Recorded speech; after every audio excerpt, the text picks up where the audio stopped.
Simon & Schuster Audio presents An Evil Mind by Chris Carter, read by George Newbern. Part 1. The Wrong Man. Chapter 1. Morning, Sheriff. Morning, Bobby. The plump brunette waitress, with a small heart tattoo on her left wrist, called from behind the counter. She didn't have to check the clock hanging from the wall to her right. She knew it would be just past 6 a.m. Every Wednesday, without fail, Sheriff Walton and his deputy, Bobby Dale, came into Nora's truck stop diner, just outside Wheatland in southeastern Wyoming, to get their sweet pie fix. Rumor had it that Nora's diner baked the best pies in the whole of Wyoming. A different recipe every day of the week. Wednesday was apple and cinnamon pie day, Sheriff Walton's favorite.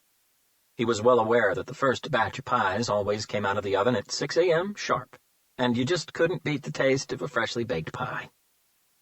"Morning, Beth," Bobby replied, dusting rainwater off his coat and trousers.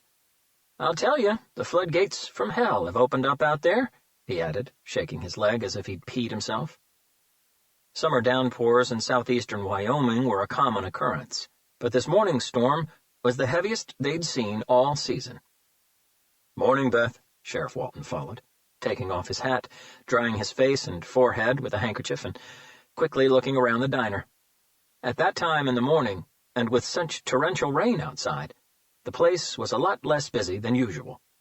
Only 3 out of its 15 tables were taken. A man and a woman in their mid-20s were sitting at the table nearest to the door, having a pancake breakfast. The sheriff figured that the beat-up silver VW Golf parked outside belonged to them. The next table along was occupied by a large, sweaty, shaved-headed man, who must have weighed at least 350 pounds. The amount of food sitting on the table in front of him would have easily been enough to feed 2 very hungry people, maybe 3. The last table by the window was taken by a tall, gray-haired man with a bushy horseshoe mustache and a crooked nose. His forearms were covered in faded tattoos. He'd already finished his breakfast and was now sitting back on his chair, toying with a packet of cigarettes and looking pensive, as if he had had a very difficult decision to make. There was no doubt in Sheriff Walton's mind that the 2 large trucks outside belonged to those 2. Sitting at the end of the counter, drinking a cup of black coffee and eating a chocolate-coated donut, was a pleasantly dressed man who looked to be in his 40s. His hair was short and well-kept, and his beard stylish and neatly trimmed. He was flipping through a copy of the morning's newspaper. His had to be the dark blue Ford Taurus parked by the side of the diner, Sheriff Walton concluded. "Just in time," Beth said, winking at the sheriff. "They're just out of the oven." She gave him a tiny shrug. "As if you didn't know." The sweet smell of freshly baked apple pie with a hint of cinnamon had already engulfed the entire place. Sheriff Walton smiled. "We'll have our usual, Beth," he said, taking a seat at the counter. "Coming right up," Beth replied before disappearing into the kitchen. Seconds later, she returned, with 2 steamy, extra-large slices of pie, drizzled with honey cream. They looked like perfection on a plate. "Mmm," the man, sitting at the far end of the counter, said, tentatively raising a finger like a kid asking his teacher's permission to speak. "Is there any more of that pie left?" "There sure is," Beth replied, smiling back at him. "In that case, can I also have a slice, please?" "Yeah, me too," the large truck driver called out from his table, lifting his hand. He was already licking his lips. "And me," the horseshoe mustache man said, returning the cigarette pack to his jacket pocket. "That pie smells darn good." "Tastes good, too," Beth added. "Good doesn't even come close," Sheriff Walton said, turning to face the tables. "Y'all just about to be taken to pie heaven." Suddenly his eyes widened in surprise. "Holy shit," he breathed out, jumping off his seat. The sheriff's reaction made Bobby Dale swing his body around fast and follow the sheriff's stare. Through the large window just behind where the mid-20s couple was sitting, he saw the headlights of a pickup truck coming straight at them. The car seemed completely out of control. "What the hell?" Bobby said, getting to his feet. Everyone in the diner turned to face the window, and the shocked look on everyone's face was uniform. The vehicle was coming toward them like a guided missile, and it was showing no signs of diverting or slowing down. They had 2, maybe 3 seconds before impact. "Everybody take cover!"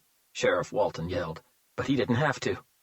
Reflexively, everybody in the restaurant was already scrambling on their feet to get out of the way. At that speed, the pickup truck would crash through the front of the diner and probably not stop until it reached the kitchen at the back, destroying everything in its path, and killing everyone in its way.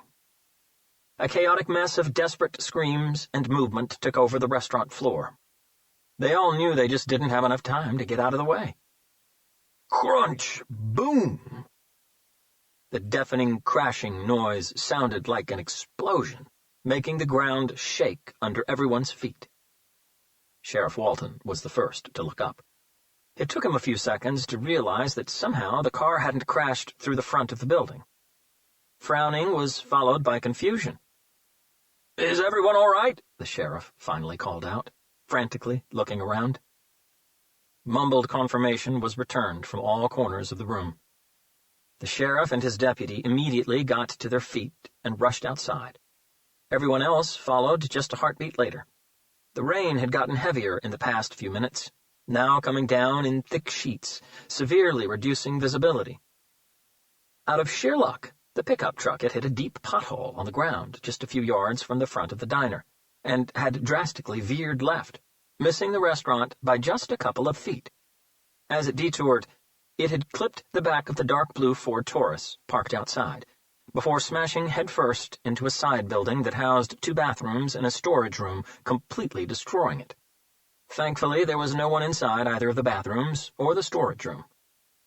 "Holy shit!" Sheriff Walton breathed out, feeling his heart race inside his chest. The collision had turned the pickup truck into a totally mangled wreck, and the outside building into a demolition site.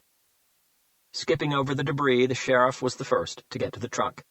The driver was its only occupant, a gray-haired man who looked to be somewhere in his late 50s, but it was hard to be sure. Sheriff Walton wasn't able to recognize him, but he was certain he'd never seen that pickup truck around Wheatland before. It was an old and rusty, early 1990s Chevy 1500, no airbags, and though the driver had been wearing his seatbelt, the impact had been way too violent. The front of the truck, together with its engine, had caved backward and into the driver's cabin. The dashboard and steering wheel had crushed the driver's chest against his seat. His face was covered in blood, torn apart by shards of glass from the windscreen. One had sliced through the man's throat. "God damn it!" Sheriff Walton said through clenched teeth, standing by the driver's door. He didn't have to feel for a pulse to know that the man hadn't survived. "Oh, my God!" he heard Beth exclaim in a trembling voice from just a few feet behind him. He immediately turned to face her, lifting his hands in a stop motion. "Beth, do not come here," he commanded in a firm voice. "Go back inside and stay there." His stare moved to the rest of the diner patrons who were moving toward the truck fast. "All of you, go back into the diner. That's an order. This whole area is now out of bounds. Y'all hear?" Everybody stopped moving, but no one turned back. The sheriff's eyes reached for his deputy, and found Bobby standing all the way at the back by the Ford Taurus. The look on his face was a mixture of shock and fear.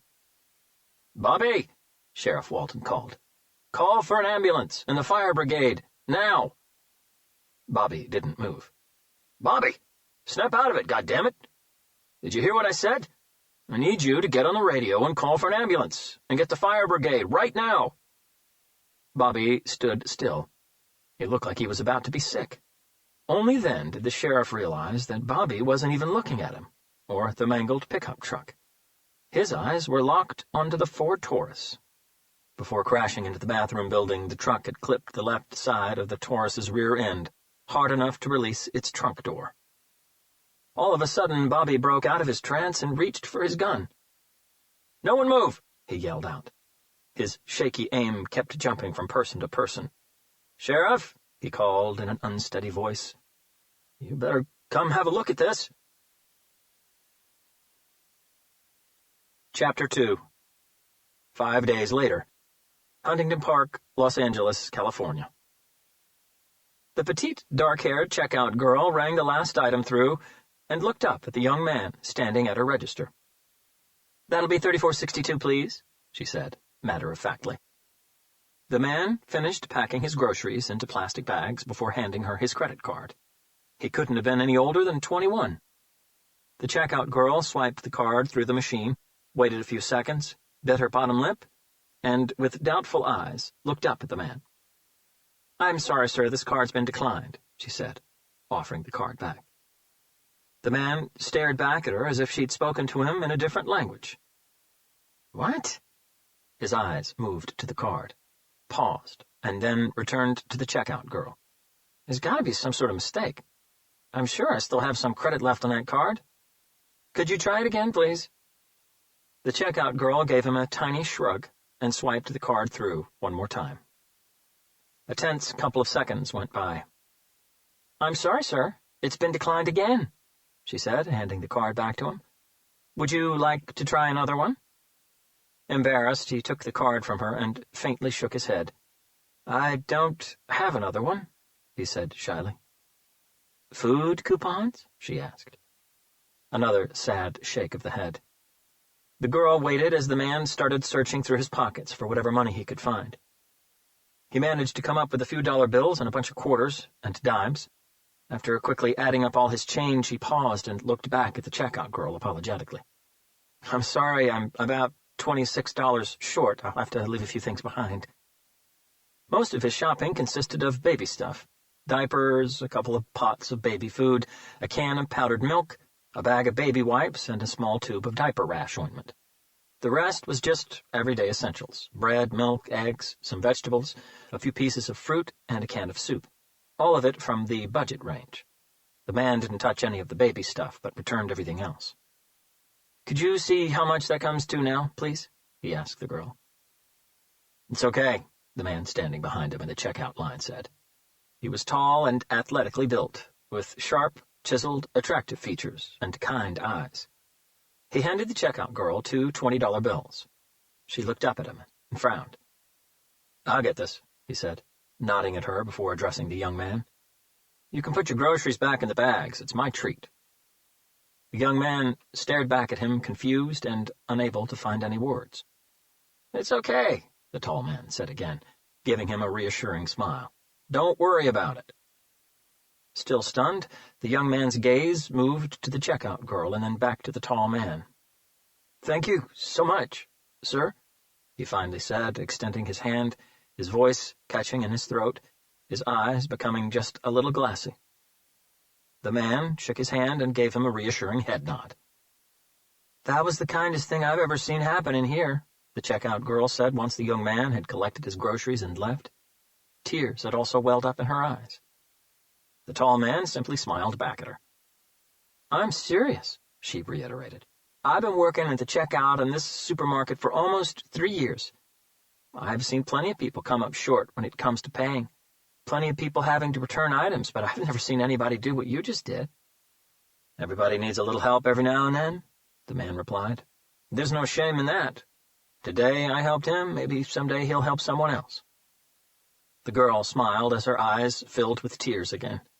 "It's true that we all need a little help every once in a while, but the problem is very few are ever willing to help, especially when they need to reach into their pockets to do so."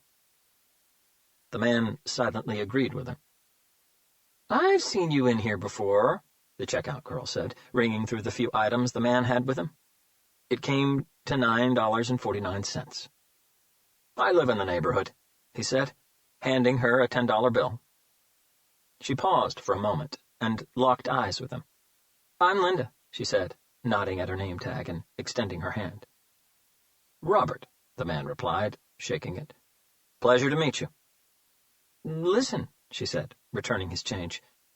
"I was wondering, my shift ends at 6 this evening. Since you live in the neighborhood, maybe we could go for a coffee somewhere?" The man hesitated for a brief moment. "That would be really nice," he finally said, "but unfortunately I'm flying out tonight.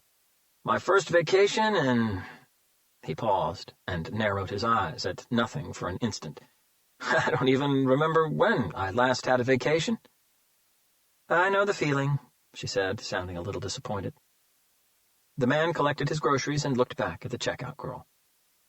"How about if I call you when I get back, in about 10 days? Maybe we can have a coffee then."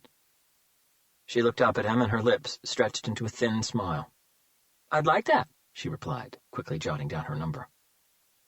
As the man stepped outside the supermarket, his cell phone rang in his jacket pocket. "Detective Robert Hunter, Homicide Special," he answered it. "Robert, are you still in L.A.?" It was the LAPD's Robbery Homicide Division's captain, Barbara Blake. She was the one who, just a couple of days ago, had ordered Hunter and his partner, Detective Carlos Garcia, to take a 2-week break after a very demanding and exhausting serial killer investigation. "Right now, yes," Hunter replied skeptically. "I'm flying out tonight, Captain. Why?" "I really hate to do this to you, Robert," the captain replied, sounding sincerely sorry. "But I need to see you in my office." "When?" "Right now." Chapter 3. In lunchtime traffic, the 7.5-mile drive from Huntington Park to the LAPD headquarters in downtown Los Angeles took Hunter a little over 45 minutes. The Robbery Homicide Division, RHD, located on the 5th floor of the famous Police Administration Building on West 1st Street, was a simple, large, open-plan area crammed with detectives' desks. No flimsy partitions to separate them or silly floor lines to delimit workspace. The place sounded and looked like a street market on a Sunday morning, alive with movement, murmurs and shouts that came from every corner. Captain Blake's office was at the far end of the main detective's floor.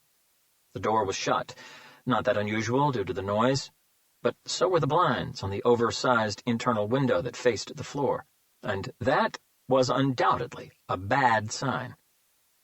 Hunter slowly started zigzagging his way around people and desks. "Hey, what the hell are you doing here, Robert?" Detective Perez asked, looking up from his computer screen as Hunter squeezed past Perez and Henderson's desks. "I thought you were supposed to be on vacation?" Hunter nodded. "I am. I'm flying out tonight, just having a quick chat with the captain first." "Flying?" Perez looked surprised. "That sounds rich. Where are you going?" "Hawaii. My first time." Perez smiled. "Nice. I could do with going to Hawaii right about now, too. Want me to bring you back a lei necklace or a Hawaiian shirt?" Perez pulled a face. "No, but if you can manage to slip one or two of those Hawaiian dancers into your suitcase, I'll take them. They can do the hula up on my bed every goddamn night. You know what I'm saying?" He nodded like he meant every word. "A man can dream," Hunter replied, amused by how vigorously Perez was nodding. "Enjoy yourself over there, man." "I'm sure I will," Hunter said before moving on. He paused before the captain's door, and instinct and curiosity made him tilt his head to one side and check the window. Nothing. He couldn't see past the blinds. He knocked twice. "Come in," he heard Captain Blake call from the other side in her usual firm voice. Hunter pushed the door open and stepped inside. Barbara Blake's office was spacious, brightly lit, and impeccably tidy. The south wall was taken by bookshelves, packed by perfectly arranged and color-coordinated hardcovers. The north one was covered by framed photographs, commendations, and achievement awards, all symmetrically positioned in relation to each other. The east wall was a floor-to-ceiling panoramic window, looking out over South Main Street. Directly in front of the captain's twin pedestal desk were 2 leather armchairs. Captain Blake was standing by the panoramic window. Her long, jet-black hair was gracefully styled into a bun, pinned in place by a pair of wooden chopsticks. She was wearing a silky white blouse, tucked into an elegant navy-blue pencil skirt. Standing next to her, holding a steaming cup of coffee and wearing a conservative black suit, was a slim and very attractive woman, who Hunter had never seen before. She looked to be somewhere in her early 30s, with long, straight blonde hair and deep blue eyes.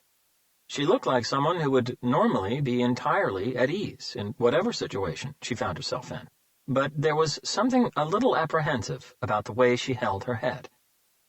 As Hunter entered the office and closed the door behind him, the tall and slim man who was sitting in one of the armchairs, also in a soberly dark suit, turned to face him.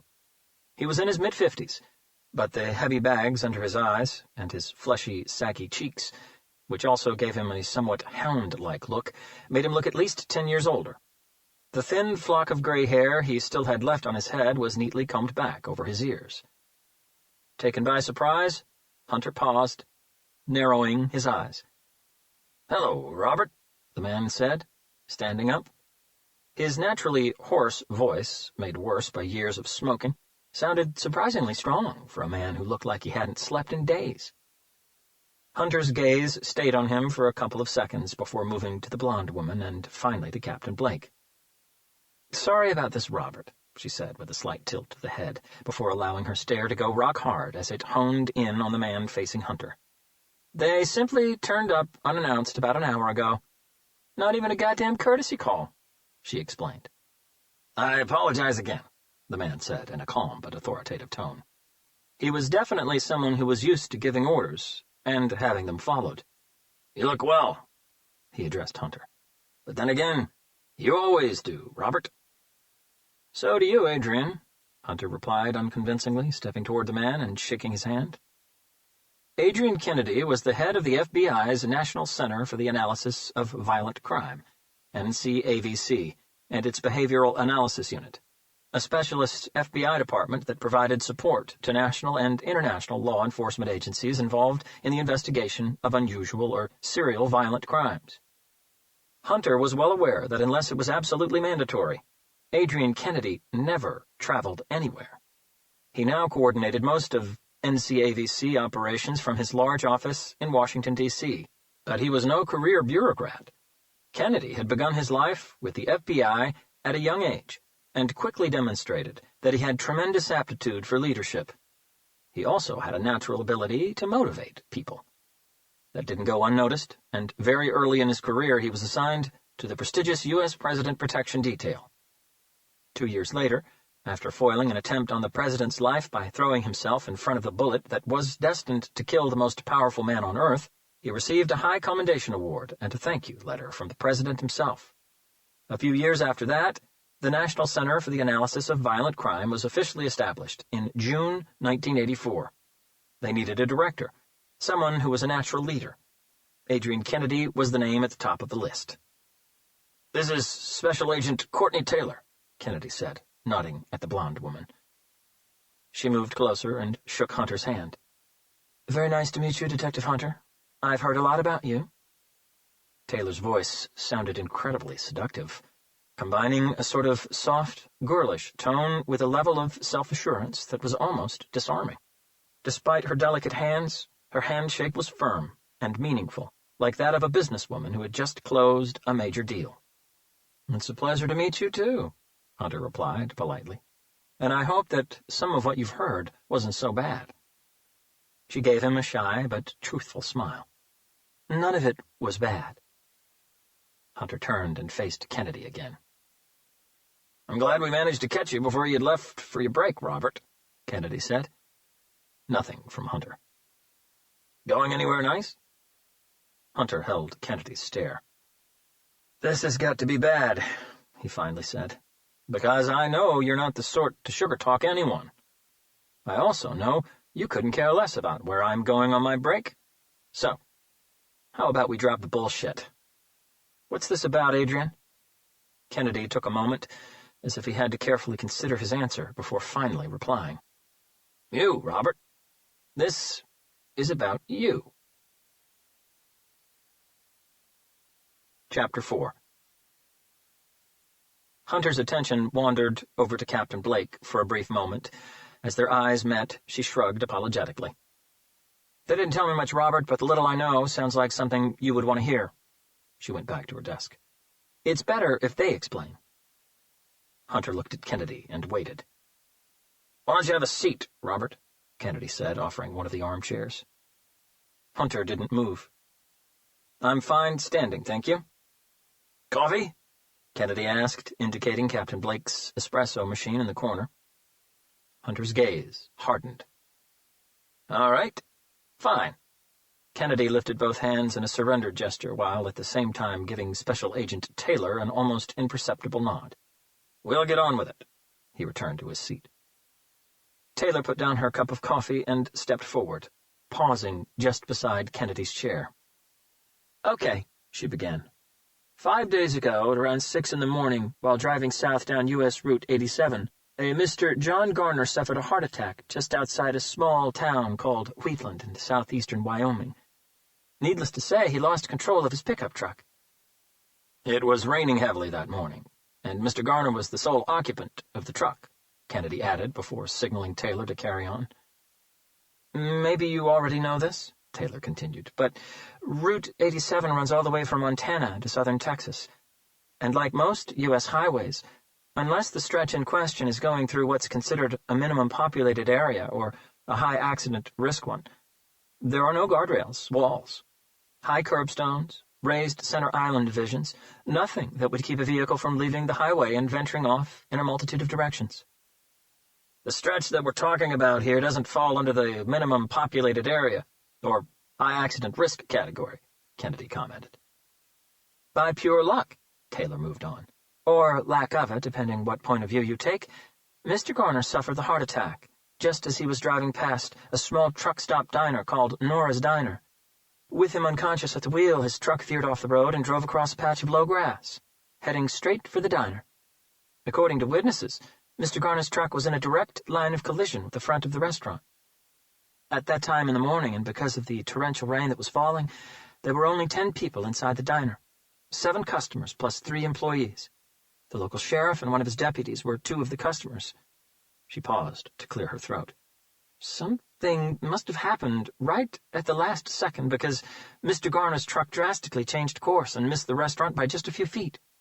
Road accident forensics figured that the truck hit a large and deep pothole just a few yards before getting to the diner, and that caused the steering wheel to swing hard left." "The truck crashed into the adjacent lavatory building," Kennedy said. "Even if his heart attack hadn't killed Mr. Garner, the collision would have." "Now," Taylor said, lifting her right index finger, "this is the first twist. As Mr. Garner's truck missed the diner and headed toward the lavatory building, it clipped the back of a blue Ford Taurus that was parked just outside. The car belonged to one of the diner's customers." Taylor paused and reached for her briefcase that was by Captain Blake's desk. "Mr. Garner's truck hit the Taurus rear hard enough to cause the trunk door to pop open," Kennedy said. "The sheriff missed it," Taylor again, "because he ran outside. His main concern was to attend to the truck driver and passengers, if there had been any." She reached into her briefcase and retrieved an 11 by 8-inch colored photograph. "But his deputy didn't," she announced. "As he ran outside, something inside the Taurus's trunk caught his eye." Hunter waited. Taylor stepped forward and handed him the photograph. This is what he saw inside the trunk. Chapter 5. FBI National Training Academy, Quantico, Virginia, 2,632 miles away. For the past 10 minutes, Special Agent Edwin Newman had been standing inside the holding cells control room in the basement of one of the several buildings that made up the nerve center of the FBI Academy. Despite the many CCTV monitors mounted on the east wall, all of his attention was set on a single and very specific one. Newman wasn't one of the Academy's trainees. In fact, he was a very experienced and accomplished agent with the Behavioral Analysis Unit, who had completed his training over 20 years ago. Newman was based in Washington, D.C., and had specially made the journey to Virginia 4 days ago just to interview the new prisoner. "Has he moved at all in the past hour?" Newman asked the room operator, who was sitting at the large controls console that faced the monitor's wall. The operator shook his head. "Nope, and he won't move until lights off. Like I told you before, this guy's like a machine. I've never seen anything like it. Since they brought him in 4 nights ago, he hasn't broken his routine. He sleeps on his back, facing the ceiling, hands locked together and resting on his stomach, like a cadaver in a coffin. Once he closes his eyes, he doesn't move. No twitching, no turning, no restlessness, no scratching, no snoring, no waking up in the middle of the night to go pee, no nothing. Sure, at times he looks scared, as if he has no fucking idea why he's here, but most of the time he sleeps like a man with absolutely no worries in life, crashed out on the most comfortable bed money can buy. And I can tell you this," he pointed at the screen, "that bed ain't it. That is one goddamn uncomfortable piece of wood with a paper-thin mattress on top." Newman scratched his crooked nose, but said nothing. The operator continued. "That guy's internal clock is tuned to Swiss precision. I shit you not, you can set your watch by it." "What do you mean?" Newman asked. The operator let out a nasal chuckle. "Every morning at exactly 5:45 a.m., he opens his eyes. No alarm, no noise, no lights on, no call from us, and no agent bursting into his cell to wake him up. He just does it by himself. 5:45 on the dot. Bing, he's awake." Newman knew that the prisoner had been stripped of all personal possessions. He had no watch or any other kind of timekeeper with him. "As he opens his eyes," the operator continued, "he stares at the ceiling for exactly 95 seconds, not a second more, not a second less. You can watch the recording from the past 3 days and time it, if you like." No reaction from Newman. After 95 seconds, the operator said, he gets out of bed, does his business at the latrine, and then hits the floor and starts doing push-ups, followed by sit-ups, 10 reps of each in each set. If he isn't interrupted, he'll do 50 sets with a minimum of rests in between sets. No grunting, no puffing, and no face-pulling either, just pure determination. Breakfast is brought to him sometime between 6:30 and 7 a.m. If he hasn't yet finished his sets, he'll carry on until he's done. Only then will he sit down and calmly eat his food. And he eats all of it without complaining, no matter what tasteless shit we put on that tray. After that, he's taken in for interrogation. He turned to look at Newman. "I'm assuming you are the interrogator." Newman didn't reply, didn't nod, and didn't shake his head either. He simply carried on, staring at the monitor. The operator shrugged and carried on with his account. When he's brought back to his cell, whatever time that might be, he goes back to a second battery of his exercise routine, another 50 set of push-ups and sit-ups. He chuckled. "If you lost count, that's 1,000 of each every day. When he's done, if he isn't taken away for further interrogation, he does exactly what you can see on the screen right now. He sits on his bed, crosses his legs, stares at the blank wall in front of him, and I guess he meditates or prays or whatever. But he never closes his eyes. And let me tell you, it's fucking freaky the way he just stares at that wall." "For how long?" Newman asked. "Depends," the operator replied. "He's allowed one visit to the shower every day. But prisoners' shower times change from day to day. You know the drill. If we come get him while he's wall staring, he'll simply snap out of his trance, step off the bed, get shackled, and go to the shower. No moaning, no resisting, no fighting. When he comes back, he goes straight back to the bed-sitting, wall-staring thing again. If he isn't interrupted at all, he'll carry on staring at that wall until lights off at 9:30. Newman nodded. "But yesterday," the operator added, "just out of curiosity, they kept the lights on for an extra 5 minutes." "Let me guess," Newman said. "It made no difference. At exactly 9:30, he lay down, went back to his body in a coffin position, and went to sleep, lights off or not." "You got it," the operator agreed. "Like I said, he's like a machine with a Swiss precision internal clock." He paused and turned to face Newman. "I'm no expert here, but from what I've seen in the past 4 nights and 4 days, mentally, this guy's a fucking fortress." Newman said nothing. "I don't want to overstep my mark here, but has he talked at all during any of the interrogation sessions?" Newman considered the question for a long moment. "The reason I ask is because I know the drill. If a special prisoner like this one hasn't talked after 3 days of interrogation, then the VIP treatment starts, and we all know how tough that gets." Instinctively, the operator checked his watch.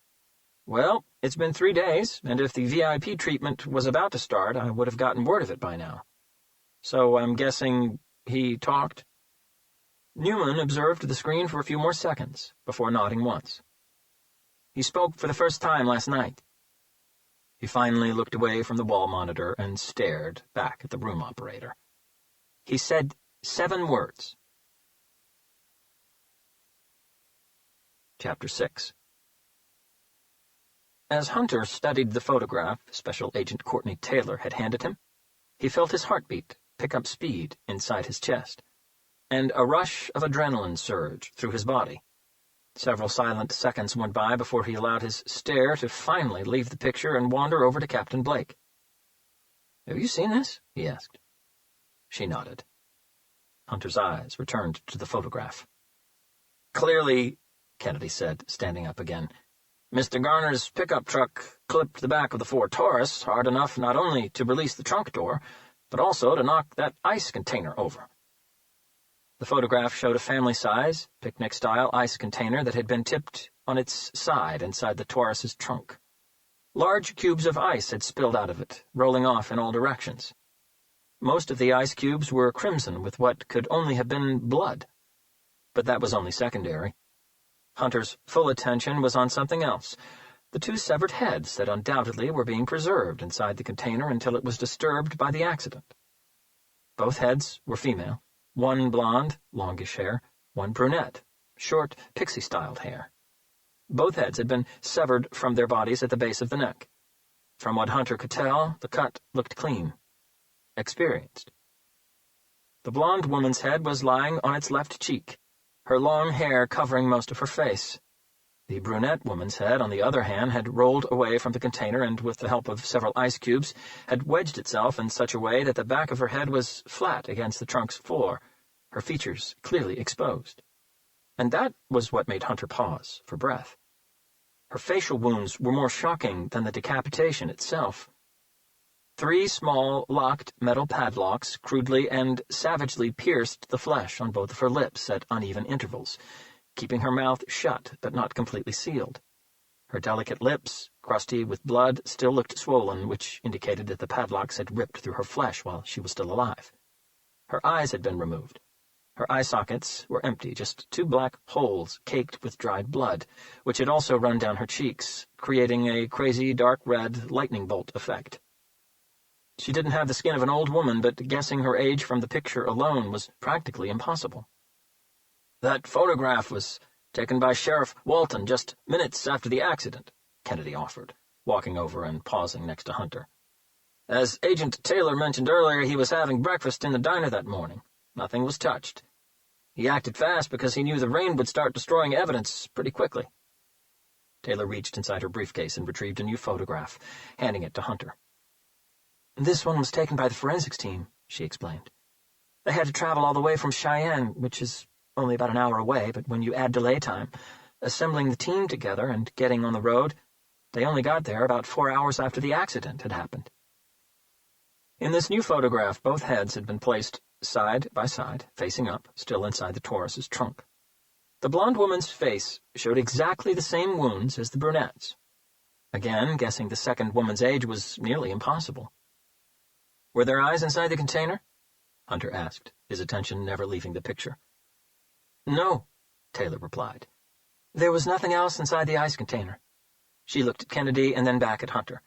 "And we have no idea where their bodies might be." "And that's not all," Kennedy said. Hunter's eyes left the picture and settled on the man from the FBI. "Once those padlocks were removed from their lips," Kennedy explained, nodding at the photograph, "it was revealed that they'd both had all of their teeth extracted." He paused for effect. "And their tongues cut off." Hunter stayed silent.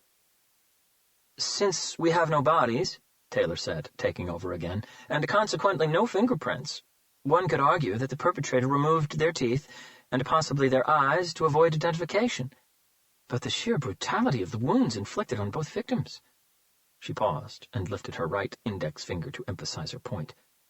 "Prior to death tells us otherwise. Whoever killed them enjoyed doing it." She phrased her last few words as if she'd just revealed a big secret. It sounded a little patronizing. Kennedy pulled a face, while at the same time giving Taylor a sharp look because he knew that she hadn't told anyone in that room anything they hadn't already figured out. Despite not being part of the FBI National Center for the Analysis of Violent Crime or the Behavioral Analysis Unit, Robert Hunter was the best criminal profiler Kennedy had ever met. He had tried to recruit Hunter into the FBI for the first time many years ago, when he first read Hunter's Ph.D. thesis paper titled An Advanced Psychological Study in Criminal Conduct. Hunter was only 23 years old at the time. The paper had impressed Kennedy and the then FBI director so much that it became mandatory reading at the NCAVC and still remained so. Since then, and over the years, Kennedy had tried several times to recruit Hunter into his team. In his mind, it made no sense that Hunter would rather be a detective with the LAPD's Special Homicide Division than join the most advanced serial killer tracking task force in the USA, arguably in the world. True, he knew Hunter was the lead detective for the Ultra-Violent Crimes Unit, a special unit created by the LAPD to investigate homicides and serial homicides where overwhelming brutality and/or sadism had been used by the perpetrator, and Hunter was the best at what he did. His arrest record proved that. But still, the FBI could offer him a lot more than the LAPD could. But Hunter had never shown even an ounce of interest in becoming a federal agent, and had declined every offer made to him by Kennedy and his superiors. "Interesting case," Hunter said, handing the pictures back to Taylor. "But the FBI and the NCAVC have investigated a ton of similar cases, some even more disturbing. This isn't exactly something new." Neither Kennedy nor Taylor disputed that. "I take it that you don't have an identity on either of the two victims," Hunter said. "That's correct," Kennedy replied. "And you said that their heads were found in Wyoming?" "That's also correct." "You can probably guess what my next question is going to be, right?" Hunter asked. A second of hesitation. "If we don't know who the victims are," Taylor said, nodding at him, "and their heads were found in Wyoming, what are we doing in Los Angeles?" "And why am I here?" Hunter added, quickly checking his watch. "I have a plane to catch in a few hours, and I still need to pack." "We're here, and you're here, because the federal government of the United States needs your help," Taylor replied. "Oh, please," Captain Blake said with a smirk on her lips. "Are you going to give us the patriotic bullshit speech now? Are you for real?" She stood up. "My detectives put their lives on the line for the city of Los Angeles, and consequently for this country, day in, day out. So do yourself a favor and don't even go there, sweetheart." She pinned Taylor down with a stare that could melt metal. "Does that bullshit actually work on people?" Taylor looked like she was about to reply, but Hunter cut in just a second before. "Need me? Why?" He addressed Kennedy. "I'm not an FBI agent, and you guys have more investigators than you can count, not to mention a squad of criminal profilers." "None of them as good as you," Kennedy said. "Flattery will get you nowhere in here," Captain Blake said. "I'm not a profiler, Adrian," Hunter said. "You know that." "That's not really why we need you, Robert," Kennedy replied. He paused a moment and nodded at Taylor. "Tell him." Chapter 7. The tone Kennedy used caused Hunter's right eyebrow to twitch up just a fraction. He turned, faced Agent Taylor, and waited. Taylor used the tip of her fingers to tuck her loose hair behind her ears before beginning. "The Ford Taurus belonged to one of the customers who was having breakfast in the diner that morning. According to his driver's license, his name is Liam Shaw, born February 13th, 1968, in Madison, Tennessee." Taylor paused and observed Hunter for a second, trying to pick up any signs that he'd recognize the name. There were none. "According to his driver's license?" Hunter questioned, his gaze ping-ponging between Taylor and Kennedy. "So you have doubts?" He stated rather than asked. "The name checks out," Kennedy said. "Everything looks above board." "But you still have doubts," Hunter pushed. "The problem is," Taylor, this time, "everything looks above board if we go back a maximum of 14 years. Beyond that," she faintly shook her head, "we could find absolutely nothing on a Liam Shaw, born February 13th, 1968, in Madison, Tennessee. It's like he never existed before then." "And judging by the way you were observing me when you mentioned his name," Hunter said, "you were looking for signs of recognition. Why?" Taylor looked impressed. She'd always been very proud of her poker face, the way she could study people without them noticing it. But Hunter had read her like a book. Kennedy smiled. "I told you he's good." Taylor seemed to take no notice of the comment. "Mr. Shaw was arrested on the spot by Sheriff Walton and his deputy," she said. "But Sheriff Walton also quickly realized that he had stumbled upon something that he and his small department simply wouldn't be able to handle. The Taurus's license plates were from Montana, which created a cross-state reference. With that, the Wyoming Sheriff Department had no option but to bring us in. She paused and shuffled through the contents of her briefcase for a new document. Now, here is the second twist to this story, she said, moving on. The Taurus isn't registered under Mr. Shaw's name. It's registered under a Mr. John Williams of New York City. She handed the document to Hunter. Hunter barely glanced at the sheet of paper he'd been given. "Surprise, surprise," Kennedy said. "There was no John Williams at the address the car was registered to." "John Williams is quite a common name," Hunter said. "Too common," Taylor agreed. "About 1,500 in New York City alone." "But you have Mr. Shaw in custody, right?" Hunter asked. "That's correct," Taylor confirmed. Hunter looked at Captain Blake, still a little confused. "So, you've got Mr. Shaw, who's apparently from Tennessee, 2 unidentified female heads, a vehicle with Montana license plates, which is registered to a Mr. Williams from New York City." He shrugged at the room. "My original question still stands. Why are you in L.A., and why am I here and not at home packing?" He checked his watch one more time. "Because Mr. Shaw isn't talking," Taylor replied, her voice still calm. Hunter stared hard at her for a couple of seconds. "And how does that answer my question?" "Agent Taylor's statement isn't 100% accurate," Kennedy cut in. "We've had Mr. Shaw in our custody for 4 days. He was transferred to us a day after he was arrested. He's being held in Quantico. I assigned Agent Taylor and Agent Newman to the case." Hunter's eyes moved to Taylor for just a second. "But, as Agent Taylor said," Kennedy moved on, "Mr. Shaw has been refusing to speak." "So?" Captain Blake interrupted, a little amused.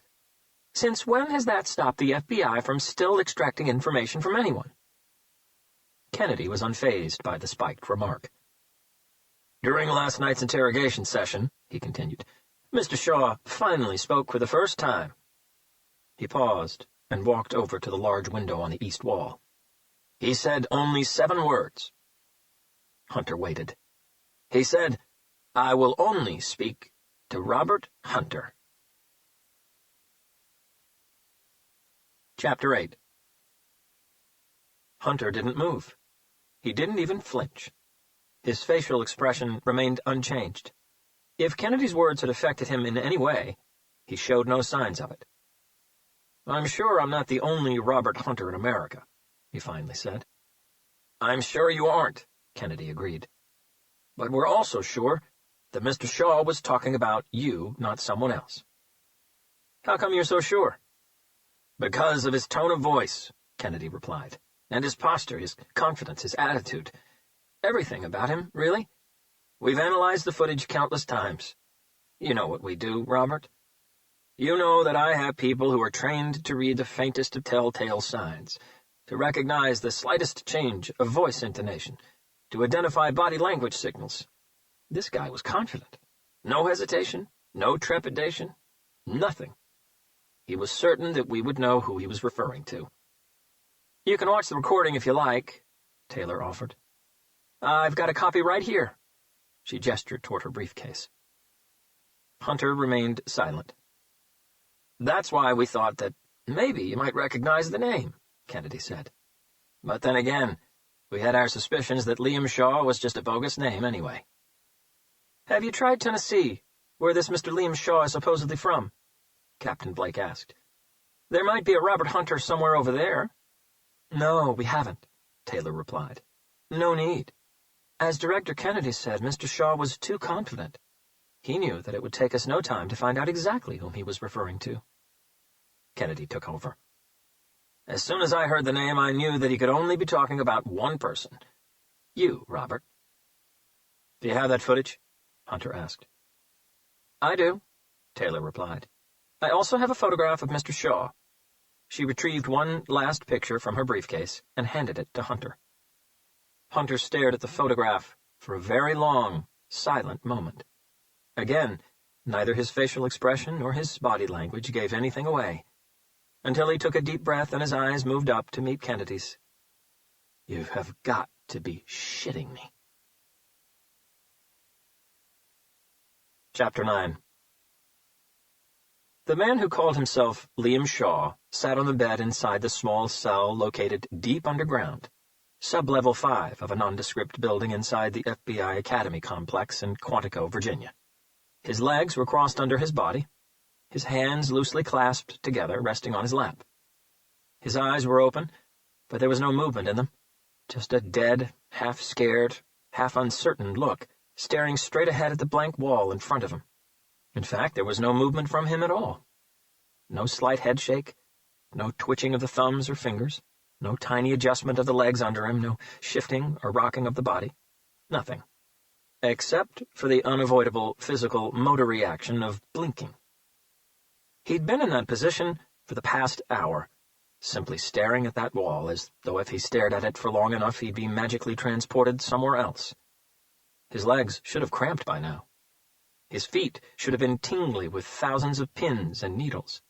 His neck should have been stiff from the lack of movement, but he looked as comfortable and as stress-free as a man sitting in his own luxurious living room. He'd taught himself that technique a long time ago. It had taken him many years to master it, but he could now practically empty his mind from most thoughts. He could easily block out sounds and blind himself to what was happening around him, despite having his eyes wide open. It was a sort of meditation trance that elevated his mind onto an almost unearthly level. But most of all, it kept him mentally strong, and he knew that that was exactly what he needed right now. Since last night, the agents had stopped bothering him, but he knew they would. They wanted him to talk, but he just didn't know what to say. He knew enough about police procedure to know that whatever explanation he gave them wouldn't suffice, even if it were the truth. In their eyes, he was already guilty, no matter what he said or didn't say. He also understood that the fact that he wasn't being held by a regular police or sheriff's department, but had been turned over to the FBI, complicated matters immensely. He knew he had to give them something soon because the interrogation methods were about to change. He could feel it. He could sense it in the tone of voice of both of his interrogators. The attractive blonde woman who called herself Agent Taylor was softly spoken, charming and polite, while the big man with the crooked nose who called himself Agent Newman was much more aggressive and short-tempered. Typical good cop, bad cop team play. But their frustration due to his total commitment to staying silent was starting to show. The charm and politeness were about to end. That had become obvious in the last interrogation session. And then the thought came to him. And with it came a name. Robert Hunter. Chapter 10. Hunter eventually made it back to his apartment to pack his bags, but the flight he took just a couple of hours later wasn't the one he had booked to Hawaii. After taxiing its way up the runway, the private Hawker jet finally received the takeoff go-ahead from the Van Nuys Airport control tower. Hunter was seated toward the back of the plane, nursing a large cup of black coffee. His job didn't really allow him to travel much, and when he did, if at all possible, he usually drove. He'd been on a few commercial planes before, but this was the first time inside a private jet, and he had to admit that he was impressed. The plane's interior was both luxurious and practical in equal measures. The cabin was about 22 feet long by 7 feet wide. There were 8 very comfortable, cream leather seats set out in a double club configuration, 4 individual seats on each side of the aisle, each with their own power outlet and media system. All 8 seats could swivel 360 degrees. Low-heat LED overhead lights gave the cabin a nice, bright feel. Agent Taylor was sitting on the seat directly in front of Hunter, typing away on her laptop, which was sitting on the fold-out table in front of her. Adrian Kennedy was sitting to Hunter's right, across the aisle from him. Since they left Captain Blake's office, he seemed to have been on his cell phone the whole time. The plane took off smoothly and quickly climbed up to a cruising altitude of 30,000 feet. Hunter kept his eyes on the blue, cloudless sky outside his window, wrestling with a multitude of thoughts. "So," Kennedy said, finally, coming off his phone and placing it back inside his jacket pocket. He had swiveled his seat around to face Hunter. "Tell me about this guy again, Robert. Who is he?" Taylor stopped typing into her laptop and slowly rotated her seat around to face both men. Hunter kept his eyes on the blue sky for a moment longer. He's one of the most intelligent people I've ever met, he said at last. Someone with tremendous self-discipline and control. Kennedy and Taylor waited. His name is Lucien Folter, Hunter carried on. Or at least that's the name that I knew him by. I met him on my first day at Stanford University. I was 16. Hunter grew up as an only child to working-class parents in Compton, an underprivileged neighborhood of South Los Angeles. His mother lost her battle with cancer when he was only 7. His father never remarried and had to take on 2 jobs to cope with the demands of raising a child on his own. Hunter had always been different. Even as a child, his brain seemed to work through problems faster than anyone else's. School bored and frustrated him. He finished all of his 6th grade work in less than 2 months, and, just for something to do, he read through all the modules for the rest of the lower school years. After doing so, he asked his school principal if he was allowed to take the final exams for grades 7 and 8. Out of sheer curiosity and intrigue, the principal allowed him to. Hunter aced them all. It was then that his principal decided to get in contact with the Los Angeles Board of Education. After a new battery of exams and tests, at the age of 12, he was accepted into the Merman School for the Gifted. But even a special school's curriculum wasn't enough to slow his progress down. By the age of 14, he'd glided through Merman's high school English, history, math, biology, and chemistry curriculums. 4 years of high school were condensed into 2, and at 15 he'd graduated with honors. With recommendations from all of his teachers, Hunter was accepted as a special circumstances student at Stanford University. By the age of 19, Hunter had already graduated in psychology, summa cum laude, and at 23, he received his Ph.D. in criminal behavior analysis and biopsychology. "You said he was your roommate?" Taylor asked. Hunter nodded. "From day one, I was assigned to a dorm room on my first day in college." He shrugged. Lucien was assigned to the same room. "How many sharing the room?" "The 2 of us, that's all. Small rooms." "Was he also a psychology major?" "That's right." Hunter's gaze returned to the sky outside his window as his memory started to take him back to a long time ago. He was a nice guy. I never expected him to be so friendly to me. Taylor frowned. "What do you mean?" Hunter shrugged again. "I was a lot younger than anyone around. I had never been too much into sports, going to the gym, or any sort of physical activity, really. I was very skinny and awkward, long hair, and I didn't dress like most people did at the time. In truth, I was a bully magnet. Lucien was almost 19 then, loved sports and worked out regularly. The kind of guy who'd usually have a field day with someone who looked like me." From Hunter's look and physique, no one would ever have guessed that he'd been a skinny and awkward kid when young. He looked like he'd been a typical high school jock, maybe even captain of the football or the wrestling team. "But he didn't," Hunter continued. "In fact, it was because of him that I didn't get picked on as much as I would have. We became best friends. When I started going to the gym, he helped me with workouts and diet and all." "And how was he on a day-to-day basis?" Hunter knew that Taylor was referring to Folter's inner character traits. "He wasn't the violent kind, if that's what you're asking. He was always calm, always in control, which was a good thing because he sure knew how to fight." "But you just said that he wasn't the violent kind," Taylor said. "That's right." "But you've also just implied that you've seen him in a fight." Half a nod. "I have." Taylor's eyes and lip twist asked a silent question. "There are certain situations that, no matter how calm or easygoing you are, you just can't get out of," Hunter replied. "Such as?" Taylor insisted. "I only remember seeing Lucien in a fight once," Hunter explained. "And he really tried to get out of it without using his fists, but it didn't work out that way." "How so?" Hunter shrugged. "Lucien had met this girl in a bar at the weekend and spent the night chatting to her. As far as I am aware, that was it. There was no sex, no kissing, nothing bad, really, just a few drinks, a little flirting, and loads of laughs. On the Monday after that weekend, we were coming back from a late study session at the library, when we got cornered off by 4 guys, all of them pretty big. One of them was the girl's very pissed-off ex-boyfriend. Apparently, they'd split not that long ago. Now, the thing about Lucien was that he'd always been a great talker. As the saying goes, he could sell ice to an Eskimo. He tried to reason his way out of that situation. He said that he was sorry, that he didn't know that she had a boyfriend, or that they had just split. He said that if he'd known, he would have never approached her, and so on. But the guys didn't want to know. They said that they weren't there for an apology. They were there to fuck him up, full stop. So what happened then? Taylor asked. Not much. Until then, I had never seen anything quite like it. They just went for him. Me?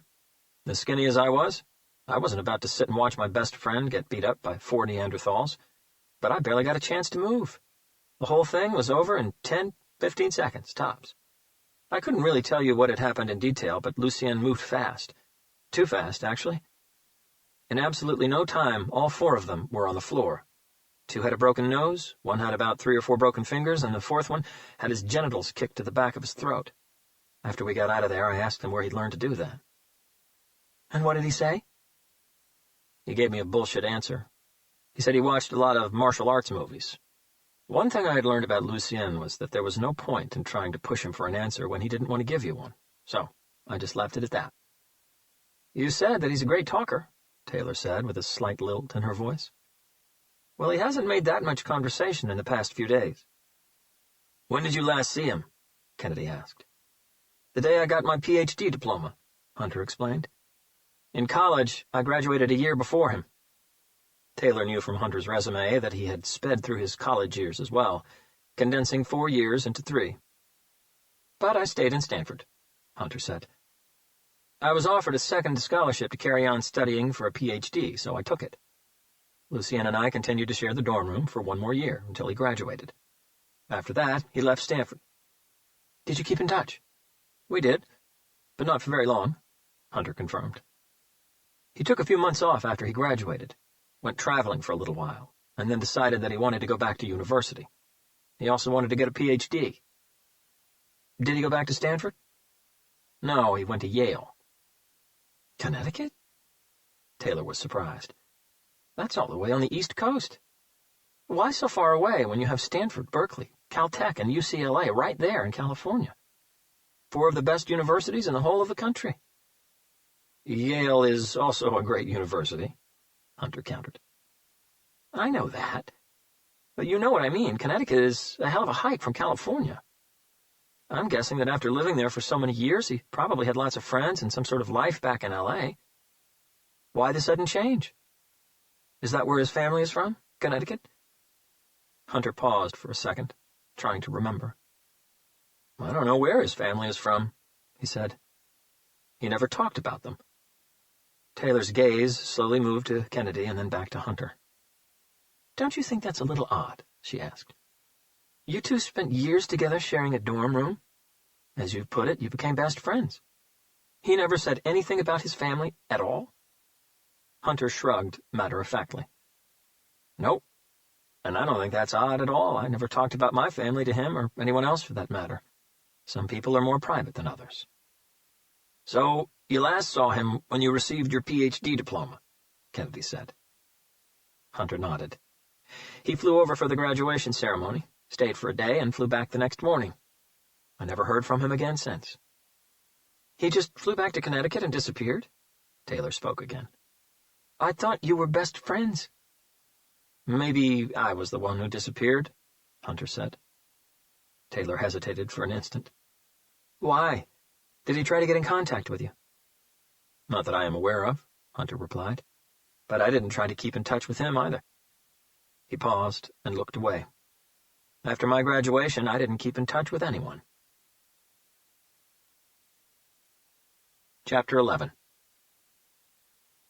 The private Hawker jet touched down on Turner Field landing strip in Quantico, Virginia, almost exactly 5 hours after taking off from Van Nuys Airport in Los Angeles.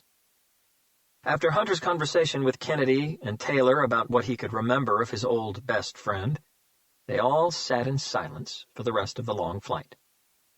Kennedy fell asleep for a couple of hours, but Hunter and Taylor stayed awake for the duration, each one lost in their own thoughts. For some reason, Taylor's memory took her back to when she was still a child, and how she was forced to learn how to take care of herself at a very young age. Her seemingly healthy father died of an unexpected heart attack, triggered by a coronary aneurysm when she was 14 years old. Taylor took his death very badly, and so did her young mother. The next couple of years became a tremendous battle, emotionally and financially, as her mother, who had been a housewife for the past 15 years, struggled with a series of odd jobs and the pressures of being a recent widow and, consequently, a single parent. Taylor's mother was a tender woman with a kind soul, but she was also one of those people who just couldn't handle being by herself. What followed was a string of deadbeat boyfriends, some of them abusive. Taylor was just about to graduate from high school when her mother became pregnant again. Her mother's boyfriend at the time told her that he just didn't want that kind of responsibility, that he wasn't ready to become a father and have a family, and that he had no intention of becoming a father to someone else's daughter, a girl that he couldn't care less for. When Taylor's mother refused to follow through with the abortion clinic appointment he'd set up for her, he simply dumped her and left town the next day. They never heard from him again. With her mother heavily pregnant and unable to work, Taylor gave up on the idea of going to college and started working full-time at the local mall. A month later, her mother gave birth to a baby boy, Adam. But, unfortunately, Adam was born with an abnormality on chromosome 18, resulting in moderate mental retardation, muscle atrophy, craniofacial malformation, and huge difficulty in coordinating movement. Instead of bringing her joy, Adam's birth threw Taylor's mother into an out-of-control depression spiral. She didn't know how to cope with it, and found solace in sleeping tablets, antidepressants, and alcohol. At the age of 17, Taylor had to become big daughter, big sister, and man of the house. Government subsidy wasn't nearly enough, so for the next 3 years, Taylor worked whatever jobs she could get and took care of her little brother and mother, but despite all the medical support, Adam's health kept on deteriorating, and he died 2 months after his 3rd birthday. Her mother's depression worsened considerably, but without medical insurance, professional help was nearly impossible to find. One rainy night, when Taylor came back from working a late waitress shift in a restaurant downtown, she found a note from her mother on the kitchen table.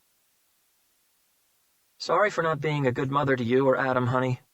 Sorry for all the mistakes. You're the best daughter a mother could ever hope for. I love you with all my heart. I just hope that you can one day forgive me for being so weak, so stupid, and for all the burden I put you through. Please be happy, honey. You deserve to." Reading the note filled Taylor with a heart-stopping dread, and she rushed to her mother's room. But it was way too late. On her mother's bedside table there were 3 empty bottles, one of sleeping pills, one of antidepressants, and one of vodka. Taylor still has nightmares about that night. A black GMC SUV with tinted windows, FBI style, was already waiting for them on the runway when they landed. Hunter stepped off the plane and stretched his 6-foot frame against the early morning breeze. It felt good to be breathing clean air again, and to finally get out of such confined space. No matter how luxurious the jet's passenger cabin was, after 5 hours locked inside it, it felt like a sky prison. Hunter checked his watch. The sun wouldn't be up for another 2 hours. But surprisingly, the night air in Virginia at that time of year felt just as warm as it did back in Los Angeles. "We all need to try to get some sleep," Kennedy said, coming off his cell phone again. All 3 of them boarded the SUV. "And a decent breakfast later on. Your quarters are ready," he addressed Hunter. "I hope you don't mind staying at one of the recruit dorms at the academy." Hunter gave him a subtle headshake. "Agent Taylor will come get you at 10 a.m. Kennedy consulted his timepiece. "That'll give everyone around 6 hours break. Get some sleep." "Can't we make it any earlier than that?" Hunter asked. "Like now? I'm here already. I don't see the point of delaying this any longer." Kennedy looked straight into Hunter's eyes. "We all need some rest, Robert. It's been a long day and a long flight. I know that you can work on very little sleep, but that doesn't mean that your brain doesn't get tired like everyone else's. I need you sharp when you walk in there to talk to your old friend." Hunter said nothing. He simply watched the lampposts fly by as the SUV drove off. Chapter 12. Special Agent Courtney Taylor knocked on Hunter's dorm room door at exactly 10 a.m. She had managed 5 hours' sleep, had showered, and was now wearing a businesslike but elegant black pinstripe suit. Her blonde hair had been pulled back into a very slick ponytail. Hunter opened the door, checked his watch, and smiled. Wow, I guess you timed your arrival to absolute perfection. Hunter's hair was still wet from his shower. He was wearing black jeans, a dark blue t-shirt under his usual thin black leather jacket, and black boots. Dozing on and off, he had only managed to sleep a total of 2.5 hours. "Are you ready, Detective Hunter?" Taylor asked. "Indeed," Hunter replied, closing the door behind him. "I trust that you got breakfast okay," she said, as they started walking down the corridor toward the staircase. At precisely 9 a.m., an FBI cadet carrying a healthy breakfast tray of fruit, cereal, yogurt, scrambled eggs, coffee, milk, and toast had knocked on Hunter's door. "I did," Hunter said with a questioning smile. "But I didn't know the FBI did room service." "We don't. This was a one-off. You can thank Director Kennedy for that." Hunter nodded once. "I'll make sure I do." Downstairs, another black SUV was waiting to drive them across the compound to the other side. Hunter sat in silence in the back seat, while Taylor sat in front with the driver. The FBI Academy was located on 547 acres of a Marine Corps base 40 miles south of Washington, D.C. Its nerve center was an interconnected conglomerate of buildings that looked a lot more like an overgrown corporation than a government training facility.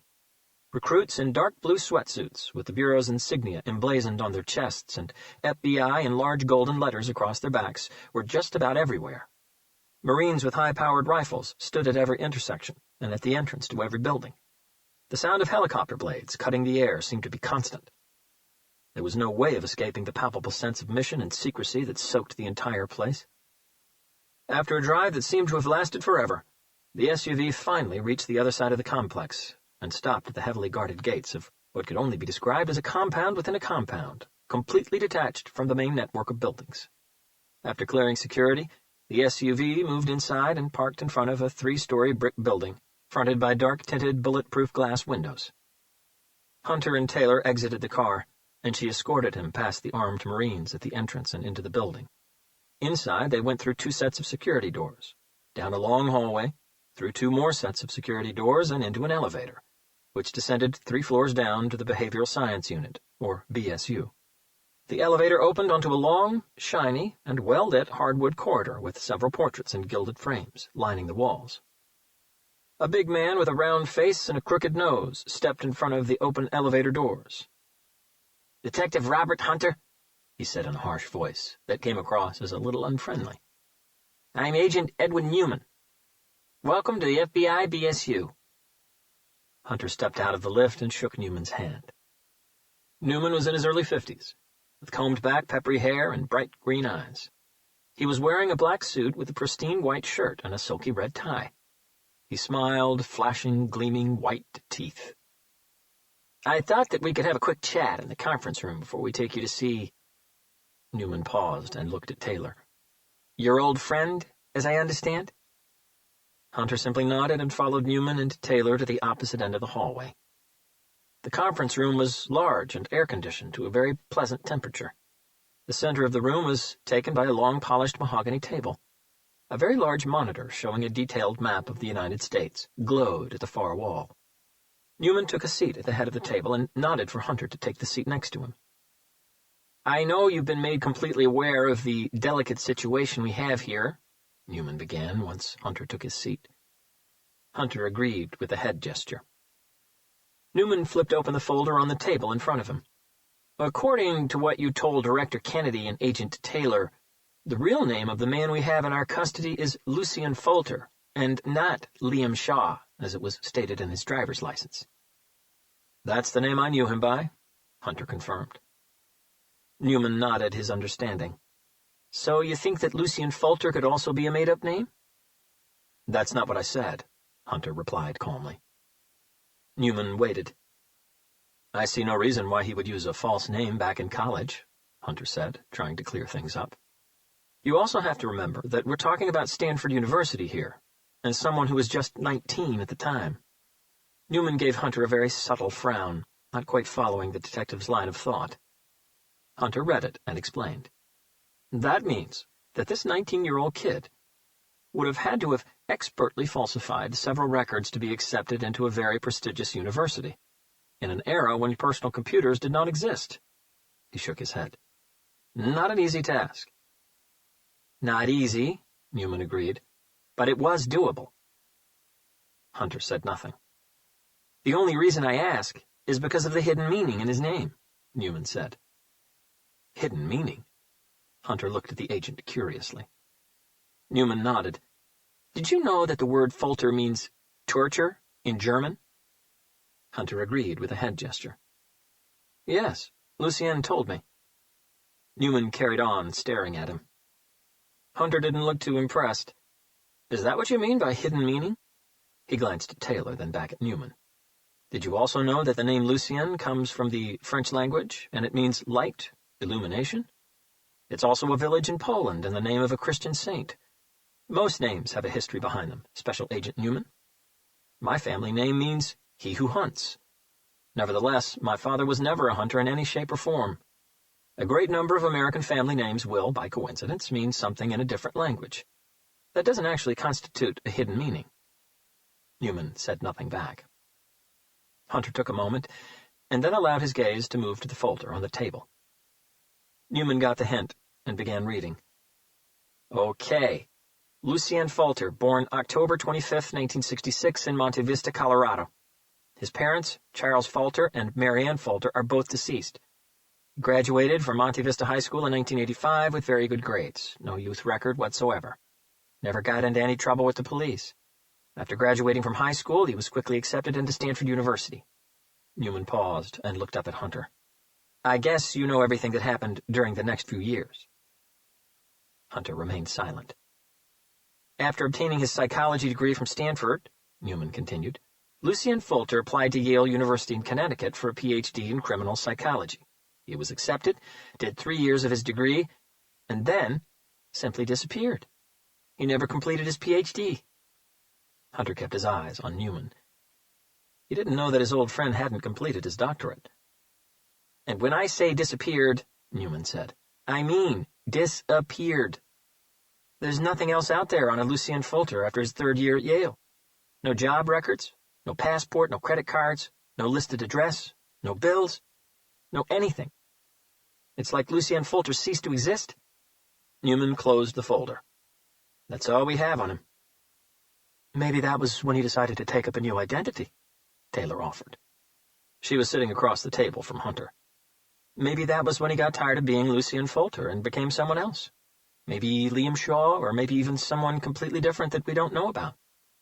Silence took over the room for the next few seconds, before Newman broke it again.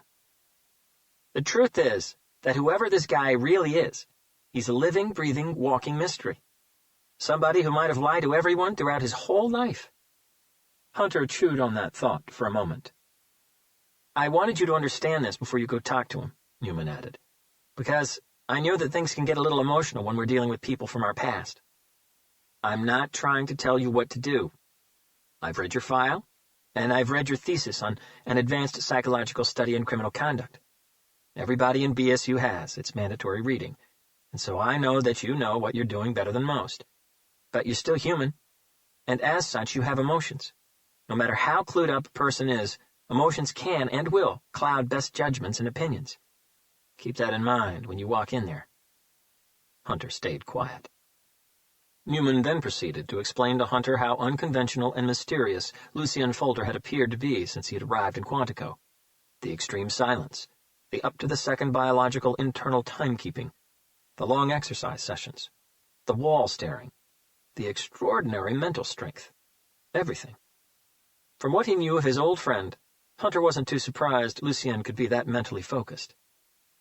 He's waiting, Newman said at last. I guess we better get going. Chapter 13. Newman and Taylor guided Hunter out of the conference room, back down the hallway and into the elevator, which descended another 2 floors to sub-level 5. This level was nothing like the behavioral science unit's floor. There was no shiny hallway, no fancy fixtures on the walls, no pleasant feel to the place whatsoever. The elevator opened onto a small concrete-floored anteroom. On the right, behind a large safety glass window, Hunter could see what had to be a control room with wall-mounted monitors and a guard sitting at a large console desk. Welcome to the BSU holding cells floor, Taylor said. Why is he being held here? Hunter asked. "A couple of reasons, really," Taylor replied. "First, as was mentioned before, the sheriff's department in Wheatland had no idea how to deal with a case of this magnitude. And second, because everything indicates that this is probably a cross-state double homicide case. So until we're able to establish where your old friend should be rightly held, we'll keep him here." "Also because your friend's potential psychopathy has triggered several bells within the behavioral unit," Newman added. "Especially his incredible mental strength, and the way he's able to hold firm under pressure. No one in the unit has ever come across anyone quite like him. If he really is a killer, judging by the level of brutality that was used on the 2 victims' heads found, then we might have stumbled upon a Pandora's box." Taylor signaled the guard inside the control room, and he buzzed open the door directly across the room from them. The U.S. Marine standing by the door took a step to the side to allow them through. The door led them into a long corridor where the walls were made of cinder block. There was a distinct, sanitized smell in the air, something that tickled the inside of the nose, similar to what one would find in a hospital, but not as strong. The corridor led them to a second heavy metal door, breach and assault-proof. As they got to it, Taylor and Newman looked up at the security camera high on the ceiling above the door. A second later, the door buzzed open. They zigzagged through another 2 smaller hallways and 2 more breach assault-proof doors, before arriving at the interrogation room halfway down another nondescript hallway. This new room was nothing more than a square box, 16 feet by 16 feet, light gray cinder block walls and white linoleum floor. The center of the room was taken by a square metal table with 2 metal chairs at opposite ends. The table was securely bolted to the floor. Also bolted to the floor, just by where the chairs were 2 sets of very thick metal loops. On the ceiling, directly above the table, 2 fluorescent tube lights, encased in metal cages, bathed the room in crisp brightness. Hunter also noticed the 4 CCTV cameras, 1 at each corner of the ceiling. A water cooler was pushed up against one of the walls, and the north wall was taken by a very large 2-way mirror. "Have a seat," Taylor said to Hunter. "Get comfortable. Your friend is being brought here." She gestured with her head. "We'll be next door, but we'll have eyes and ears in this room." Without saying anything else, Taylor and Newman exited the interrogation room, allowing the heavy metal door to shut behind them, and leaving Hunter alone inside the claustrophobic square box. There was no handle on the inside of the door. Hunter took a deep breath and leaned against the metal table, facing the wall. He'd been inside interrogation rooms countless times, many of them face-to-face with people who turned out to be very violent, brutal, and sadistic killers. Some of them serial. But not since his first few interrogations had he felt the choking tingle of anticipation that was now starting to strangle at his throat. And he didn't like that feeling. Not even a little bit. Then the door buzzed open again. Chapter 14. To Hunter's own surprise, he found himself holding his breath while the door was being dragged open. The first person to step through it was a tall and well-built U.S. Marine, carrying a close-quarters combat shotgun. He took 2 steps into the room, paused, and then took 1 step to his left, clearing a pathway from the door into the room. Hunter tensed and stood up straight. The second person to step into the room was about 1 inch taller than Hunter. His hair was brown and cropped short. His beard was just starting to become bushy. He was wearing a standard orange prisoner jumpsuit. His hands were cuffed and linked together by a metal bar that was no longer than a foot. The chain that was attached to that metal bar looped around his waist and then moved down to his feet, hooking onto thick and heavy ankle cuffs, restricting his movements and forcing him to shuffle his way along as he walked, like a Japanese geisha girl. His head was low, with his chin almost touching his chest. His eyes were focused on the floor. Hunter couldn't clearly see his face, but he could still recognize his old friend. Directly behind the prisoner followed a second Marine, armed identically to the first. Hunter took a step to his right, but remained silent. Both guards guided the prisoner to the metal table and to one of the chairs. As they sat him down, the second Marine quickly shackled the prisoner's ankle chain to the metal loop on the floor. The prisoner never lifted his head up, keeping his eyes low throughout the entire procedure. Once all was done, both guards exited the room without uttering a word or even looking at Hunter. The door closed behind them with a heavy clang. The tense, silent seconds that followed seemed to stretch for an eternity, until the prisoner finally lifted his head up. Hunter was standing across the metal table from him, immobile, transfixed. Their eyes met, and for a moment they both simply stared at each other. Then the prisoner's lips stretched into a thin, nervous smile. "Hello, Robert," he finally said, in a voice that sounded full of emotion. Lucien had gained a little more weight since Hunter had last seen him, but it looked to be all muscle. His face looked older, but leaner. He still had the same unmistakably healthy hue to his skin as he had all those years ago, but the look in his dark brown eyes had changed. They now seemed to possess a penetrating quality often associated with greatness, looking at everything with tremendous focus and purpose. With his high cheekbones, full, strong lips, and a square jaw, Hunter had no doubt that women would still refer to him as handsome. The 1-inch-long diagonal scar on his left cheek just under his eye gave him a rough, bad boy look that Hunter was sure would come across as charming to many people. "Lucien," Hunter said as if he couldn't believe his eyes. The staring continued for several seconds. "It's been a very long time," Lucien said, looking down at his shackled hands. "If I could, I'd hug you. I've missed you, Robert." Hunter stayed quiet simply because he didn't really know what to say. He'd always hoped that one day he would see his old college friend again, but he'd never imagined that it would be in the situation they found themselves in at that moment. "You look well, my friend," Lucien said with a renewed smile, his eyes analyzing Hunter. "I can tell you've never stopped working out. You look like—" He paused, searching for the right words.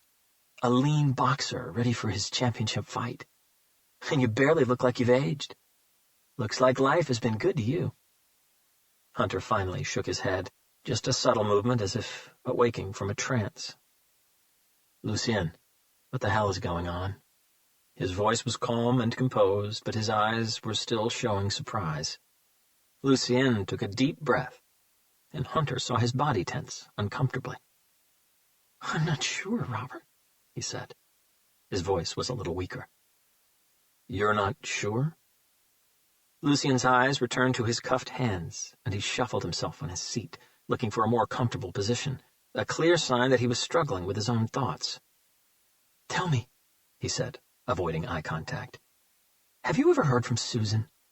For an instant he seemed surprised by his own question. Hunter frowned. "What?" "Susan. You remember her, don't you? Susan Richards?" Flashes of memory exploded inside Hunter's head. He remembered Susan very well. How could he not? The three of them were almost inseparable during their years at university. Susan was also a psychology major and a very bright student. She had moved from Nevada to California after being accepted into Stanford. Susan Richards was one of those happy-go-lucky kind of girls, always smiling, always positive about everything, and very little ever fazed her. She was also very attractive, tall and slim, with chestnut hair, beautiful almond-shaped hazel eyes, a petite nose, and plump lips. Susan had inherited most of her Native American mother's delicate features. Everyone used to say that she looked more like a Hollywood star than a psychology student. "Yes, of course I remember Susan," Hunter said. "Have you ever heard from her in all these years?" Lucien asked. Hunter's psychological training took over, and he finally realized what was happening. Lucien's defense and fear mechanisms were kicking in. Sometimes when a person is afraid or too nervous to talk about a delicate subject, she, might almost unconsciously try to steer the conversation away from that fragile topic and avoid talking about it, at least for a little while, until their nerves settle. That was exactly what Lucien was doing. As a psychologist, Hunter knew that the best way to deal with that was to just play along. Nerves would settle in time. "No," he replied. "After her graduation, I never heard from her again. Did you?" Lucien shook his head. "Same here, not even a little note." "I remember she'd said that she wanted to go traveling, Europe or something. Maybe she did and decided to stay over there for some reason. Maybe she met somebody and got married or found a career opportunity." "Yes, I remember she talked about traveling, and maybe she did," Lucien agreed. "But even so, Robert, we were together pretty much all the time. We were friends. Good friends." "Things like that do happen, Lucien," Hunter said. "You and I were best friends, and we didn't keep in touch after college." Lucien looked up at Hunter. "That's not entirely true, Robert. We did keep in touch for a while. A few years, actually, until you finished your Ph.D. I went to the ceremony, remember? Hunter nodded once. I thought that maybe she had kept in touch with you. Lucienne shrugged. Everyone knew that Susan was into you. Hunter said nothing. Lucienne gave Hunter a friendly smile. I know that you never got together with her because you knew that I really liked her. That was very cool of you, very considerate, but I don't think I would have minded. The two of you probably would have made a very nice couple. Lucienne's eyes avoided Hunter's for a second. Do you remember when we went with her to that tattoo parlor because she wanted to get that horrible thing on her arm? He asked. Hunter did remember it. Susan had decided to get a tattoo of a red rose, where its stem, full of thorns, was wrapped around a bleeding heart, giving the impression that it was strangling it. I do remember it, Hunter said with a melancholic smile.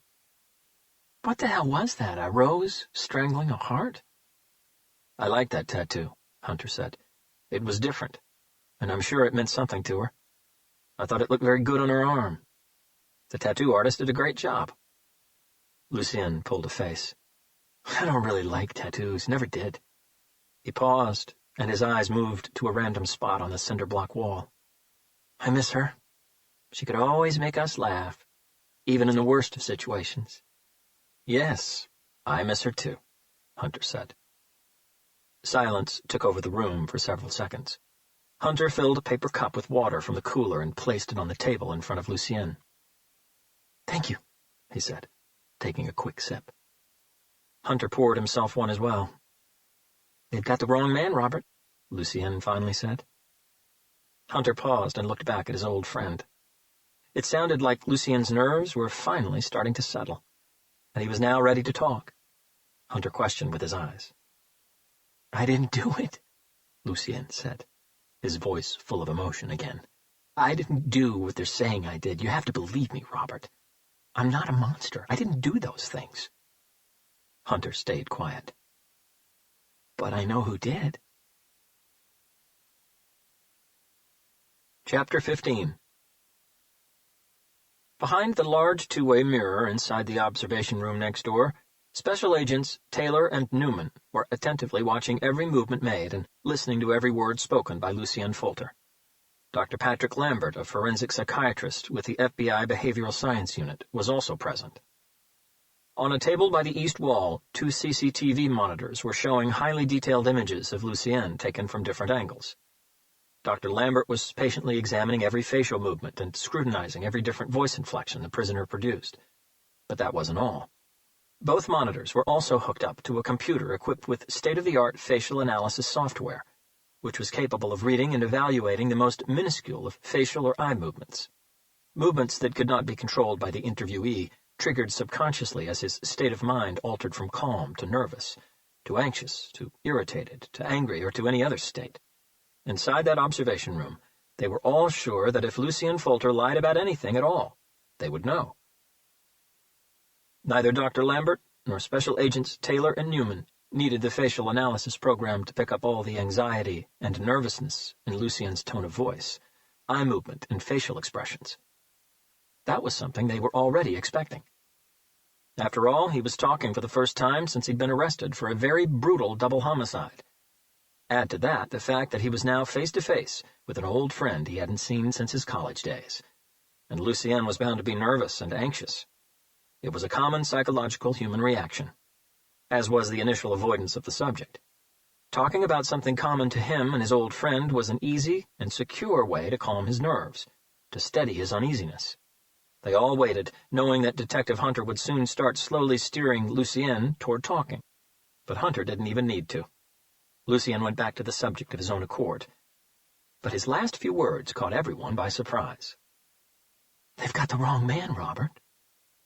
The tension inside the observation room went up a notch, and instinctively everyone craned their heads forward in the direction of the monitors, as if that would make them see or hear better. I didn't do it. I didn't do what they're saying I did. You have to believe me. Of course he didn't, Newman said with a half-chuckle, looking over at Taylor.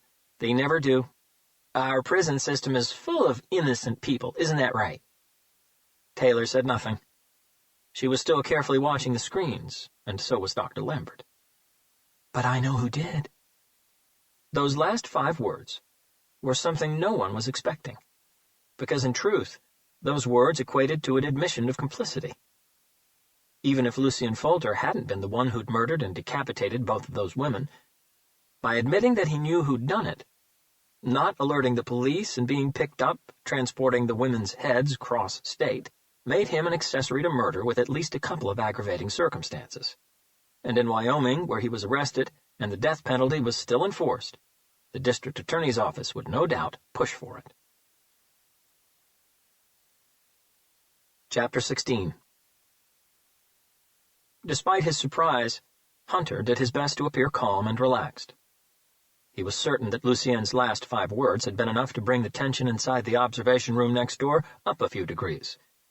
But now that Lucien's nerves seemed to have settled down enough for him to start talking, Hunter knew he had to keep the conversation between them going as smoothly as possible. Simply steer it in the right direction and allow his old friend to talk.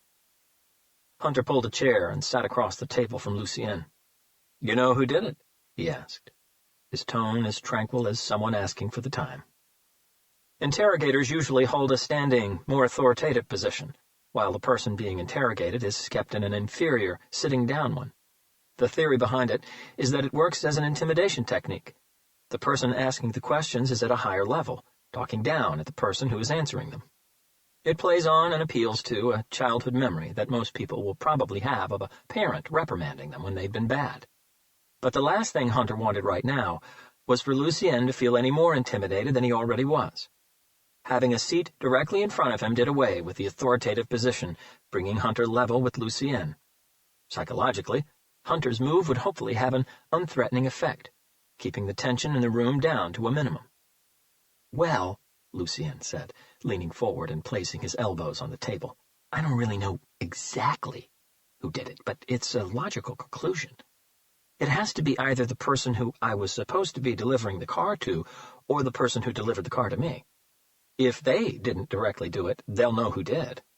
They are the ones you have to go after." Lucien paused and let go of a deep, heartfelt breath. "You have to help me, Robert.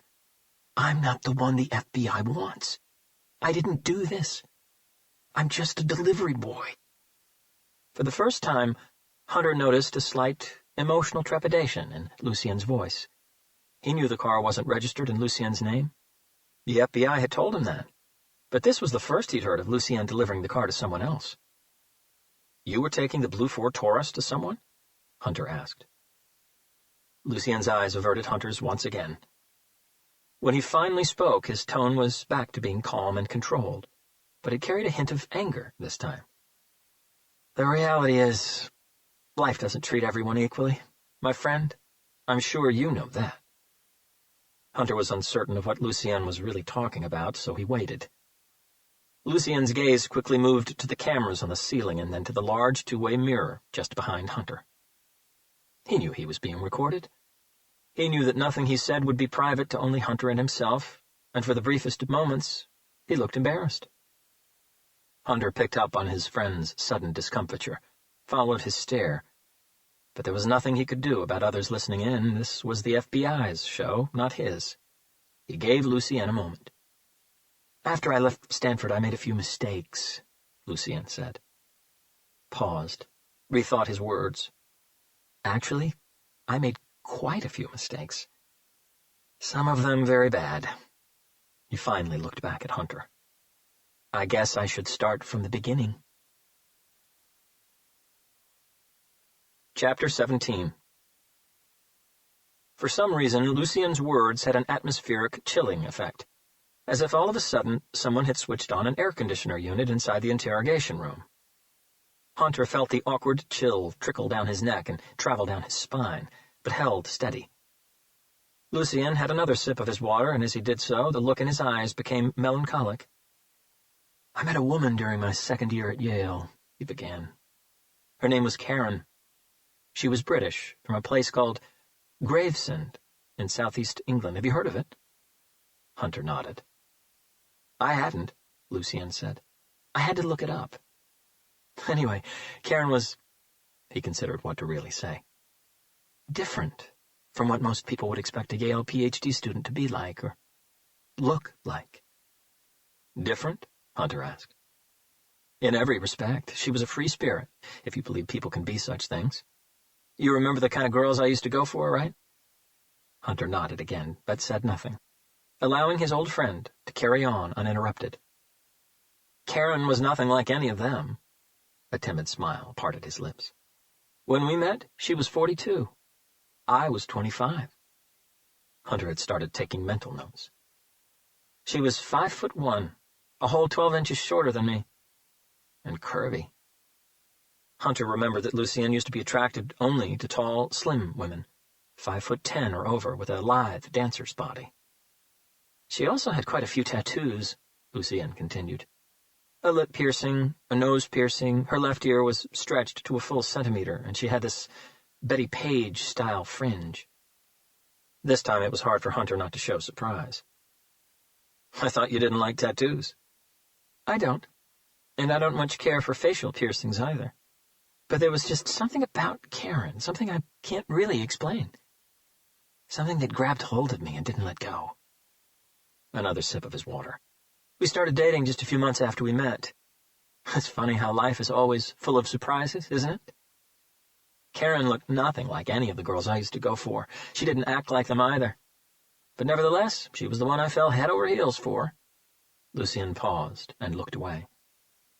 I guess I can say that I was truly in love. Hunter saw a muscle flex on his friend's jaw. She was a very sweet woman, Lucien said, and we got along fantastically well. We did everything together, went everywhere together, spent every second together. She became my haven, my heaven, my heart. I was living a dream. But there was one problem. Hunter waited. Karen had gotten involved with some very bad people. What kind of bad? Hunter asked. Drugs bad, Lucien said. The kind of bad you don't mess with unless you've grown tired of this life and feel like exiting it in a very violent way. He finished the rest of his water in 3 large gulps before crushing the paper cup in his right hand. Hunter took note of his friend's silent, angry outburst, stood up, poured him a new cup of water, and placed it back on the table. Thank you. He stared at the cup. I'm sorry to say that I wasn't strong enough, Robert, Lucien continued. I'm not sure if it was because I was too much in love or if I was just swallowed up by the moment. But instead of talking her out of it, I ended up joining her and trying some of the stuff she was using. There was a pain-stricken, embarrassed pause. Hunter carried on observing his friend. The problem is, Lucien moved on, and I'm sure you know this, some of this shit is hard to only try. He looked down at his hands. So I got hooked. What kind of drugs are we talking about here? Lucien shrugged. The heavy kind, instant hook stuff, and alcohol. I started drinking a lot. Hunter had seen so many strong people fall victim to those kind of drugs he'd lost count. From then on, everything went downhill, and in a hurry. All the money I had went into supplying Karen's habit and mine. I ate away at my finances faster than you could imagine. My entire life started suffering. I dropped out of Yale in my 3rd year and would do anything to get my daily fix. I ran up debts everywhere, and with the wrong kind of people.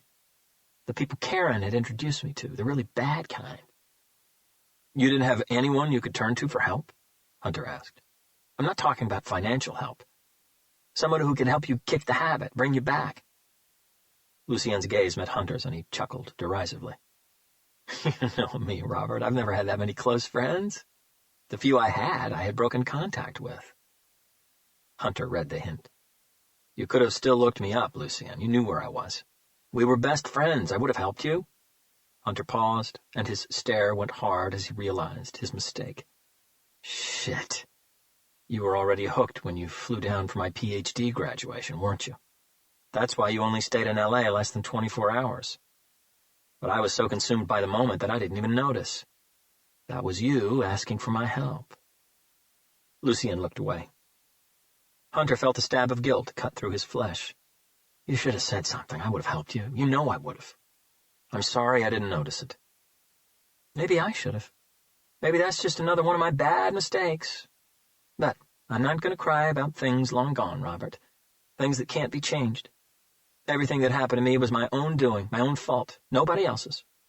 I know it, and I accept that. And yes, I know that everyone needs a little help every once in a while. I just didn't know how to ask for it. It was Hunter's turn to have a sip of his water. Were you still with Karen when you went to L.A.? He asked. Lucien nodded. She also quit Yale, and did some very, very stupid things to get hold of cash. He hesitated, took a deep breath, and his eyes saddened.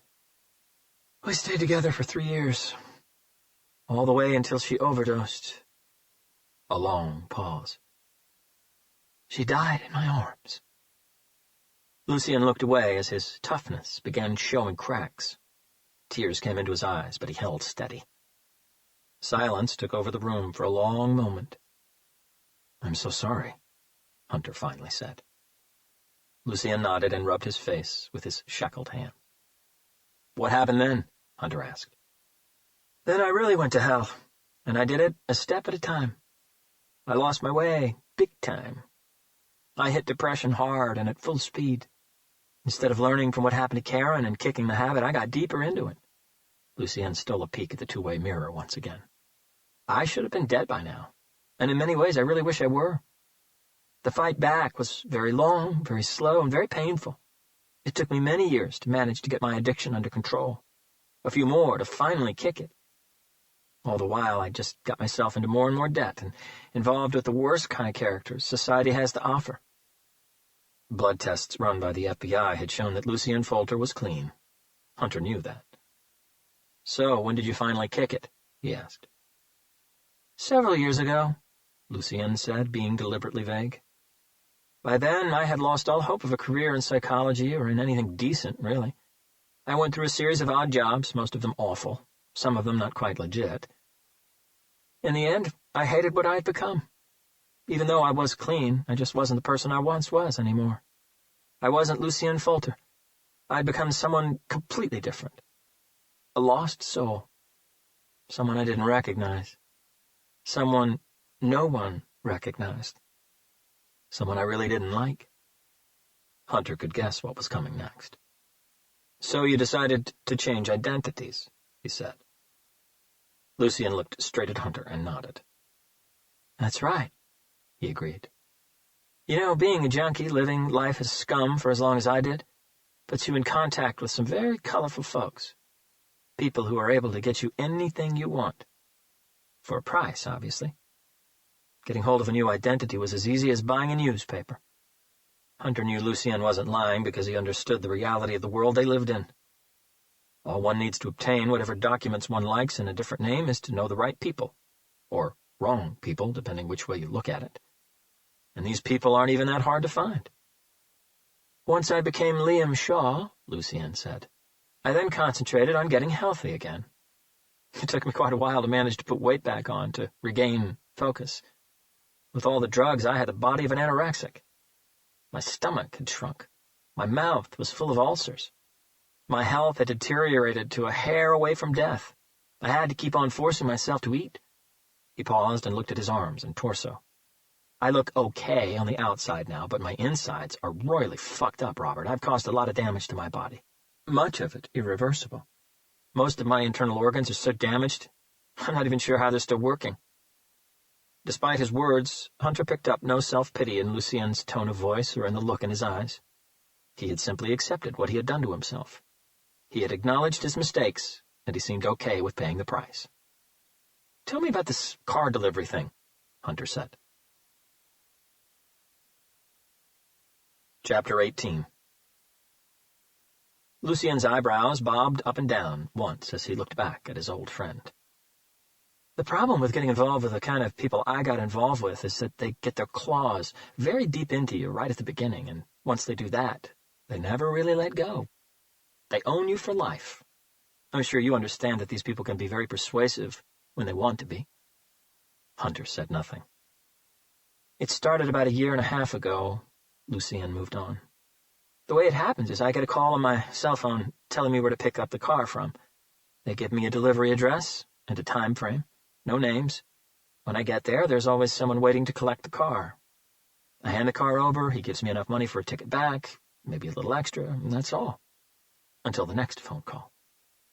I'm guessing you don't always deliver the cars to the same place, Hunter said. Not so far, Lucien agreed. A different pickup and delivery address every time.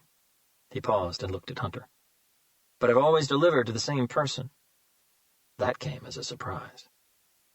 Can you describe him? Hunter asked. Lucien pulled a face. About 6 foot tall, well-built, but deliveries were always made at night in some dark field.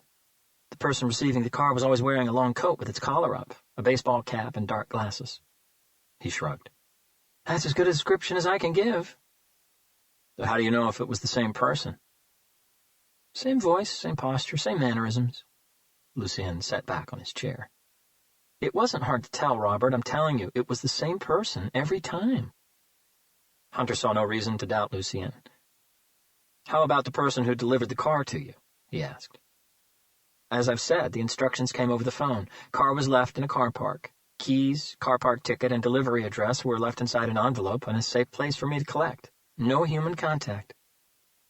And you had no idea what you were delivering? Hunter asked.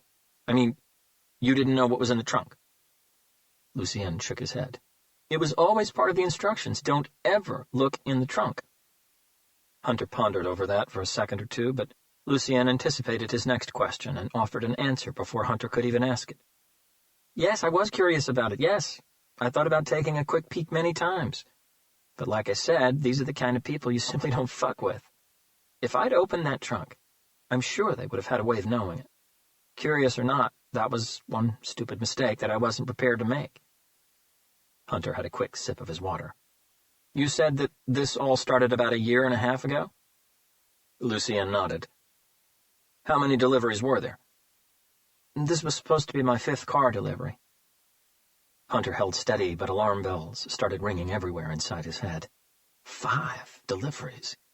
If Lucien was telling the truth and he was delivering the same or very similar cargo every time, then this whole thing had just escalated into a serial murderer investigation. And judging by what he'd seen, a very brutal and sadistic one. Lucien paused and looked at Hunter differently, like a rookie poker player who'd just gotten a great hand and was unable to disguise it. My trump is, I know who the person over the phone was. Hunter's eyebrows arched. Lucien took a moment before speaking again. For now, I'll keep that information to myself, together with all the previous pickup and delivery locations. That answer caught Hunter completely by surprise, and he frowned. I know you're not running this show, Robert, Lucien explained. The FBI is pulling all the strings here. The only reason you're here is because I asked for you. I know they probably told you that you're only here as a guest, a listener. You have no authority over anything. You can't guarantee me anything because here you have no bargaining powers. My only bargaining power, on the other hand, is information. I understand that, Hunter agreed. But I don't see how withholding it can help you, Lucien. If you are innocent, you have to help the FBI prove that, not play games with them. And I will do that, Robert, but I'm scared. Even a child can see that the evidence against me is overwhelming. I know that I'm facing death row here, and I'm petrified. Yes, I'll admit that paranoia has set in here. Lucien lifted his shackled fists and hit them 3 times against his forehead, before looking straight into Hunter's eyes. I didn't tell them anything so far because I didn't think they'd believe me. It was easy to see how paranoia and fear could have easily distorted Lucien's vision of reality. Hunter had to reassure him. It doesn't quite work like that, Lucien. Why wouldn't the FBI believe you? They're not out to send you or just anyone to prison. They want to find the person who's responsible for those murders. And if you can help them, of course they'll listen to you. Of course they'll follow up on what you tell them. Okay, maybe they would, but I panicked. He took a deep breath. Then I thought of you. I have no family left, Robert. Everyone's gone. There's no one on this earth who even cares if I live or die. I met a lot of people in my life, but you're the only real friend I've ever had. The only one who knew the real me. And you were also a cop. So I just thought that maybe... Lucien's voice was filled with emotion one more time. His toughness cracked again. I didn't do this, Robert. You have to believe me. Back in college, Hunter could usually tell when Lucien was lying because he had a very subtle tell. Hunter had identified it in their second semester at Stanford. As he was telling a lie, Lucien's stare would harden, become more determined, as if somehow the tough look in his eyes could hypnotize you into believing him. Consequently, for just a fraction of a second, his lower left eyelid would tighten, producing not exactly a twitch, but a very delicate movement. He couldn't help it because he didn't even know he was doing it. It's been over 20 years, but Hunter hoped he could still identify it because he knew what to look for. But there had been no hardening of the stare, no movement of the lower left eyelid whatsoever, no matter how subtle. "Remember when I told you that I didn't know how to ask for help, your help?" Lucien paused for breath. "Well, I'm doing it now. Please help me, Robert." Hunter felt the stab of guilt slash through him for the second time. "How can I help you, Lucien?" he asked. "You said so yourself just a moment ago. I'm here as a listener. I have no authority over anything. I'm not even an FBI agent. I'm a detective with the LAPD. Lucien locked eyes with Hunter for a long moment, and then, all of a sudden, his gaze softened. "If I'm brutally honest, Robert, I don't think I really care if I live or die anymore. I messed up a long time ago. I made way too many mistakes. And since then, I've done nothing but live a sub-life. I lost everything, including my dignity, and the only person I truly loved. I guess I can say that I'm ashamed of most of my life, but I'm not a murderer. I know that this might sound silly, but I don't care what anyone thinks of me. Except you, Robert. Regardless of what happens to me, I want you to know that I'm not a monster." Hunter was about to say something, but Lucien interrupted him. "Please don't say that you already know that or that you don't believe I am one, because I don't want your pity, Robert. I want you to know. Really know. That's why I'm going to tell you what I'm going to tell you, because I know that you will check on everything I say, with or without the FBI." Still no telltale signs from Lucien? Hunter knew Lucien was right. There was no way he would walk away from that interrogation room and forget about everything Lucien was about to tell him, no matter what sort of pressure the FBI tried to put him under. "So what is it that you want to tell me?" he asked. "What is it that you want me to go check out?" Lucien looked down at his hands before meeting Hunter's stare, and then he started speaking again. Chapter 19. Special Agents Taylor and Newman, together with Dr. Lambert, stepped into the interrogation room 30 seconds after Lucien was taken back to his cell. Hunter was leaning against the metal table, facing a blank wall, a pensive look on his face. "Detective Hunter," Taylor said, grabbing his attention. "This is Dr. Patrick Lambert. He's a forensic psychiatrist with the BSU. He also watched the entire interview from the observations room." "It's a pleasure to meet you, Detective Hunter," Dr. Lambert said, shaking Hunter's hand. "Impressive work." Hunter gave him a subtle frown. "Your paper. Impressive work. And to think that you wrote that when you were so young." Hunter accepted the compliment with a simple head gesture. "For someone who said only 7 words in 5 days, you sure got him talking," Taylor said. Hunter looked at her but said nothing back. "We didn't pick up anything relevant," Newman announced, pouring himself a cup of water from the cooler. "What do you mean?" Hunter asked. Newman told Hunter about the facial analysis software they were using inside the observation room. "There were a few nervy eye, head, and hand movements," Dr. Lambert said. "A few emotional qualities here and there in his tone of voice, but nothing that would flag as too anxious or too nervous. Bottom line is, we have no clear indication that he was lying about anything." He paused for effect. "But we also have no clear indication that he was telling the truth about anything." "So much for your expensive facial analysis software," Hunter thought. "And that includes everything he told you in the last few minutes of your interview," Dr. Lambert added. Lucien had tried keeping his voice quiet, quieter than throughout the entire session, but the powerful multi-directional microphone on the ceiling directly above the metal table had picked up every word he had said to Hunter. "I'm sending a riddle your way, Robert, a riddle that only you will know the answer to." Lucien had placed both elbows on the table, leaning forward, and looked over Hunter's shoulder at the two-way mirror behind him. "I don't trust those fuckers." His voice had become almost a whisper. "For the past several years I've been living, or hiding, if you prefer, in North Carolina. The house is rented, and I pay cash in advance, directly to this old couple, so the place can't be traced back to me. A pause, followed by a sip of water.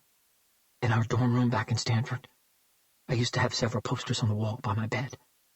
But there was a particular one, the largest of them all, the one that you also liked, with the sunset. If you think about it, you will remember it. The county in North Carolina carries the same name as the figure in that poster. Hunter's expression had turned thoughtful. I'm sure you'll also remember Professor Hot Sauce. The right edge of Lucien's mouth had lifted in a semi-devious smile.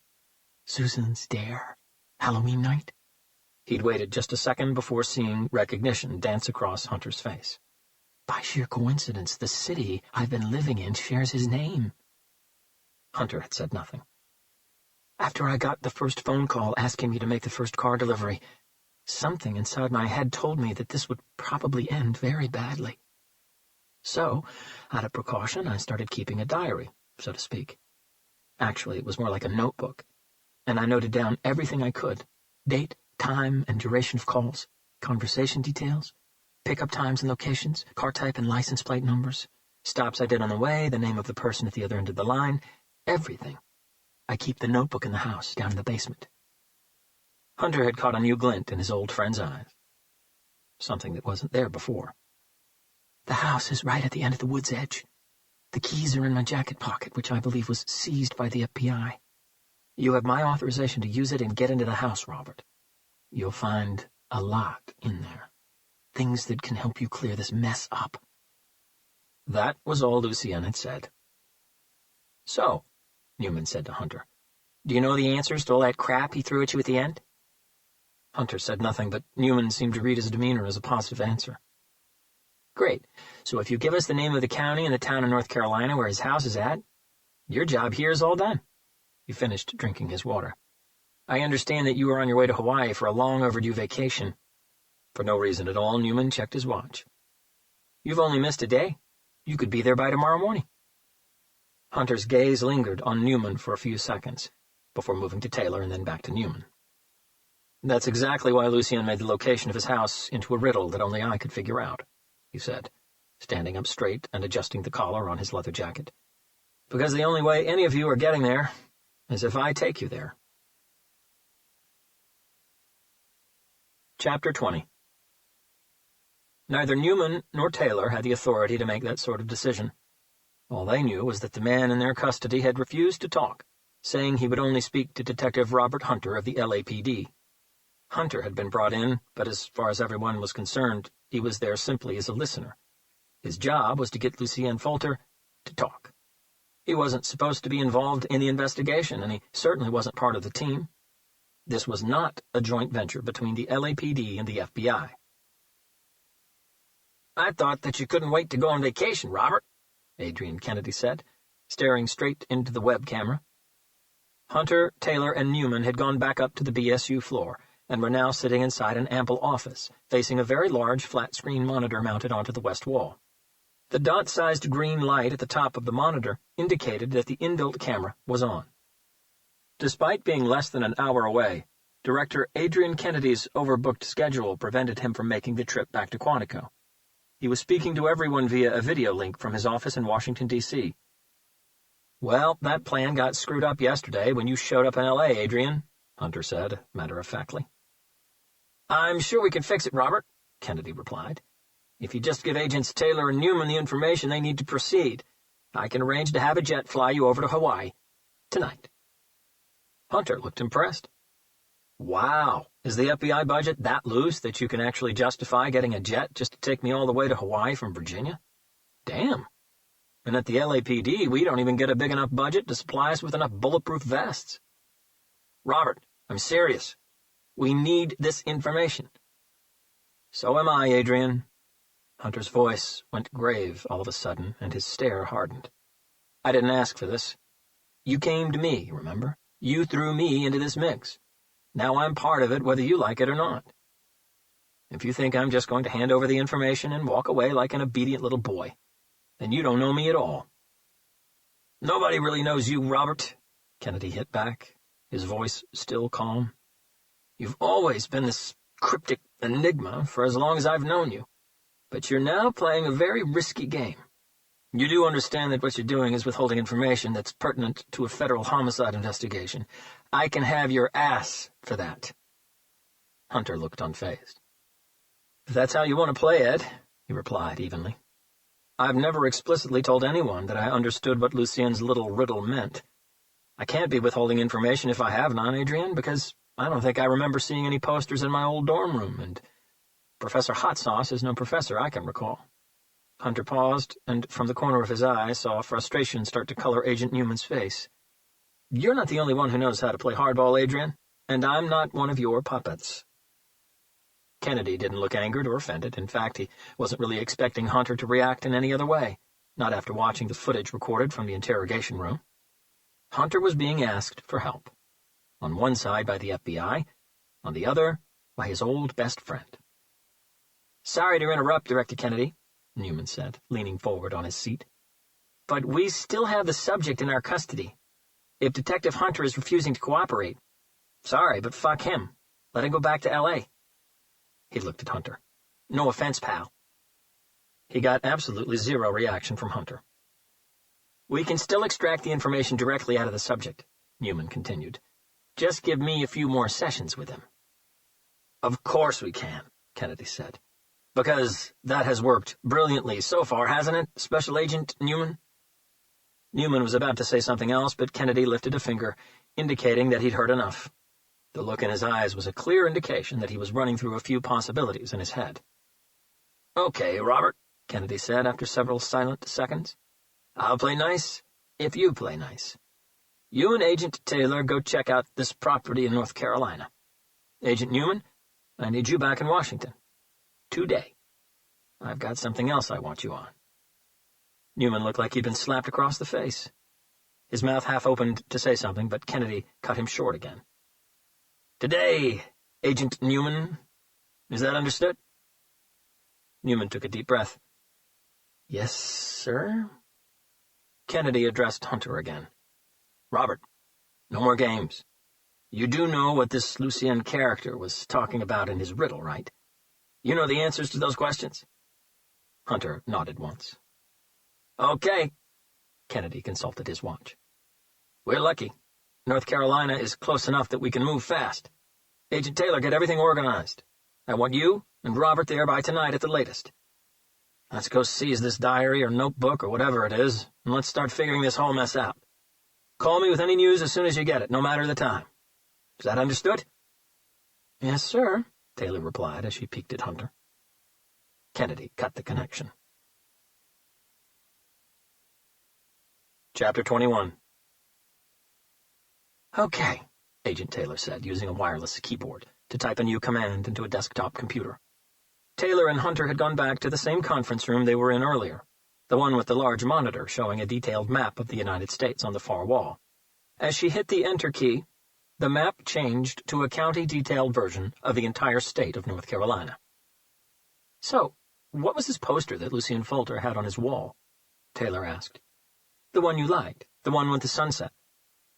Hunter gave her a subtle shrug, stepped closer to the map, and allowed his eyes to carefully study it.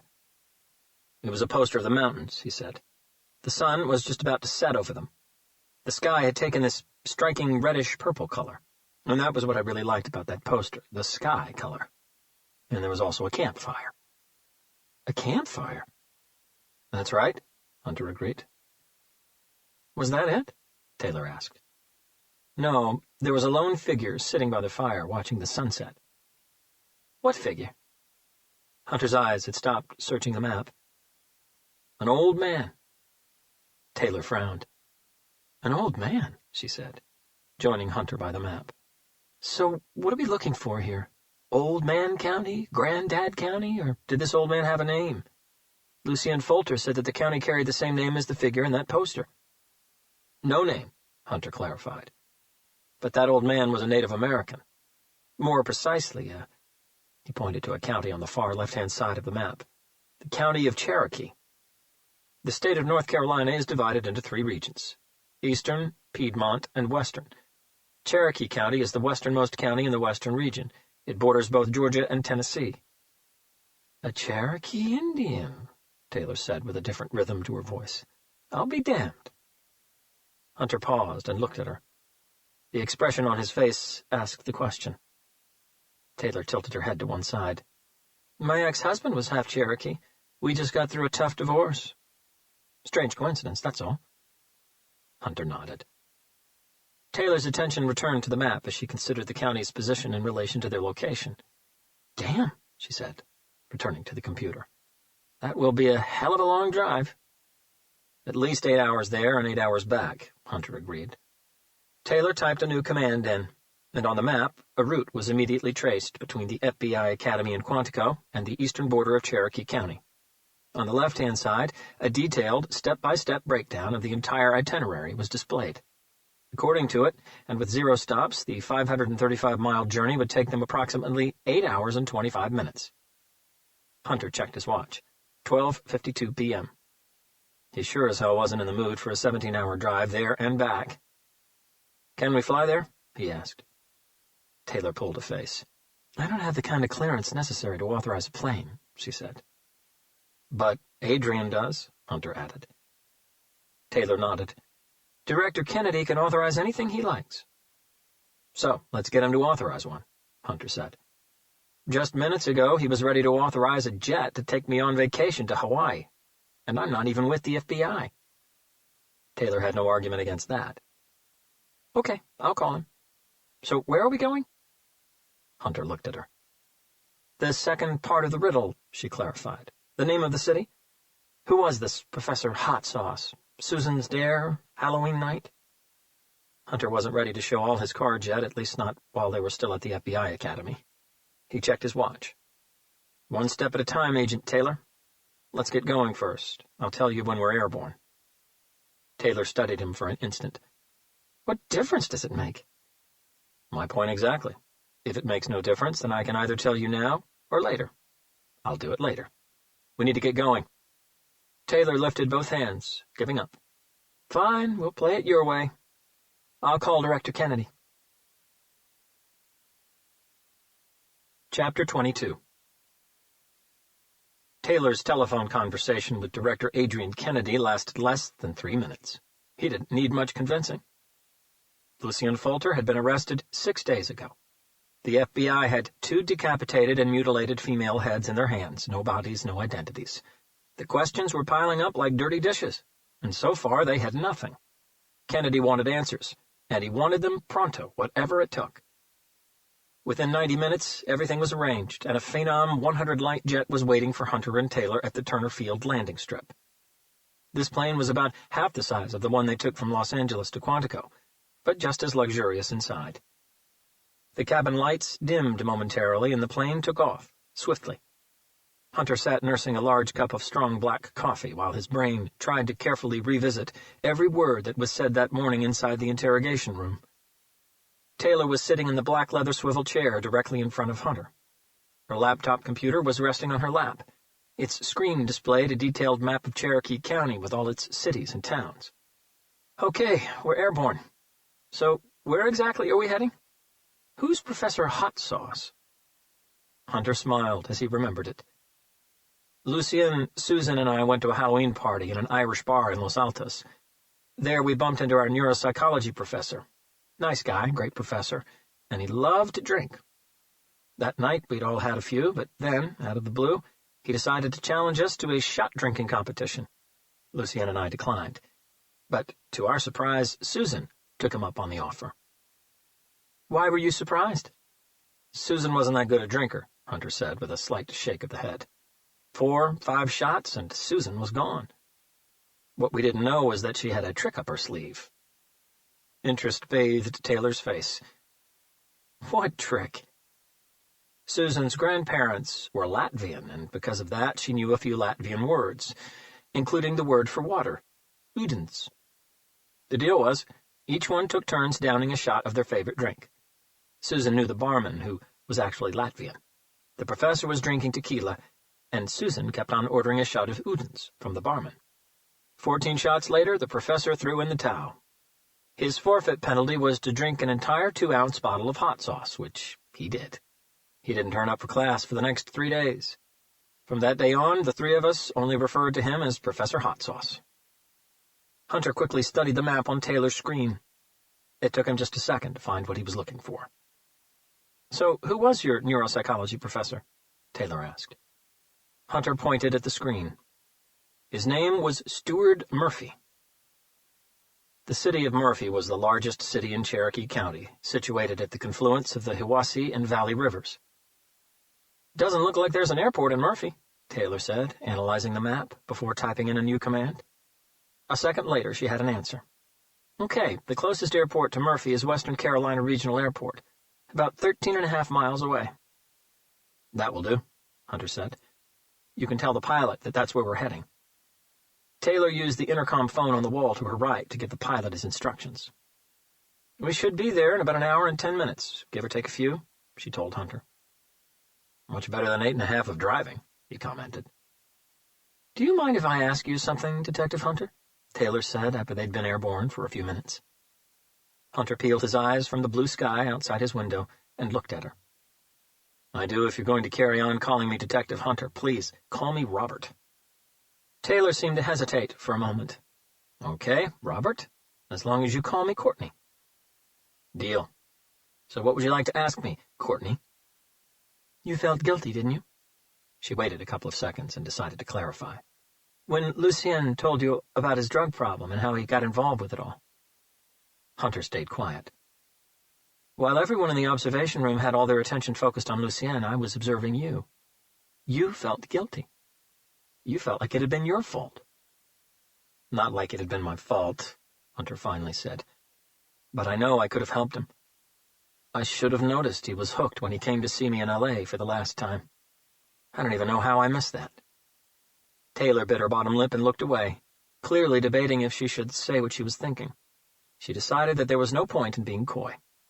"I know he was your friend, and I'm sorry to say this, but junkies don't get a lot of sympathy from me. I've worked on too many cases where someone, high on some cheap fix or trying to get some cash to buy some cheap fix, committed the most atrocious murder or murders." She paused for breath. "He could be lying, you know. He could still be hooked on something, and he could have killed those two women while under the influence." Hunter picked up on something different underlying Taylor's tone. Hidden anger, maybe. "Your lab tests showed that he was clean," he said. "Certain drugs exit your system in a matter of hours. You know that." Taylor came back. "Plus, those heads had been preserved in ice containers for who knows how long. Those two women could have been murdered months ago." "That's true." Hunter couldn't counter-argue her point. "And certain drugs do exit your system in a matter of hours, but you've seen junkies before, right? They just can't stay away from drugs for too long, and they all show typical psychological and physical signs of dependency. Skin, eyes, hair, lips, paranoia, anxiety. You know what to look for. Lucien showed none of it." Hunter shook his head. "He isn't hooked anymore." This time it was Taylor who couldn't debate Hunter's argument. Lucien really showed no physical or psychological signs of dependency anymore. But she wasn't ready to let it rest quite yet. "Okay, I agree, he does appear to be clean, but he still gets no sympathy. According to what he told you, nobody forced him to take any drugs. He decided to do so of his own free will. He could have just as easily walked away from it. People all over, and of all ages, are offered drugs every day. You know this better than most, Robert. Some go for it, some don't. It's a choice. In his case, it was his choice, no one else's. No one but Lucien should feel guilty about him becoming a junkie." Hunter said nothing for a long instant. The plane hit a spot of turbulence, and he waited until it was all clear before speaking again. "It's not quite that simple, Courtney. Isn't it?" "No." Hunter sat back in his seat.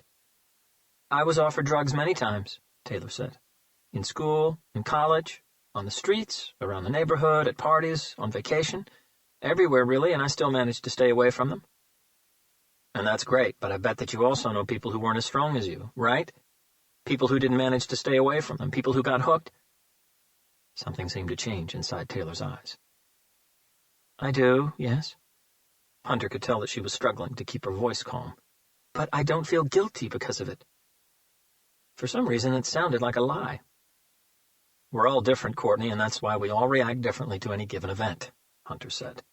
"Our reactions directly depend on the circumstances surrounding that event and on our psychological mood at that particular time. Taylor did know that. She'd seen it before. Someone who's feeling happy, things are going great at home and at the workplace, gets offered a highly addictive drug at a party or somewhere else. That person says no because she sees no need for it. At that particular time, that person's feeling naturally happy, naturally high. That same person, just a day later, gets laid off or has a bad argument at home, or something that bumps his or her mood down a notch, gets offered the same highly addictive drug. This time, the person says yes because his or her mood has changed. The circumstances have changed, and right at that particular moment, that person is psychologically and maybe even physically very vulnerable. Drug pushers have some sort of sixth sense when it comes to picking those people out of a crowd, and they really know how to sweet-talk a person into believing that if she takes whatever drug they're being offered, all their problems will be gone in a flash. Paradise awaits. Taylor began chewing on her bottom lip. You know that there are many drugs out there that all it takes is a single hit, don't you? Hunter continued. Like Lucien said, instant hook stuff. Even very strong people can't be very strong all the time, Courtney. It's a fact of life. All you need is to be approached when, for some reason or another, you're not so mentally strong. You're feeling lonely or depressed or neglected or something. And they've got you. We don't know all the facts, and we also don't know how many times Lucien walked away from it before he finally failed. I'll admit, Taylor said, you fight a good argument on behalf of junkies. I'm not trying to defend junkies, Courtney, Hunter said calmly. I'm just saying that a very large number of addicts out there know that they've made a mistake, and all they want is to find the strength to kick the habit. Most of them can't seem to find that strength on their own. They need help. Help that most of the time isn't very forthcoming. Probably because so many out there share the same thoughts as you do. Taylor's blue eyes honed in on Hunter intensely before darting away. So, how do you think you could have helped him? She asked. What would you have done? Everything I could, Hunter replied without missing a beat. I would have done everything I could. He was my friend. Chapter 23. An hour and 8 minutes after taking off, the Phenom 100 jet touched down at Western Carolina Regional Airport. The weather outside had started to change. Several large clouds were now lurking around in the sky, keeping the sun from properly shining through, and bringing the temperature down a few degrees. In spite of the lack of sunshine, Taylor put on her sunglasses as soon as they stepped out of the plane. It was basic FBI training. Once in public, always hide your eyes. Outside the airport, Hunter and Taylor met a representative from a local car rental company she had spoken to on the phone. He delivered them a top-of-the-range black Lincoln MKZ sedan. Okay, Taylor said, flipping open her laptop as she and Hunter got into the car. She took the driver's seat. The car looked and smelled brand new, as if it had been purchased that morning just to accommodate them. Let's figure out where we need to go from here. Taylor used the laptop's touchpad and quickly called up a satellite view application. In a fraction of a second, she had a photographic, bird's-eye view map of the city of Murphy on her screen. Lucien said that the house was at the end of a wood's edge, she continued, angling the laptop Hunter's way. They both studied the screen for a long moment, and as Taylor used the touchpad to drag the map from left to right and top to bottom, her demeanor changed. Was he kidding? She finally said. Her voice was still calm, but it now had a sliver of annoyance to it.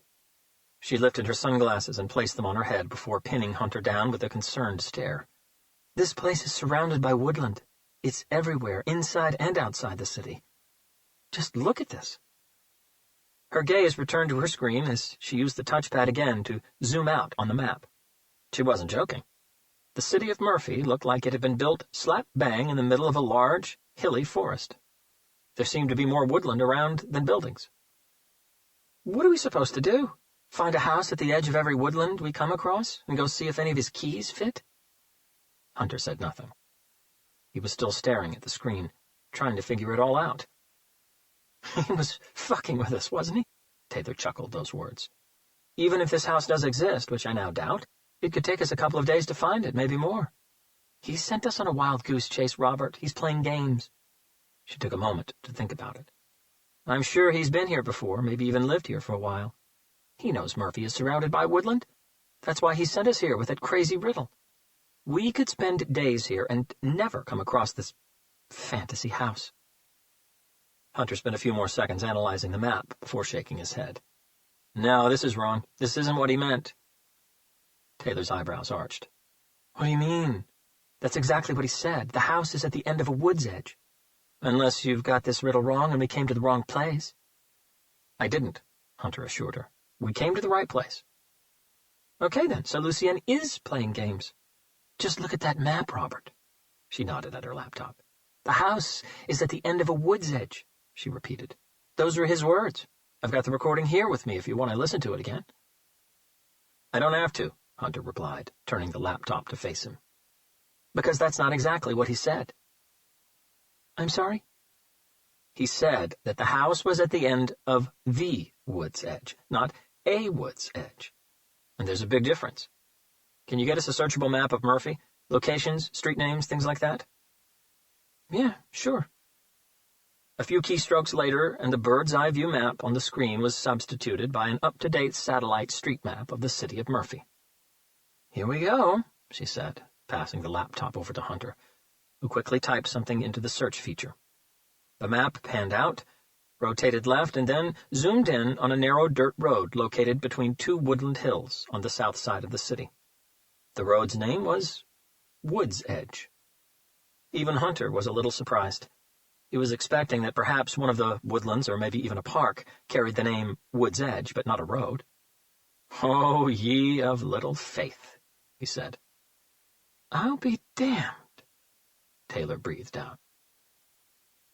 The road seemed to carry on for about half a mile.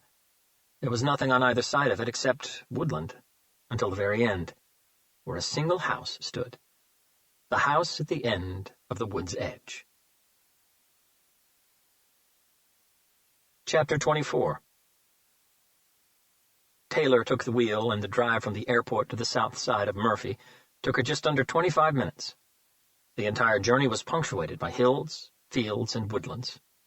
As they approached the city of Murphy, a few small ranches sprang up by the side of the road, with horses and cattle moving lazily around the yard.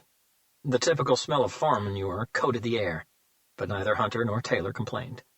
Hunter, for one, couldn't remember ever being in a place where everywhere he looked was painted by trees and green fields. It was striking scenery, they both had to admit. As Taylor exited Creek Road and veered right into Wood's Edge, the road got bumpier by the yard, forcing Taylor to slow down to almost a snail's crawl. Jesus, there's absolutely nothing here, she said, looking around. Did you notice that we haven't even seen a lamppost for way over a mile? Hunter nodded. I'm glad we still have daylight to guide us, Taylor commented. There's no doubt Lucien was hiding from something or someone. Who in their sane mind would want to live down here? She tried her best to avoid the larger potholes and bumps. But no matter how carefully she swerved or how slowly she drove, it still felt as if they were driving through a war zone. This is like a minefield, she said. Car companies should bring their vehicles down here for a suspension test. A couple of slow and very bouncy minutes later, they finally reached the house at the end of the wood's edge. The place looked like a single-story ranch house, but on a much smaller scale. A low wooden fence, in desperate need of repair and a new paint job, surrounded the front of the property. The grass beyond the fence looked like it hadn't been cropped in months. Most of the cement slabs that made up the crooked pathway that led from the gates to the house were cracked, with weed growing through the cracks and all around the slabs. An old and full of holes stars and stripes fluttered from a rusty flagpole on the right. The house was once white-fronted with pale blue windows and doors, but the colors had faded drastically and the paint was peeling off from just about everywhere. The hipped roof also looked like it could do with a few new tiles. Hunter and Taylor stepped out of the car. The cool breeze started blowing from the west, bringing with it the smell of damp soil. Hunter looked up and saw a couple of darker clouds starting to close in. He certainly didn't take very good care of this place, Taylor said, closing the car door behind her. Not really the best of tenants. Hunter checked the dirt road around him and all the way up to the wooden fence. Except for their own, there were no other tire tracks. The house had no car garage, so Hunter looked for a place where a car could park by the house. In places like this, people tend to always park in the same spot. They would have undoubtedly left some sort of lasting impression on the ground, maybe even some oil marks or residues. He saw none. If Lucien Folter really lived here, it didn't look like he owned a car. Hunter also checked the post box by the fence. Empty. As they both moved toward the house, Hunter paused a second, allowing Taylor to take the lead. As it had been pointed out to him more than once, this wasn't his investigation. The single wooden step that led up to the porch creaked like a warning signal under Taylor's weight. Hunter, who was right behind her, decided to skip it, stepping straight up onto the porch instead. They checked the windows on both sides of the front door. They were all locked, with their curtains drawn shut. The heavy door on the right of the house that led to its backyard was also locked. The wall above it was high enough to dissuade anyone who might have been thinking about climbing over. "Okay, let's try these," Taylor said. Lucienne's keychain could have belonged to a building supervisor. A single, thick metal loop, packed with similar-looking keys. There were 17 in total. Taylor pulled open the mesh screen door and tried the first key. It didn't even go into the lock. The second, third, fourth, and fifth keys all slid in easily, but none of them turned. Taylor just kept on, calmly going through them. The smell of damp soil became stronger and the air cooler as the first drops of rain came down. Taylor paused a second and looked up, wondering how many holes would reveal themselves on the porch's roof once the rain got stronger. Keys number 6 and 7 were a repeat of the first one, wrong fit. Key number 8, on the other hand, slid into the lock with tremendous ease, and as Taylor turned it, the lock came undone with a muffled clunk. "Bingo," she said. "I wonder what all those other keys are for." Hunter said nothing. Taylor turned the handle and pushed the door open. Surprisingly, there was no creaking or squeaking noise, as if the hinges had been well oiled recently. Even before stepping into the house, they were both hit by a disinfectant, mothball sort of smell that came from inside. Instinctively, Taylor brought a hand to her nose. The smell didn't bother Hunter. Taylor found a light switch on the inside wall to the right of the door and flicked it on. The front door led into a very small and completely bare, white-walled anteroom. They quickly moved past it and to the next room along the living room. Once again, Taylor found the light switch by the door and flicked it on, activating a single light bulb that hung from the center of the ceiling. The thick red and black shade around it dimmed its already weak strength considerably, throwing the room into a penumbra. It wasn't the most spacious of living rooms, but with almost no furniture to speak of, it also didn't feel cramped. The disinfectant mothball smell was much stronger in this room, making Taylor cringe and look like she was about to heave. "You okay?" Hunter asked. Taylor nodded unconvincingly.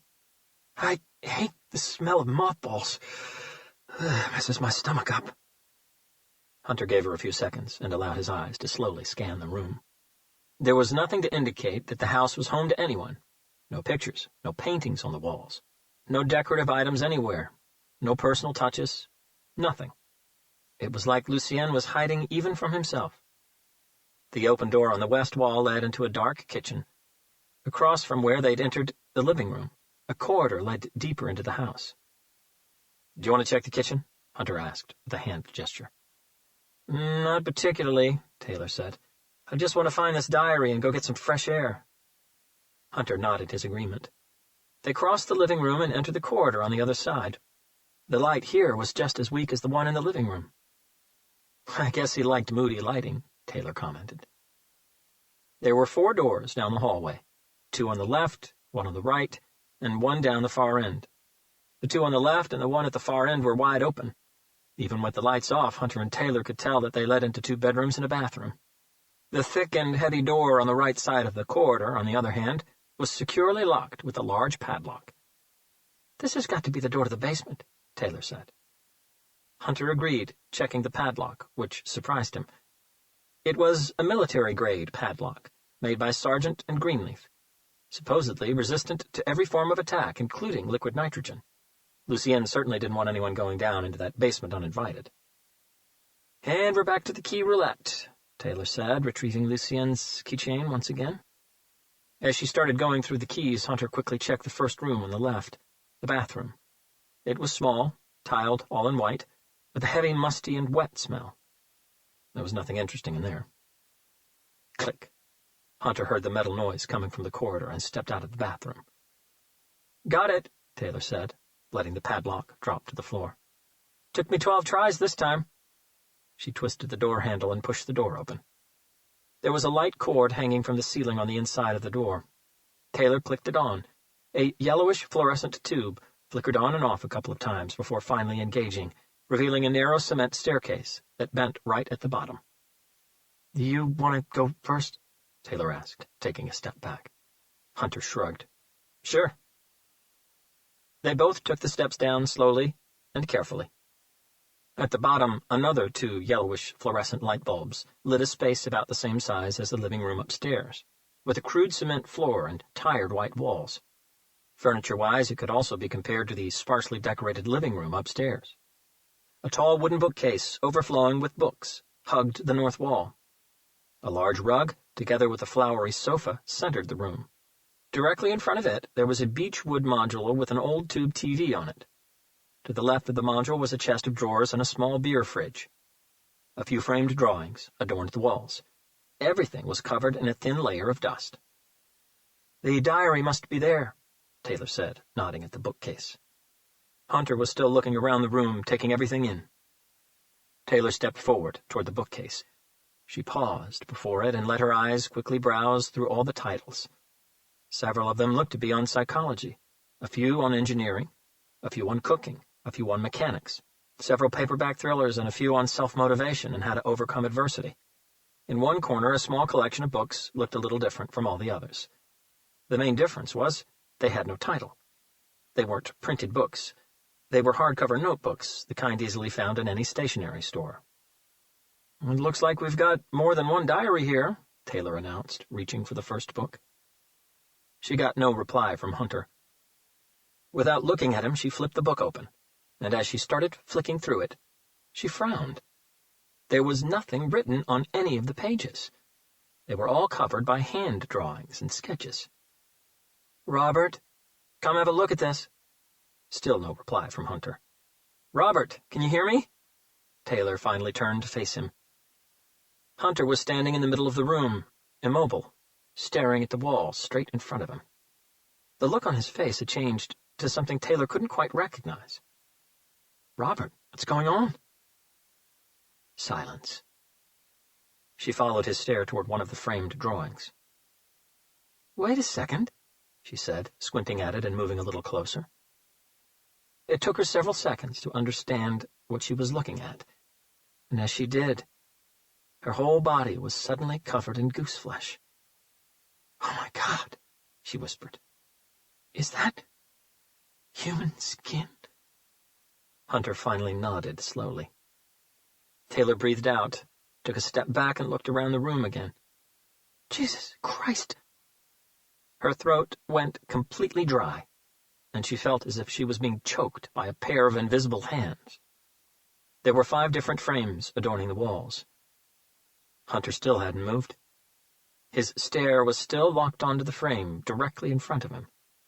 But the fact that what seemed to be framed drawings were actually framed human skin wasn't what had shocked him the most. What had frozen Hunter to the spot was what was drawn onto the human skin in the frame he was staring at. A very unique tattoo, one that Hunter remembered well because he had been there when it was done.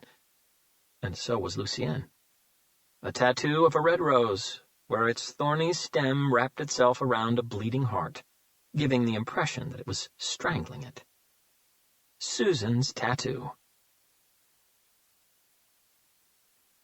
Part 2. The Right Man. Chapter 25. This time, Lucienne Falter was already sitting at the metal table inside the interrogation room when the door buzzed open and Hunter and Taylor walked in. Just like before, his hands were cuffed, linked together by a metal chain. His feet were also shackled, with the ankle chain already securely fastened to the thick metal loop on the floor by his chair.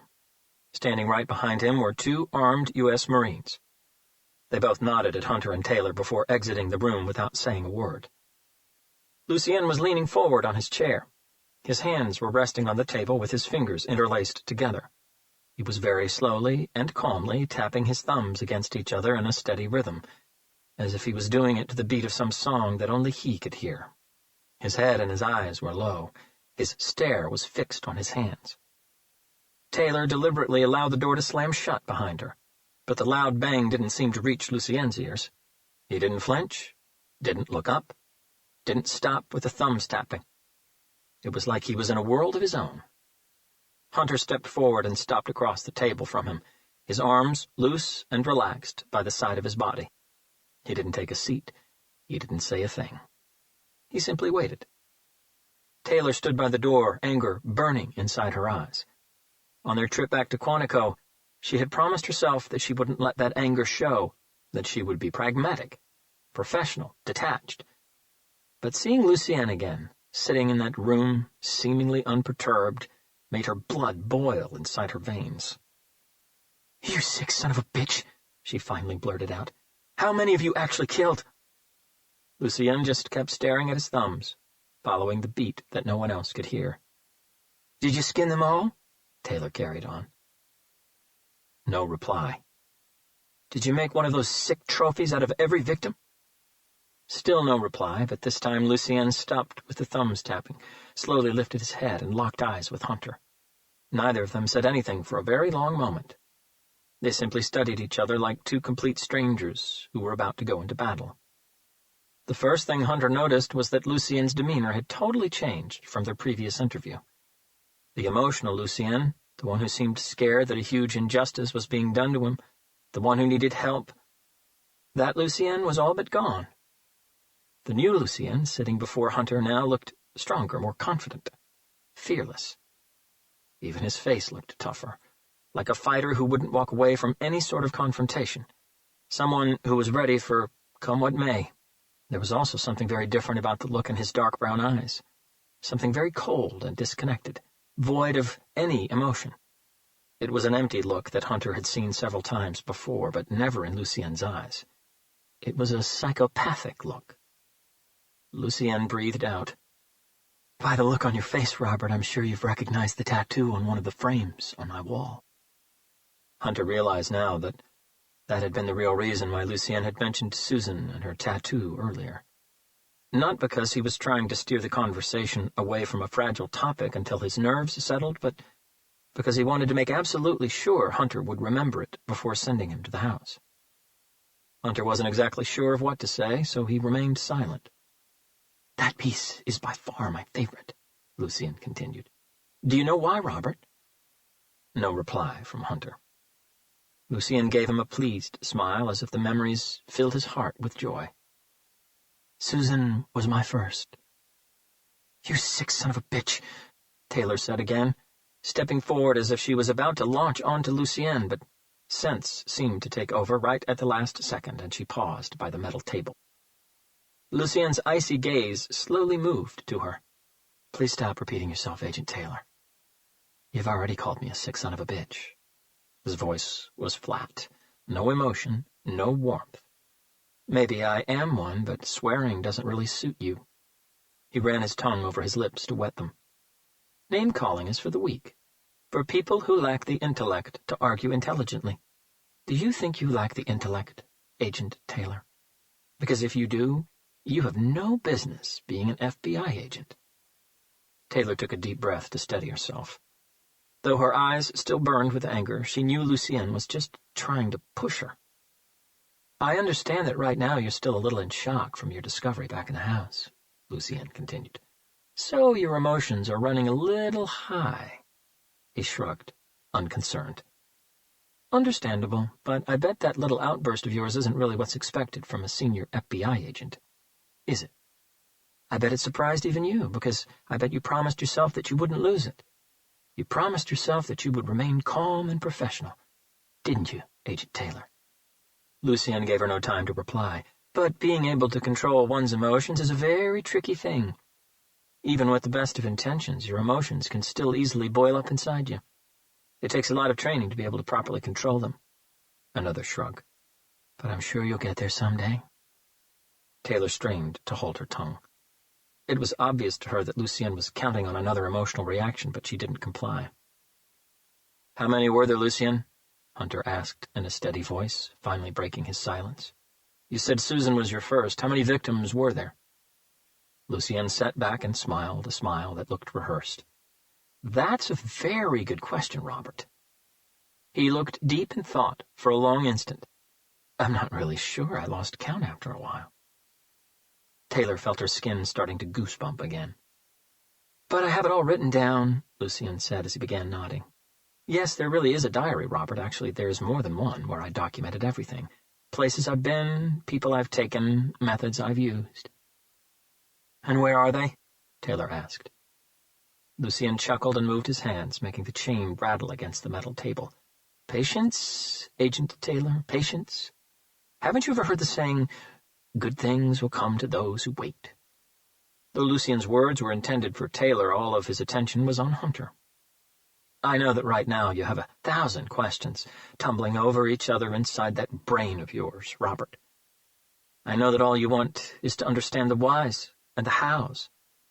And obviously, since you're a cop, to identify all the victims." Lucien rotated his neck from side to side as if trying to release some tension. "That could take a while. But believe me, Robert, I really do want you to understand the whys and hows.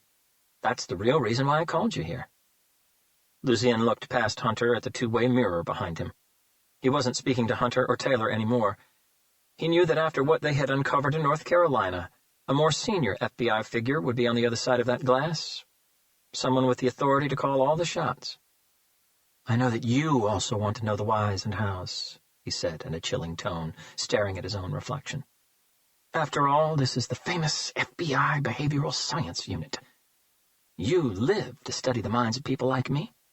And believe me, you have never encountered anyone quite like me." Lucien could practically feel the tension growing behind the glass. "More than that," he continued, "you need to identify the victims. It's your duty. But I'm telling you now, you'll never be able to do that without my cooperation." Hunter saw Taylor uneasily shift her weight from foot to foot. "The good news is that I'm willing to do that," Lucien said. "But I'll do it on my terms, so listen up." His voice seemed to have gone even more serious. "I will only speak to Robert, no one else.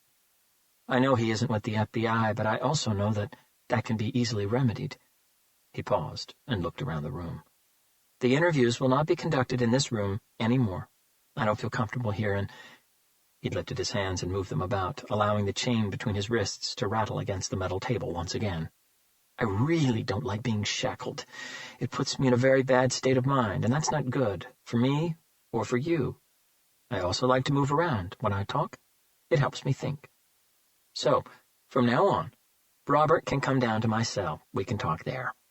He stole a quick peek at Taylor. "Agent Taylor can sit in on the interviews if she wants. I like her. But she'll have to learn how to control that temper of hers." "You don't get to negotiate," Taylor said, keeping her voice as calm as she could muster. "Oh, I think I do, Agent Taylor, because I take it that by now you'll have a team of agents going over every inch of my house in Murphy. And if they're competent in the least, they should find out that what you and Robert saw in that house earlier—" Lucien paused, and he and Hunter locked eyes once again. "Well, that's only the beginning." Chapter 26. Lucien was right in his assumption.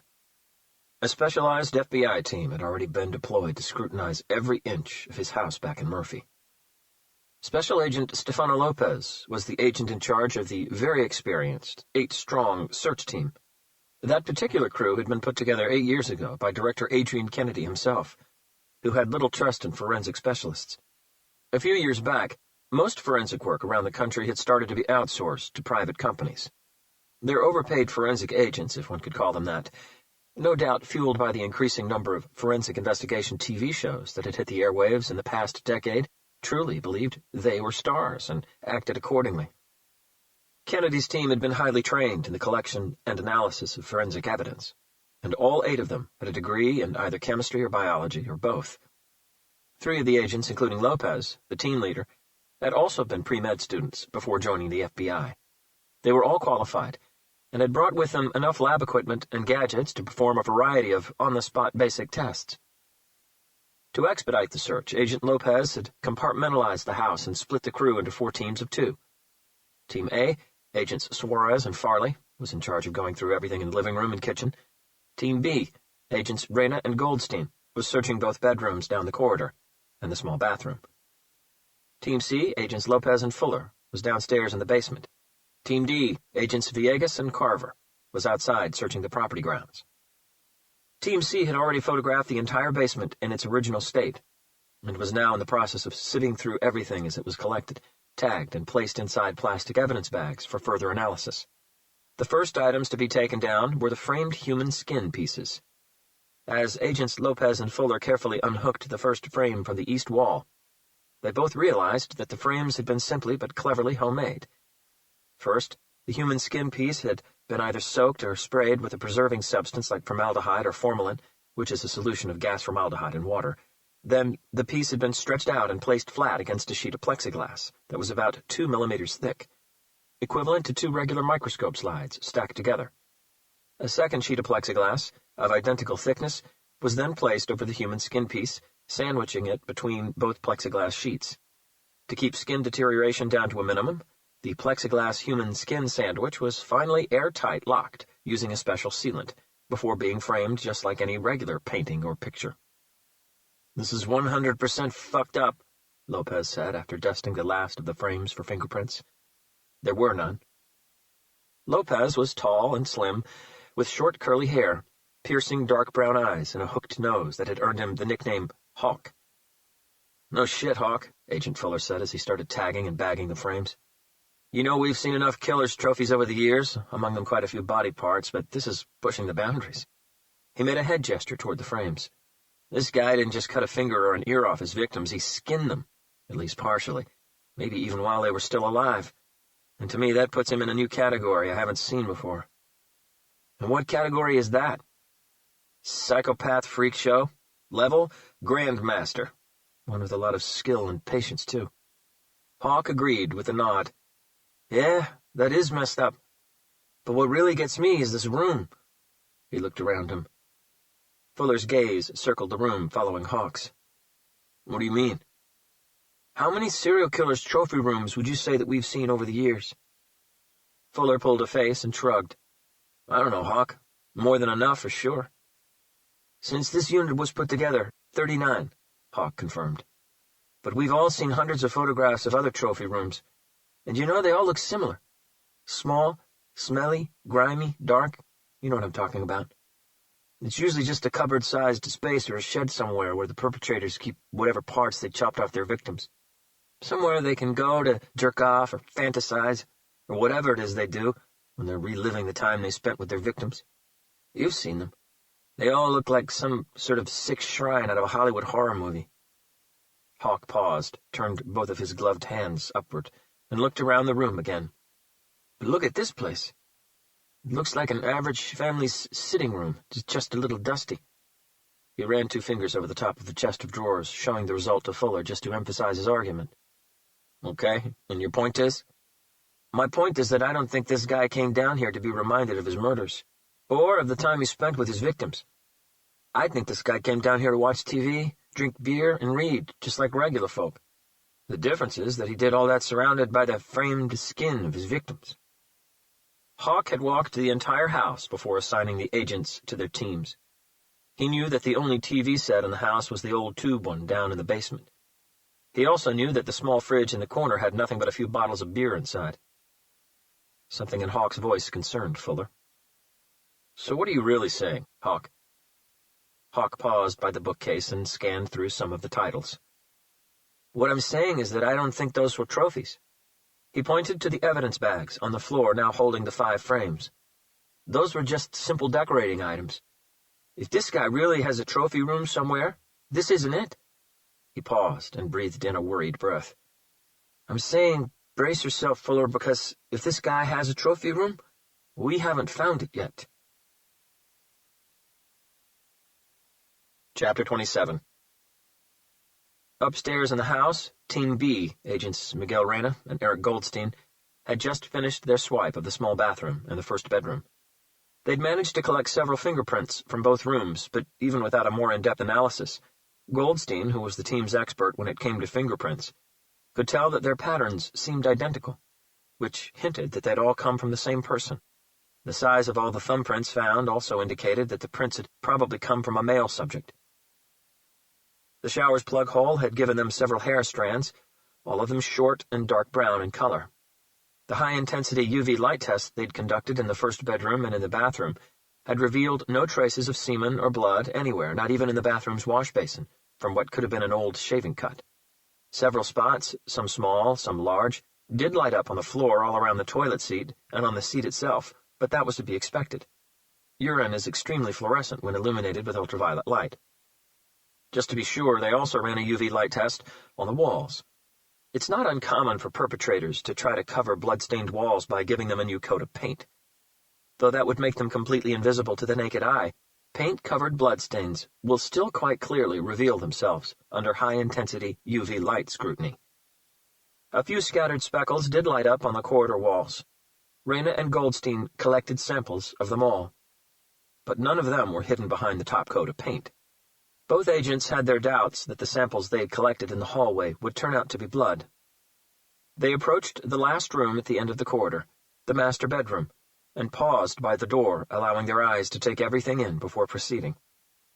The decor inside was sparse, cheap and messy like a college dorm room furnished on a very low budget. The double bed pushed up against one of the walls looked like it had come from a Salvation Army shop, and so did the mattress, and the black and gray bed cover and pillowcases. A wooden, drawerless bedside table with a reading lamp on it was also pushed up against the same wall on the right side of the bed. An old-looking double-door wardrobe was centered against the west wall. The only other piece of furniture in that room was a small bookcase, crammed with books. "At least this shouldn't take very long," Reyna said, slipping on a brand-new pair of latex gloves. "Good," Goldstein agreed. Even with the nose mask, the strong mothball smell was starting to burn the inside of his nostrils. They started like they had in the two previous rooms, with a high-intensity UV light test, and as soon as they switched the UV light on, the bed covers lit up like a Christmas tree. "Well, no surprise there," Goldstein said. "Those sheets look like they've never been washed. While a variety of body fluids are fluorescent under high-intensity UV light, semen, blood, vaginal secretion, urine, saliva, and sweat, using the light alone will not confirm exactly what sort of stain one is looking at. More tests are certainly needed. Also, several other non-body fluid substances, like citric fruit juices or toothpaste, will certainly light up bright under a UV light test." "Let's bag all the bed covers and sheets," Goldstein said. "The lab will have to deal with this." Reyna quickly pulled everything off the bed and placed each item into individual evidence bags. The white mattress under the sheets showed no visible signs of any blood splatter, but they ran a UV test on it anyway. Once again, several speckles lit up here and there, but nothing that could get any alarm bells ringing. Nevertheless, Reyna and Goldstein marked and collected samples of them all. When they were all done, Goldstein crossed over to where the small bookcase was and carefully began retrieving each and every book. Reyna stayed by the bed, dusting its frame for fingerprints. As he moved over to the other side, he noticed something different on the side of the mattress. A long, horizontal makeshift flap, made from a thick white fabric that blended easily with the mattress, hiding it extremely well. He frowned at it and slowly ripped it from the mattress. Concealed underneath the flap, he found a long slit in the mattress. "Eric, come have a look at this," he called with a hand gesture. Goldstein put down the book he was looking through and walked back over to where Reyna was. "What do you think this is?" Reyna asked, pointing to the long opening in the mattress. Goldstein's eyes widened a touch. "A hiding place." "You bet," Reyna replied, slipping his fingers into the slot and horizontally pulling both sides apart as wide as he could. Goldstein bent down and shone his flashlight into the aperture. Neither of them could see anything past Reyna's hands. "I'll check," Goldstein said, putting his flashlight down and slowly slipping his right hand into the gap. Very carefully, he started touch-feeling his way around the inside of the mattress. First left, then right. Nothing. He slid his arm in a little deeper, all the way up to his elbow. Left, right. Still nothing. "Maybe whatever was hidden here is already gone," Reyna offered. Goldstein wasn't about to give up just yet. He bent forward and shoved his whole arm into the mattress, all the way up to his shoulder. This time he didn't have to feel around. His fingers immediately collided with something solid. Goldstein paused and looked at Reyna in a particular way. "You've got something?" Reyna asked, instinctively bending his head to one side to look into the gap again. He saw nothing. "Give me a sec," Goldstein said, spreading his fingers to grab whatever object was hidden inside the mattress. Whatever it was about 5 inches thick. "Hold on," he said. "I've got it." He tried to pull it out, but the object slipped from his grip.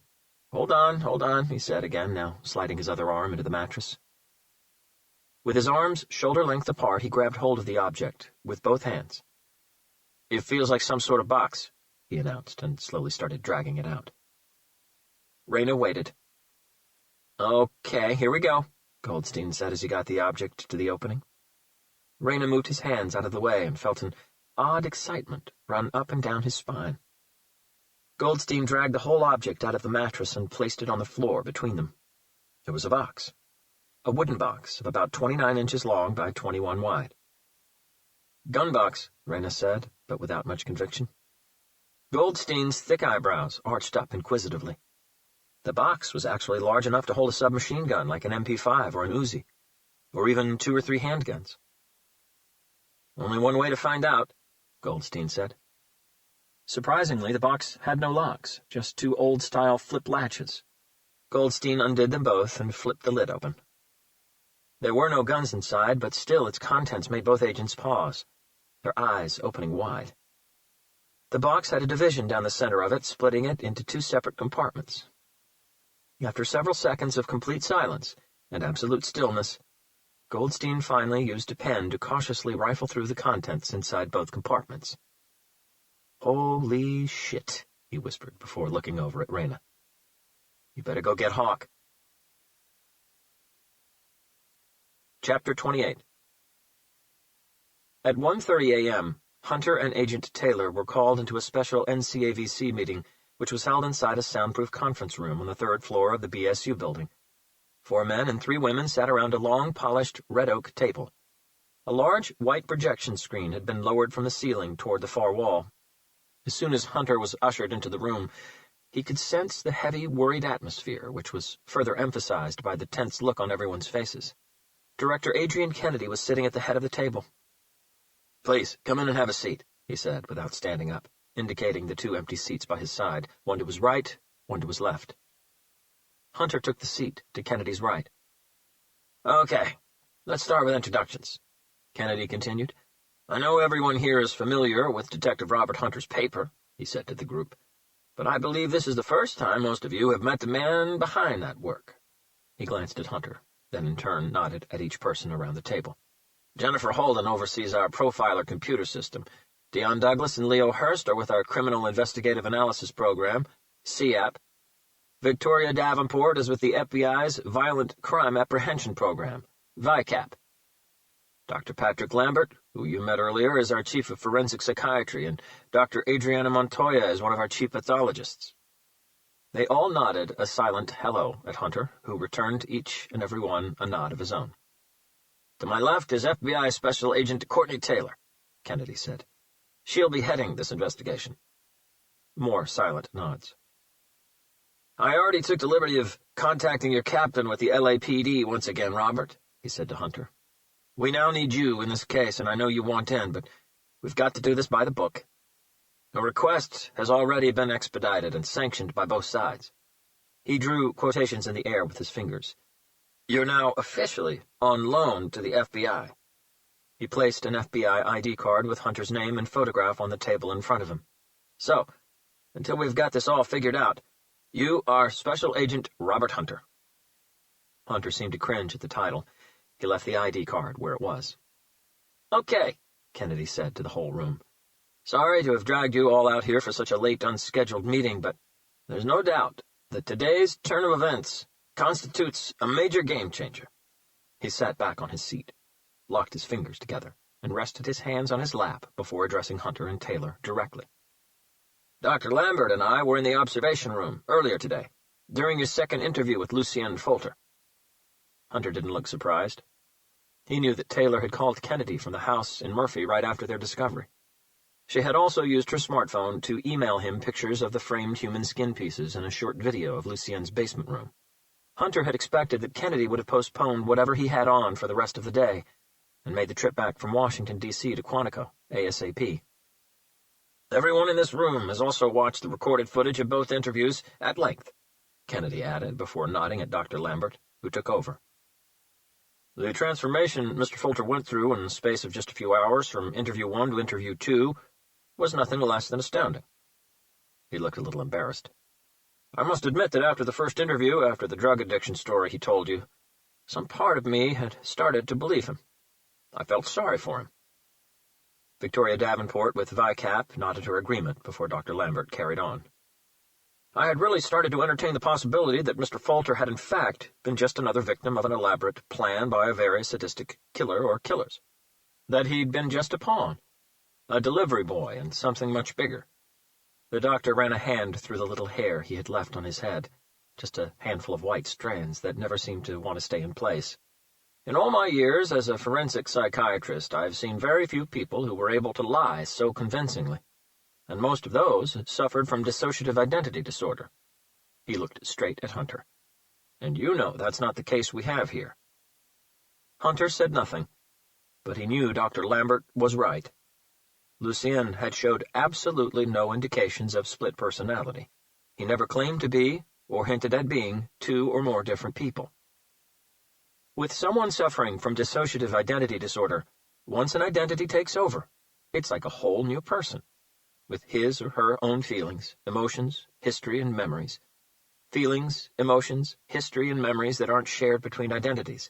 So if Lucien suffered from DID, causing him to display a different identity in the second interview from the identity he displayed during the first one, the second identity wouldn't have remembered the first interview, or anything that was said during it.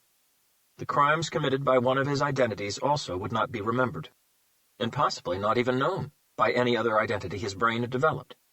But that hadn't been the case. Lucien knew exactly how he'd acted, and what he'd said in both interviews. "After what I saw," Dr. Lambert said, "I have very little doubt that Mr. Falter had simply acted a very well-thought part during the first interview to perfection. The real Lucien Falter is the one we all saw and heard in the second interview, cold, emotionless, psychopathic, and in total control of his actions." He paused, allowing his words to hang in the air for a moment before proceeding. "He might have been caught by chance after that freak accident in Wyoming, but he willingly guided Detective Hunter and Agent Taylor to his house in North Carolina, knowing very well that they would find the framed human skin pieces, knowing that Detective Hunter would personally recognize one of them. That shows a very high level of cruelty, arrogance, and pride, together with a tremendous sense of achievement and pleasure in what he's done." The doctor paused for breath. "This guy really likes hurting people, physically and emotionally." Chapter 29. Dr. Lambert's last few words caused almost everyone sitting inside the conference room to shift uneasily in their seats. Kennedy took the opportunity to glance over at the pathologist in the room, Dr. Adriana Montoya. She had short black hair, striking hazel eyes, full lips, and a tiny tattoo of a broken heart on her neck, just behind her left ear. "DNA analysis might still take a couple of days," she said, leaning forward and placing her elbows on the table. "We might have the results of the skin pigmentation test and epidermis analysis sometime later today. There's a chance that they will show that the pieces came from 5 different people." A short pause. "If that's the case, that'll give us 7 victims so far, which already makes Lucien Falter a very prolific serial killer, one the FBI had no knowledge of until about a week ago. And I have to agree with Dr. Lambert. His level of brutality and cruelty is astonishing. The 2 victims in his trunk were decapitated. The 5 in his basement were skinned." She softly shook her head as she considered the possibilities. "And, according to him, this is only the beginning." Hunter noticed that for some reason Dr. Montoya's last words made Kennedy tense a fraction further. Leo Hurst from SEAP, early 40s, heavily built, somber, flipped a page on the document sitting on the table in front of him. It was a transcript of both interviews. "This guy knows his game," he said. "He knows that the FBI doesn't give in to a psychopath's demands. Whatever the situation is, we dictate the rules, always. The problem is that in this case he has managed to tip the scales in his favor, and there isn't much we can do about it. He knows that we'll have to play ball because the investigation's priority has just shifted from arresting a subject to identifying the victims." Everyone's attention moved to him. "Okay, let's suppose for a moment that he's lying about this being only the beginning," he continued. "Let's suppose that all we get are these 7 possible victims.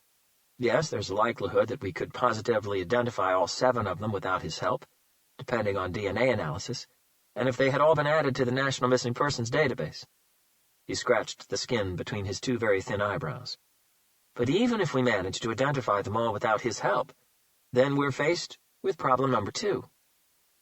"Finding the bodies," Kennedy said, and for a brief moment he locked eyes with Hunter. "Precisely," Dion Douglas, Hurst's partner at CIAP, agreed. He was African-American and also looked to be in his early 40s, with a shaved head and a stylish goatee that no doubt took some maintenance. "Their families will want closure. They'll want to give the bodies, or whatever remains are found, a proper burial. And this Folter character knows that without his cooperation we probably won't have a prayer finding the location where he disposed of them." Again, Hunter noticed that Kennedy seemed to tense up more than anyone else in the room, which seemed very uncommon. Adrian Kennedy had been with the FBI NCAVC and the Behavioral Science Unit for as long as Hunter could remember.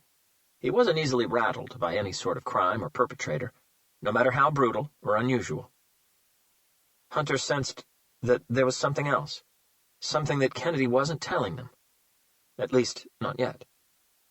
"He could be lying about this being only the beginning," Jennifer Holden said. "As you've said," she nodded at Leo Hurst, "he seems to know his game. He knows that by saying that, the scales would tip in his favor. Maybe we should put him through a polygraph test." Hunter shook his head. "Even if he's lying, he'd easily beat it." "He would beat a lie detector test?" Jennifer Holden asked, a little surprised. "Yes," Hunter replied with absolute conviction. "I've seen him do it before just for fun, 25 years ago, and my guess is that he's gotten better at it." A few odd looks circled the room. "You all saw the recording of the first interview?" Hunter offered. "Even the facial analysis software that was being used failed to pick up any significant changes in his expressions. It looks to me that Lucien has almost no psychological response to lying. His pupil dilation and breathing remained exactly the same throughout. I'm sure that he's trained himself, and we'll find that even his pore size and skin flush will remain unchanged. He's probably counting on a polygraph test. Whether we put him through one or not, it will make no difference to him." Dr. Lambert nodded his agreement. "Long, elaborate lies take a certain type of individual, and a great amount of talent to do it convincingly. It requires creativity, intelligence, control, great memory, and most of the time, very high improvisational skills. And I'm only talking about regular circumstances here. When a person has to do all that before an authoritative figure like a cop or a federal agent, knowing that his freedom is on the line, those qualities will multiply themselves by a factor of X. Judging by how convincing he was in that first interview, I really wouldn't be surprised if Lucien Folter waltzed his way through a polygraph test." "Do you think he's lying about this being only the beginning?" Taylor asked Hunter. "No, I don't, but what I or any of us think is irrelevant. Like Leo said, Lucien knows his game. He knows that after what we've seen, we don't have the luxury to doubt. Right now, he's calling the shots." No one said anything because no one really knew what to say. Hunter took the silent break opportunity and turned to face the man sitting at the head of the table. "How's the house searching going, Adrian?" he asked. "Any news?" Kennedy looked at him as if Hunter had read his thoughts. There was a stretched, worried pause. "Well," Kennedy said at last, "that's the real reason we're here tonight. The search team found something inside Lucien Folter's bedroom. It was hidden inside his mattress." The tension in the room climbed up a few degrees. Everyone waited. "And this is what they found." Kennedy clicked a button on the small remote control unit on the table in front of him, and the image of the closed wooden box Goldstein and Reyna had found was immediately projected onto the white screen on the far wall. "Looks like a gun case," Dion Douglas commented. "Big enough for a machine gun or a disassembled long-range rifle. Has it been opened yet?" Kennedy nodded. "Unfortunately, a weapon wasn't what was found inside it," he replied. "So, what did we get?" Taylor asked. Kennedy's eyes circled the table and paused on Hunter before he pressed the remote control button one more time. "We got this." Chapter 30. Despite lights off and the total darkness that surrounded him, Lucien Folter lay awake in his cell down in sub-level 5 of the BSU building. His eyes were open, and he was staring at the ceiling as if some fascinating movie that only he could see were being projected against it. But this time he wasn't lost in one of his meditation trances. The time for meditation was well and truly over. He was simply reorganizing his thoughts, putting them in an appropriate order of execution. A step at a time, he thought. Take it a step at a time, Lucien. And step one seemed to have gone perfectly so far. Lucien would have given anything to have seen Hunter's face when he entered the basement down in the house in Murphy and finally realized that the wall frames weren't drawings. He would have given anything to have seen Hunter's face when he finally recognized Susan's tattoo. Yes, that would have been worth a small fortune. He felt his blood warming as memories of his last night with Susan came rushing back to him. He could still remember the sweet smell of her perfume, how soft her hair felt, how smooth her skin was. He reminisced on those memories for just a while longer before pushing them aside. Lucien wondered how long it would take the FBI search team to find the box he had hidden inside the mattress in the master bedroom. Probably not that long, if they're any good. Instinctively, he started going over the contents of the box in his head, and that filled him with excitement, bringing a proud but curbed smile to his lips. He could remember every item, but that box and its contents were nothing compared to what was still to come. They were all in for a big surprise. Lucien swallowed his smile down and finally closed his eyes. One step at a time, Lucien. One step at a time. Chapter 31. The next image to appear on the projection screen was a snapshot of the same wooden box they'd all seen seconds earlier, but this time the lid was open. They could all clearly see that the box had a division down its center, creating two distinct compartments. As if on cue, everyone in the room, with the exception of Adrian Kennedy, craned their necks forward and squinted at the screen at the same time. The compartment on the right was packed full of what at first seemed like just a bunch of colorful fabrics. The compartment on the left was filled with a variety of different jewelry items. Silence. More squinting. A few chairs shuffled. "Are those women's underwear?" Agent Taylor finally asked, indicating the compartment on the right. "Let me clear that up for you," Kennedy said, clicking the remote control button yet again. The image on the screen changed one more time. It now showed all the contents from the box neatly arranged over a white surface. Taylor was right.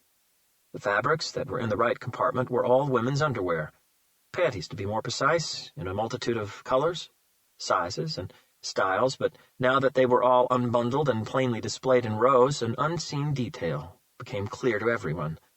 Many of the garments were covered with dried blood. The jewelry items that had occupied the left box compartment were also clearly arranged in rows divided by type. Rings, earrings, necklaces, bracelets, watches, chains, and even a couple of belly-button bars. The air inside the conference room seemed to have become stale and intoxicating all of a sudden. "Inside the right compartment, we found 14 pairs of women's underwear," Kennedy said, standing up. "Out of those, 11 were covered with blood." He allowed the gravity of what he'd just said to sink in before continuing. "All the items have already been expedited to our forensics lab.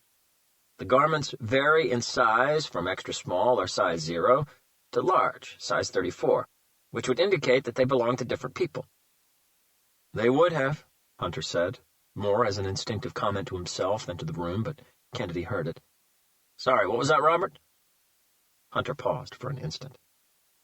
"Those are tokens, Adrian, and I'm sure that everyone in this room knows that in general token collectors only take one token from each victim." Like a Mexican wave, agreement nods started with the person to Hunter's right and moved around the table all the way to Taylor. Token collectors do, in general, take only one token from each victim, usually a very intimate item, something that will easily trigger very strong memories of the victim and the murder act, and remind them of how powerful they are. A lot of the time they go for intimate items of clothing because they're in close contact with the victim's skin, more precisely sexual parts, and they'll frequently hold the victim's smell. Some perpetrators even believe they'll be able to smell the victim's fear on the item for months afterward, maybe years if properly stored, heightening their exhilaration, because many of them become aroused, sexually or otherwise, by the fear they command over their prey. With that in mind, taking 2 or more intimate items that belong to the same victim would become pointless because they would not increase the satisfaction perpetrators get from reliving the murder act. One is usually more than enough. Detective Hunter is right, Dr. Lambert said. There'd be very little point in taking more than one token from each victim. Jesus Christ, Jennifer Holden from Profiler exclaimed. So you're saying that we now might have another 14 possible victims to add to the possible 7 we've already got? 26 possible new victims, Hunter corrected her, pointing to the jewelry pieces on the screen. 6 pairs of wide-open eyes honed in on him. Kennedy and Dr. Lambert were the only ones who showed no surprise. Right again, Dr. Lambert confirmed, nodding at the group. Following the double token theory, if Mr. Folter had already taken an underwear item from a victim, also taking a piece of jewelry from the same victim makes the second token pointless. He nodded at the screen. We've got 12 pieces of jewelry. It would be safe to assume that the jewelry came from different victims, increasing the total to a possible 26. Add to that what was found in this trunk and in his basement, and we might be looking at 33 victims so far. A few headshakes were followed by a couple of deflated sighs and whispers. There's something else, Hunter said. The room's attention returned to him. 2 of those rings, all 3 watches, and 1 of those necklaces aren't feminine pieces of jewelry. All eyes moved back to the screen. If these really belong to his victims, Hunter moved on, it doesn't look like Lucienne killed only women. Chapter 32. At 7:30 a.m. sharp, the heavy metal door to the cell corridor in sublevel 5 of the BSU building buzzed open. The hallway beyond it was wide, well lit, and about 75 yards long.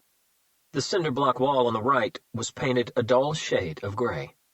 The shining resin floor carried almost the same color, just a touch darker, with 2 guiding yellow lines running along the edge of it. The left wall was a series of high-security cells, 10 in total. Each cell was separated by a wall as wide as the cell itself, which was about 11 feet. There were no metal bars. The cells were all fronted by very thick, shatterproof plexiglass. On the plexiglass, positioned in a cluster at the center of it and about 5.5 feet from the floor, there were 8 small conversation holes, about ½ an inch in diameter each. The cells were all empty. Their lights turned off, with the exception of the one at the far end of the corridor. Hunter and Taylor stepped through the door and into the echoey hallway. Despite being with the FBI for several years now and having visited the BSU building on many occasions, this was the first time Taylor had been down in sublevel 5. Hunter had never seen it either. There was definitely something quite ominous and sinister about that long stretch of corridor, as if they had just stepped over the threshold between good and evil. The air inside it felt a touch too cold, a touch too dense, a touch less breathable. Taylor did her best to fight the awkward shiver that sped up and down her spine as she took the first steps toward the last cell, but failed miserably. Something about that place reminded her of the Halloween haunted houses she used to be so scared of when she was a kid. "I don't know about you," she said, steadying her body, "but I'd much rather do this up in the interrogation room." "Unfortunately, we don't have that choice," Hunter replied as their shoes click-clacked against the shiny floor with every step. He suddenly stopped and faced Taylor. "Courtney, let me tell you something about Lucienne." His voice was barely louder than a whisper. He didn't want it to echo all the way to the last cell. He always liked to play games, mind games, and he was very good at it. He's probably even better now. I'm sure he'll target you more than he will me. He'll try to get under your skin with comments, innuendos, direct digs, whatever. Some will probably be very nasty. Just be prepared for it, okay? Don't let it affect you. If he manages to get into your mind, he'll rip you apart. Taylor made a face as if she already knew all this. "I'm a big girl, Robert. I know how to take care of myself." Hunter nodded. He hoped she was right. Chapter 33. 2 metal fold-up chairs had already been placed side by side at the end of the corridor, directly in front of the last cell. Lucien Folter was lying on his bed, motionless, eyes open, staring at the ceiling. He could hear the steps coming down the hallway toward him. He stood up, faced the plexiglass, and waited. He looked and felt completely relaxed, not an ounce of any sort of emotion showing on his face. A couple of seconds later, Hunter and Taylor came into his line of sight, and the blank mask vanished, like an experienced actor who'd just been given his cue for the big scene. He gave them a warm smile. "Welcome to my new home," he said in a calm voice, looking around himself. "As temporary as it may be." The cell was a rectangular box, 11 feet wide by 13 feet deep. Just like the corridor outside, its walls were made up of cinder blocks painted a dull shade of gray. Other than the bed, which was mounted against the left wall, there was only a latrine and a wash basin against the far wall, and a small metal table with a metal bench, both bolted to the right wall and floor. As if about to conduct a business meeting, Lucien pointed to the 2 chairs in the corridor. "Please, have a seat." He waited for Hunter and Taylor to be seated before taking a seat himself at the edge of the bed. 7:30 in the morning, Lucien said. "I love an early start. And as far as I can remember, so do you, Robert. Still can't sleep?" Hunter said nothing. But his insomnia wasn't a big secret, or something he kept hidden from anyone, anyway. He had started experiencing sleepless nights at the early age of 7, just after cancer robbed him of his mother. With no family other than his father, coping with his mother's death proved to be a very painful and lonely task. He would lie awake at night, too sad to fall asleep, too scared to close his eyes, too proud to cry. It was just after his mother's funeral when he started fearing his dreams. Every time he closed his eyes, he saw her face, crying, contorted with pain, begging for help, praying for death. He saw her once fit and healthy body so drained of life, so fragile and weak. She couldn't even sit up on her own strength. He saw a face that had once been beautiful, that had once carried the brightest smile and the kindest eyes he'd ever seen, transformed during those last few months into something unrecognizable. But it was still a face he'd never stopped loving. Sleep and his dreams became the prison he'd do anything to escape from. Insomnia was the logical answer his body and brain found to deal with his fear and the ghastly nightmares that came at night. A simple but effective defense mechanism. Lucien studied Hunter and Taylor's faces for several seconds. "You're still very good at not giving anything away, Robert," he said, shaking his finger in Hunter's direction. "Actually, I'd say you got better at it. But you, Agent Taylor," his finger moved to her, "are close, but not quite there yet. I assume you found the box." "See, Agent Taylor—" A new smile found its way onto Lucien's lips. "That quick glance you gave Robert just confirmed my suspicion. You still have a bit to learn." Taylor looked unfazed. Lucien's smile widened. "You see, Agent Taylor," he said, "keeping a steady poker face takes a lot of practice. Creating a deceptive facade takes a lot more energy, though. Isn't that right, Robert?" Lucien knew Hunter wouldn't reply, so he moved on. "Even you have to admit that I've now got mine down to perfection, haven't I? You thought you could always tell when I was lying, didn't you?" He breathed in. "And you could all those years ago, but not anymore." Lucien paused and scratched his chin. "Let me see now. What was it again? Oh, yes. This." Lucien looked straight into Hunter's eyes, and suddenly his stare became a touch more focused, more determined. Then, for a fraction of a second, his lower left eyelid tightened in an almost imperceptible movement. If you weren't looking for it, you wouldn't have seen it. "Did you catch that, Agent Taylor?" Lucien followed his question with a smile. "Of course you didn't, but don't beat yourself up just yet. It's not your fault. You had no idea what you were looking for, or where to look." His gaze moved to Hunter. Robert noticed it because he knew he had to look at my eyes, especially my left one. I'll do it again, a little slower this time. "Don't blink or you'll miss it, Agent Taylor." He repeated his eye movement, this time with so much control it was almost frightening. "You told me about it in college once, Robert, after a party, remember? We were both a little drunk and you thought I'd taken no notice of it, didn't you?" Hunter cast his mind back and a hazy memory surfaced. "But it stayed with me," Lucien continued. "You said that it was something very subtle not everyone would notice, but I know that you could always pick it up. You always had a great eye for that kind of stuff, Robert. I know I didn't do it often. At least not if I was telling just a simple white lie, but if it were anything more serious, bang! My eye movement always gave me away." Lucien used his thumb and forefinger to rub his eyes a couple of times. So I practiced and practiced and practiced in front of a mirror until it was all gone. No more telltale signs. No more being betrayed by psychological motor reactions. It took me a while, a long while, actually, but I learned to control them. In fact, I got so good at it that I can flash create new ones any time I like, just to throw people off course. That is a terrifying thought, isn't it? Hunter and Taylor stayed quiet. I knew that you'd be looking for the eye movement giveaway, Robert. I could sense your concentration in order to read me. A new smile. I was fucking great, wasn't I? A performance worthy of an Oscar.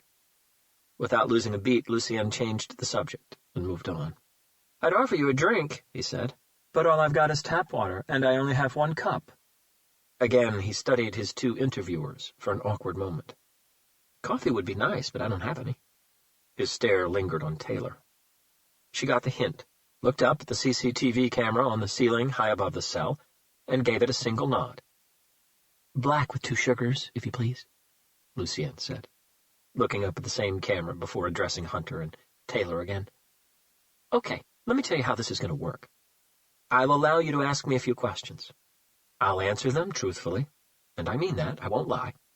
Then it's my turn to ask you a question. If I sense that you haven't answered me honestly, the interview is over for 24 hours, and we can start again the next day. I tell you the truth, you tell me the truth. Does that sound fair to you? Taylor frowned. You want to ask us questions? About what? Her reaction amused Lucien.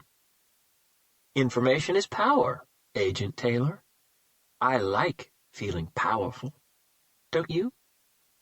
They all heard the door at the end of the corridor buzz open again. A Marine carrying a steaming cup of coffee made his way toward them. Taylor took the cup, placed it in the plexiglass slide tray, and slid it into the cell toward Lucien. Thank you, Agent Taylor, he said, retrieving the cup. He brought it to his nose and drew in a deep breath before sipping it. If the coffee was too hot, he showed no reaction. Very nice, he nodded his approval. Okay, he said, sitting back down. Let's start the great reveal. What's your first question? Chapter 34. Hunter had been silently studying his old friend since he and Taylor got to his cell. Lucien had an even more victorious, self-glorifying air about him that morning than he had the day before, but that wasn't all that surprising. Lucien knew he was holding the upper hand. He knew that, at least for now, they all had to dance to his tune, and that seemed to please him immensely. But there was something else, something new about Lucien's persona. Conviction, confidence, deep pride, even, as if he really wanted everyone to know the truth about what he'd done. Taylor glanced at Hunter, who made no move to ask the first question. So far, we've found indications that you might have committed 33 murders, she began, her voice flat, calm, and calculated, her eyes not shying away from Lucien's. Is that correct, or have there been any more victims we don't yet know about? Lucien sipped his coffee again before shrugging matter-of-factly. That's a good first question, Agent Taylor. Straight away trying to figure out just how big a monster I am. He tilted his head back ever so slightly, and started running his index finger from his Adam's apple to the tip of his chin, in a shaving motion. But tell me this, if I'd murdered only one person, savagely or not, would that make me less of a monster than if I'd murdered 33 or 53 or 103? Taylor kept her cool. Is that one of your questions for us? Lucien smiled, unconcerned. No, it isn't. I was just curious, but never mind. Because like I said, Agent Taylor, it was a good first question. It just wasn't the right one. And that's very disappointing coming from a senior FBI agent like yourself. I was really expecting more from you. He looked at her in a derogatory way. But I don't mind schooling you this once. After all, life is nothing but a big learning experience, isn't that right, Agent Taylor? Taylor said nothing, but a tiny hint of anger trickled into her eyes. Your first question should have had more purpose. It should have addressed the main topic of why you're here. The question should have prompted an answer that would have indicated if you're wasting time or not. Lucien sipped his coffee again before addressing Hunter. But let's see if we can fix that for her, shall we? I still remember how good you used to be in college, Robert. Always a step ahead of everyone. including all the professors. Now, with so many years of experience as an LAPD detective, I'm guessing you've got better, sharper, wittier, even. So, for the grand prize, let's hear it, Robert. In this situation, what would your first question have been? And please don't disappoint Agent Taylor here. She wants to learn. Hunter didn't have to look. He could feel Taylor's eyes on him. Hunter was sitting back against the chair's backrest. His position was relaxed and calm. His left leg was crossed over his right one. His hands were resting on his thighs. There was no tension in his shoulders or neck, and his facial expression didn't seem worried. "Don't keep us waiting, Robert," Lucienne urged him. "Patience is a virtue, but a pain in the ass to master." Hunter knew he had no alternative but to play Lucienne's game. "Location," he said at last. "Do you really know the exact location of every body you disposed of?" Clap, clap, clap. Lucienne had put his cup of coffee down on the floor and had begun clapping, slowly. "He's good, isn't he?" Lucienne asked Taylor in a sarcastic tone. "If I were you, I'd pay attention, Agent Taylor. You might learn a thing or two here today." Taylor did her best not to glare at him. "You know why that's the right question, Agent Taylor?" he asked rhetorically, like a lecturing teacher.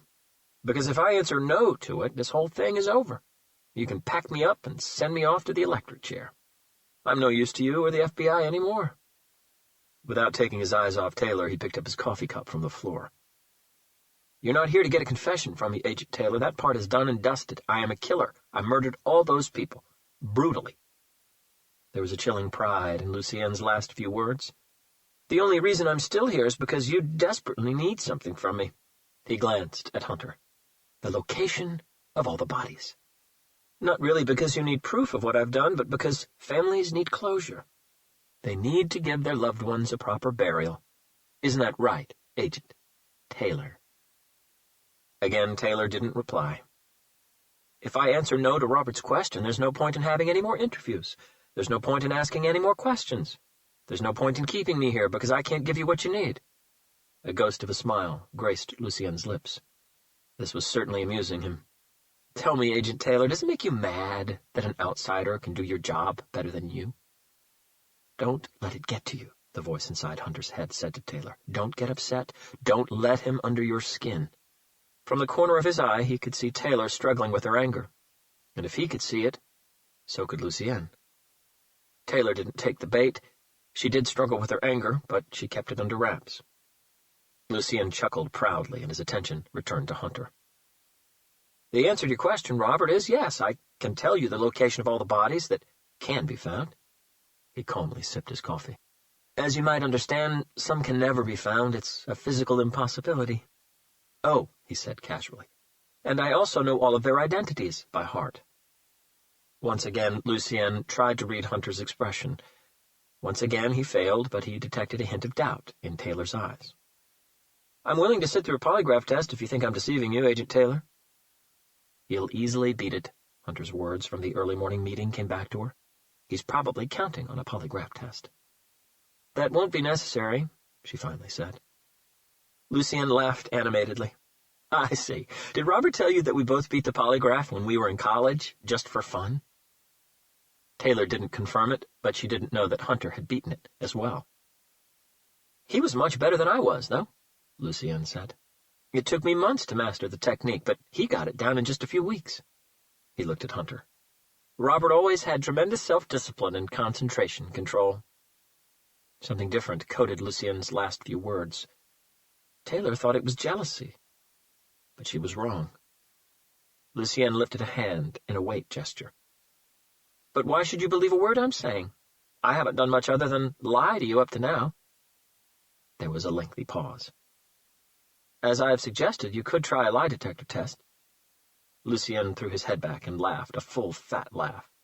"I wish you had. That would have been fun." Neither Hunter nor Taylor looked amused. "You don't have to say it, Robert," Lucienne commented, anticipating what Hunter was about to say. "I'm pretty sure I know the procedure. To establish a thread of trust between us, you'll need some sort of token of good faith. Isn't that right? If I were a terrorist holding hostages, this is the point where you would ask me for a hostage just to prove that I'm willing to play fair. You've got to give us something, Lucienne. Hunter agreed.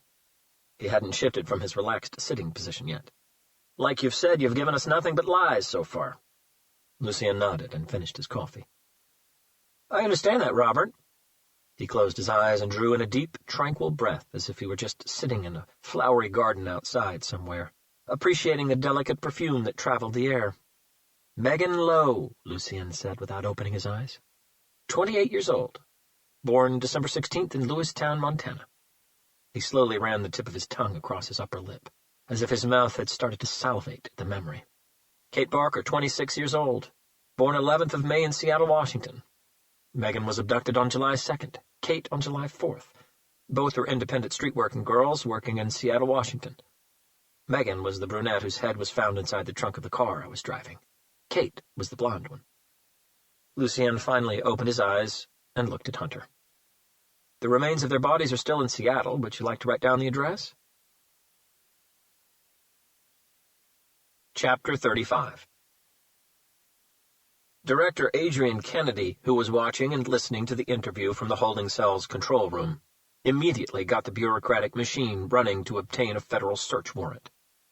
Being an FBI director has its advantages, and despite the early hour and the fact that Washington State is 3 hours behind Virginia, Kennedy managed to get a warrant signed by a Seattle federal judge in record time.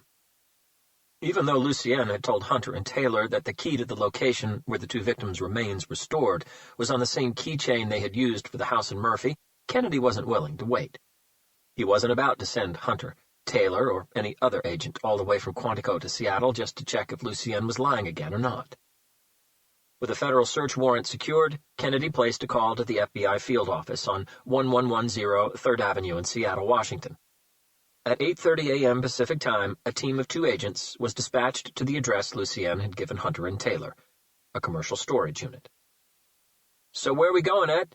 Special Agent Sergio Decker asked as he took the driver's seat and switched on the engine of the midnight black Ford SUV. Special Agent in charge Edgar Figueroa had just climbed into the passenger seat. He was in his mid-30s, tall and broad-shouldered with a bodybuilder's physique. His dark hair was cropped to a centimeter of his skull, and one just needed to look at his nose to know that it had been broken at least a couple of times. "To check a self-storage unit on North 130th Street, he replied, buckling up. Decker nodded, backed the car up, took a right on 3rd Avenue, and headed northwest towards Seneca Street.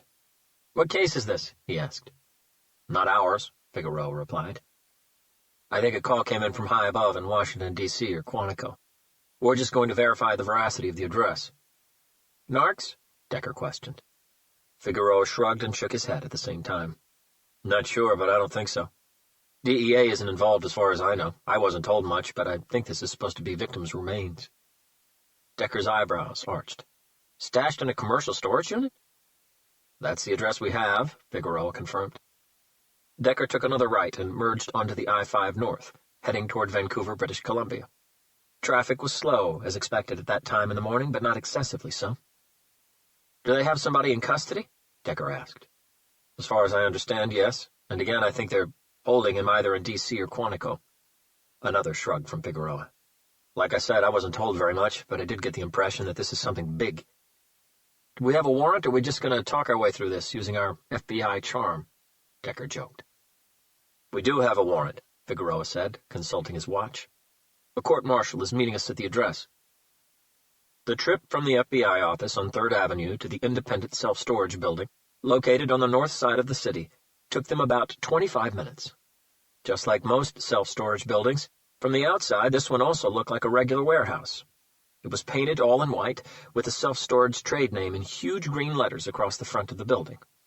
The large customer's car park at the front of the unit was practically empty, with only a handful of cars scattered around the lot. A young couple was unloading the contents of a rented white van onto an industrial-size wheeled cart. The van was parked by loading dock number 2. Decker parked the SUV by the side of a small decorative green garden, directly in front of the unit's main office. The ground was still wet from the rain that had stopped about 40 minutes earlier, but judging from how dark the sky looked, rain was on its way back. As both agents stepped out of the car, a woman, probably in her early 40s, exited a white Jeep Compass that was parked just a few yards away, 4 spaces to their right. "I'm U.S. Court-Marshal Joanna Hughes," she said, offering her hand. She didn't have to ask. She could easily tell that Figueroa and Decker were the two FBI agents she was supposed to meet. Hughes's chestnut hair was pulled back into a tight ponytail, which made her forehead seem too large for her round face. She wasn't exactly an attractive woman. Her nose looked a little too pointy, her lips too thin, and her eyes seemed to be constantly squinting as if trying to read something that was just a touch too far away. She was elegantly dressed in a cream business suit and beige pointed high-heel shoes. The agents formally introduced themselves and shook hands. "Shall we?" Hughes gestured toward the reception. An electric ding-ding bell rang as Figueroa pushed the office door open, and he, Decker, and Hughes stepped into the excessively brightly lit rectangular room. Both FBI agents kept their dark shades on. Hughes just wished she had hers with her. There was a small seating area to the left of the door. A light brown four-seater sofa and two matching armchairs had been positioned around a round chrome and glass low table. A few magazines and several brochures of the storage facility were neatly arranged on the tabletop. There was also a water cooler in the corner. Sitting behind the wood and acrylic reception counter was a young man who looked to be no older than 25. His eyes were glued to his smartphone. He seemed to be either texting ferociously or really absorbed in some ridiculously entertaining video game. It took him at least 5 seconds to finally look up from the tiny screen. "Can I help you?" he asked, putting the phone down next to the computer monitor in front of him and standing up. He gave the visitors an over-enthusiastic smile. "Are you the person in charge here?" Marshal Hughes asked. "That would be correct, ma'am." The kid nodded once. "How can I help you today?" Hughes stepped closer and displayed her credentials. "I'm U.S. Federal Marshal Joanna Hughes," she said. "These two gentlemen are federal agents with the FBI." Figueroa and Decker reached into their suit jacket pockets, producing their IDs. The kid checked them before taking a step back. He looked a little confused. "Is there some sort of a problem?" His enthusiastic smile had completely vanished. Hughes handed him a piece of paper with the U.S. government stamp on it. "This is a federal search warrant giving us legal permission and right to search storage unit number 325 in this establishment," she said calmly, but in a very authoritative voice. "Would you be so kind as to open it for us?" The kid looked at the warrant, read a few lines, pulled a face as if it were written in Latin, and hesitated for a second. I think I need to call my boss for this." "What's your name, kid?" Decker asked. "Billy." Billy was about 5'8" with short blonde hair, which was spiked at places with styling gel. He had a 3-day-old stubble and a couple of earrings in each ear. "Okay, Billy, you can call whoever you like, but we don't really have time to wait." He nodded at the warrant. "As Federal Marshal Hughes has explained, that piece of paper, which has been signed by a U.S. federal judge, gives us the legal right to look inside Unit 325 with or without your cooperation. Neither you nor we need your boss's permission to do so. That's all the permission we need right there. If you don't open the door for us, unfortunately for you, we're just going to have to bust it open, using any means necessary. And we won't be legally responsible for any damage caused," Figueroa added. "Do you understand what I'm saying?" Billy had started to look very uncomfortable. His cell phone beeped on the counter, announcing a new incoming text message, but he didn't even glance at it. "That copy of the warrant stays with you," Decker added, "so you can show it to your boss, your lawyer, or whoever you please. That guarantees that you're not breaking the law or company rules or doing anything you shouldn't be doing." He paused and checked his watch. "We're on a pretty tight schedule here, Billy, so what's it going to be? You going to let us into the unit, or are we busting it open? You've got to make a choice." "You guys aren't punking me, are you?" Billy asked, his stare moving to the glass window behind both agents, as if he was trying to spot a candid camera somewhere. "This is official, Billy," Hughes replied, her tone telling Billy that this was no joke. "You guys really FBI?" Billy now sounded a little thrilled. "We really are," Decker replied. "Look, I'd like to help," Billy said. "I can let you into the building, no problem, but I can't open the door to Unit 325 because it's padlocked. None of our doors has an actual key locking mechanism, just a very thick sliding bolt. Our customers can buy a padlock from us." He quickly indicated a display just behind him with several padlocks in all different sizes. "Or bring their own, but they're not required to supply us with an extra key, so none do. Once a unit is rented out, we don't have access to it anymore. It's a completely private affair." Figueroa nodded and thought about it for a moment. "Okay. Can you give us the details of that account?" "Sure." Billy started typing something into the computer behind the reception desk. "Here we go," he said after just a few seconds. "The unit is one of our medium special ones, 10 feet by 10 feet. Special? Decker asked. Yeah, Billy said. It's one of our units that's fitted with a power socket. Okay. It was rented out 8 months ago on the 4th of January to a Mr. Liam Shaw. Billy continued reading from his screen. He paid for it a whole year in advance, cash. No surprise there, Decker said. The unit is located on Corridor F, Billy added. I can take you there now if you like. Well, let's go, Figueroa and Decker said at the same time. Chapter 36. Until they had some sort of confirmation that Lucien was telling the truth about the self-storage unit in Seattle, no one saw any point in moving forward with the interviews. Director Adrian Kennedy told Hunter and Taylor that Washington FBI agents, armed with a federal search warrant, had already been sent to verify the veracity of Lucien's statements, and they should have an answer in the next 60 minutes or less. Taylor was sitting alone inside one of the conference rooms on sublevel 3 of the BSU building, staring at the untouched cup of coffee on the table in front of her, when Hunter opened the door and stepped inside. "You okay?" he asked. For a moment it seemed like Hunter's question hadn't reached her. Then she slowly turned and looked up at him. "Yeah, I'm fine."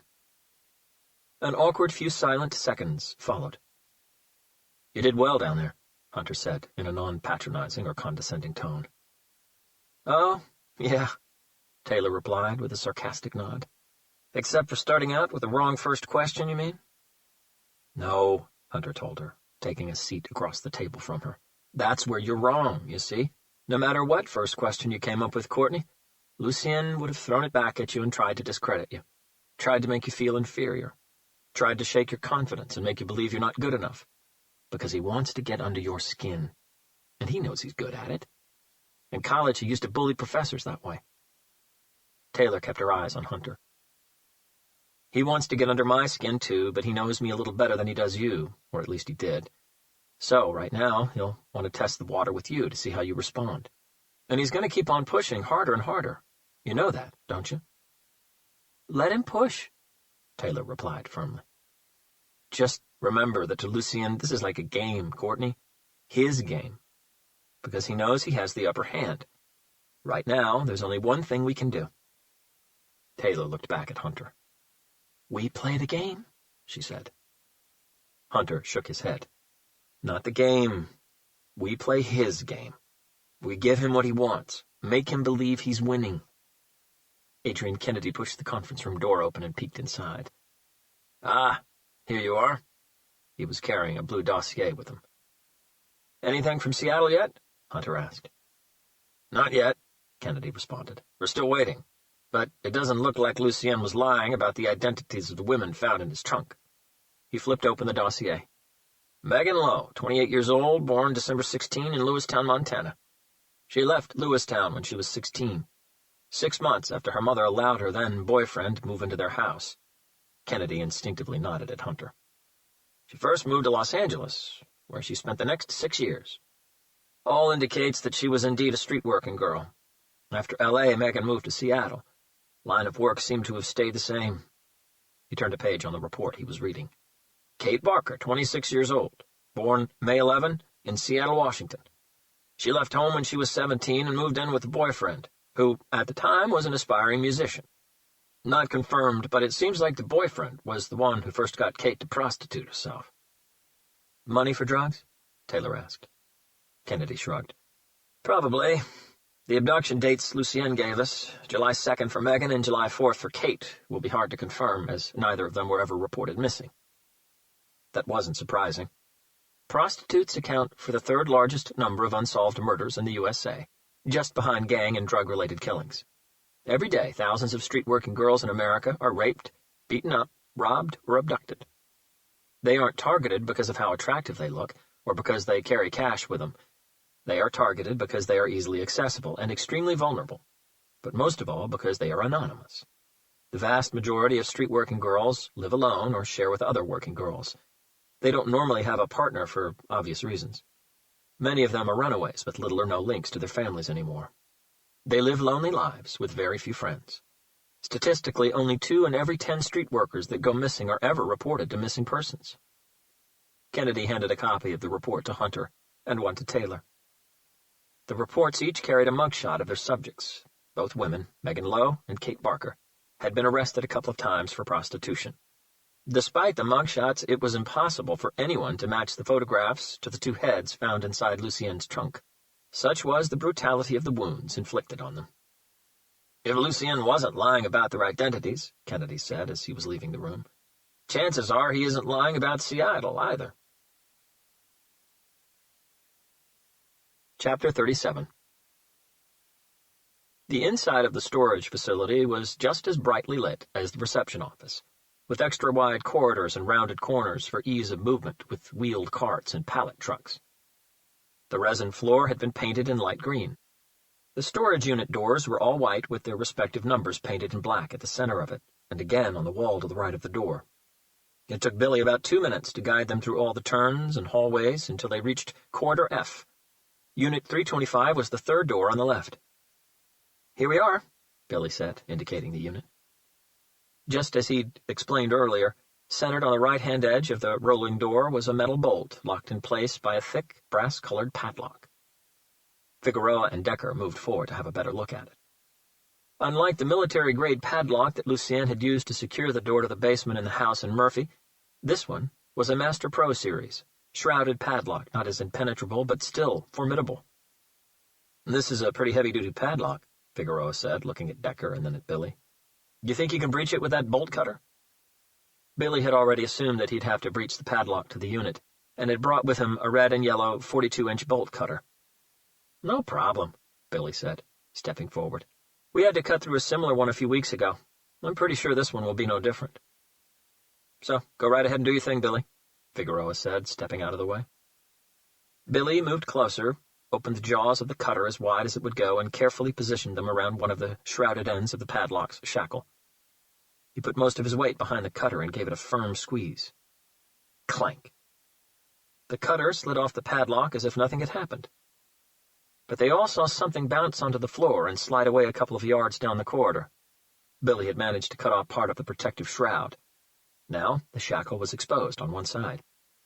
"I told you," Billy said, nodding at the cutter. "This bad boy is the shit. Now comes the easy part."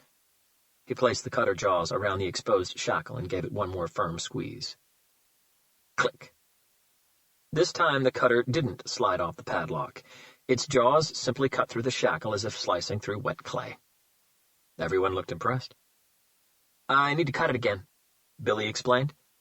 "The shackle is too thick and too sturdy for us to be able to twist it out of place and free the lock. I need to cut a chunk off the shackle." "Knock yourself out, Billy," Decker said. Billy repeated the same steps as seconds earlier, this time placing the cutter's jaws about 3 centimeters up the shackle from where he'd cut through the first time. Click. As the cutters sliced through the metal again, a small piece fell to the ground, leaving a sizable gap on the padlock shackle. "And Bob's your uncle," Billy announced triumphantly, removing the padlock from the door bolt. "Great work, Billy," Figueroa said. Billy stepped away, and Figueroa slid the door bolt back and rolled the metal door up. All 4 of them stood still for a moment, staring into the almost empty 10 feet by 10 feet storage unit. There was nothing there except a large industrial chest freezer pushed up against the back wall.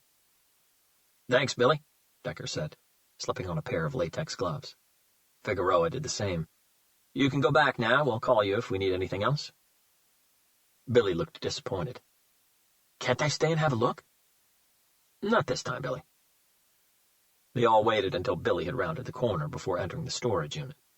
Hughes stayed a couple of paces behind both agents. The low hum that came from the freezer's motor provided a very unnerving and creepy background soundtrack. There was no padlock or lock on the freezer's lid. Figueroa moved closer and studied the freezer for several seconds, checking underneath and behind it as well. "Looks okay," he said at last. "So, let's check inside," Decker replied. Figueroa nodded and lifted the lid open. They all frowned in almost perfect synchronization as Figueroa, Decker, and Hughes looked inside. "What exactly are we looking for here, guys?" Hughes asked in a semi-sarcastic tone. "Supplies for an ice cream parlor?" All they could see inside the large freezer were stacks of 2-liter plastic tubs of ice cream. In fact, They were about 3 layers high. From the labels, they could see on the top layer they had a rainbow of flavors: chocolate, vanilla, strawberry, pistachio, cookies and cream, apple cinnamon, and banana chalk chip. Decker was still frowning at all the tubs, but Figueroa had a much more concerned look on his face. "Jesus Christ," he finally said in a deflated breath, reaching for one of the tubs. He picked up a strawberry one. Hughes and Decker were now frowning at him. Holding the opaque white ice cream tub with his left hand, Figueroa slowly pulled the lid undone.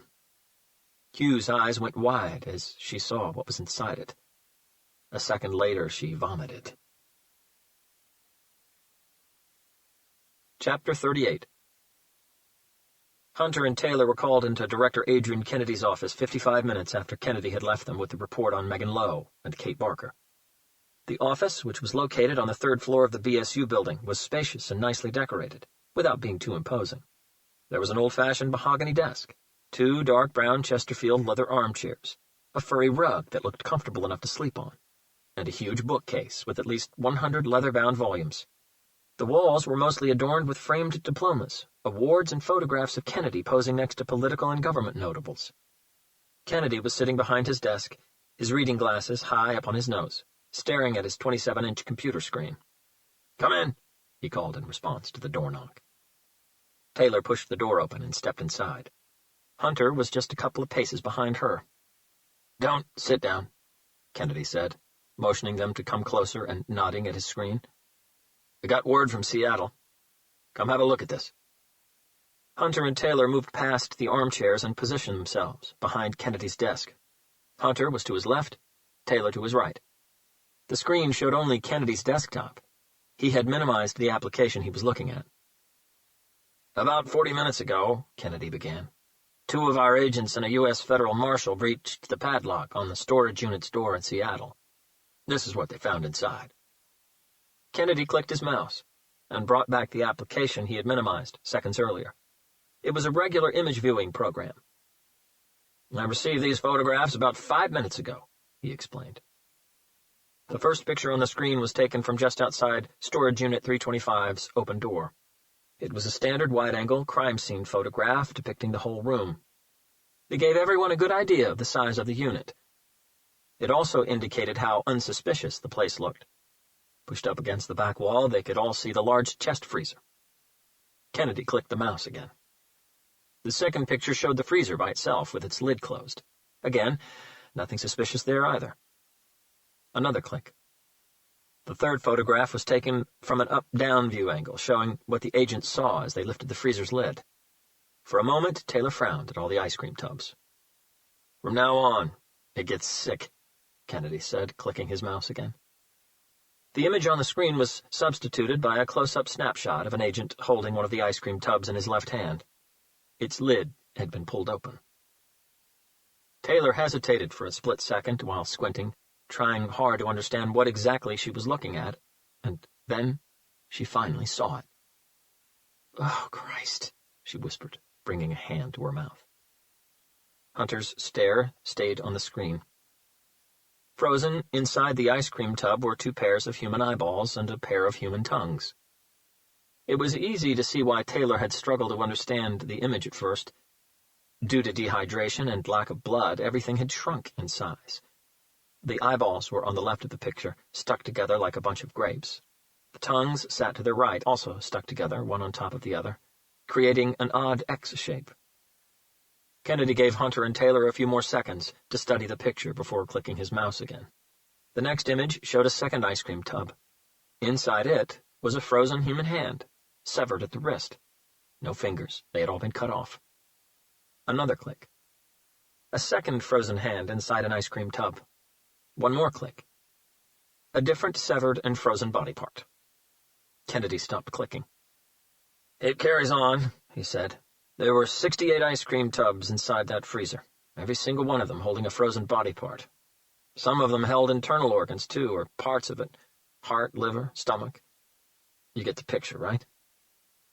Hunter nodded. "That section of the self-storage facility in Seattle has been locked down for the time being," Kennedy explained. "They guaranteed me 2, 3 hours max. just so our forensics team can go over the entire unit and collect the freezer with all the ice cream tubs. The lab will do a DNA analysis and compare it to the one we've got from the severed heads in Lucien's trunk. Not that I have too much doubt they'll match. Neither Hunter nor Taylor seemed to have any doubt either. The clerk working at the storage facility helped the agents breach the unit's door earlier, but he had no idea what was kept inside. Kennedy moved on. We're keeping this as under wraps as we can. The press has got no word of it yet, and we'll try to keep it that way for as long as possible, but as we all know, Lucien Falter will have to be tried by a U.S. court of law, so this story will eventually break. And when it does, it'll break big, because now I have no doubt that what we have locked up downstairs is a fucking monster. And this really is only the beginning. Chapter 39. Lucien Falter had just finished the last set of his exercise routine when he heard the heavy metal door at the end of the corridor unlock, followed shortly by the sound of footsteps. He got up from the floor, used the sleeve of his orange jumpsuit to wipe the sweat from his forehead, took a seat at the edge of his bed, and calmly waited.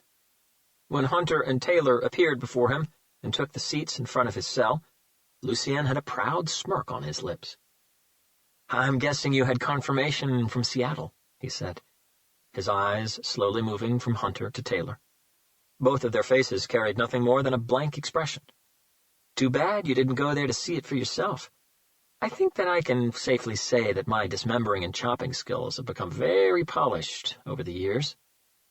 "Have you disposed of all the bodies in the exact same way?" Taylor asked. She didn't seem affected by Lucien's bragging. "By dismembering them?" Lucien and Taylor held each other's stare for several seconds. "No, not all of them," he replied matter-of-factly. "You see, Agent Taylor, at first, like all the scientists in your BSU, I was curious. I really wanted to understand what drives a person to kill without emotion or remorse. The big question in my head was, are all psychopaths born that way, or can one be created out of sheer will? I read everything on the subject I could get my hands on, and I found that none of it had any of the answers I was looking for. There's nothing out there, Agent Taylor. No book, no thesis paper, no detailed work of any kind that will tell you what really goes on in here." He tapped his index finger against his right temple a couple of times. "Inside the mind of someone who became a senseless killer, someone who taught himself to be a psychopath," Lucien smiled cryptically. "But you never know. Maybe one day that'll change. But allow me to give you a little preview." Calmly, Taylor crossed her right leg over her left one and waited. Lucien began. "What so many seem to fail to understand, Agent Taylor, is that there is a huge learning curve when it comes to becoming a man like me. I've had to evolve, adapt, improvise, and become more resourceful throughout the years." He gave them a quick shrug. "But I always knew I would have to. Right from the start, I wanted to try different things, different methods, different approaches. And though death is universal, essentially every victim has to be handled differently." Lucien made it sound as if killing was nothing more than a simple lab experiment. "But someone like me will always face one huge problem." "And that is?" Taylor asked, her interest measured. Lucien smiled at her humorlessly. "Well, while you have countless resources and teams of agents and officers working around the clock to catch criminals, Agent Taylor, people like me are lone souls. My resources are very limited. Everything I had to rely on was in my head." He stared Taylor down coldly, still ignoring Hunter's gaze. "I'm sure you are aware that not so long ago the FBI published a study showing that at any one time there are at least 500 serial killers loose in the USA. He chuckled. "Astonishing, isn't it? People like me are a lot less rare than what many might believe. I've encountered several other murderers throughout the years. People who want to torture and kill for no reason other than pure pleasure. People who hear voices, or think they do, telling them to go out and kill. People who believe they are doing some divine work on earth, ridding God's creation from sinners, or whatever. Or people who simply want to give their darkest desires wings. Some of them want to learn. They want to find someone who teach them, someone like me." Lucien gave Hunter and Taylor a few seconds to fully savor the implications of what he'd said. If I wanted to take on an apprentice, do you really think it would take me long to find one? All I would have to do is search the streets of any major city in this great country of ours." He spread his arms wide as if wanting to embrace the world. "The streets of America are overflowing with the next Ted Bundy, the next John Wayne Gacy, the next Lucien Fulter." As outrageous as the boastful claim sounded, Hunter knew Lucien was right. "We could even have a talent show to search for America's next superstar serial killer." Lucien pulled a face as if he were seriously considering it. "I should actually suggest that to some cable TV channels, and it wouldn't surprise me if one did consider such a show, because one thing is for sure, they would have a bigger audience than most of their other shit." Memories of Hunter's latest investigation with the LAPD exploded in his mind like fireworks. A serial killer who had created his own reality internet murder show. And just like Lucien had suggested, the audience logged in to watch it in droves. Lucien stood up, grabbed the plastic cup from the small metal table, walked over to the washing basin in the corner, and poured himself some water before returning to the edge of the bed. "But returning to your question, Agent Taylor," Lucien continued, "I didn't always dispose of my bodies in the same way." He had a sip of his water. "Susan," Hunter said, breaking his silence. "You said she was your first victim." Lucien's attention turned to Hunter. "I knew you'd want to start with her, Robert. Not only because she was a friend, but also because you're right. I did tell you that she was my first one. And that really is the perfect place to start, isn't it?" He took a deep breath, and the look in his eyes changed. As if he weren't bound by the walls around him anymore. As if the memory and the images were so vivid he could touch them. "So let me tell you how it all began." Chapter 40. Palo Alto, California, 25 years earlier. "So, are you really going to go traveling?" Lucien asked, placing a new round of drinks on the table. Susan Richards nodded. "I sure am." Lucien and Susan had both graduated in psychology from Stanford University just a week ago, and were still flying high on their achievement. They'd been celebrating every night since. "Before I have to start job hunting," Susan said, reaching for her drink, a double Jack Daniels and Coke, "I want to take a little time for myself, Visit some different places. Maybe even take a trip to Europe. I always wanted to go there." Lucien laughed. "Job hunting? Have you gone mad? We just graduated from Stanford, Susan, which is the top psychology university in the country. If you decide not to start your own, practices from all over will be hunting you." "Is that what you're going to do?" Susan asked. "Start your own practice?" "Nah, I don't think so. I've been giving it a little thought lately, and I think I might do the same as Robert." "PhD? Yeah, I've been thinking about it, yeah." "What do you think?" "Yeah, if that's what you really want, go for it, Lucien." Lucien tilted his head to one side and shrugged at the same time. "I just might." "Talking about Robert," Susan said, adjusting herself in her seat. "It's a pity that he had to go back to L.A. today." Young Robert Hunter had been there for their graduation ceremony, and for the first 3 nights of their week-long party spree, but he had taken the bus back to Los Angeles that morning to spend a week with his father, before he had to go back to Palo Alto to start his summer job. "Yeah, I know," Lucien replied, sipping his new cocktail. They were sitting at the Rocker Club in Crescent Park on the north side of Palo Alto. It was their favorite lounge. The staff were friendly, the booze was cheap, the crowd was usually young and up for a good time, and the music was rocking and upbeat. "He does miss his father quite a bit," Lucien added. "It's the only family he's got left." "Yes, I know," Susan said. "His mother passed away when he was very young, didn't she?" Lucien nodded. "I think he was about 7 or 8, but he never really talks about it. Even when he's a little drunk, Robert still manages to avoid the subject. I think that there's more to it than just standard trauma of losing a parent when young. Susan paused halfway through sipping her drink. "Oh, please don't." "What? Please tell me that you're not going to be one of those dopey psychology graduates who can barely have a conversation with someone without psychoanalyzing them, Lucien, especially your friends." Lucien shook his head with a half-embarrassed smile on his lips. "I wasn't psychoanalyzing Robert." "Yes, you were." No, I wasn't. I was just saying that we've shared the same tiny dorm room for 4 years. He's an odd person. Brightest guy I've ever met, but odd, nonetheless. And I think that his mother's death might go a little deeper than he lets on. Oh, really? Susan said, putting her drink down on the table and pulling a face. Like what, for example, Dr. Lucien? Let's hear your theory. I'm not a doctor, and I don't have a theory, Lucien replied, pulling a face of his own.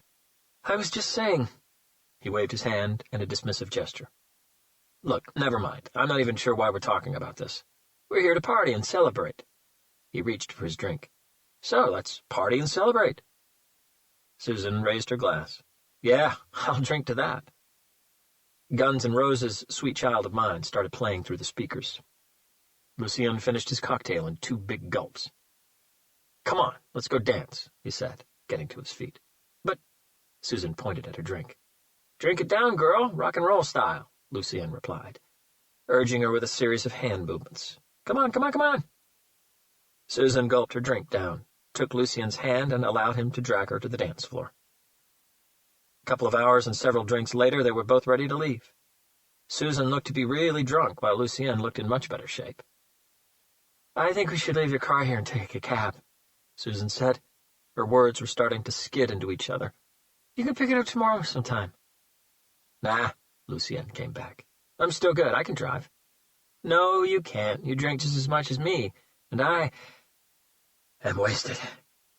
Yeah, but I was drinking cocktails, not double shots of JD and Coke.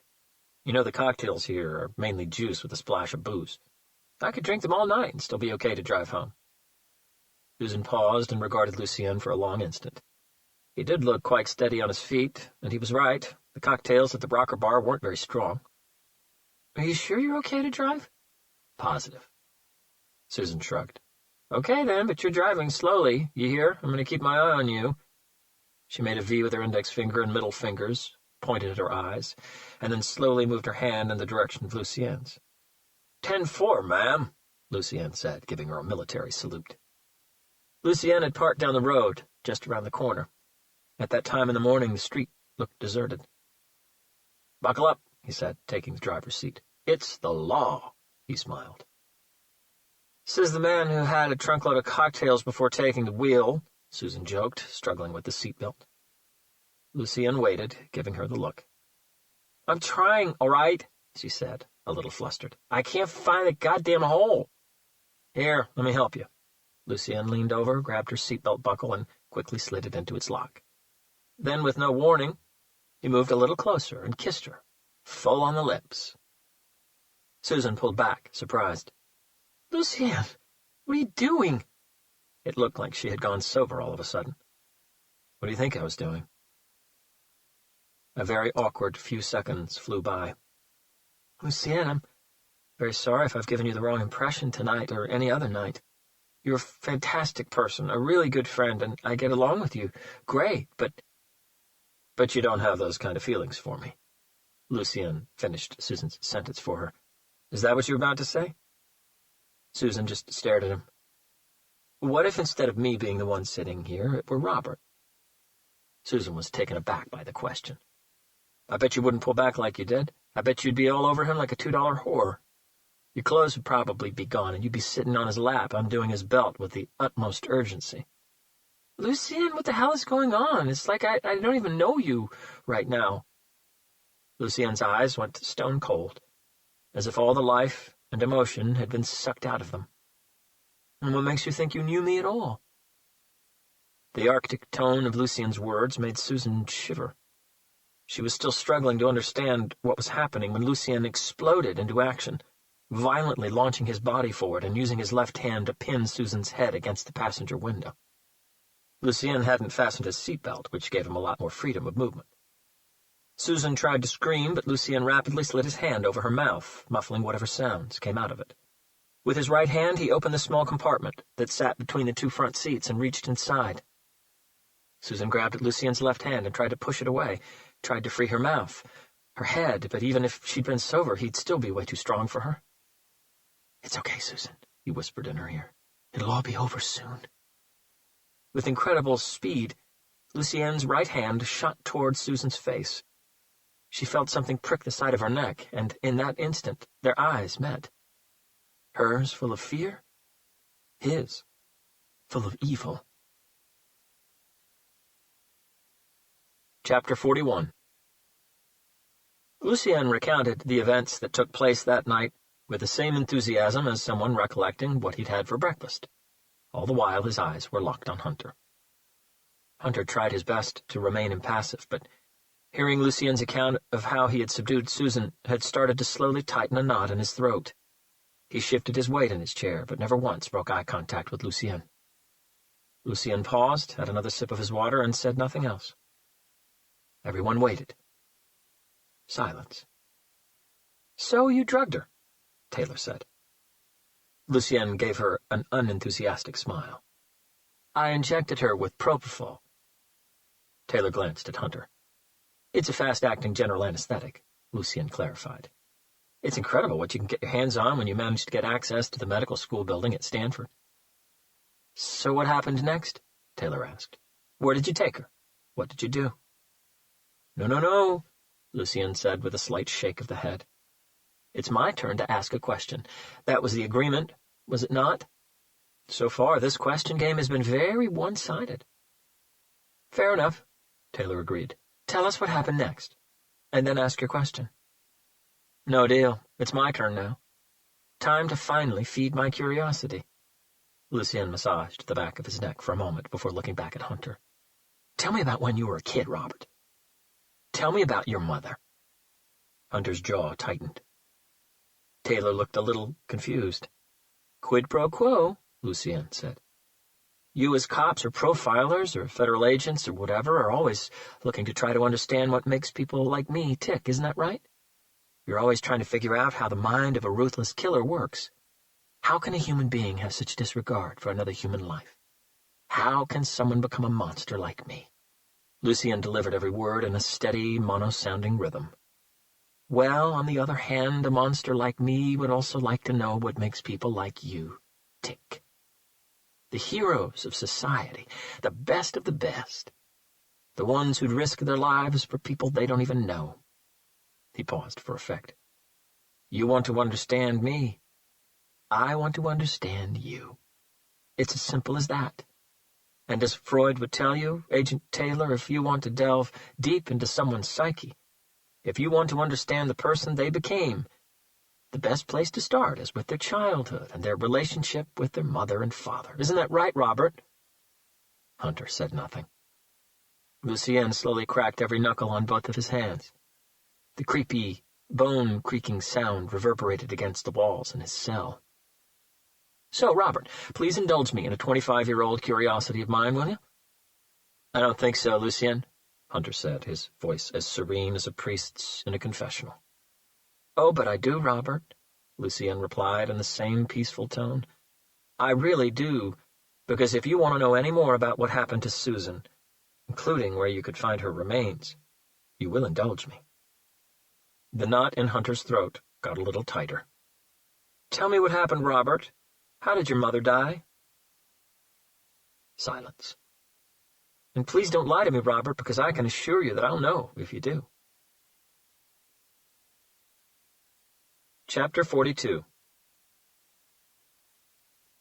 For a moment, Hunter's memory flashed back to Susan Richards' parents. He and Lucien had met them a couple of times when they'd made the trip from Nevada to Stanford to visit their daughter. They were a very sweet couple. Hunter couldn't remember their names, but he remembered how thrilled and proud they were of Susan for being accepted into such a prestigious university. She was the first person in either of their families to have ever gone to college.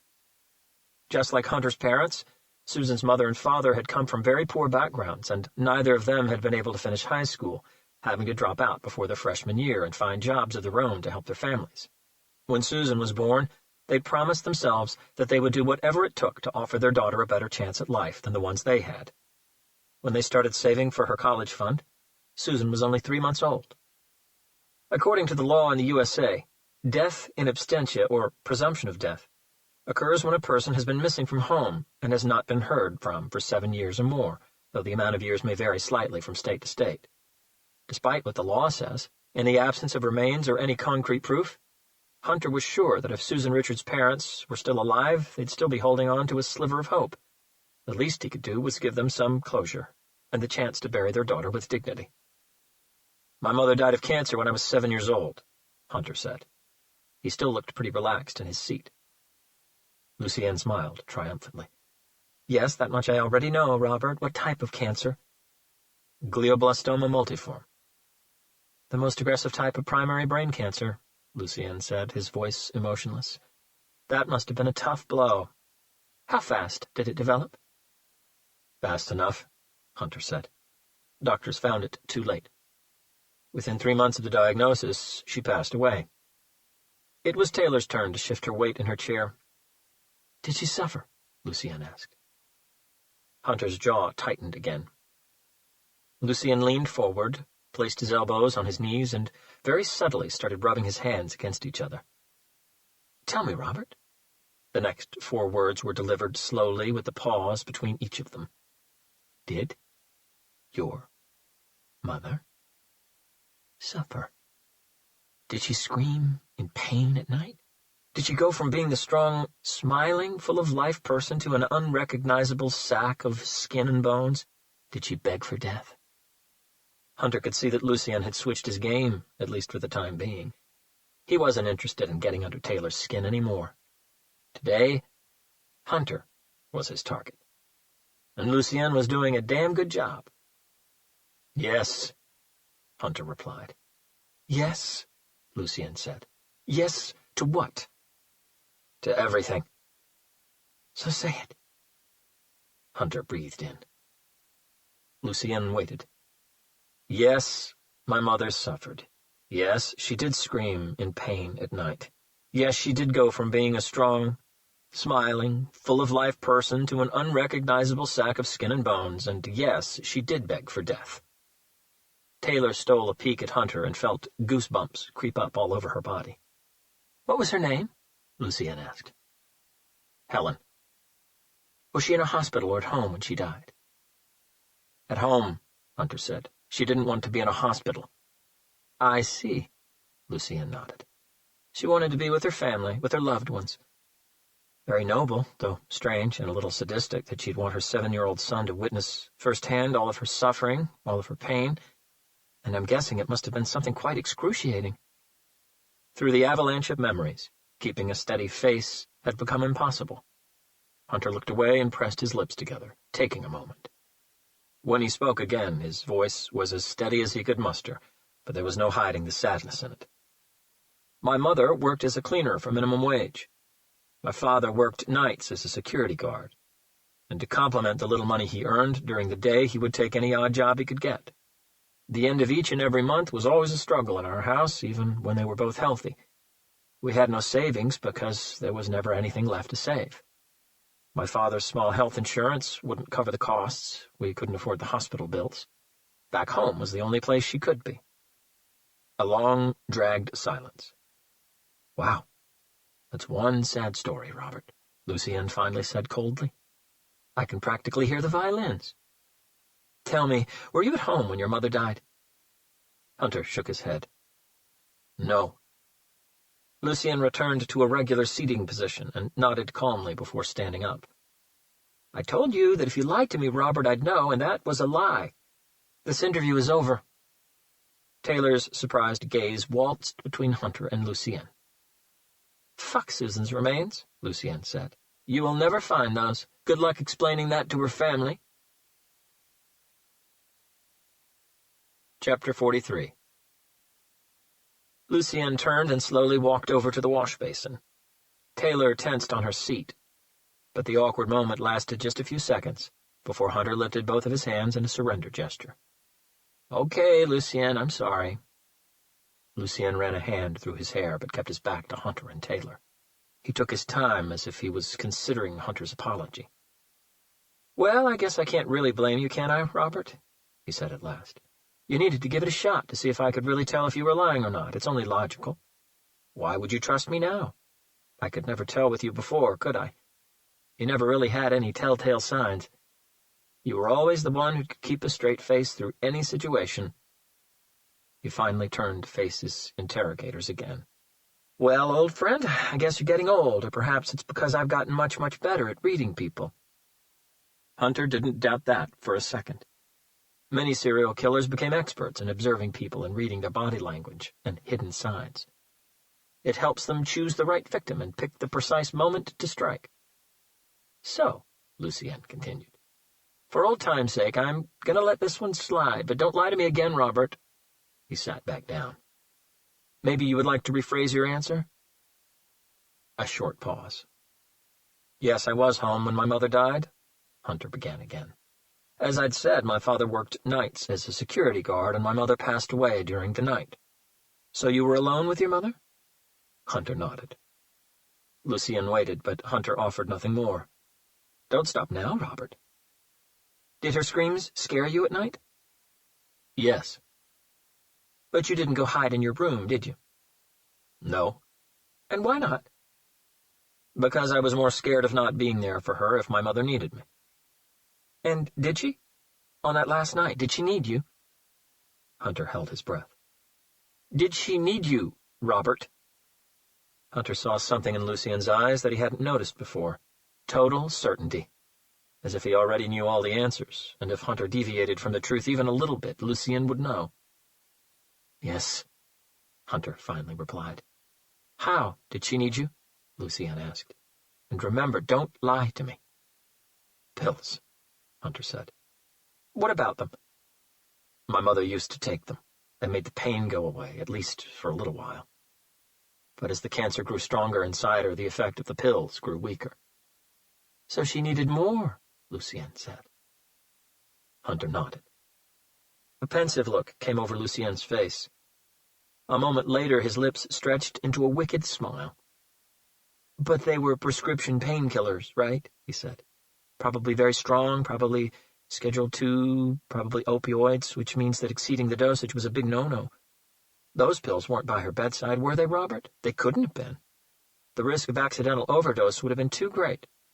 So where were they? In the bathroom? In the kitchen? Where? Silence. The pills. Robert, where were they kept? Lucien insisted. Hunter could hear the threat in his voice. My father kept them in the cupboard in the kitchen. But your mother asked you for them that night. Yes. Lucien scratched the scar on his left cheek. She couldn't handle the pain anymore, could she? He pushed. She'd rather be dead. In fact, she begged for death. And you were the messenger because you brought them to her, didn't you? How many pills did you bring her, Robert? Then it dawned on him, and he lifted a hand at the same time as his eyes widened a touch. No, wait. You brought her the whole bottle, didn't you? Hunter said nothing, but his memory took him back to that night. Nights were always worse. Her screams sounded louder, her groans deeper and heavier with pain. They always made him shiver. Not like when he felt cold, but an intense shiver that came from deep within. Her illness had brought her so much pain, and he wished there was something he could do to help. 7-year-old Robert Hunter had heard his mother's painful screams and had cautiously opened the door to her room. He felt like crying. Since she'd gotten ill, he felt a lot like crying, but his father had told him he mustn't. Her illness had made her look so different. She was so thin he could see her bones poking at her sagging skin. Her striking long blonde hair was now fine and frizzled. Her once sparkling eyes had lost all the life in them and had sunk deep into their sockets. Shaking, he paused by the door. His mother was curled up into a ball on the bed. Her knees pushed up against her chest, her arms wrapped tightly around her legs. Her face contorted in pain. She screwed up her eyes and tried to focus on the tiny figure standing at the door. Please, baby, she whispered as she recognized her son. Can you help me? I can't take the pain anymore. It took all his strength to keep his tears locked in his throat. What can I do, Mom? His voice was as weak as hers. Do you want me to call Dad? She managed only a delicate shake of the head. Dad can't help, honey, but you can. Could you come here, please? Can you help me? His mother looked like a different person now. Her eyes had the darkest bags under them. Her lips were cracked and crusted. I can heat up some milk for you, Mom. You like hot milk? He would do anything he could to see his mother smile again. As he stepped closer, she winced as a new surge of pain took over her body. "Please, baby, help me." Her breath was coming in short gasps. Despite what his father had told him, he simply couldn't hold his tears anymore. They started rolling down his face. His mother could now see he was scared and shaking. "It's okay, honey. Everything will be fine," she said in a trembling voice. He stepped closer still and placed his hand in hers. "I love you, Mom." His words brought tears to her eyes. "I love you too, honey." She gave his hand a subtle squeeze. It was all she could muster with the little strength she had left in her. "I need your help, honey, please." "What can I do, Mom?" "Can you get my pills for me, honey? You know where they are, don't you?" He ran the back of his right hand against his running nose. He looked scared. "They're very high up," he said, hiding his eyes from her. "Can't you reach them for me, baby? Please? The pain has been going on for so long, you don't know how much it hurts." His eyes were so full of tears, everything appeared distorted. His heart felt empty, and he felt as if all his strength had left him. Without saying a word, he slowly turned around and opened the door. His mother tried calling after him, but her voice was so weak it didn't travel more than just a few yards. He came back a few minutes later, carrying a tray with a glass of water, 2 cream biscuits, and the bottle of medicine. She stared at it, hardly believing her eyes. Very slowly and through unimaginable pain, she pushed herself up into a sitting position. He stepped closer, placed the tray on the bedside table, and handed her the glass of water. She wanted to hug him so much, but she barely had the strength to move. She gave him the most honest smile he'd ever seen. She tried, but her fingers were way too weak to twist the bottle cap open. She looked at him, and her eyes begged for help. He took it from her trembling hands, pressed it down on the cap, and twisted it counterclockwise before pouring 2 of the pills onto her hand. She placed them in her mouth and swallowed them down without even sipping the water. Her eyes pleaded for more. "I read the label, Mom. It says you shouldn't have more than 8 a day. The 2 you just had make it 10 today."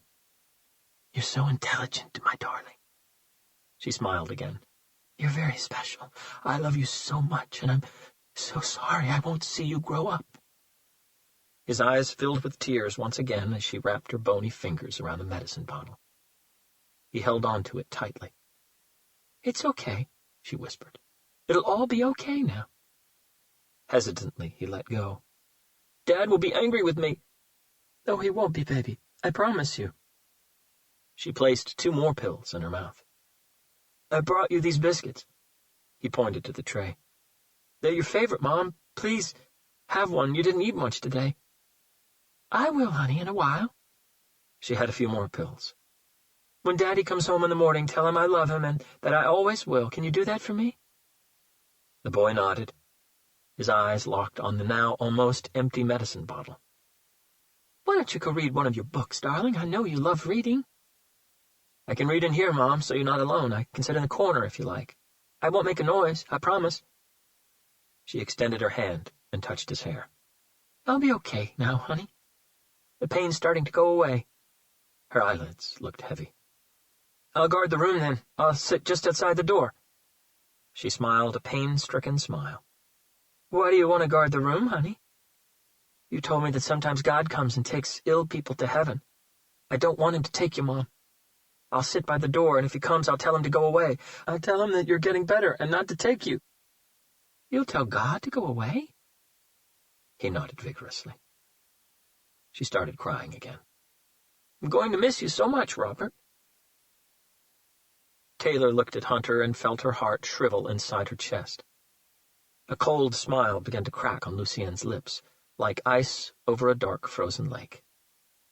"So you left the room," he said. Hunter nodded. "And that was when the nightmare started," Lucien said in conclusion, like a psychologist who had finally broken through a patient's barrier. A disconcerting silence took over the entire basement corridor, but not for long. With his gaze fixed on Lucien, Hunter finally let go of the memory. "Susan, Lucien," he said. The sadness had vanished from his voice. "You had what you wanted. Now tell us what happened after you drugged her in the car." Chapter 44. La Honda, 18 miles from Palo Alto, California, 25 years earlier. Susan Richards was jolted awake by the loud sound of a heavy door slamming shut. Despite the sudden noise, her eyes opened slowly, blinking constantly as if grains of sand had been blown into them, and were now scratching at her cornea. Her eyelids felt heavy and tired, and no matter how hard she tried, she couldn't get her eyes to focus on anything. Everything around her came as nothing but a big blur. The first thing she realized was how dizzy she felt, as if she were stuck in a hazy dream with no way of waking up. Her mouth was bone dry, and her tongue felt like sandpaper. Then she noticed the smell, dirty, damp, moldy, old, and sickening. She had no idea where she was, but it smelt as if the place had been neglected for years. In spite of the horrible stench, Susan's lungs demanded that she took in a full breath of air, and as she did, she could almost taste the rancid quality of the room. One deep breath, and it made her gag. All of a sudden, between desperate coughs, sharp and excruciating pain came to her. It took her exhausted body a few seconds to finally home in on it. It was coming from her right arm. Susan realized that she was sitting down on some sort of hard and terribly uncomfortable chair. Her wrists were tied together behind the chair's backrest, her ankles to the chair's legs. She was soaking wet, drenched with sweat. She tried lifting her head, which was awkwardly slumped forward, and the movement sent waves of nausea rippling through her stomach. She couldn't identify the light source inside the room, maybe a corner lamp or an old light bulb hanging overhead, but whatever it was, it bathed the room in a weak, yellowish glow. Her eyes finally moved right and tried to focus on her arm and the source of the pain. She still felt groggy, so it took a moment for her vision to steady itself and for the blurriness to dissipate. When it did, her heart was filled with terror. "Oh, my God!" the words dribbled out of her lips. An enormous chunk of skin was missing from her arm, from her shoulder all the way down to her elbow. In its place, she saw raw, blood-soaked flesh. For an instant, it looked as if the wound were alive. Blood was cascading down her arm, over her hands, through her fingers, and onto the concrete floor, forming a large crimson pool at the feet of the chair. Instantly, Susan jerked her head away and vomited all over her lap. The effort made her feel even weaker, even dizzier. "Sorry about that, Susan," she heard a familiar voice say. "You could never really stand the sight of blood, could you?" Susan coughed a few more times and tried to spit the awful vomit taste from her mouth. Her eyes moved forward, finally focusing on the figure standing in front of her. "Lucien?" she said in a feeble whisper. Flash images of last night at the Rocker Club came back to her. Then she remembered sitting in Lucien's car, the angry way he had looked at her. And then, nothing. "What?" She was unable to finish the sentence, her throat way too frail to produce the sounds. Instinctively, her eyes shot toward the raw flesh in her right arm once again, and her whole body shivered. "Oh," Lucien said, unconcerned, reaching behind him. "Don't worry about that. I don't think you'll miss this horrible thing, will you?" He showed her a large glass jar filled with some pale pink liquid. Something was floating in it. Susan squinted, forcing her tired eyes, but still couldn't tell what it was. "Oh, sorry," Lucien said, picking up on her confusion and reaching inside the jar with his gloved hand to collect the floating object. "Allow me to show you. The edges have curled in a little bit now." He uncurled them and stretched the wet piece of skin he had carved off her arm less than an hour ago. "This is a hideous tattoo, Susan. I have no idea why you'd think that this is cool in any way." Acid-tasting bile found its way back into Susan's mouth, resulting in a new, desperate, gagging, coughing frenzy. Amused, Lucien waited until it was over. "But I think it will make a great token," he said, nodding a couple of times. "And you know what? I do think that I will give the token collector thing a shot. See how it makes me feel. Test the theory behind it. What do you think?" Susan's head throbbed with the rhythm of her thudding heart. The rope that had been used to tie her wrists and ankles felt as if it had been cut through to her bones. She wanted to speak, but fear seemed to have erased every word from her terrified mind. Her eyes, on the other hand, mirrored her fear and desperation. Lucien returned the tattooed piece of skin to the jar. "You know," he said, "I've had that syringe hidden in my car for almost a year now. I thought about using it many times." Susan breathed in, and the air seemed to travel into her nose in lumps. But never on you, Lucien moved on. I thought about picking up a prostitute many times. As I know you'll remember from our criminology classes, they are easy targets, approachable, accessible, and most of the time anonymous. He shrugged indifferently. But, unfortunately, it didn't quite work out that way. I never really felt ready for it before, but tonight I felt different. I guess I can say that tonight I felt my first real killer's impulse. Tears welled up in Susan's eyes. To her, the air inside the room became denser, even more polluted, almost unbreathable. I felt this amazing drive to simply do it and not think of the consequences, Lucien said. His eyes shone with a new purpose. Susan saw it, and that sent a new current of panic traveling through her body. So I decided not to fight it, he proceeded, moving a step closer. I decided to act on it. So I did, and here we are. Susan tried to calm her breathing, tried to think, but everything still felt like a horrible dream. But if it were, why wasn't she waking up? Lucien, she said, her voice rasping, catching on her swollen throat. I don't know. No, Lucien interrupted, shaking his left index finger at her. There's nothing you can say, don't you see, Susan? There's no turning back now. He stretched his arms out to his sides, calling attention to the room. We're here now. The process has started. The floodgates are open, or any cliché sentence you care to come up with. But no matter what, this is happening. That was when Susan noticed the look in Lucien's eyes, distant and ice-cold, like a man without a soul. And it paralyzed her. Her fear filled Lucien with excitement. He was expecting that excitement to conflict with something inside of him, maybe morals or emotions. He wasn't quite sure what, but something. That conflict never came. He felt nothing but exhilaration to be finally doing something he'd fantasized about for so long.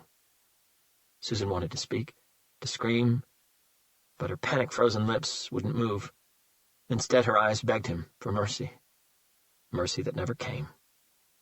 Without any warning, Lucien exploded forward, and in a flash his hands were on Susan's neck. Her eyes went wide with terror. Her neck muscles tightened as her body tried to defend itself from the attack. Her jaw dropped open, gasping for air, but her brain knew that the battle was already lost. Lucien's thumbs were already compressing Susan's airway, while his large palms were applying enough pressure to the carotid arteries and jugular veins to cause significant occlusion and interfere with the flow of blood in her neck. When Susan's body started kicking and wriggling on the chair, Lucien placed most of his body weight on her lap to keep her steady. That was when he felt something collapse under his thumbs. He knew then he had just crushed her larynx and trachea. Susan would be dead in seconds, but Lucien never stopped squeezing, at least not then.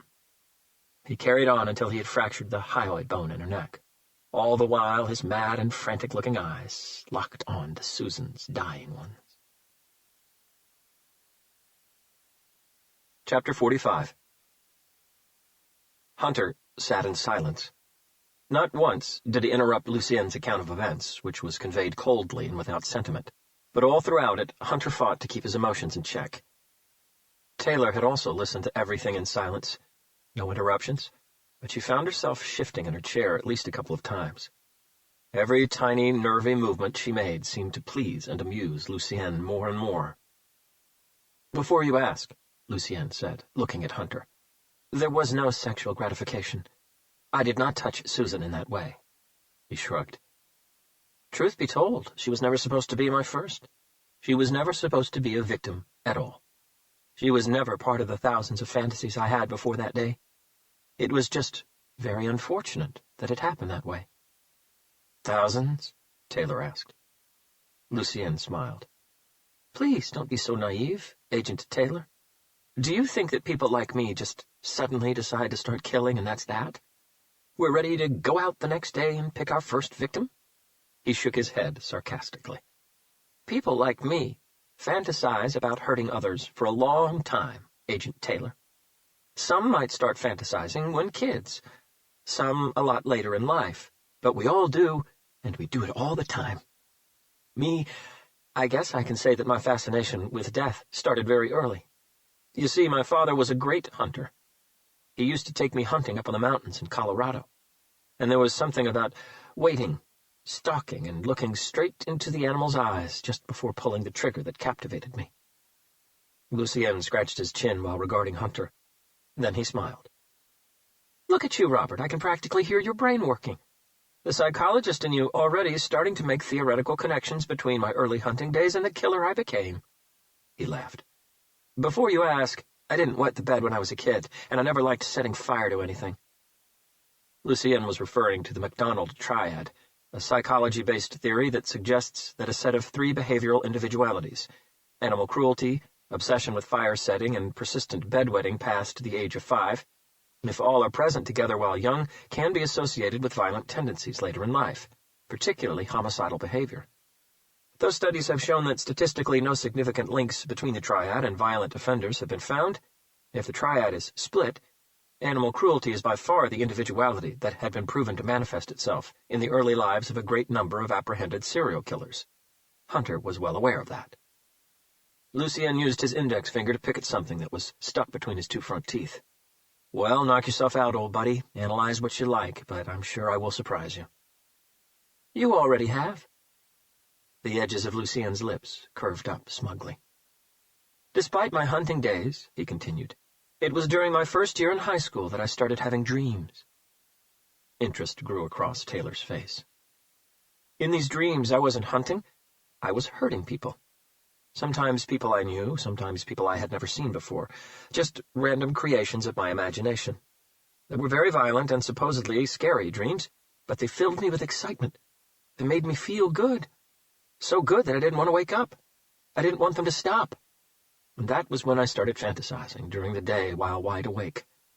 The star role in these—" Lucien searched the air around him for the right words. "Let's say, intense fantasies of mine usually belonged to people I disliked. Teachers, school bullies, some family members. But not always." He paused and made a whatever face. "Anyway, Susan was never one of them. She was never part of any of my violent fantasies or dreams. She just happened to fit the perfect profile that night." Lucien stood up, crossed over to the wash basin, and refilled his cup with water. "That was the real reason I wanted to study psychology and criminal behavior," he continued, returning to the edge of the bed, "to try to understand what was going on in my head. Why I had these violent fantasies swimming around in here." He tapped his right temple with the tip of his index finger. "Why I enjoyed them so much, and if there was anything I could do to get rid of them." He chuckled. "But wouldn't you know it? College had the adverse effect. The more I studied, and the more theories I read about how psychologists believe the mind of a killer worked, the more intrigued I became." Lucien paused and had a sip of water. "I wanted to test them." "Test them?" Taylor asked. "Test who? Or what?" "The theories," Hunter said, reading between the lines. Taylor looked at him. Lucien pointed at him and made a face as if saying, "You got it in one, Robert. I wanted to test the theories." He leaned forward a little. "Weren't you intrigued, Robert? As a student with such an eager mind, didn't you want to understand what really goes on inside a killer's head? What really makes them tick? Didn't you want to know if the theories we were taught were true, or just a pile of shit guesses put together by a bunch of nerd psychologists?" Hunter continued studying Lucien in silence. "Well, I did," Lucien said. "The more theories I studied, the more I compared them to how my fantasies made me feel. And then, one of those theories finally proved true for me." Lucien looked at Taylor in a way that made her feel naked, vulnerable. "Care to take a guess at what theory that was, Agent Taylor?" Taylor refused to be intimidated. "The theory that says you need to be a sick scumbag and fucked in the head to do what you did?" Taylor replied, no anger or excitement in her voice. It only made Lucien smile. "Robert?" His gaze moved toward Hunter, and his eyebrows arched. Hunter wasn't in the mood for games, but Lucien was still holding all the cards. "Fantasies may one day not be enough," he said. Lucien's smile widened before he addressed Taylor again. "He really is good, isn't he?" "That's right, Robert. I carried on fantasizing until one day I realized that the fantasies just weren't enough. They weren't making me feel as good as they used to. I realized that to get the same high, I needed to move it to the next level." His stare settled back on Hunter, as if he owed him a debt of gratitude. "Then You said something that triggered everything, Robert. Chapter 46. If Lucien was expecting any sort of reaction from Hunter, he was disappointed. Hunter stayed perfectly still, matching Lucien's stare. It was Taylor who showed surprise. "How do you mean?" she asked, wiggling her body on her chair. Lucien kept his eyes on Hunter a little longer, still looking for a reaction. Nothing. "Robert and I used to have very long discussions about many of those theories," Lucien began. "It was only natural. Two young and hungry minds, trying to make sense of the crazy world we lived in, trying to be the best students we could be. But it was during a debate in our second year at Stanford that Robert said something that really got my brain going." Taylor peeked at Hunter. Hunter kept his attention on Lucien. "I'll clarify it for you, Agent Taylor," Lucien offered with a smirk. "We were studying brain physiology. The debate was whether science would one day find a way to identify a sector of our brain, no matter how small, that controlled our urges to do something, anything, including becoming a killer." Lucien looked at Hunter. Even without any acknowledgement, he knew Hunter remembered that debate. "I hope you don't mind if I use the same example as you did then, Robert," Lucien said. "I still remember it well." He didn't wait for a reply from Hunter. "Two brothers," Lucien began, addressing Taylor. "Identical twins, grew up under identical circumstances and environment. Both were shown the same amount of love and affection by their parents. They went to the same schools, attended the same classes, and were taught the same moral values. Both very popular students, both very good students." Lucien shrugged. "Attractive, too. The point I'm trying to put across here, Agent Taylor, is that there was absolutely no difference in their upbringing." Taylor's frown was minimal, but Lucien noticed it. "Stay with me," he said. "Things will get clearer. Now, let's say that these two brothers became avid music fans." Lucien winked at Hunter. "And they both liked the same style of music and the same music groups. They changed their looks and hairstyles to match the ones of their idols. They bought the albums." Lucien paused and smiled. "Well, that was back then. Now they would just download the music, isn't that right? Anyway, they had the T-shirts, the baseball hats, the posters, the badges, everything. They went to every concert that came to their town. But there was one difference. Brother A was content in just being a music fan. He was happy with just going to the gigs, listening to the songs back in his room, and dressing up like his idols. Brother B, on the other hand, wanted something more. Just being a fan, going to gigs, and listening to the music wasn't enough for him. Something inside him told him that he needed to be part of the music circus. He needed to experience the real deal for himself, so Brother B learns how to play an instrument, and he joins a band. And there we have it." Lucien allowed his words to float in the air, giving Taylor a moment to digest them before moving on. "It's that little difference that makes all the difference, Agent Taylor.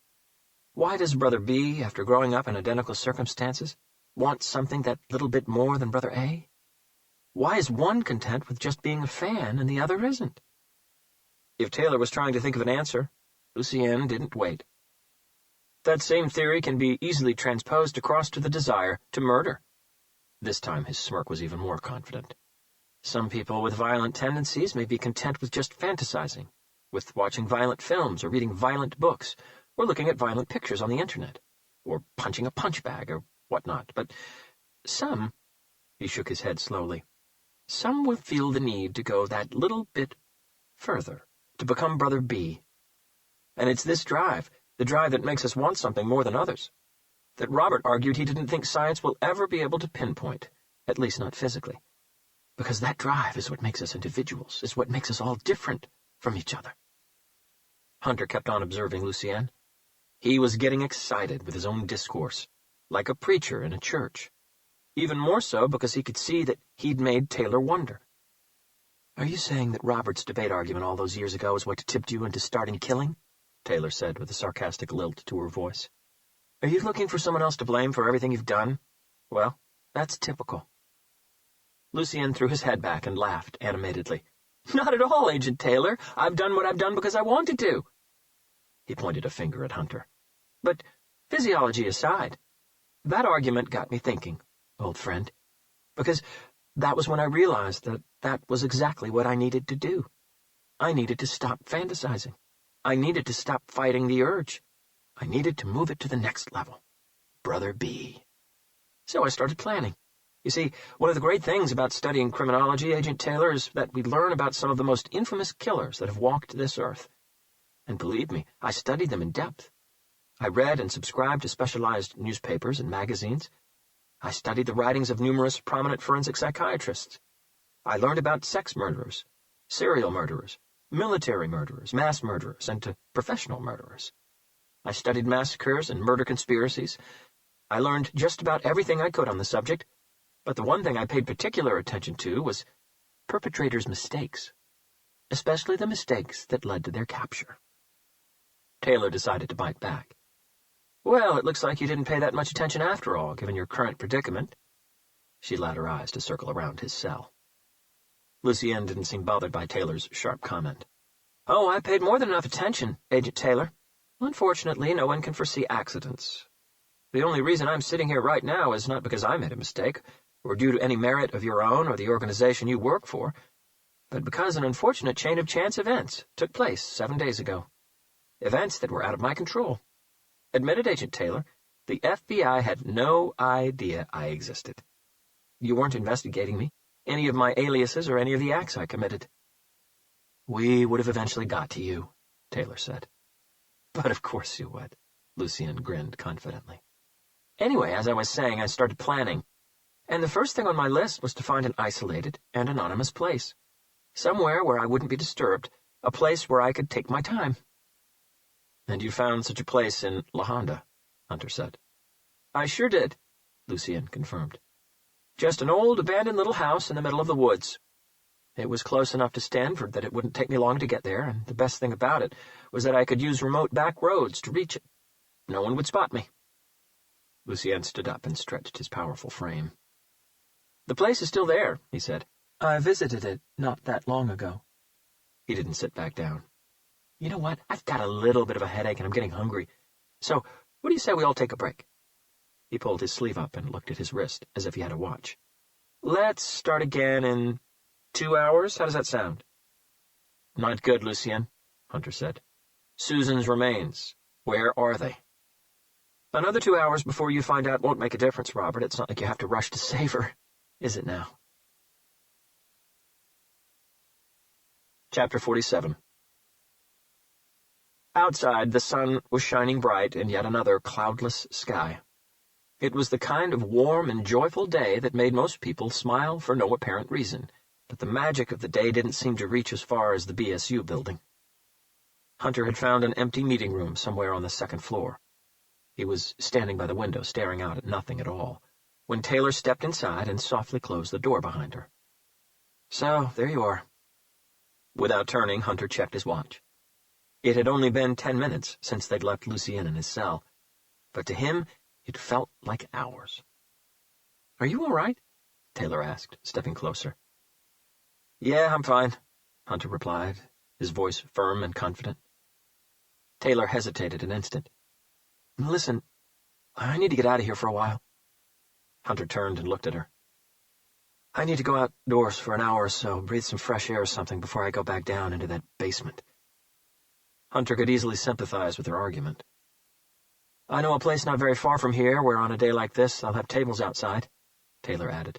Their food is great, but if you're not hungry, their coffee is even better. What do you say we get the hell out of here for a bit? She didn't have to ask twice. Chapter 48. Despite them having had their last meal over 4.5 hours earlier, neither Hunter nor Taylor felt like eating. Hunter ordered a simple black coffee, while Taylor went for a double espresso. They were sitting at one of the outside tables at a small Italian cantina-style restaurant in Garrisonville Road, less than 15 minutes' drive from the FBI Academy. Taylor stirred her coffee and watched the thin layer of dark brown foam slowly disappear from the surface. She thought about telling Hunter how sorry she was for what had happened to his mother. She thought about maybe telling him about her own mother. But as she thought better of it, she decided that neither subject would benefit anyone. She finished stirring her coffee and placed the spoon down on the saucer. What did Lucienne mean when he said that your friend Susan just happened to fit the perfect profile that night? She asked. Hunter was waiting for his coffee to cool down a little. He'd never been one of those people like Carlos Garcia, his partner back at the LAPD, who could pretty much pour boiling hot coffee into a cup, give it 5 seconds, and then drink it down as if it were just lukewarm. Hunter raised his eyes at Taylor. Lucienne and Susan had both just graduated from Stanford, he said. For Susan, her college days were over. She didn't need to be in class anymore. She had no job, no boss, no boyfriend, no husband, no punching the clock anywhere, so to speak. Her family lived in Nevada. No one was expecting to hear from Susan again soon, especially because she had already let everyone know that after graduation she had her mind set on traveling. So, if she disappeared, Taylor said, picking up on Hunter's line of thought, people would have just assumed that she'd really acted on her promise of traveling. No reason for anyone to get worried, at least not for a while. Exactly, Hunter agreed. The circumstances of that particular moment in time made her the best possible kind of victim. The anonymous kind. The unmissed. And Lucienne knew that very well. A tall and young-looking waitress with her long dark hair pulled back into a fishtail braid stepped up to their table. "Are you sure you wouldn't like to have a look at the menu?" she asked with a hint of an Italian accent. "I can recommend the gnocchi with the chef's special cheese, tomato and basil sauce." She gave them a charming smile. "It's so good you'll want to lick the plate." Gnocchi was Hunter's favorite Italian dish, but he still had no appetite. "Wow, that does sound very tempting," he said, matching her smile. "But I'm not very hungry today. Maybe another time." He nodded at Taylor. "Yeah, I'm not hungry either, just the coffee for me today, thanks." "No problem," the waitress said. She paused, looked back at them. "I hope you guys work things out," she added kindly. "You look good together." She gave them one last sympathetic smile before moving over to take the order of a small group sitting just a few tables away. "Is that the vibe we're giving out?" Taylor asked once the waitress was out of earshot. "That we're a couple trying to work things out?" Hunter had an amused smile on his lips. He shrugged. "I guess." For an instant, Taylor almost looked embarrassed. But in a flash, her game face was back on. "Do you really believe that Susan was never part of any of Lucienne's violent fantasies?" she asked. "Do you believe she really was his first ever victim, and that he didn't rape her?" Hunter leaned back on his chair. "Why do you think he would lie about any of that?" "I'm not sure. I guess that what I'm trying to understand is, if Susan really was Lucienne's first ever victim, and he'd never had any violent fantasies about her, how come he went for her and not someone else? A stranger?" Hunter frowned. "I thought we just covered that a minute ago." "No, I'm not talking about that particular night or even that week, Robert. What I'm talking about is that, despite the circumstances back then, giving Susan the quality of perfect victim, unless it was all an act, she and Lucienne were supposed to be friends. From what he said, he even had some romantic interest in her, which suggests some sort of emotional attachment." Hunter's coffee had cooled down enough for him to have a healthy sip. "And you're thinking it's got to be a lot harder for a perpetrator to kidnap, partially skin, and then kill someone he knew? Someone who was supposedly a friend, someone who he had a crush on?" "Exactly," Taylor nodded. "Especially if that person is his first ever victim. If Lucienne hadn't fantasized about killing Susan in particular, then why torture and kill a friend? He could have easily found another anonymous victim, a total stranger, someone he could have picked up in a bar or a club, a hooker, I don't know, but someone who he had zero feelings for, someone he couldn't care less about." And to Lucienne, that was exactly who Susan was. Taylor frowned. "You're trying to look at it with your own eyes, Courtney," Hunter said, putting his coffee cup back down on the table. "You're trying to understand it with your own mind, and when you do that, your emotions get in the way. You have to try to look at it through Lucienne's eyes. His psychopathy isn't victim-centered."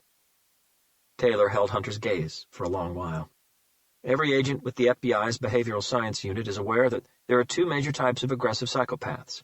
The first kind, victim-centered, are the ones to whom the victim is the most important part of the equation. The perpetrator fantasizes about a specific type of victim, so everyone he chooses has to match that type, fit the profile, and it usually boils down to physical type. With victim-centered psychopaths, the whole fantasy revolves around the way the victim looks. It's the victim's physical attributes that excites and turns them on, most of the time because it reminds them of someone else. In those cases, there's always some sort of strong emotional connection, and 9 out of 10 times their fantasies will involve some sort of sexual act. The victim being sexually assaulted either before or after being murdered is almost a certainty. The second major type of aggressive psychopaths, violence-centered, are the ones to whom the victim is secondary. The most important part of the equation is the violence, not the victim. It's the killing act that pleasures them. They don't fantasize about a certain type of victim. They don't fantasize about having sex with the victim, because sex will bring them little or no pleasure at all. On the contrary, it's a distraction from the violence. What they fantasize about is torture, about how to inflict pain, about the godlike power that it gives them. To those psychopaths, anyone can become a victim, even friends and family. There is no distinction. Because of that, they achieve a much higher level of emotional detachment than the victim-centered ones. They can easily kidnap, torture, and kill a friend, a relative, a lover, a spouse. To them, it doesn't matter. Emotions simply have no relevance. How do you know Lucien's psychopathy isn't victim-centered? Taylor finally asked. Hunter finished his coffee and used a paper napkin to dab his mouth. Because of what we have so far. Taylor leaned in slightly and cocked her head. The tokens that were found inside that box in Lucien's house, remember? Hunter elaborated. Not all of them came from women, and the ones that did drastically varied in size. That tells us that the victim's physical type and even the gender aren't that important to him. But Lucien also told us so himself, twice. Taylor paused, and Hunter could tell that she was searching her mental record of that morning's interview. He told us that when he was in high school, he dreamed of hurting people, Hunter reminded her. Sometimes people he knew, sometimes people he had never seen before. Just random creations of his imagination, not a specific type. Taylor remembered Lucien saying that, but she hadn't fully made the connection. Then he told us that when he started fantasizing while wide awake, the star roles in his violent fantasies usually belonged to people he disliked. Sometimes teachers, sometimes school bullies, sometimes family members, but not always. No physical attributes or gender came into play. In Lucien's dreams and fantasies, who he was hurting made no difference to him. What excited him was the act of murder itself. Hunter consulted his watch. It was time to get going. Trust me, Courtney, whatever feelings Lucien felt for Susan wouldn't have stopped him. Not even love. Chapter 49. For lunch, Lucien had been given an aluminum tray containing 1 portion of bread, lumpy mashed potatoes, a small amount of vegetables, and 2 pieces of chicken, which were swimming in some sort of yellowish sauce. Everything lacked salt, and seemed to have been seasoned with an extra pinch of absolutely nothing at all. Lucien was convinced that the FBI had redefined tasteless food, but he didn't really mind. He wasn't eating for taste or pleasure. He ate to keep his body and mind fed, to give his muscles at least some of the nutrients they needed, and he ate every last scrap. Just 10 minutes after he'd finished his lunch, Lucien heard the familiar buzzing and unlocking sound that came from the door at the end of the corridor. 2 hours almost to the second, he said, as Hunter and Taylor came into his line of sight. I had a feeling you two would be punctual. Lucien waited for them to sit down. Do you mind if I stand up and walk around a little while we talk? It gets the blood flowing to my brain better, and it helps me digest that crap you guys call food around here. He jabbed his head toward the empty tray. No one had any objections. So, Lucien said, where were we? Hunter and Taylor both knew that Lucien hadn't forgotten where they'd left off. The question was just part of his game. Susan Richards, Taylor said, calmly crossing her legs, interlacing her fingers together and resting her right elbow on one of the chair's arms. Oh, yeah, Lucien replied as he slowly started pacing from left to right at the front of the cell. What about her again? Her remains, Lucien, Hunter said in a firm but unthreatening tone. Where are they? Oh, that's right, I was about to tell you, wasn't I? There was a perverse quality to Lucien's new smile. Have you contacted her parents yet, Robert? Are they still alive? What? Susan's parents. We met them a couple of times. Remember, are they still alive? Yes, they're still alive, Hunter confirmed. Lucien nodded his understanding. They seem to be nice people. Will you be the one in charge of giving them the news? Hunter suspected he would be, but he was getting tired of Lucien's games. The way he saw it, right then, any answer was an answer as long as it got Lucien talking. Yes. Will you be doing it over the phone, or do you intend to do it face-to-face? Any answer. Face-to-face. Lucien chewed on that for a beat before returning to Hunter's original question. You know, Robert, that night I experienced things. Feelings, actually. That until then I had only read about in criminology books, interview transcripts, and accounts from apprehended offenders. Personal and intimate feelings, that the more I read about them, the more I wanted to experience them for myself, because that'd be the only real way to find out if they'd be true for me or not. He paused and stared at the wall in front of him, as if fascinated by some invisible work of art hanging from it. That night, Robert, I could actually feel Susan's life light fading away right at my fingertips. Lucien's gaze moved down toward his hands before continuing. I could feel her heart pulsating in my palms, and the more I squeezed, the weaker it got. He turned and faced Hunter and Taylor one more time. And that was when I was elevated, like an out-of-body experience. That was when I realized that what so many had testified to, the feeling we read about so many times, was indeed true. Taylor's eyes darted toward Hunter and then back to Lucien. What feelings are you talking about? Lucien didn't answer, but his eyes passed the question over to Hunter. The godlike feeling, Hunter said. Lucien nodded once. Right again, Robert, the godlike feeling. A feeling of such supreme power that until then I believed it was reserved only for God. The power to extinguish life. And let me tell you, it's true what they say. That feeling changes your life forever. It's intoxicating, Robert, addictive, hypnotizing even. Especially if you're looking straight into their eyes as you squeeze the life out of their bodies. That's the moment when you become God. No, Hunter thought, that's the moment when you delude yourself that you had for the quickest of instants, equated yourself to God. Only a deluded person would believe that he or she could become God, however briefly. He said nothing but noticed Lucien's fingers slowly closing into fists before he turned and faced Taylor. Tell me, Agent Taylor, have you ever killed someone? The question caught Taylor completely by surprise, and in a whirlwind of memory, her heartbeat took off like a fighter jet. Chapter 50. It had happened 3 years after Taylor had graduated from the FBI Academy. She'd been assigned to the New York field office, but the events that took place that night had nothing to do with any of the investigations she'd been working on at that time. That night, Taylor had spent hours poring over NYPD's and New Jersey PD's combined investigation files into a serial killer that they had named the Ad Killer, or TAC for short. In the past 10 months, TAC had sodomized and killed 6 women, 4 in New York and 2 in New Jersey. All 6 of them had been private sex workers. All 6 of them fitted a specific physical profile: dark, shoulder-length hair, brown eyes, aged between 19 and 35, average weight, average height. The pseudonym The Ad Killer was used because the only solid fact the police had been able to gather over 9 months of investigations was that all 6 women had placed private advertisements offering their tantric massage services in the back pages of free local newspapers. After 9 months and not much to show for it, the mayor of New York had demanded that the chief of police requested the assistance of the FBI. Courtney Taylor was one of the 2 agents assigned to assist with the case. It was past midnight by the time Taylor left the FBI office on the 23rd floor of the Federal Plaza building that late October night. She drove slowly through Manhattan before crossing the Midtown Tunnel in the direction of her small one-bedroom apartment in Astoria, in the northwest corner of Queens. Her mind had been so busy, sifting through an earthquake of thoughts and trying to piece together a few aspects of the investigation, that it was only after spotting a 24-hour grocery store on 21st Avenue that she remembered she had completely run out of several supplies back home.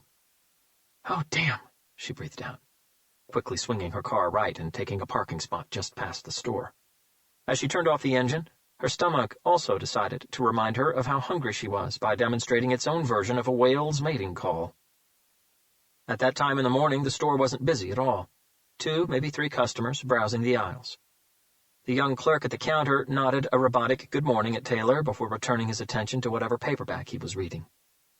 Taylor grabbed a basket by the entrance and, without putting too much thought into what she needed, started throwing items into it. She'd just picked up a half-gallon of milk from one of the fridges at the back of the store when she heard some sort of loud commotion up front. She frowned and took a glance around the corner but saw nothing out of the ordinary. Still, her instincts told her that something wasn't right, and Taylor had learned a long time ago to always trust her instincts. She put the basket on the floor and walked around to the next aisle along. "Hurry the fuck up, man, or I'll blow your fucking brains all over this dirty floor. I ain't got all fucking night," she heard somebody say in a very anxious voice, even before she had a chance to peek around the corner again. Instantly, Taylor reached for her Glock 22, thumbed the safety off, and very quietly chambered around. Her stomach's mating wails had gone quiet all of a sudden, giving way to a heavy metal drum solo from her heart. This was no well-prepared and thought-out FBI operation. This was no drill. This was sheer bad luck. This was real. And this was happening right there and then. Crouching down to keep herself hidden from view from the front counter, Taylor moved stealthily up the aisle. She paused before reaching the end of it, and through a gap between some items on one of the shelves, was able to check the round surveillance mirror in one of the ceiling corners. "Motherfucker, you think I'm playing with you?"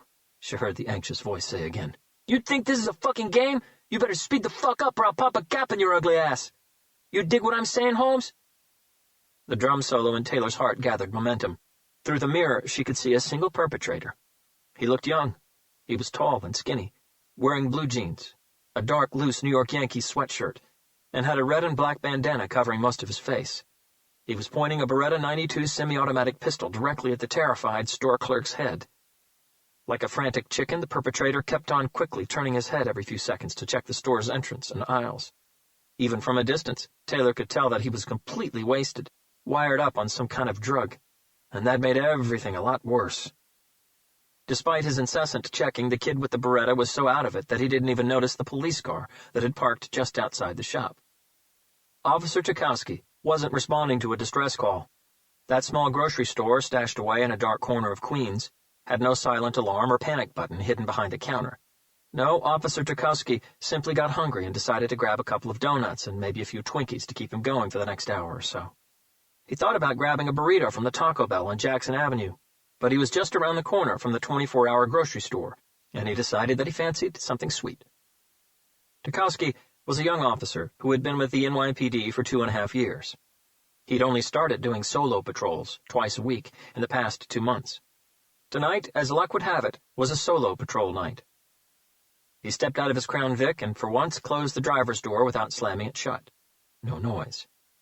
Inside the shop, the terrified store clerk had finished placing all the cash from the register into a paper bag and was about to hand it over to his assailant when he saw the young police officer appear at the shop's door.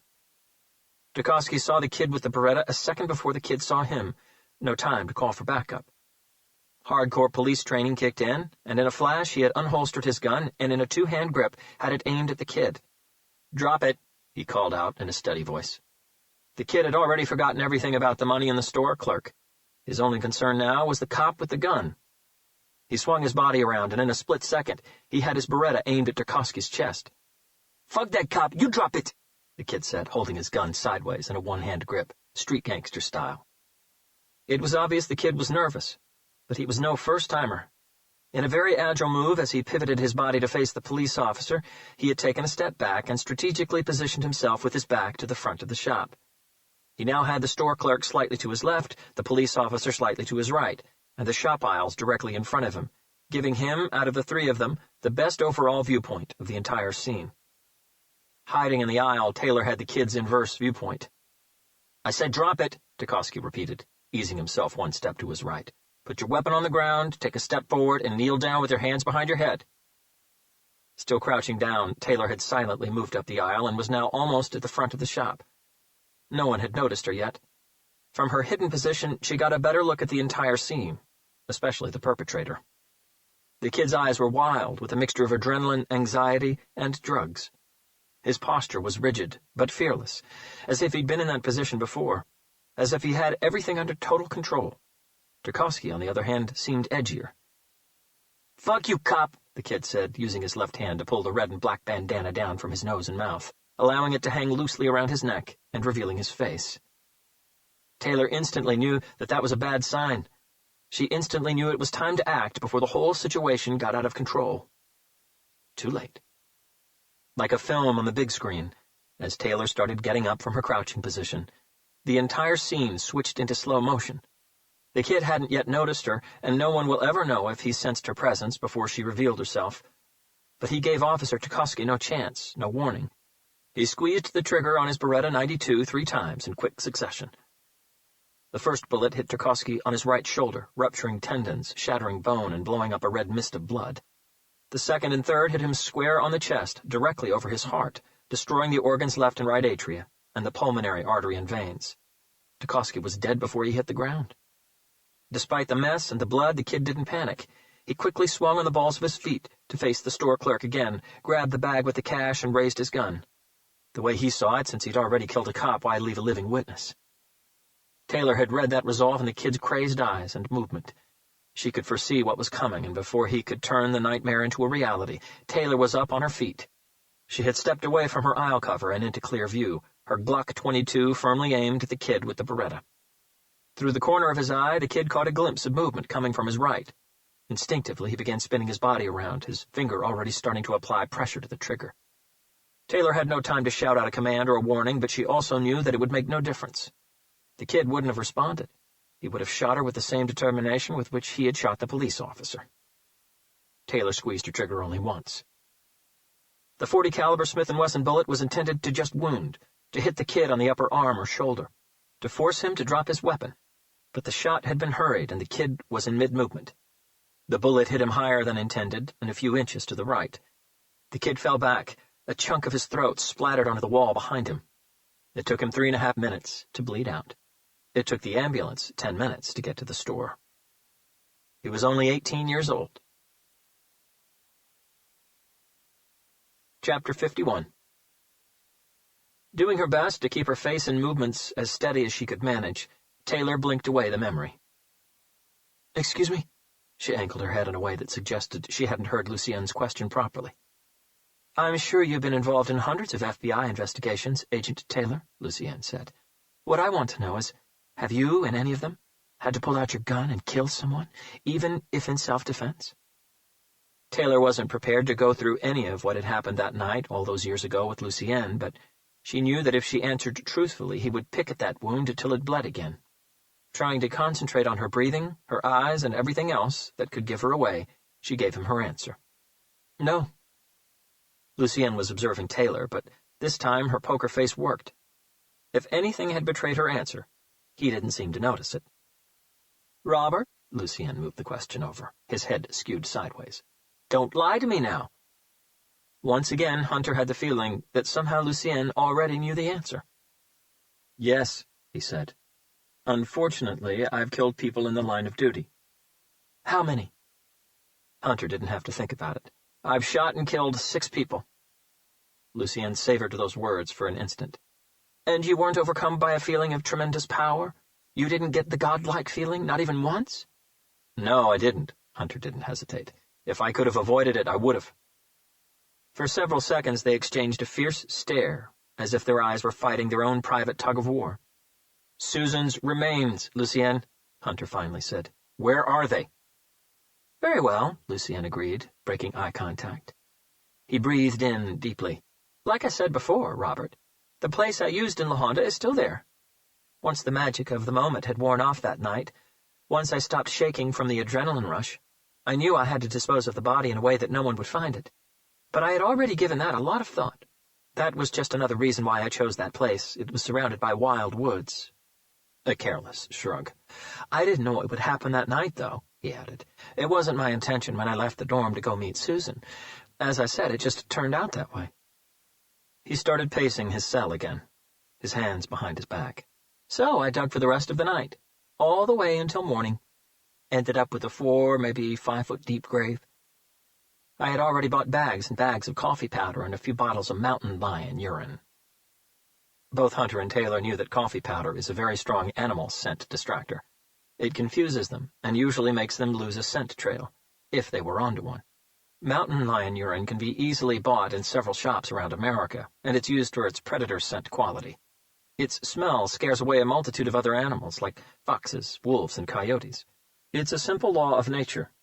The stronger and deadlier the predator, the more animals its scent will scare off.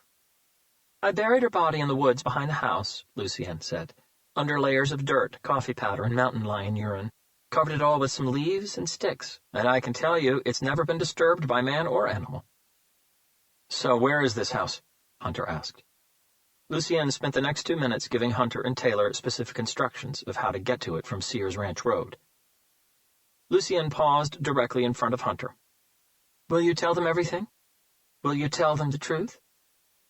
Hunter knew Lucien was talking about Susan's parents again. "Yes." I wonder how they'll feel, what their reaction will be." "What do you care?" Taylor spat the words. "At least they'll have closure at last. They'll be able to bury their daughter's remains with dignity. And they'll also have the certainty that the monster who took her away from them will be locked up for the rest of his natural life." Lucien was still pacing his cell, but instead of moving from left to right, he'd started walking back and forth between the back wall and the plexiglass at the front. "Oh, no, I wasn't talking about that, Agent Taylor." Lucien's lips broke into something that looked like half a smirk, half an amused smile. "I meant, I wonder how they'll feel when they find out that they ate their own daughter." Chapter 52. Adrian Kennedy had decided to cancel all of his appointments back in Washington, D.C., and stay at the FBI Academy in Quantico, at least for another day or so. In all his years with the Bureau, no single investigation, or suspect, had intrigued him as much as Lucien Folter had. He'd ordered a check on Susan Richards' parents late last night. That was how Hunter knew they were still alive. Her father was now 71, and her mother 69, both retired.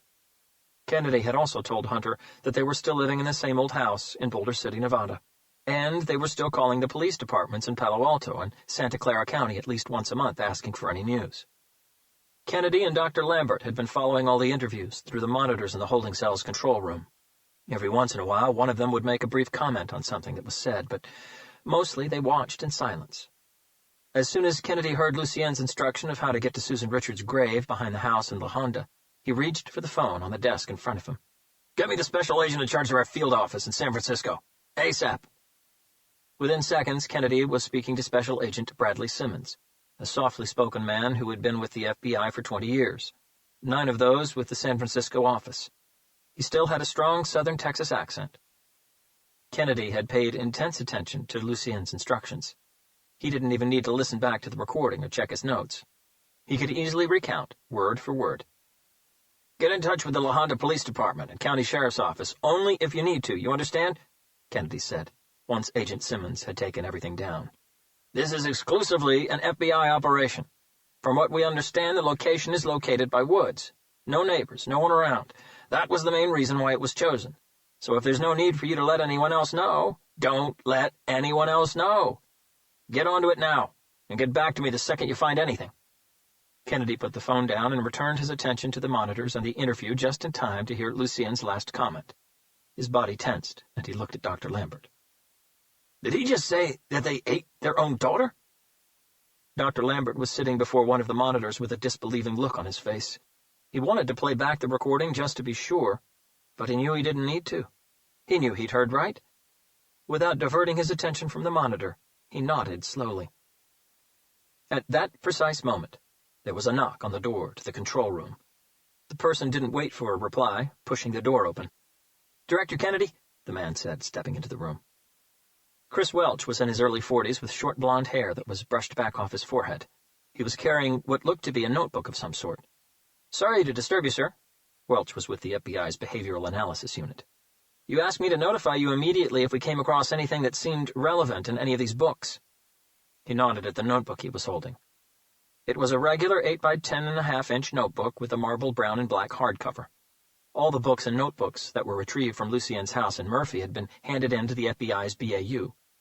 Their task was to scrutinize their content. "I thought you'd like to have a look at this." Welch flipped the notebook open and handed it to Kennedy. Kennedy's eyes scanned through several pages before he let out a heavy breath. "Jesus." Chapter 53. Even with the ventilation system on full blast, the heat down in Sub-Level 5 of the Behavioral Science Unit building seemed oppressive. Hunter felt beads of sweat form on the nape of his neck and slowly start to trickle down his back, only to be frozen in place by Lucien's words. They seemed to have chilled the air like an Arctic blast. They what? He asked, his voice puncturing the silence that had clouded the air since Lucien last spoke. Lucien had reached the back wall again and had stopped pacing. His back was toward Hunter and Taylor. "Yes, you heard right, Robert," he said. "Susan's parents ate her." He bobbed his head to one side. "I mean, not all of her, of course, just a few diced-up organs." Taylor felt something start to spin circles inside her stomach. "How?" Hunter asked. "By then they'd already traveled back to Nevada after her graduation." "Yes, I know," Lucien said. "I visited them." "You what?" Taylor said this time. Lucien faced them. "I visited them 2 days after that night. Took a gift with me. A pie I baked myself." The circles inside Taylor's stomach became scary roller coasters. "A trip from Stanford to Boulder City in Nevada doesn't take that long," Lucien said to Taylor. "Susan had introduced them to us. Robert and I, that is, a year or two before. We met them again after the graduation ceremony. Susan and I had both graduated cum laude, and they were very proud of her. Any parent would be." It was barely noticeable, but Hunter picked up a sting of pain in Lucien's last few words. "They were a sweet couple," Lucien proceeded. "Susan was a sweet girl. I decided it was the right thing to do." "The right thing to do?" Taylor had been knocked off balance so hard that she couldn't contain herself. She had to ask, "How could that be the right thing to do?" "You're the investigator in this case, Agent Taylor. You tell me." Lucien sounded condescending. "Let me throw you a pop quiz. Let's say this was a completely different investigation. Let's say that you didn't have me in custody. Let's say that you had a case where you found out that the unsub had fed some of his victims' organs to her family. What would your conclusion be, Agent Taylor? I'm interested to know." "Play his game, let him believe he's winning." Hunter's words came back to Taylor. She knew that what Lucien wanted was to get under her skin, to shake her confidence. She now understood that every time she lost her temper, Lucien felt like he'd won another battle. Give him what he wants.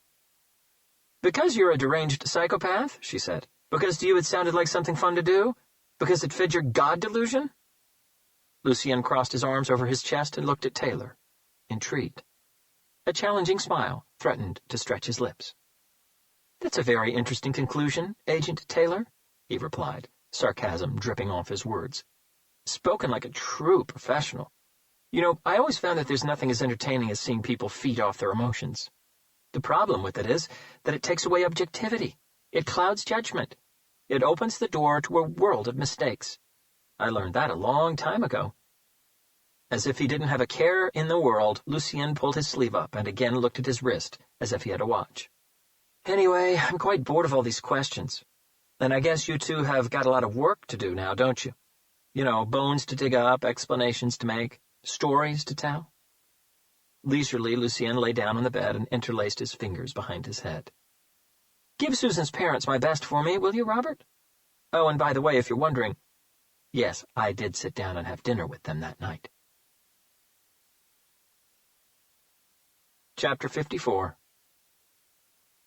Hunter's fist connected with the punch bag with so much force it sent it swinging backward almost a whole meter. He'd been hitting one of the 45-kilo leather bags that hung from the ceiling in the BSU building's boxing gym for a little under an hour. His shirt and shorts were drenched in sweat, which was pouring down from his forehead like rain. His whole body was sore from the grueling workout, and he felt mentally exhausted. But he needed some time to think, to try to organize the mess of thoughts inside his head, to disconnect, even if only for a few minutes, and for Hunter, more times than not, heavy exercise did the trick. Today was not one of those times. Frustration ran through his body like bad blood, and no matter how hard Hunter punched that bag or how much weight he lifted, he just couldn't seem to get rid of it. "If I were 30 years younger, I'd spot you with that punch bag," Kennedy said, standing at the door to the gym. The place was deserted except for Hunter. "But even so, the way you're punching that thing, you'd probably put me through the wall. I'm surprised your hand isn't broken yet." The long day and a full pack of cigarettes made Kennedy's hoarse voice sound even weaker, even more guttural. Hunter delivered one quick final series of heavy punches to the bag. Jab, jab, cross, left hook, cross. The bag swung back and sideways awkwardly, as if it had had enough and had been finally defeated, before Hunter embraced it into a stop. His breath was tortured, his face a dark shade of pink, the veins on his arms and shoulders swollen from the whole effort and the extra blood flow. Panting, he rested his head against the bag for a moment, taking his time, waiting for his breathing to slowly return to normal. Sweat dripped from his chin onto his shoes and the floor. Kennedy stepped closer. "Any news from La Honda?" Hunter asked at last, his arm still hugging the punch bag. Kennedy nodded with very little enthusiasm. Hunter used his teeth to pull free the Velcro straps on both of his gloves and turned to face the director. "I had 4 agents check the site." Hunter used the inside of his left arm and the left side of his torso to grab his right glove and pulled his hand free before undoing his left glove. "They found the house Lucienne mentioned." Kennedy threw Hunter a towel. "The agents followed Lucienne's instructions to the specific location and began digging.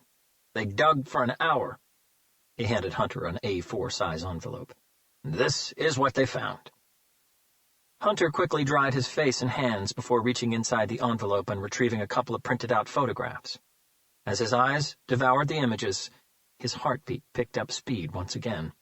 The first photograph showed a full human skeleton, its bones old and time-discolored, lying inside what looked to be a 5-foot-deep grave. The second one was a close-up snapshot of the skull. In silence, Hunter stared at both pictures for a long time, dwelling on the second one for a lot longer than the first, as if he were mentally reconstructing Susan's face over her skull. Kennedy took a step back, giving Hunter a moment before he spoke again. "Since we already know that Lucienne is a serial offender, protocol dictates that we now dig up the entire site," Kennedy said, "looking for possible remains of other bodies. It's a huge operation, and there's no way of doing that without getting the local authorities involved and bringing a Hollywood-size spotlight to this case." "I'd wait a while, Adrian," Hunter said. He'd never been a big fan of protocol. "At least until we're finished interviewing him. So far, Lucienne has been straight with us. If there are other bodies buried around that same area, I have a feeling he will tell us. Bringing a spotlight to this investigation right now won't benefit anyone." Kennedy usually played by the book, but right then he was inclined to agree with Hunter. "It will take at least a couple of days and a few tests to confirm if what we've really got is Susan Richards' skeleton," Kennedy said. "It will be," Hunter replied, returning the printouts to the envelope. Kennedy looked a question at Hunter. "Lucienne had no reason to lie," Hunter said. The question remained in Kennedy's eyes. "We already know he killed Susan," Hunter clarified. "He told us that, and the framed tattoo piece of skin in his basement confirmed it. If he had disposed of Susan's body in a way where no remains could be found, he would have just told us so." He jabbed a finger at the envelope. "If those were the remains of someone else's body, who he'd also have killed, because he knew the exact location where it was buried, there was no point in telling us it was Susan's because he knows we will be testing it anyway." Kennedy's head bobbed down once. "I understand, but just to be on the safe side, I think you'd better wait for official confirmation before contacting her parents." Hunter nodded slowly before using the towel on his face and arms again. Bringing the news to Susan's parents was one job he wasn't looking forward to. "I've got to take a shower." "Come up to my office when you're done," Kennedy said. "There's something else I need to show you." Chapter 55. 20 minutes later, Hunter, his hair still wet from his shower, was back inside Director Kennedy's office. Special Agent Taylor was also there. She had lost the ponytail. Her blonde hair was loose and wavy, falling naturally over her shoulders. She was wearing a dark pencil skirt with a tucked-in blue blouse, black nylon stockings, and black strappy court shoes. She was sitting in one of the armchairs in front of Kennedy's desk. In her hands, the same photographs Hunter had looked at down in the gym, the ones of Susan Richards' remains. Kennedy got up from behind his desk. "You still drink scotch?" he asked Hunter. Single malt Scotch whiskey was Hunter's biggest passion. Unlike so many, he knew how to appreciate its palate instead of just getting drunk on it. Though sometimes getting drunk worked just fine. Hunter nodded. "Do you?" "When at all possible." Kennedy walked over to the cabinet to his left, opened it and retrieved 3 tumblers and a bottle of Tomatin 25-year-old. "Not for me, sir, thank you," Taylor said, placing the photographs back inside the envelope. "Relax, Agent Taylor," Kennedy said in a reassuring tone. "This is an informal meeting, and after what we've all been through today, I'd say a drink is more than appropriate." A hesitant pause. "Unless you don't drink scotch. In that case, I can get you something else." "Scotch is fine, sir," Taylor replied confidently. "Ice?" Hunter shook his head. "Just a drop of water, please." "Same here," Taylor said. Kennedy smiled. "Looks like I've got a couple of true scotch drinkers in my office." He poured the three of them a healthy dose, added a splash of water, and handed a glass to Hunter and one to Taylor. "I need to ask you something, Robert," Kennedy said in a more serious tone. Hunter sipped his scotch. It was pleasantly rich without being overpowering, with notes of citrus and fruit. A complex but very smooth palate. He enjoyed the taste for a moment. Taylor did the same. "Do you think Lucien was lying about the cannibalism?" Kennedy asked. "That's something that we have no way of proving." "I can't see what he would achieve by lying about that," Hunter replied. "Maybe he was going for the shock effect, Robert," Kennedy said. "People with a God complex thrive on the attention. You both know that?" Hunter shook his head. "Not Lucien. He doesn't want notoriety, at least not yet. As sickening as it sounds, I don't think he's lying about what he's done. About eating some of Susan's flesh or organs. Or about feeding it to her parents." Kennedy paused, doubt bubbling in his eyes. "You know, I don't come from a psychology background, Robert, so let me ask you the same question Lucien asked Agent Taylor." His head jerked in her direction. "Why would he do that? Lucien drove across state lines with parts of her cooked into a dish just to offer it to her parents, for Christ's sakes. That's beyond deranged, beyond evil, beyond immoral, beyond anything I've ever seen or heard. And I've seen and heard a lot in my life. What kind of evil mind drives anyone to do such a thing?" He had another mouthful of scotch. Taylor looked at Hunter curiously. He shrugged and looked away. "I've read studies, books, papers, theses, you name it, about cannibal killers, serial or not," Kennedy added. "God knows we've had many of them down in those same cells over the years, and I understand that a good number of them believe that they do it because to them their victims are special, and the act of eating them solidifies their bond with their victims. They feel that if they eat even a small part of them, the victims will stay with them forever and all that crap." He gave Hunter and Taylor a subtle headshake. "I guess everyone deludes in their own way, but feeding it to others, that's just pure sadism and psychosis. What else can explain it?" Hunter said nothing. Kennedy pushed it. "So if you have anything that could throw any sort of light on the whys of this madness, Robert, please humor me, because I can't figure it out. Why did he feed her to her parents? Was it pure sadism?" Hunter sipped his drink again and leaned against the bookcase. "No, I don't think it was sadism.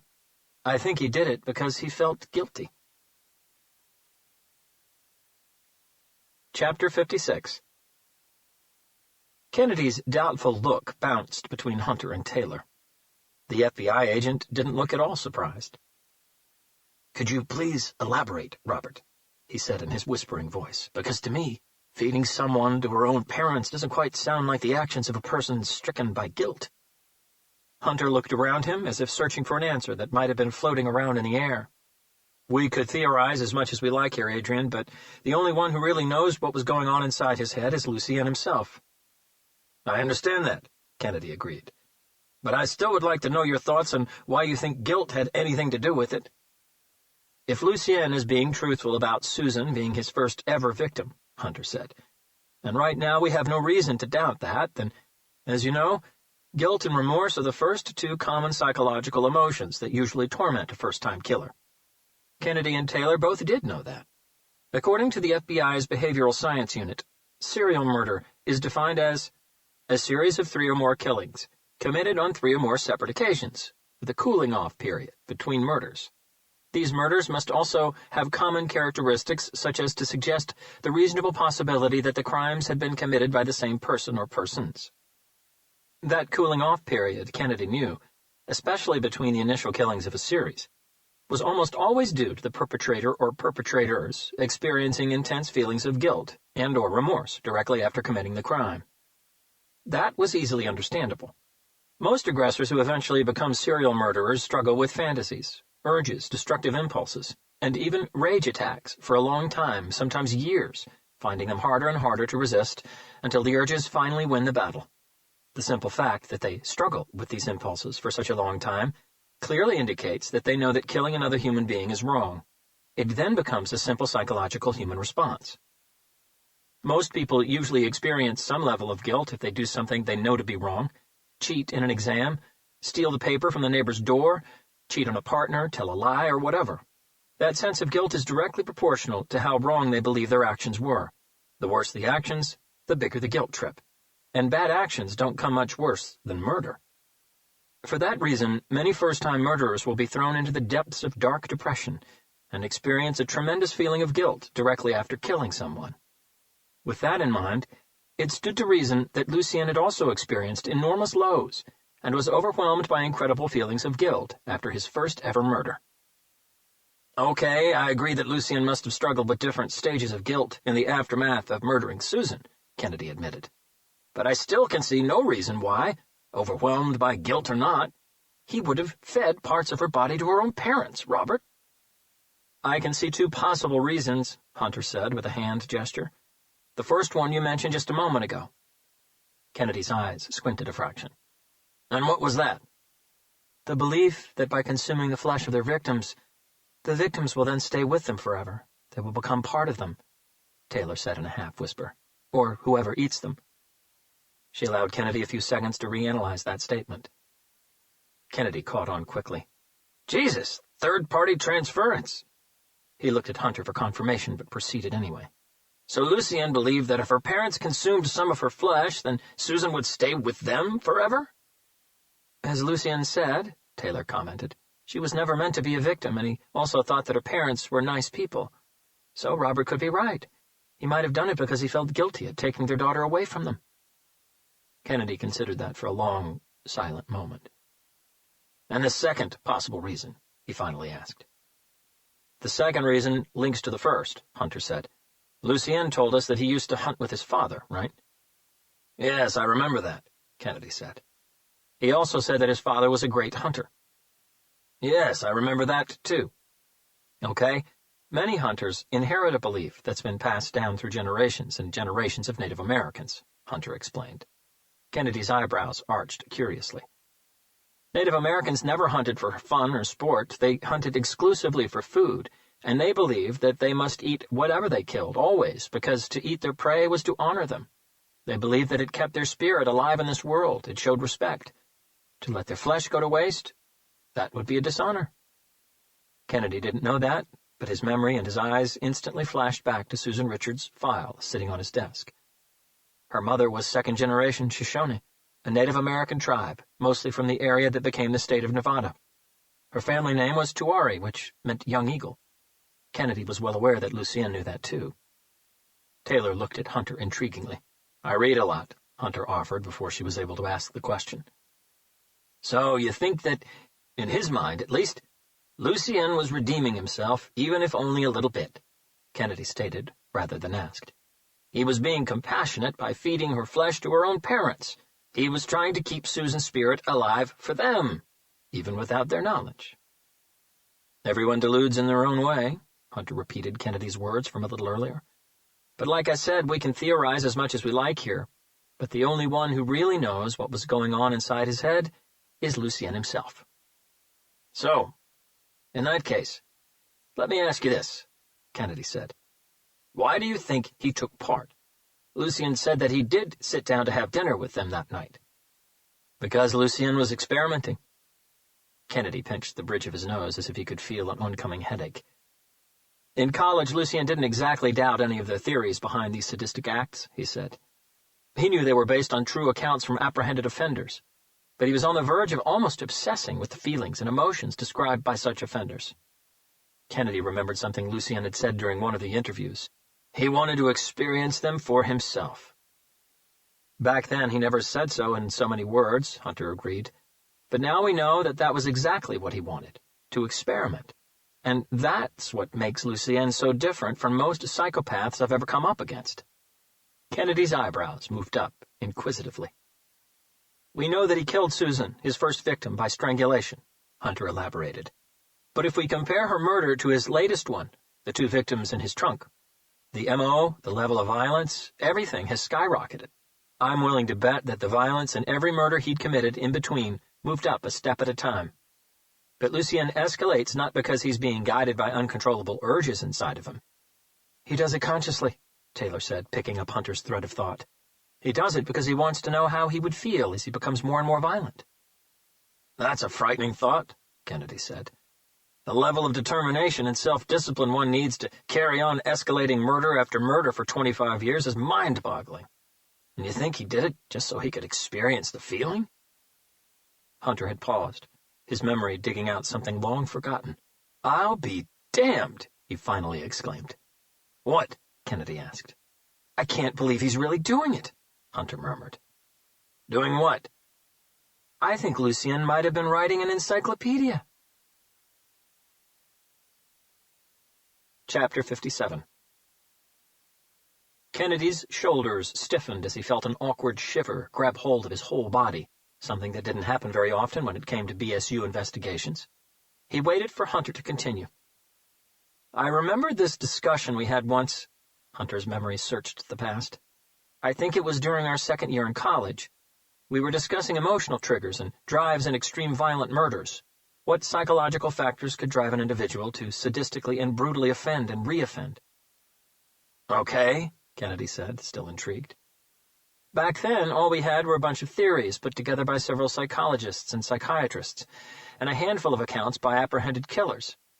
Now, bear in mind that notorious cannibal killers like Jeffrey Dahmer, Armand Muse, and Andre Chikatilo hadn't been caught yet. Their interviews, accounts, and thoughts weren't on file. Kennedy and Taylor both nodded together. As I've said, Hunter moved on, Lucien didn't doubt the veracity of the accounts we had then, but he wasn't quite convinced by many of the psychological theories. What I remember he used to say a lot was, "How can they know for sure?" They couldn't, Taylor said. That's why it was a theory, not a fact. Precisely, Hunter agreed. And Lucien understood that. But he wasn't satisfied, Kennedy concluded. No, he wasn't. And that day, he suggested something so far-fetched I had completely forgotten about it.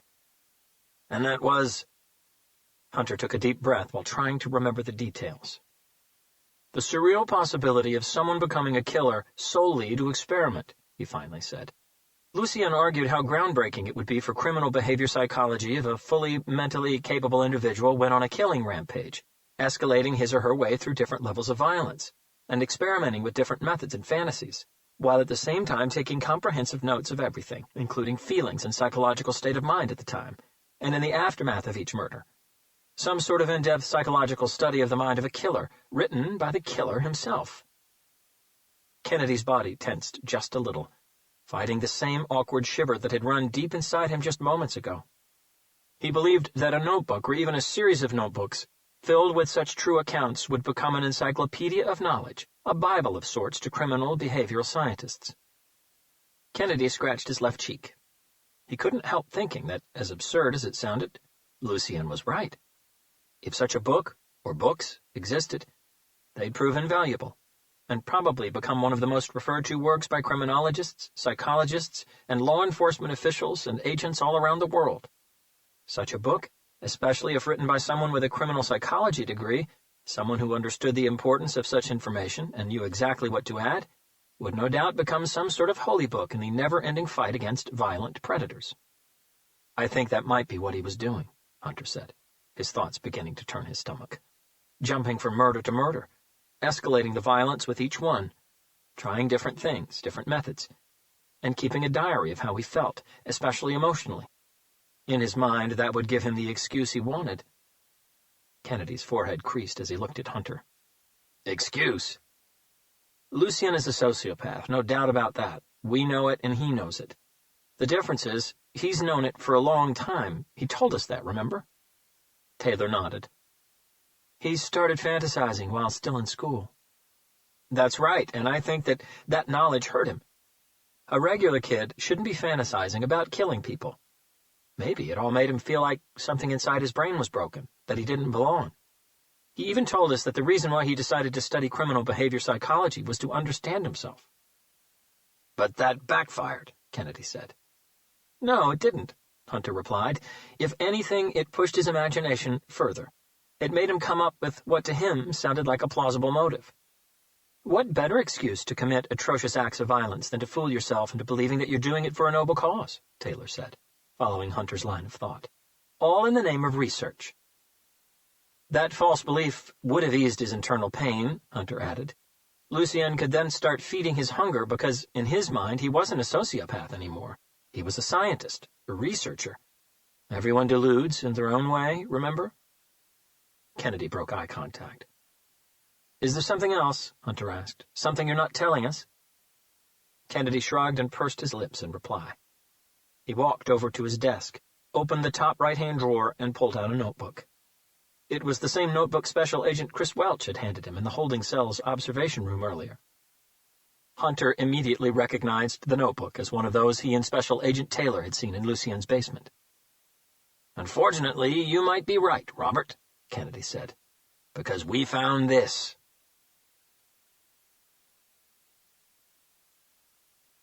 This audiobook has been broken into multiple parts to make the download faster. You have reached the end of a part, but not the end of the complete audiobook. So please check your library for the next part of this audiobook. Audible hopes you have enjoyed this program. This is Audible. Simon & Schuster Audio presents An Evil Mind by Chris Carter, read by George Newbern. Chapter 58. As if it were something he'd been dreading for years, Hunter took the notebook from Kennedy's hands and flipped open its cover. Taylor moved to Hunter's side. On the first page, all they saw was a crude, black-and-white pencil sketch of a female face, screaming, contorted in agony. Hunter's eyes left the page and moved to Kennedy. The BSU director gestured for Hunter to carry on. Hunter turned to the second page. No more drawings, just plain handwritten text. Hunter immediately recognized Lucien's handwriting. He began reading. I guess my head is starting to change. At first, after every kill, I was overwhelmed by intense feelings of guilt, as I expected I would be. Sometimes for months. I came close to turning myself in many times. Many times I promised myself I'd never do it again. But as time went by and the guilty feeling began to lessen, slowly and very steadily, the desire to do it all again would come back. I wanted it to come back. With every victim, my guilt phase grew shorter and shorter, to the point that they are now almost non-existent. A couple of days long, if that. There's no doubt that my mind has adapted. Murder has become something that feels natural to me now. When I'm out, I often look around, and as my eyes settle on someone in a bar or a train, on the streets, wherever I am, I find myself thinking of how easily I could kill anyone, how much I could make them scream, how much pain I could inflict before I actually kill them. And those thoughts excite me more than ever. Getting rid of these thoughts has become harder and harder, but the truth is, I don't want to get rid of them. I now understand that killing can indeed become a very powerful drug, more powerful than any drug I've ever tried, and I am completely hooked. But despite my addiction, one thing I've learned is that I need some sort of trigger to finally push me over the edge. That trigger can be anything, a certain physical type that matches a specific look, the way someone talks or looks at me, the way someone dresses, the scent they're wearing, an action they take, a mannerism they have, anything. I don't know it until I see it. I saw it again last night. Hunter flipped the page but stopped reading to look at Kennedy again. He had his hands tucked deep inside his trouser pockets. His saggy cheeks seemed to have gained more weight in the past few days, and the dark circles under his eyes had taken an even more morbid appearance. His gaze was locked on the notebook in Hunter's hands. Hunter went back to the words on the pages. It was late. I had just ordered my third double scotch. I wasn't looking for anything or anyone. I just felt like getting drunk, that's all. Actually, I felt like getting obliterated. It was by chance that I found myself in Forest City, Mississippi. I hadn't booked into a motel or anything. I figured I'd just get hammered, pass out in my car outside in the parking lot, wake up sometime the next day, and be on my way. But things didn't happen that way. I was sitting at the far end of the bar, keeping to myself. It was a slow night with not many customers. The barman tried to be friendly and start a conversation, but I was curt enough that he quickly got the hint. As the bartender poured me my next drink, a new face walked into the bar. He was big, a lot bigger than me, a mixture of muscle and greasy fat. He was taller, too, by at least 3 to 4 inches. The bartender called him Jed. Jed's hair was cut so short I wondered why he didn't just shave it all off. He had a jagged half-moon scar on the underside of his chin, clearly the result of someone taking the rear end of a broken bottle to his face. His nose had also been broken more than once, and his right ear looked a little out of shape, as if it had been smashed against his skull. It didn't take someone with a lot of brain power to know that Jed liked to get himself into fights. He took a seat at the bar, 4 stools to my left, and as he did, 2 other customers who were at the tables behind us got up and left. It didn't look like Jed was a very popular guy, either. He stank of cheap booze and stale sweat. "Give me a fucking beer, Tom," he called, his voice dragging a little. His pupils were the size of dinner plates, so he was definitely loaded on something heavier than just alcohol.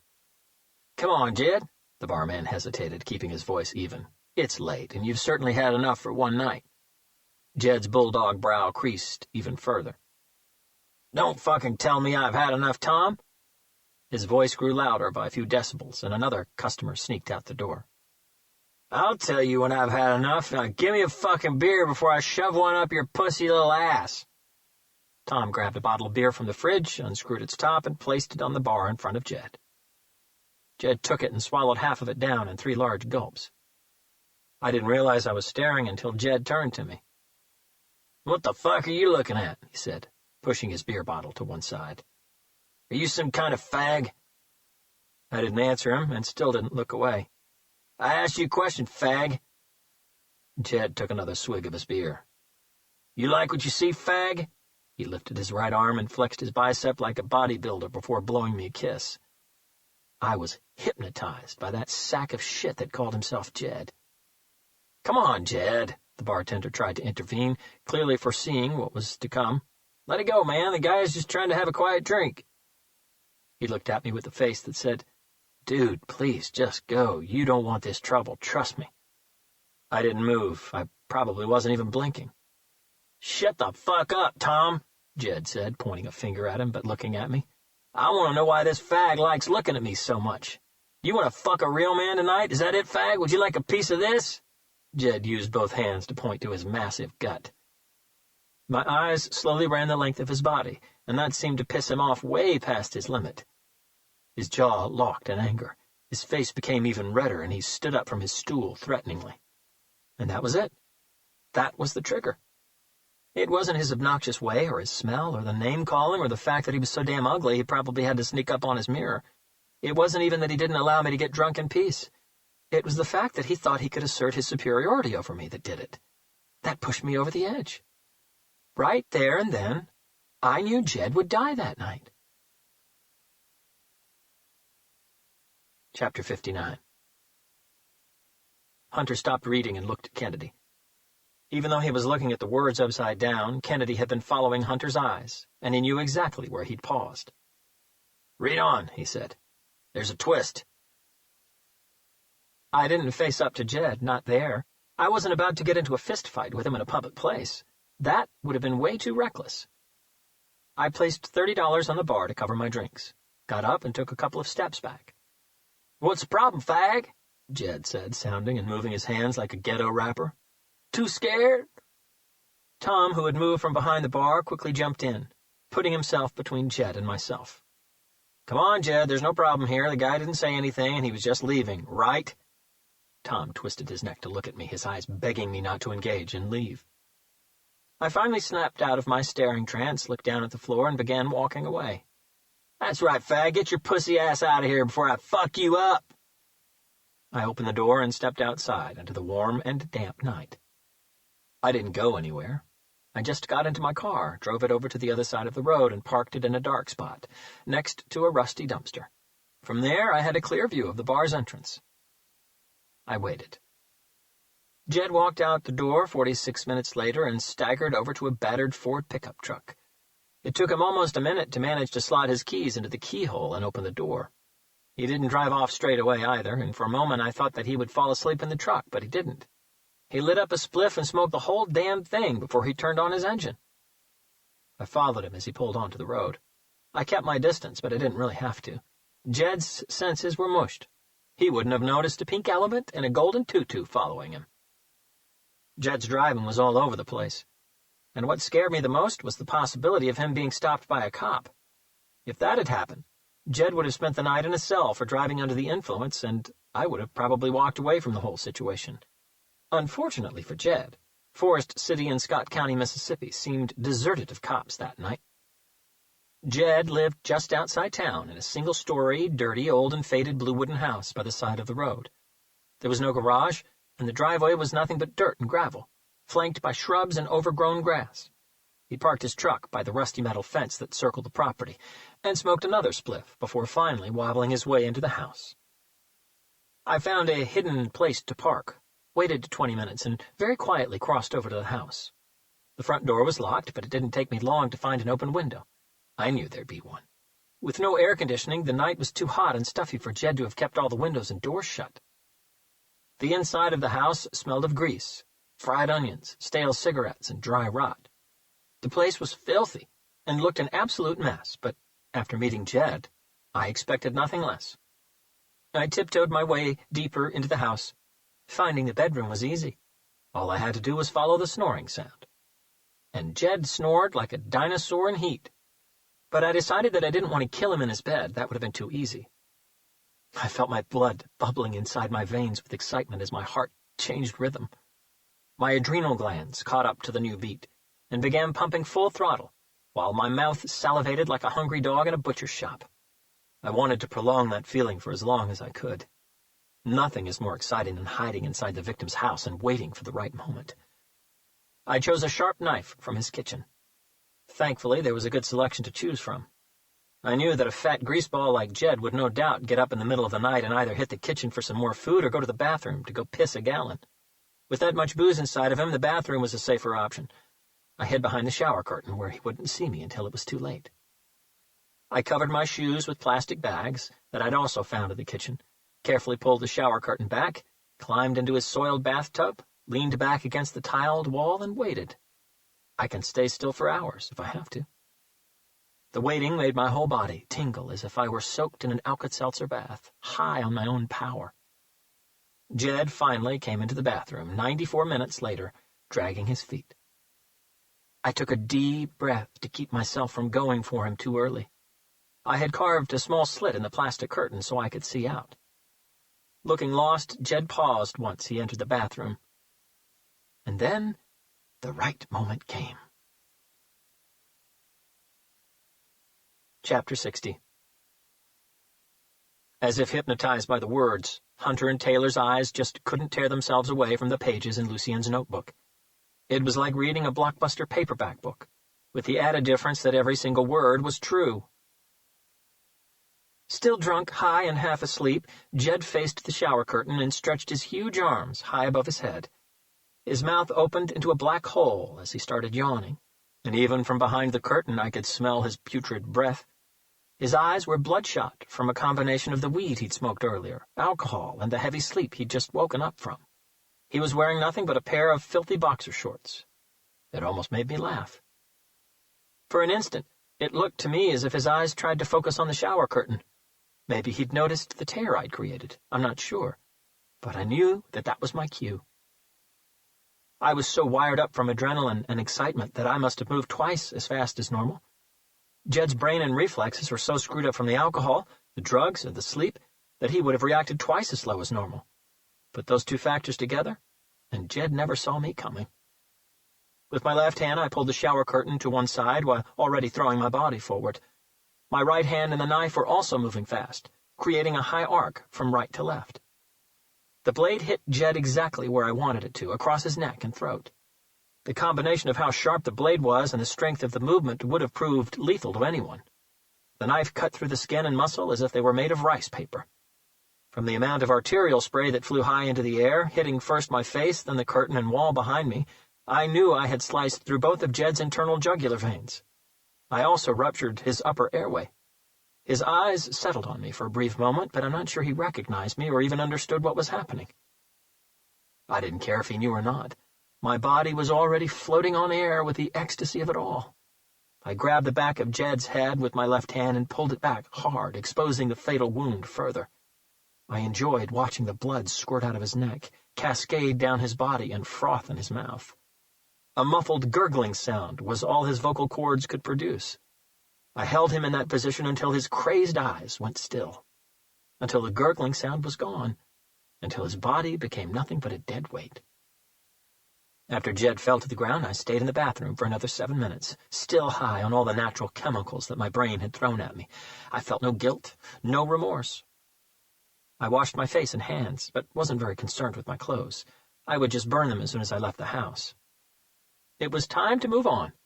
But fate is a funny thing, and as I walked down the short corridor and past Jed's room, something grabbed my eyes, and I stopped. The door was wide open, and that was the first time I saw her. It was hard to believe that a large bag of human excrement like Jed would have a girlfriend. I know she wasn't his wife because neither of them had a wedding ring, but still, he did, and there she was, passed out on the bed. Surprisingly, she wasn't nearly as big or as ugly as Jed was. Short dark hair, high cheekbones, delicate lips, and smooth honey-colored skin. She was attractive, very much so. How she ended up with Jed will always be a mystery to me. I stood by the door, staring at her asleep in bed for a little while. I was still buzzing from cutting Jed's throat. How can anyone, high on his favorite drug, walk away when some more is so freely offered to him? I felt my body start to tingle again, and I felt a trigger being pulled inside my head for the second time in the same night. I decided that I wouldn't fight the urges anymore, so I carefully and quietly walked into the room and lay in bed beside her. I could still feel the warmth from where Jed had lay. I didn't move for 22 minutes. I just lay there, watching Jed's girlfriend asleep, waiting, inhaling the scent from her hair, feeling the warmth of her body so close to mine. Then she moved. She rolled over and threw her arm over my chest in a sleepy hug like couples do. Her eyes remained closed. Her hand fell on my shoulder, and I couldn't contain myself. As softly as I could, I took her hand, brought it over to my lips, and began kissing and licking her fingers. They smelled and tasted of hand cream. I guess she enjoyed the kissing and nibbling because she moaned quietly and slowly threw her leg over me.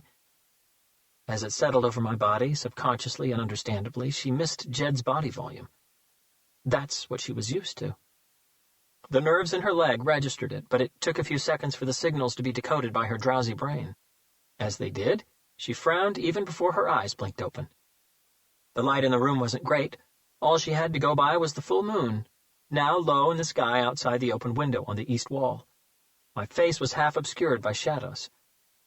I guess I hadn't washed myself as well as I thought I had, because at that exact moment a drop of Jed's blood dripped from my hair onto my forehead, ran down over my eyebrow and onto the white pillowcase.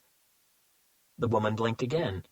This time, a nervous, full of fear kind of blink. Her brain, registering that something wasn't right and sensing danger, became awake fast. She jerked her head back a couple of inches so her eyes could better focus, and as they did, fear froze them in place. All she saw was a stranger with his clothes soaked in blood, lying where her boyfriend was supposed to be, staring straight into her eyes with two of her fingers stuck into his mouth. Chapter 61. Hunter stopped reading and closed the notebook. An uncomfortable Special Agent Taylor took a step back and finished her scotch in one gulp. "Where are the others?" Hunter asked, nodding at the notebook. "That's the only one," Kennedy answered. "All the other notebooks found in a house in Murphy contained nothing. A few drawings and sketches, but nothing else. Nothing like this." "But there must be others." Hunter sounded a little confused. "Are you sure they've checked through all the books and notebooks they found?" "Yes, I'm sure," Kennedy confirmed. "Lucien must have kept them somewhere else, or even scattered around several different locations. That wouldn't surprise me.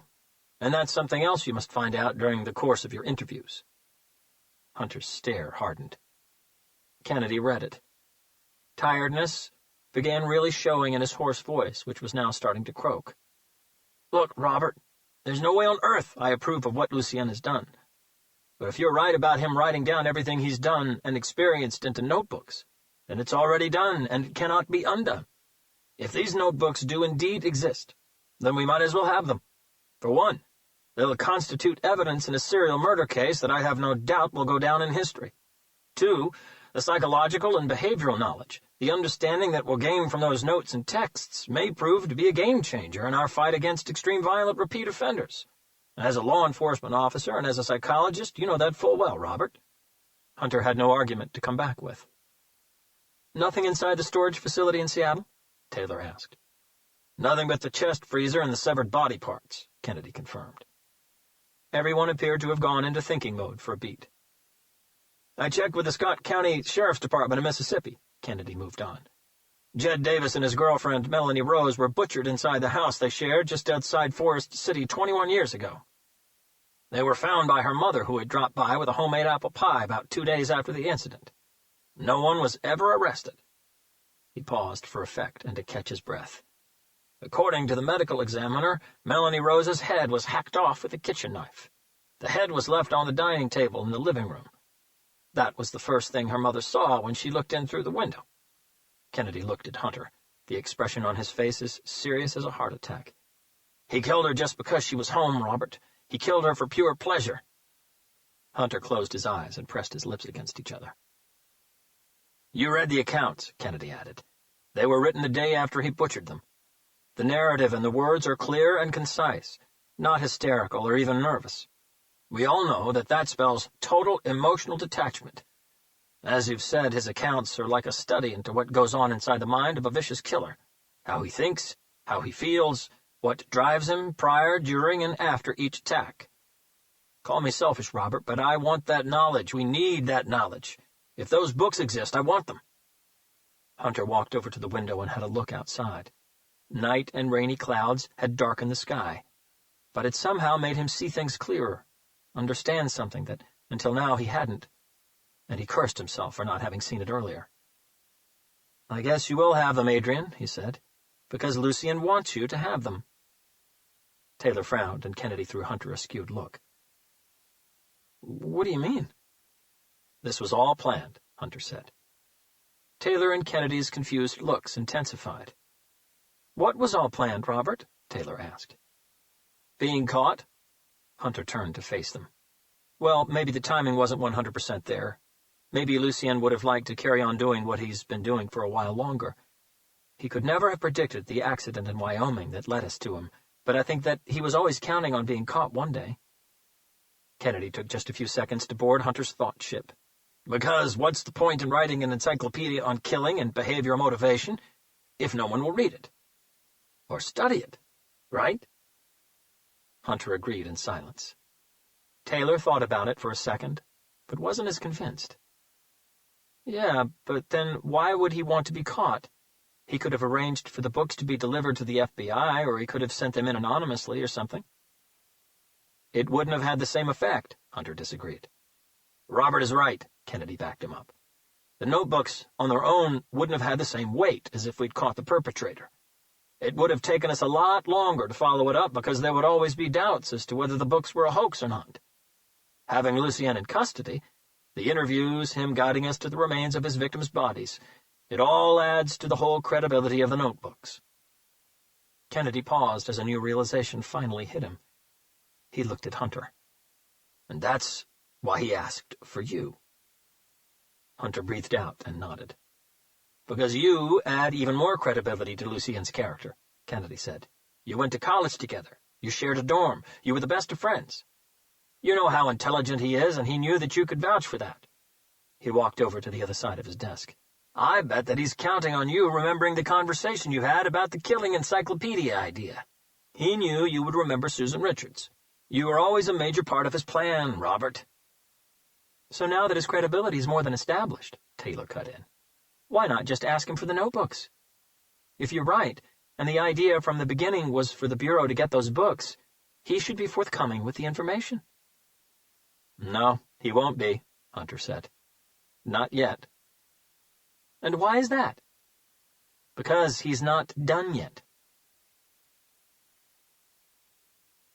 Chapter 62. Hunter managed only 3.5 erratic hours of sleep. He was up by 5 a.m. By 6:30, he'd already been for a 5-mile run, and at 7:30, he and Taylor were back down in sub-level 5. Like the previous day, Lucien was sitting at the edge of his bed, right leg crossed over his left one, hands clasped together and resting on his lap, calmly waiting for them. Hunter, Taylor, and Kennedy had decided the night before that pushing Lucien to talk about the notebooks now, if they indeed existed, wasn't the best strategy. His victim's remains were still the priority. "I was wondering if you'd still be here or not, Robert," Lucien said as his interrogators took their seats. "I thought that maybe you'd want to see Susan's remains for yourself. I thought you might be halfway to Nevada to see her parents by now." He studied Hunter's expression, but got nothing. "You did find her, didn't you?" The question sounded unconcerned. "We found her," Taylor confirmed. "Ah, but of course," Lucien said, as he'd just remembered something. "Tests and more tests. You know that it's her, don't you, Robert?" No reaction. "But the FBI won't move a muscle until they have lab confirmation. It's protocol. Contacting her parents without being 100% sure that you have Susan's remains is careless, and potentially very damaging for both sides. That's very understandable." "Are there any other victims buried in the vicinity of the house in La Honda, Lucien?" Hunter asked. Lucien smiled. "I did think about it. It's a great location, hidden from everything, no neighbors, no one to sneak up on you." He shook his head. "But no, Susan was the only one in La Honda. This is a huge country, Robert. Similar places aren't that hard to find. Anyway, after Susan, it took me a long time to get my shit together." He cracked the knuckles on his hands against each other. "We've all heard and read about the cooling-off period between serial murders, but let me tell you, it can be one hell of a dark time." Hunter wasn't very interested in hearing Lucien's personal accounts of how he felt, and though he knew Lucien would want to stretch every interview as much as he could, he still pushed for the information he wanted. "So give us the name and the location of another victim, Lucien." Lucien carried on as if he'd never heard the question. "On the days, weeks, months after Susan, as the killing drug effect wore off," he had drawn quotations marks in the air with his fingers, "I was as sure as I could be that I'd never do it again. But as time went by, all the urges started to creep up on me again, and they came back stronger, more demanding. I missed the transcendent high. I missed the feeling of power that I had that night with Susan, and I knew that my body as well as my brain were dying to experience it again." "How long was it?" Taylor asked. "The cooling-off period. How long between Susan Richards and your second victim?" 709 days. Lucien didn't even have to think about the answer. The number was etched in his brain. Every detail about everything he'd done was etched in his brain. "I was already at Yale," he proceeded. "Her name was Karen Simpson." Hunter frowned. Lucien looked at him and nodded. "That's right, Robert. Karen was real, with all the tattoos, the lip and nose piercings, the left ear stretched to a full centimeter, the Betty Page-style fringe. I met her at Yale, just like I told you, but I did lie about something. Karen was never a drug addict. That was just something I made up because it fit the story I wanted to tell you a couple of days ago. That's something I learned along the way. If you're going to lie, then use as many true facts as you can. Real people, names, descriptions, locations, time frames, or whatever. They're easier to remember, and if you need to retell your story at a later date, you reduce your chances of being caught out." Hunter knew the theory. "Like I told you before, Karen was a very sweet woman. She was also doing a PhD in psychology. We used to study together. In fact," Lucien gave them a goofy smile, one that said, "I know something that you don't. Both of you have already made her acquaintance." He gave Hunter and Taylor a challenging look. "The other framed tattoos down in that basement," Hunter said. "That's right, Robert," Lucien agreed. "The cranes." One of the framed human skin pieces found in Lucien's basement had a colored tattoo of a pair of cranes. The design had been taken from a painting called Cranes on a Snowy Pine by the artist Katsushika Hokusai. "She had it tattooed on her upper right arm," Lucien said. "Now, despite Karen being only my second victim, I decided to get adventurous." Chapter 63. There was something in the way Lucien phrased his last words that seemed to freeze the air for an instant, as if evil had been waiting around the corner all this time and was just about to make its presence felt. "As I've said," Lucien continued, "the urges started coming back to me a few months after I left Stanford. But they didn't become unbearable until much later. At first I thought I could deal with them. I thought that they'd be easy to curb, but just like every repeat offender eventually finds out, I was wrong." Lucien used both of his hands to rub the back of his neck while closing his eyes and tilting his head back. After several silent seconds, he breathed out. "There was a difference this time. Like I said before, I had never looked at Susan as a potential victim until the night it all happened. This time, I knew Karen would be the one. I'd known it from the day I met her. What guided you toward that decision? Taylor asked. What made you choose Karen? Lucien pulled an impressed face. Very good question, Agent Taylor. Looks like you're learning. The tattoos, Hunter thought. Even if physically Karen didn't resemble Susan at all, the tattoos would have reminded Lucien of her. And as he'd already admitted, he was chasing the same high. A new victim also carrying large tattoos meant that Lucien would have been able to partially skin her, just as he'd done with Susan. By repeating the same methods, the same M.O., most perpetrators believe they can achieve the same feelings and highs as they have in previous murders. Lucien looked as if this was the first time he had actually thought about the reasons behind choosing Karen. I guess the first thing that guided me toward Karen were her tattoos. Hunter didn't even blink. You've got to remember that large colored tattoos weren't as popular 23 years ago as they are now, Lucien said. Especially on women. They reminded me of Susan. His words were dry as bone. They seemed to suck all the moisture out of the air. I began having dreams about them. I began fantasizing about skinning those drawings off Karen's body, just like I'd done to Susan. And that was when I realized that another theory was proving true. Lucien nodded at Hunter as if they'd had some sort of secret bet all those years ago, about which theories would prove true and which ones wouldn't. Subconsciously, my brain kept on going back to the same M.O. as I had used with Susan, and we all know the reason why, don't we? Though it had been nowhere near perfect, I knew I'd feel more comfortable going back to an M.O. I had used before, and knew it worked. Familiarity, Agent Taylor. That's why repeat offenders rarely change their M.O. He pointed to her notebook. You can write that down if you want. Lucien got up, poured himself a glass of water from the wash basin, and returned to the edge of his bed. But I decided that I wasn't looking for comfortable. I wasn't looking to do something I'd already done. That wasn't part of what I'd planned in my head. So I started to think about what I'd do differently. Even before I met Karen, I knew I would do it again. There was no doubt in my mind anymore. The urges had become too great for me to resist them. I knew that it was just a matter of time and finding the right victim. So the search for a new hidden place began. Where is she? Hunter asked. Oh, she's still in Connecticut, Lucien confirmed. Actually not that far from New Haven and Yale University. An otherworldly feeling appeared to radiate out of Lucien like a fatal sort of calm that could creep out just about anyone. Where exactly? Hunter pushed. More for effect than anything else, Lucien hesitated, moving his head from side to side as if half in doubt. I'll tell you, but let me ask you this first. Taylor was attentively observing Lucien. She would never forget the evil smile he threw their way. Do you know what an LIN charge is? Chapter 64. Lucien had met Karen Simpson right at the beginning of his second year at Yale University. Karen had just transferred from someplace in England and was still settling in. Lucien had never forgotten the first time he heard her. That was what caught his attention at first. Her voice. Her British accent. It was right at the end of a rather boring lecture in investigative psychology and offending behavior, when Karen put her hand up to ask a question. Lucien had already gathered his books together and was ready to leave, when the sound of her voice made him stop. There was something in the calm and unconcerned way in which she pronounced every word. There was a charming cadence to her sentences that was almost hypnotizing to the ear. The icing on the cake was the way everything was dressed up in the most charismatic British accent. Lucien's eyes found Karen sitting at the other end of the lecture hall, almost hidden away among the other students. She couldn't have been any taller than 5'2", Lucien guessed. He took a step to the side to get a better look at her.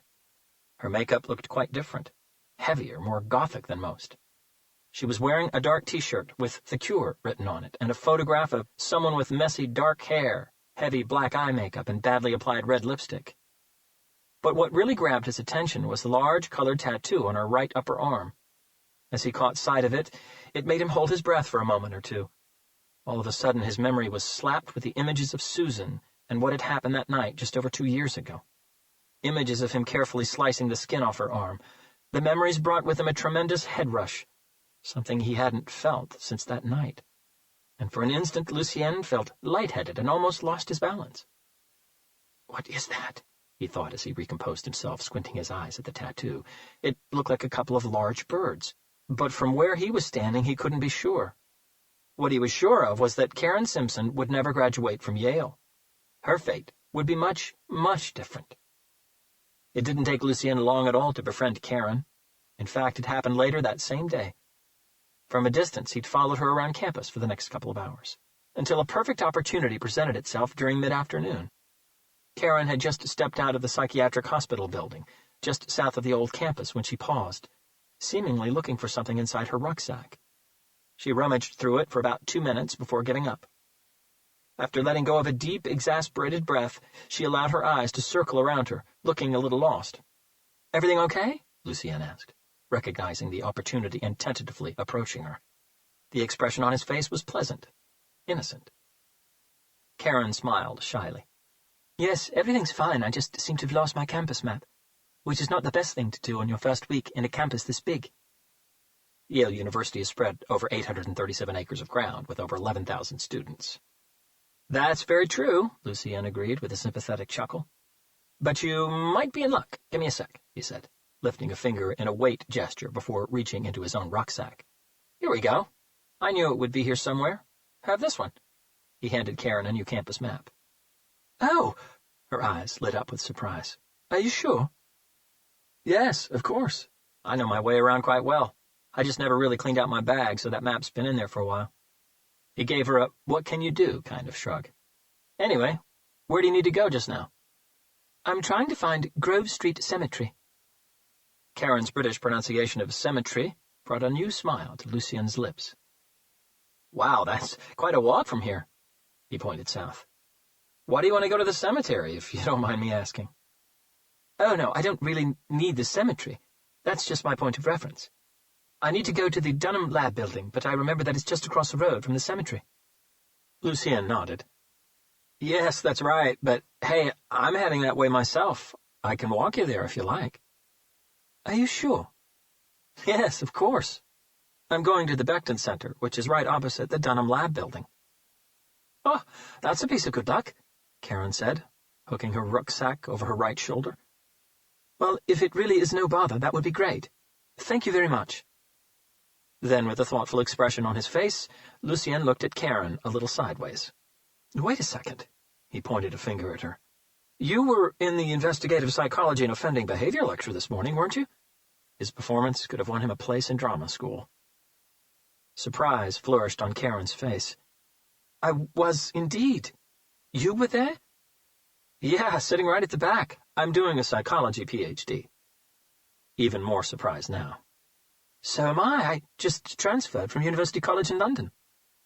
"Wow, London? I always wanted to go to London." Lucien offered his hand. "I'm Lucien, by the way." And so they became friends. Lucien already knew he would kill again. He'd started fantasizing about how he would do it around 8 months ago, and the more he thought about it, the harder it got to control his impulses. Meeting Karen Simpson filled him with an immense feeling of relief, as if he'd just found a long-lost piece of a puzzle that had been eating at his brain for months. Lucien didn't want to overdo it, though. He knew that people would see them together, so he didn't want to appear like he was Karen's best friend, or even a romantic interest. Those were the first people whose doors the authorities would come knocking once she disappeared. No, Lucien was careful to appear like just another student in Karen's circle of friends, even an acquaintance rather than a friend.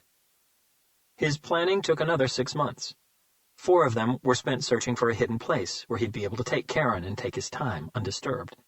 He finally found an abandoned shack hidden deep in the forest land by Lake Saltonstall, not that dissimilar to the one he'd found back in the Honda. One thing Lucien was very certain of was that he would skin Karen alive. Skinning was what had given him the biggest high that night with Susan, and that meant he would have to keep Karen in captivity for at least a few hours. But Lucien also wanted to experiment. He didn't want to use his hands on Karen's neck like he'd done with Susan. He wanted something new, something different. The idea came to him one morning as a friend of his, who was reading molecular, cellular, and development biology at Yale, told him about an experiment gone badly wrong inside Pierce's laboratory. As his friend described what had happened, Lucien felt his blood prick inside his veins. He now knew how he wanted Karen to die. Chapter 65. Yale University closed for summer in mid-May. Lucien had been eagerly waiting and planning for it for some time, and he played his cards absolutely right. Around April, Lucien had asked Karen if she intended going back to England for the summer holidays. "Are you joking?" she had replied. "Summers in England are like a mild spring around here. I've been looking forward to my first summer in the U.S. for quite a while now." "Are you staying around here?" "No, I don't think so. I'm thinking about taking a trip down to New York first. I've always wanted to see New York, you know, Broadway and all. Maybe even get a new tattoo. There are some great studios over there.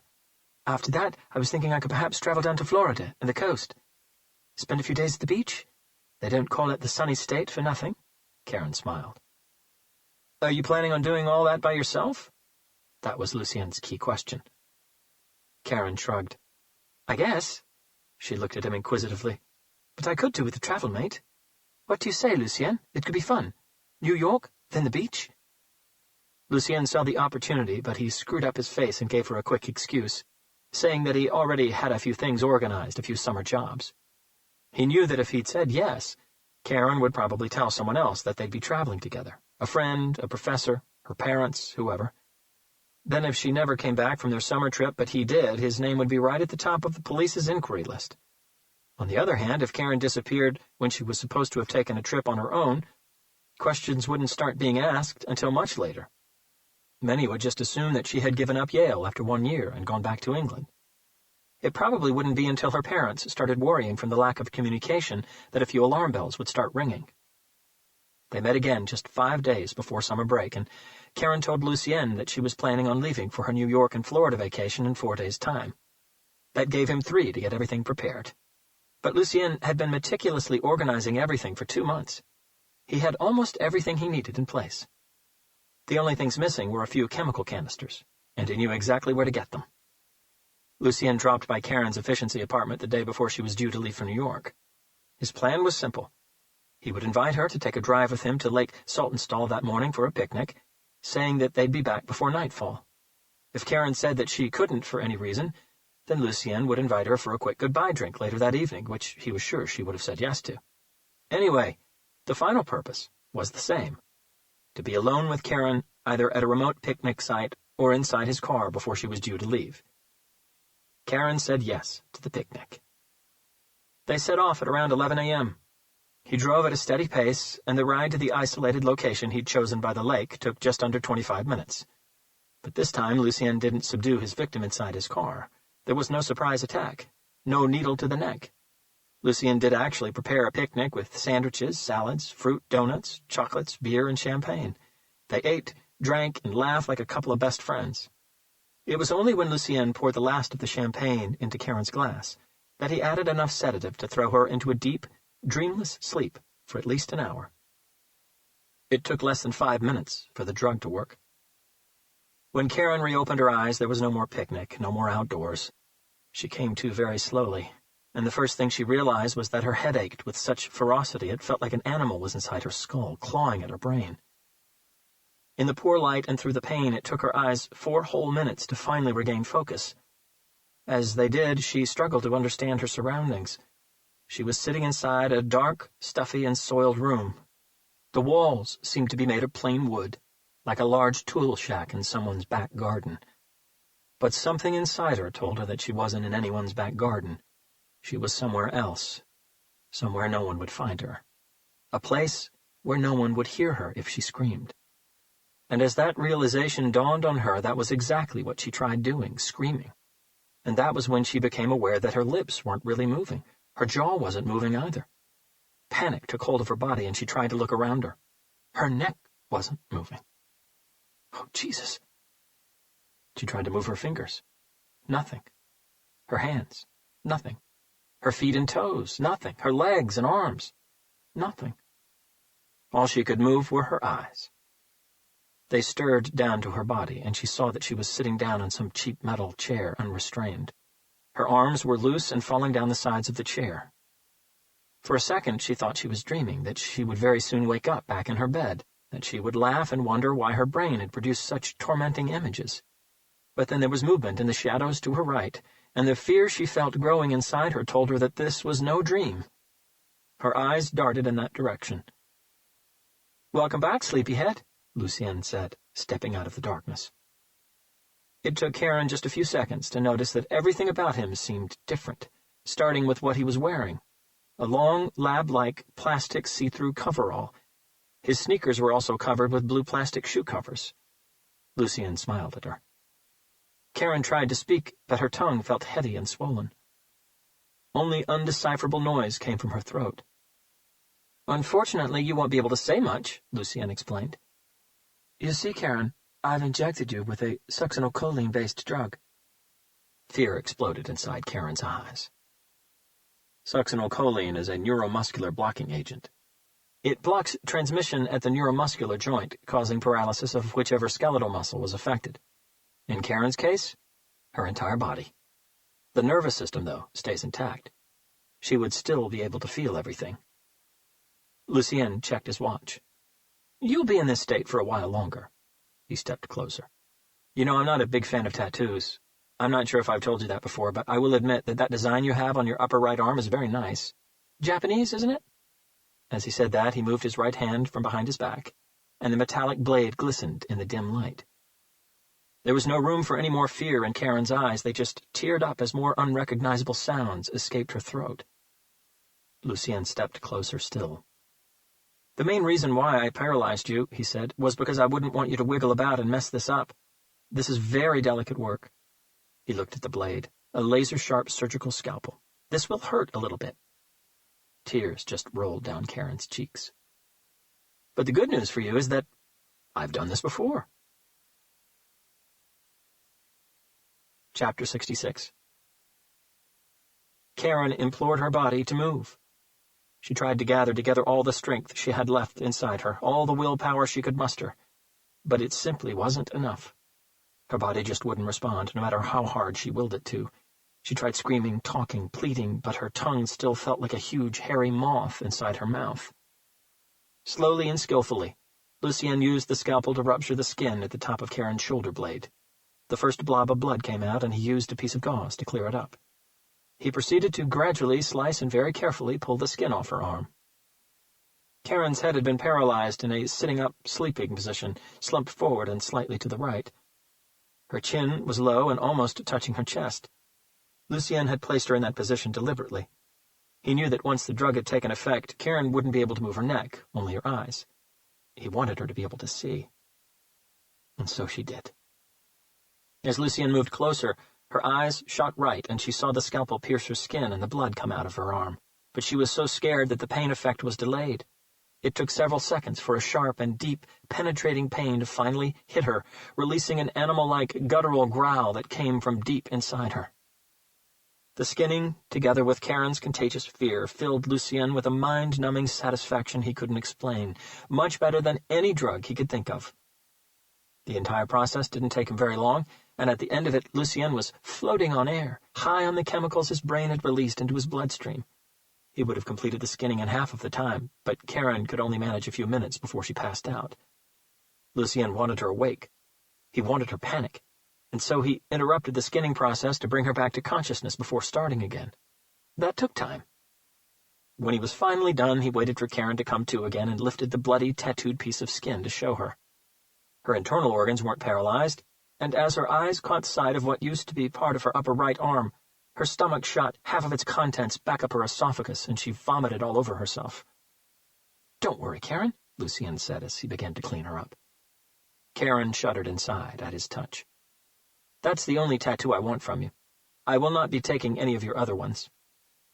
Karen had 5 tattoos in total. "But I do have a surprise for you." Lucienne got up and disappeared into the shadows for a moment. Karen heard a muffled, scratching metallic sound as if Lucienne had begun dragging a beer keg across the floor. When he reappeared, she finally saw what he was dragging, and it was no beer keg. Lucienne had with him a couple of metallic tanks, very similar in appearance to the large oxygen tanks one would find in hospitals. But somehow Karen knew that the contents of those tanks wouldn't be oxygen. At the top, a hose was attached to the nozzle of each tank. Lucienne placed the tanks about 5 feet in front of Karen's chair before returning to the shadows. Seconds later, he resurfaced, bringing with him a telescopic boom microphone stand that had been specially adapted. The alteration was that the stand had 2 boom arms instead of 1. He placed the stand in between Karen and the tanks before adjusting the 2 boom arms, one up, one down. The up one was leveled at Karen's chest, the down one at her waist. Karen's eyes were following every movement with anticipation and an enormous sense of dread. She could almost feel her organs trembling inside her. Lucien proceeded to hook a tank hose to each of the boom arms, so both hoses were now pointing directly at Karen. "I have a question for you, Karen." There was nothing Karen could do but just stare at him. "Have you ever heard of a LIN charge?" He twisted both tanks so that their labels were facing Karen. As she read them and understood what their contents were, her heart froze. Chapter 67. Taylor had frowned at Lucien's question, but Hunter knew exactly what he was talking about. LN2, LIN, and LN are all known abbreviations used for liquid nitrogen. A LIN charge is a supercooled liquid nitrogen blast. It became known as a LIN charge because the military had created liquid nitrogen grenades and explosive charges that could be magnetically attached to structures like doors, walkways, bridges, and so on.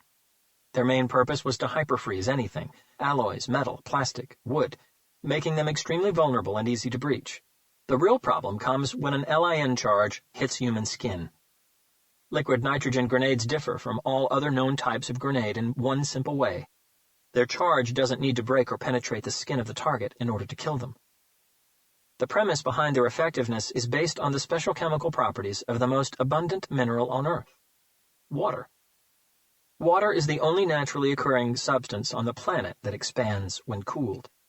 If a human body is struck by a blast of supercooled liquid nitrogen, it will become very cold very fast. When that happens, blood cells will freeze instantly in what is known as a shock freeze. The real messy part comes because blood cells are made of approximately 70% water, and the water in the blood cells will begin to expand very, very rapidly. The result of all those water molecules in one's bloodstream expanding so quickly is total body hemorrhage. The subject will bleed from just about everywhere: eyes, ears, mouth, nose, nails, sexual organs, and through the skin. Because of the supercooled charge, the molecule's expansion doesn't stop, and in consequence every single blood cell in the human body eventually explodes. It's an excruciating death, and a totally horrifying sight. For Taylor's sake, Lucien briefly explained the entire process. "I'll tell you this," Lucien said to Hunter and Taylor. "What happened to her body once I blasted it with liquid nitrogen was hell scary, even for me. It was like everything inside her exploded, and all that blood came pouring out through—" He sighed deeply and scratched his beard, sweeping his eyes over his barren cell. "Everywhere, really. I spent 4 days just cleaning and disinfecting that shack so wild animals wouldn't take over once I was gone." Lucien paused, remembering. "My friend back at Yale told me that they were performing this experiment on a live frog in one of the labs. It involved liquid nitrogen. When he told me what had happened, I just tried to imagine how a human body would react. But even my fertile imagination didn't reach as far as reality." If Hunter or Taylor had any doubts that they were sitting before pure evil, those doubts had just vanished in the last few minutes. Neither of them wanted to hear any more details. "The location, Lucien?" Hunter asked. His voice was steady and reasonable. "Did you bury her around Lake Saltonstall?" Lucien ran a finger around the grooves surrounding one of the cinder blocks on the wall to his left. "That I did, and I have a surprise for you. I revisited that site 4 more times after Karen, if you know what I mean." He pursed his lips in a what-can-I-do way and followed it with a careless shrug. "It was a good site. Well hidden." "Are you saying we'll find 5 bodies at the site instead of only 1? Taylor asked. Lucien held the suspense up for a moment longer before nodding. "Mm-hmm. Would you like their names?" Taylor glared at him. Lucien laughed. "But of course you would." He closed his eyes and breathed in as if his memory needed an extra burst of oxygen. When he reopened them again, they looked dead, emotionless. He began. Emily Evans, 33 years old, from New York City. Owen Miller, 26 years old, from Cleveland, Ohio. Rafaela Gomez, 39 years old, from Lancaster in Pennsylvania. And Leslie Jenkins, 22 years old, from Toronto, Canada. She was an international student back at Yale. Lucien paused and drew in another deep breath. "Would you like me to tell you how they died as well?" His lips smirked, but his eyes didn't. Hunter had no intentions of sitting in that basement and listening to Lucien boast about how he had tortured and killed every one of his victims. "The location, Lucien, nothing more," Hunter said. "Really?" Lucien pulled a disappointed face. "But it was just starting to get fun.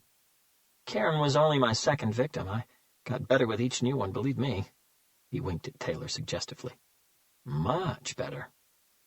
"You're a fucking psycho." Taylor couldn't contain herself anymore. She felt disgusted just looking at him. Hunter matter-of-factly turned his head to look at her, silently pleading with Taylor not to engage. "You think so?" Lucien seized the moment. Taylor disregarded Hunter's look. "I know so." Lucien looked like he was considering that statement for a moment. "You know, Agent Taylor, you really do have a problem with naivete. If you think I'm unique in the urges I have, then you're unmistakably in the wrong profession." He threw a thumb over his shoulder. "Every single day, thousands, millions of people out there have murderous thoughts. Some start having them very, very young. Every day there are people out there who in their own way consider killing their spouses, their partners, their neighbors, their bosses, their bank managers, the asshole bullies who torment their lives. The list goes on and on." Taylor glanced at Lucien as if his argument didn't have a leg to stand on. "What you're talking about are spur-of-the-moment, heated thoughts," she returned calmly, emphasizing the word thoughts. "They are understandable, angry, psychological reactions to a particular action. It doesn't mean that any of it will ever materialize." "The location, Lucien," Hunter intervened. For the life of him, he couldn't understand why Taylor was still feeding the fire. "Where are Karen's remains?" Lucien ignored him. Right then, he was more interested in pushing Taylor a little further. "Naive, naive, naive, Agent Taylor," he said, shaking his head. "With every human thought, spur of the moment or not, there's always a risk that the thought might one day, fed by anger, hurt, disillusion, jealousy. There are 1,000 factors that could help it grow, become much more than just a thought. It's called the law of probability. I'm sure you've heard of it. Your databases are overflowing with such examples, and it happens because anyone, and I mean anyone, independent of upbringing, gender, class, race, beliefs, status, or anything else, could, under the right circumstances, become a killer." "Let it go, Courtney," Hunter pleaded in his head. Taylor didn't. "You are delusional," she replied without thinking. Her response only amused Lucien more. "I don't think that I'm the one who's delusional here, Agent Taylor. You see, it's very easy for anyone to say that he or she will never cross a certain line when that line is never presented to them." Lucien allowed his words to float in the air, giving Taylor a moment to digest them before moving on. "If one day they come face to face with such a line, they'll sing a very different tune. Trust me on this, Agent Taylor. It was one of my experiments, presenting that line to someone who swore she would never take a life." Lucien looked at his nails as if considering if they needed trimming or not. "And boy, did she cross it." Taylor choked on her own breath. Hunter stared at him in disbelief. "Are you saying that you forced someone to commit murder as an experiment to prove a point?" Taylor asked. Hunter had no doubt that Lucien was very capable of such an act. He was very capable of much more. But Hunter had heard enough, and despite Taylor being the lead agent in this investigation, he lifted a stop hand at her and took over. "The location, Lucien. Where in New Haven are those bodies?" Lucien scratched his beard again while studying Hunter. "Of course I'll tell you, Robert. I promised I would, didn't I? But I've been telling you things for far too long now, and it's my turn to ask a question again. That was the deal." Hunter could feel that coming. "Tell us where the bodies are first. Then, while the FBI verifies the site, you can ask your question." Lucien agreed with an eye movement. "I can see your logic, but I'm sure that the FBI is already verifying the 4 names I've just given you." He looked up at the CCTV camera on the corner of the ceiling inside his cell and smiled at it. "Which means that I've already given you something to keep you busy, so now it's my turn." Lucien gathered himself before staring deep into Hunter's eyes. "Tell me about Jessica, Robert." Chapter 68. Back in the holding cell's control room, once Director Kennedy heard the 4 names Lucien had given Hunter and Taylor, he immediately got on the phone to one of his research teams. "I need proof that these people are real," he said to the lead agent. "Social security numbers, driving licenses, whatever." He dictated the first 3 names with the respective ages and hometowns, just as Lucien had mentioned. The 4th person, Leslie Jenkins, is from Toronto in Canada. She was an international student at Yale, probably in the early 90s. Check with Yale, and if need be, check with the Canadian Embassy in Washington. I also need to know if these people have been reported missing. Get back to me ASAP. He quickly put the phone down. Kennedy remembered once having a conversation with a military weapons expert who had joined the FBI. They had discussed LIN grenades and charges. The weapons expert had showed him actual footage of what happens to a human body when it's exposed to a blast of supercooled liquid nitrogen.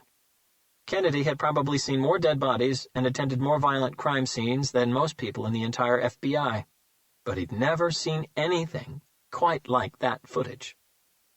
Kennedy was ready to contact the FBI field office in New Haven, Connecticut, and ask them to dispatch a team to whatever set of directions Lucien was about to give them, when Lucien changed the game and asked Hunter about Jessica.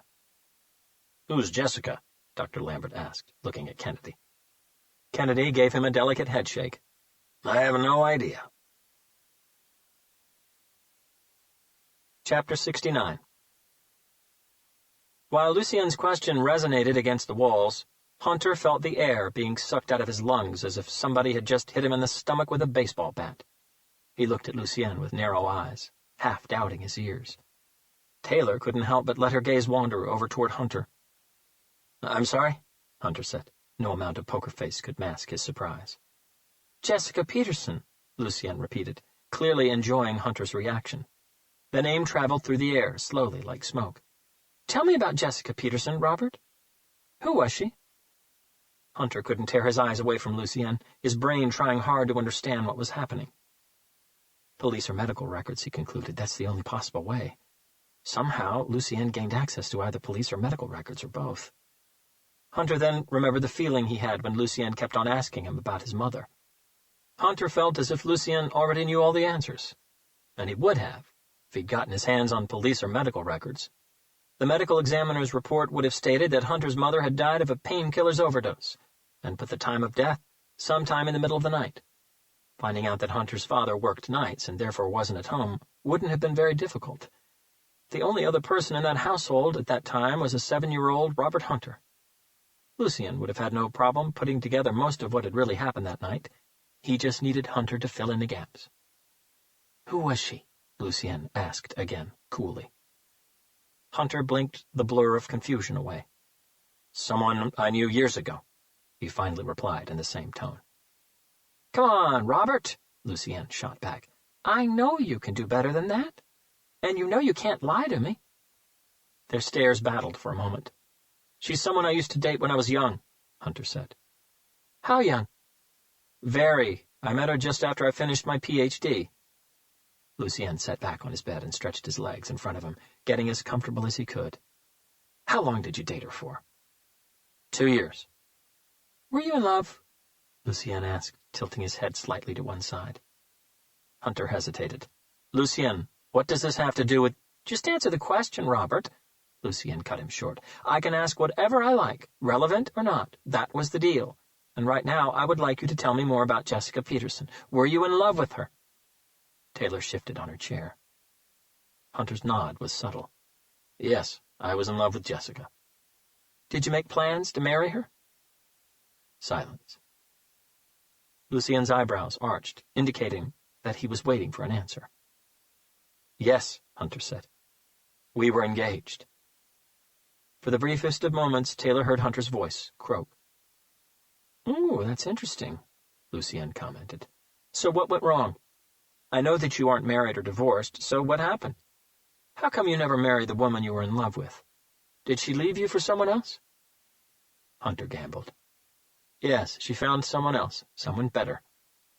Lucien shook his head and noisily sucked his teeth with every head movement. "Are you sure you want to test me again, Robert? Are you sure you want to lie to me? Because that's what you're doing right now." Lucien's look and voice became hard as steel. "And I really don't like that." Taylor kept a steady face, but her eyes looked lost.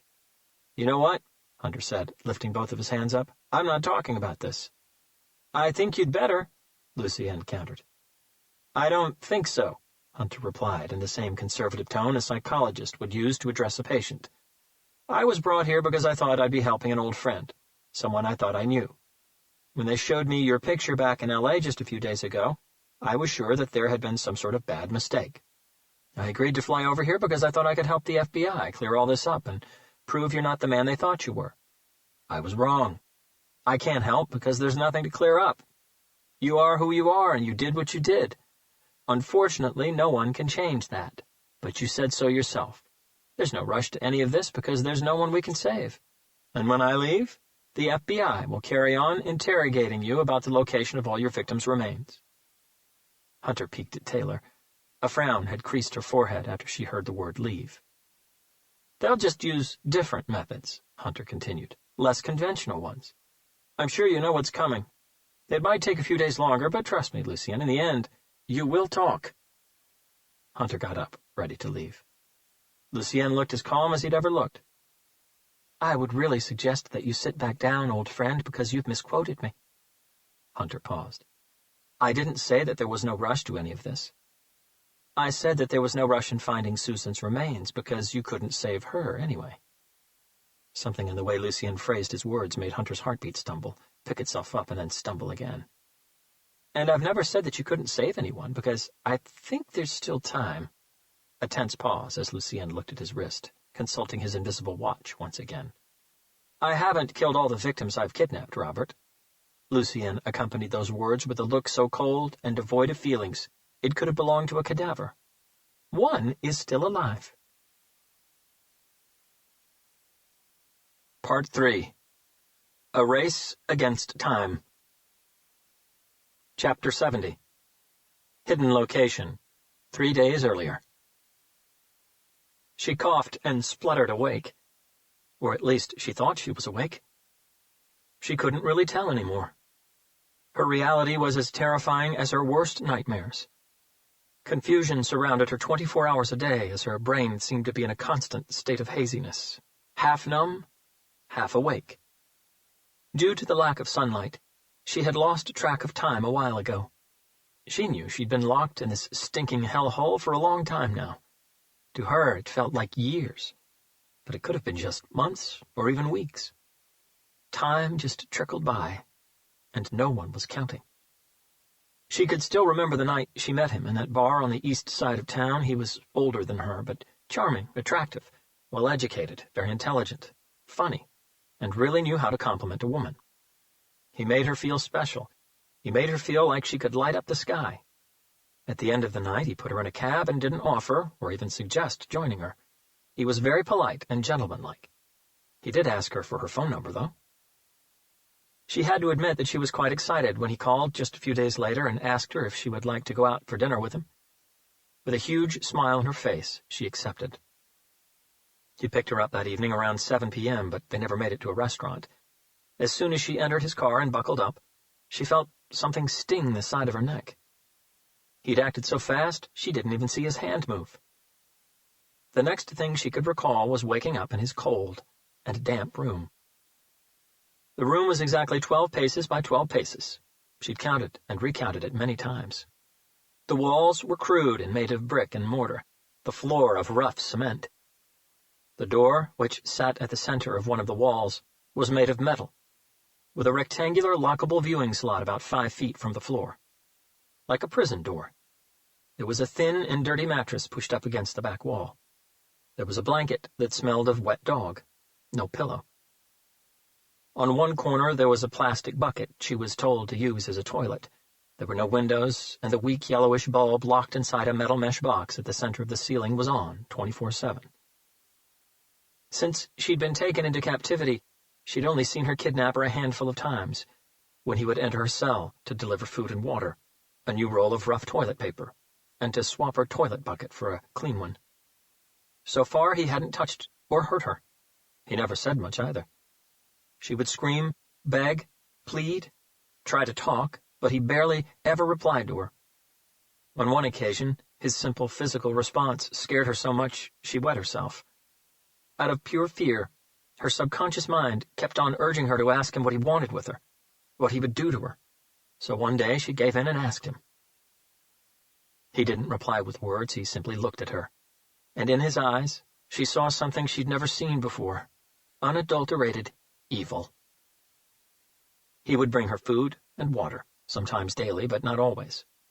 Though she had completely lost the concept of time, she could still tell that some of the intervals between rations were way too long, certainly way over a day or two. Once, just after the third or fourth food delivery, she had waited for the door to open and tried surprise attacking him with all the strength she had in her, clawing at his face with her chipped nails. But it seemed like he'd been waiting for it to happen all along, and before she was able to put even a small scratch on him, he punched her stomach so hard she immediately doubled over and puked. She spent the rest of that day lying on the floor in the fetus position, contorted in pain, her abdomen sore and bruised. Sometimes the rations were larger than others. More bottles of water, more packets of crackers and cookies, more candy bars, more loaves of bread, sometimes even fruit. Then he'd be gone for a long time. The larger the ration he brought her, the longer it would be before he came back, and the last ration she got was the largest of them all. She didn't exactly know how long ago that was, but she knew it was longer than ever before. Very quickly she learned to rationalize everything almost to perfection. By the time she was running out of food and water, he'd be back bringing new supplies. But not this time. She had run out of food some time ago, maybe 3 or 4 days. To her it seemed longer. She ran out of water maybe a day or two after that. She felt weak and dehydrated. Her lips were dried and cracked. Because of how hungry she was, the cold and dampness of the room affected her more than usual now.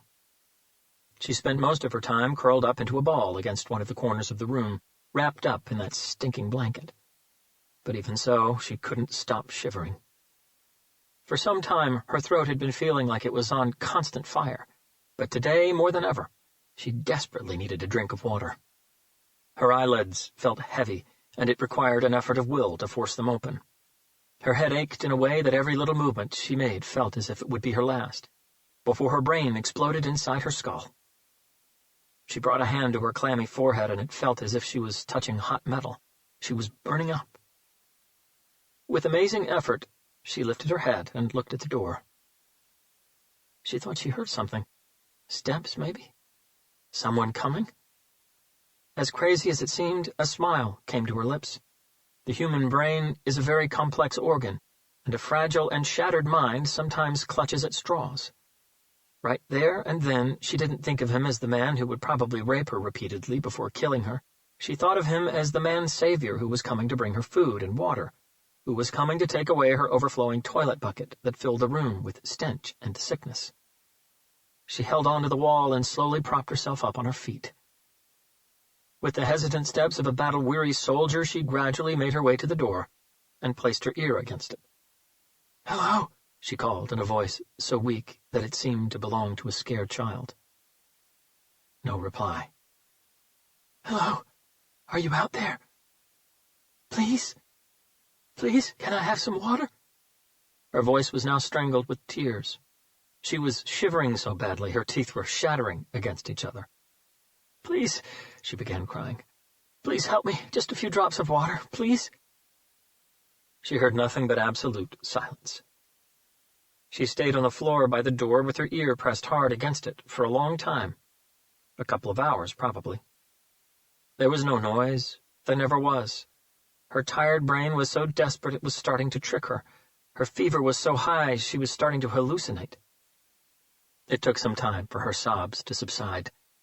She wiped the tears from her eyes and her dirty cheeks, and with no strength left in her to get back up on her feet again, she crawled back to her corner and her blanket on the other side of the room.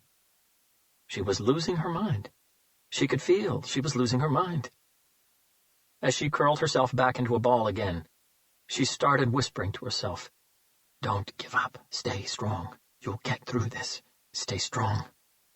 She paused, frowning as her confused eyes circled the room. "Stay strong," she repeated and paused again, forcing her brain to remember. But it was gone. She couldn't believe it was gone. "I'm nothing. My name is blank." She desperately wanted to tell herself to stay strong, but she couldn't remember her own name. She began crying again.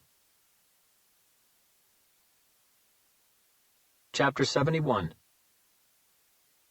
"Madeline," Lucien said. He was still sitting on his bed with his legs stretched comfortably in front of him. "Her name is Madeline Reed, but she likes to be called Maddie." A prickling began to run deep inside Hunter's body, as if soda bubbles were racing through his bloodstream in an expanding sense of urgency. Taylor felt as if someone had just slapped her across the face. "What?" she asked, leaning forward on her chair. "Madeline Reed, or if you wish, Maddie Reed," Lucienne repeated with a shrug. "She's 23 years old. I picked her up on April 9th in Pittsburgh, Pennsylvania, but she was born in Blue Springs City, Missouri." He jerked his head toward the end of the corridor outside his cell. "You can go check it out if you like. Her family must be going crazy by now." Hunter and Taylor both knew that Adrian Kennedy was listening in on the interview. He would have the name and everything else checked in a matter of minutes. "April 9th, Taylor said, her eyes wide with surprise. "That's 4 months ago." "It is indeed," Lucienne agreed. "But don't worry, Agent Taylor. I've got a little system that works. It's been proven over the years." He smiled. "I leave her rations of food and water before I leave, and Maddie is very clever. She figured out very quickly that she had to go easy on it, or else it would all run out before I got back with more. And I tell you, she became quite an expert at it." He opened his hands and studied the veins, crisscrossing the backs of them. "But I was supposed to be back 4, maybe 5 days ago." He allowed the seriousness of his words to punch everyone square in the face before he continued. "If Maddie ran out of food and water a few days ago, she'd be very weak by now, no doubt about that. But she's probably still alive. Now, how long she'll stay that way, I can't tell you." "Where is she?" Hunter asked. "Tell me about Jessica Peterson," Lucienne came back. "Tell me about the woman you loved." Hunter sucked in a deep breath. "Tell us where she is, Lucienne, so we can save her, and I promise you that I'll tell you whatever you want to know." Lucienne rubbed the patch of skin between his eyebrows. He pretended he was thinking about it. No deal. Like I've said, now it's your turn to answer my questions. I've given you enough." "I will answer them, Lucienne," Hunter said. "I give you my word, I will. But if she has run out of food and water 4 days ago, we need to get to her now." The urgency in Hunter's voice filled the air with electricity. Lucienne just looked at him, unperturbed. "What's the point in letting her die this way, Lucienne?" Hunter pleaded. "Whatever satisfaction you got from killing your victims, Madeline's death will not give it to you." "Probably not," Lucienne agreed. "So please, let her live." Lucienne looked unfazed. "It's over, Lucienne. Look around you. You've been caught. By chance, but you've been caught. There's no point in taking anyone else's life." Hunter paused. "Please, there must still be something human inside you. Have mercy this once. Let us bring Madeline in." Lucienne got back on his feet. "Nice speech, Robert," he said, pursing his lips. "Short, to the point, and with just the right amount of emotion. For a second there, I thought your eyes would tear up." Sarcasm was like a second skin for Lucienne. "But I am having mercy. My kind of mercy. And this is how it works. First, I want to hear about Jessica. Then, and only then, I'll tell you the location of Karen Simpson, and the other 4 victims' remains in New Haven, and I'll tell you where Madeline Reed is. After that, you and Agent Taylor can go be heroes." Lucienne saw Taylor check her watch. "Yes, you are losing time," he said, nodding. "Every second suddenly became really precious, hasn't it? You don't need me to tell you that dehydration can have irreversible neurological consequences. If you don't get a move on, even if you find her alive, by the time you get to her, she might be nothing more than a vegetable." Lucienne pointed to Hunter's chair. "So sit your ass back down, Robert, and start talking." Chapter 72. Hunter checked his watch, exchanged a quick, worried look with Taylor, and returned to his seat. "What do you want to know?" he said, looking Lucienne in the eye. Lucienne's smirk was triumphant. "I want to know what happened. How come you never married the woman you were engaged to? How come you and Jessica aren't together?" "Because she passed away." Taylor turned her head and caught Hunter's gaze. Something glittered in his eyes, and she thought she detected great sadness in them. Lucienne saw it too. "How?" he asked.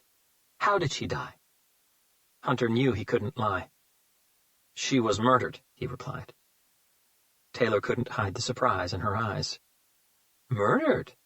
Lucien frowned. "Okay, now this is getting interesting already. Please do carry on, Robert." "There's nothing more to it. We were engaged and she was murdered before I had the chance to marry her. That's all there is." "That's never all there is, Robert. That's only superficial. And that's not the purpose of this exercise. Tell me how it happened. Were you there? Did you see it happen? Tell me how you felt. That's what I really want to know. The feelings deep inside you. The thoughts in your head." Hunter hesitated for a split second. "You can take as long as you want," Lucien challenged. "It doesn't bother me, but remember that the clock is ticking for poor Madeline." "No, I wasn't there," Hunter said.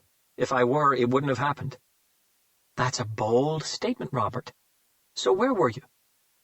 Lucien sat back down at the edge of his bed. "Feel free to start at the beginning." Hunter had never talked about what had happened to anyone. Some things he found it better to keep locked inside, in a place he barely visited himself.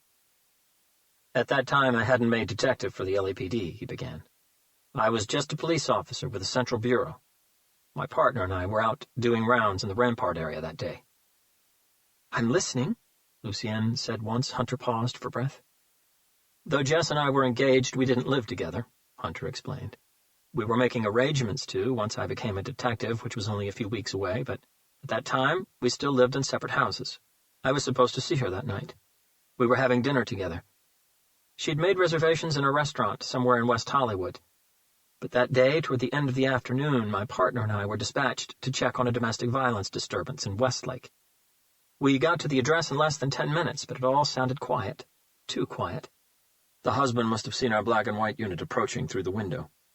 We got out, walked up to the door, and knocked.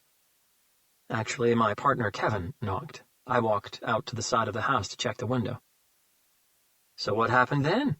Lucien urged Hunter. "The husband shot Kevin with a sawn-off 12-gauge shotgun through the letterbox flap on the door. He was hiding behind it, waiting for us." Hunter looked down at his hands. "The gun was loaded with heavy double-slug Terminator ammo. From that distance, the round practically tore Kevin's body in half." "Wait," Lucien said. "So just like that, this guy shot a cop through the door?" Hunter nodded. "He was high on crack cocaine. He'd been high on it for several days. That was also the main reason for the domestic violence. His brain was soup. He'd locked his wife and his little daughter in the house and had been abusing and beating them. His little girl was 6. Even Lucien paused for thought. "So what did you do after he'd torn your partner in half with a shotgun?" "I returned fire. I pulled Kevin away from the door, and I returned fire." "And?" "I aimed low," Hunter said. "Lower half of the body. I wasn't looking for a kill shot, just to maim. Both of my shots got through, but with reduced velocity from breaching the door. The first hit the husband on his right thigh, the second on his groin." Lucien coughed a laugh. "You shot his dick off?" "It was unintentional. This time it was a full, throaty laugh. Well, if the scumbag was abusing his 6-year-old little girl, then I guess he deserved it." Taylor found it rich that someone like Lucien would call anyone a scumbag. "He survived?" Lucien asked. "Yes. I called for backup, but the amount of blood he was losing, together with being shot in the groin, scared him sober. Before backup and the ambulance arrived, he opened the door and gave himself up." "But your partner didn't make it," Lucien concluded. "No, he was dead before he hit the ground." "Too bad," Lucien said, with no emotion in his voice. "So I guess that you never made it for dinner with Jess that night." He paused and studied Hunter. "Do you mind if I call her Jess?" "Yes, I do." Lucien nodded. "Okay, I apologize, and I'll rephrase. So I guess that you never made it for dinner with Jessica that night." "No, I didn't." Chapter 73. Los Angeles, California, 20 years earlier. Hunter had helped place Kevin's body in the coroner's van before having to recount the details of what had happened to the detectives now assigned to the case. After that, he drove to the Rampart General Hospital to check on the progress of the man he'd shot. A doctor came out of the operation room to update him. the man who went by the name of Marcus Colbert, would live. But he would probably walk with a limp for the rest of his life, and he would never again have active sexual relations with anyone. Hunter's head was an absolute mess, but he still had to go back to his precinct and fill in several reports before he could go home. Protocol dictated that after a shootout with fatal victims, any LAPD officer involved must have at least a couple of sessions with an LAPD shrink before, pending a psychological evaluation, being allowed to return to full duties. His captain told him that his first session with the appointed psychologist would be in 2 days' time. Hunter sat in an empty room, staring at the pen in his hand and the empty reports in front of him for a long time. The events that had taken place earlier that day kept on playing and replaying in his mind like an old movie stuck on an endless loop. He couldn't believe Kevin was gone, cowardly shot dead by a paranoid crackhead on a drug binge. They'd been partners since Hunter had joined the LAPD a year and a half earlier. Kevin was a good man. By the time Hunter was finally done with the reports, it was coming up to 10 in the morning. Understandably, he'd forgotten all about his dinner plans with Jessica. He gave her a call to apologize and explain why he hadn't turned up or called earlier. But the phone rang a few times before going straight to the answering machine. Jessica was a very pretty and intelligent woman, and she fully understood the complications that came with dating a law enforcement officer. The long hours, the last-minute cancellations, the worries for Hunter's well-being, everything. She also knew that once Hunter made detective, those complications would step up a level or two. But she was in love, and to her that was all that mattered. Hunter left a short message apologizing, but he didn't go into any details. He would tell her everything when he saw her. But Jessica was also very sensitive, and though he'd tried to conceal it, he was sure that she would pick up on the sadness in his voice, the seriousness of it all. Hunter found it strange that Jessica hadn't answered the phone. He didn't believe she'd gone out, not at that time on a Tuesday evening. Maybe tonight she was just a little more upset than the previous times he'd had to cancel on her right on the last minute. Despite his head being all over the place, he still managed to think straight enough to stop by a 24-hour grocery shop and pick her up some flowers. He got to Jessica's place just before 11 p.m., and as he parked on the street outside and looked back at her house, he was overwhelmed by a dread sensation so intense it nauseated him. He'd never felt anything like it before. But then again, he'd never lost a partner before. Hunter stepped out of the car and approached the house, but with every step, the dread sensation inside of him multiplied itself exponentially. Sixth sense, premonition, gut feeling, whatever name anyone would like to call it. By the time he got to the door, Hunter's was screaming at him. Something wasn't right. He had a copy of the keys, but he didn't need them. The front door was unlocked. Jessica never left the front door unlocked. Hunter pushed the door open, stepped into Jessica's dark living room, and was immediately hit by a faint, metallic, copper-like smell that practically paralyzed his heart and sent a roller coaster of shivers up and down his spine. Blood does not have any smell while flowing through one's body. It's only when it comes into contact with air that it acquires a very distinctive, non-chemical, metallic smell very similar to copper. Hunter had been surrounded by that same smell that afternoon. "Oh, God, no!" The terrified words dribbled from his lips. The flowers hit the floor. His trembling hand reached for the light switch. As brightness bathed the room, Hunter's world was sent into darkness, a darkness so deep he wasn't sure if he would ever find his way out of it again. Jessica lay face down in a pool of her own blood by the kitchen door. The living room around him was a mess, broken lamps, tossed furniture, open drawers, distinct signs of a struggle. "Jess, Jess!" Hunter ran to her, calling out in a voice that didn't even seem to belong to him. He kneeled by her side, his trousers soaking in her blood. "Oh, God!" His voice broke. He reached for her and turned her over. Jessica had been stabbed several times. There were lacerations on both of her arms, hands, chest, abdomen, and neck. Hunter looked at her beautiful face, and his vision clouded with tears. Her lips had already faded to a pale color. The skin on her face and hands had acquired a peculiar shade of purple. Rigor mortis hadn't set in yet, but it was well on its way, which told Hunter that she'd been murdered less than 4 hours earlier, around the time he was supposed to have picked her up for dinner. That knowledge sent the darkness inside of him plunging into new depths. His soul seemed to abandon him, leaving behind just an empty body, drowning in sorrow. Gently, Hunter pulled her hair away from her face, kissed her forehead, brought her to his chest, and hugged her tight. He could still smell her delicate perfume. He could still feel the softness of her hair. "I'm so sorry, Jess." A suffocating kind of anguish drowned his words. "I'm so terribly sorry." He held her in his arms until the tears stopped coming. If he could have exchanged places with her, if he could have breathed his life into her body, he would have done it. He would have given his life for hers without a second thought. He finally let go of her, and as he turned his head, he saw something he had completely missed. Written in blood on one of the living room walls were the words, "Cop Whore." Chapter 74. As Hunter finally told Lucienne about that night, a dark, endless pit, like an old wound that had never really healed, reopened in Hunter's stomach, dragging his heart down and bringing back an emptiness inside of him he'd fought for 20 years to leave behind. Everyone was silent for a long moment. "So, you lost both of your partners in the same night," Lucienne said. If Hunter didn't know better, he could have sworn there was a pinch of sorrow in Lucienne's voice.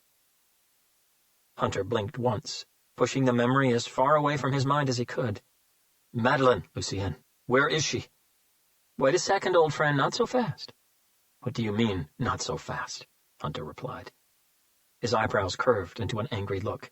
"You've heard all there is to hear about what happened to Jessica? That was what you wanted, wasn't it?"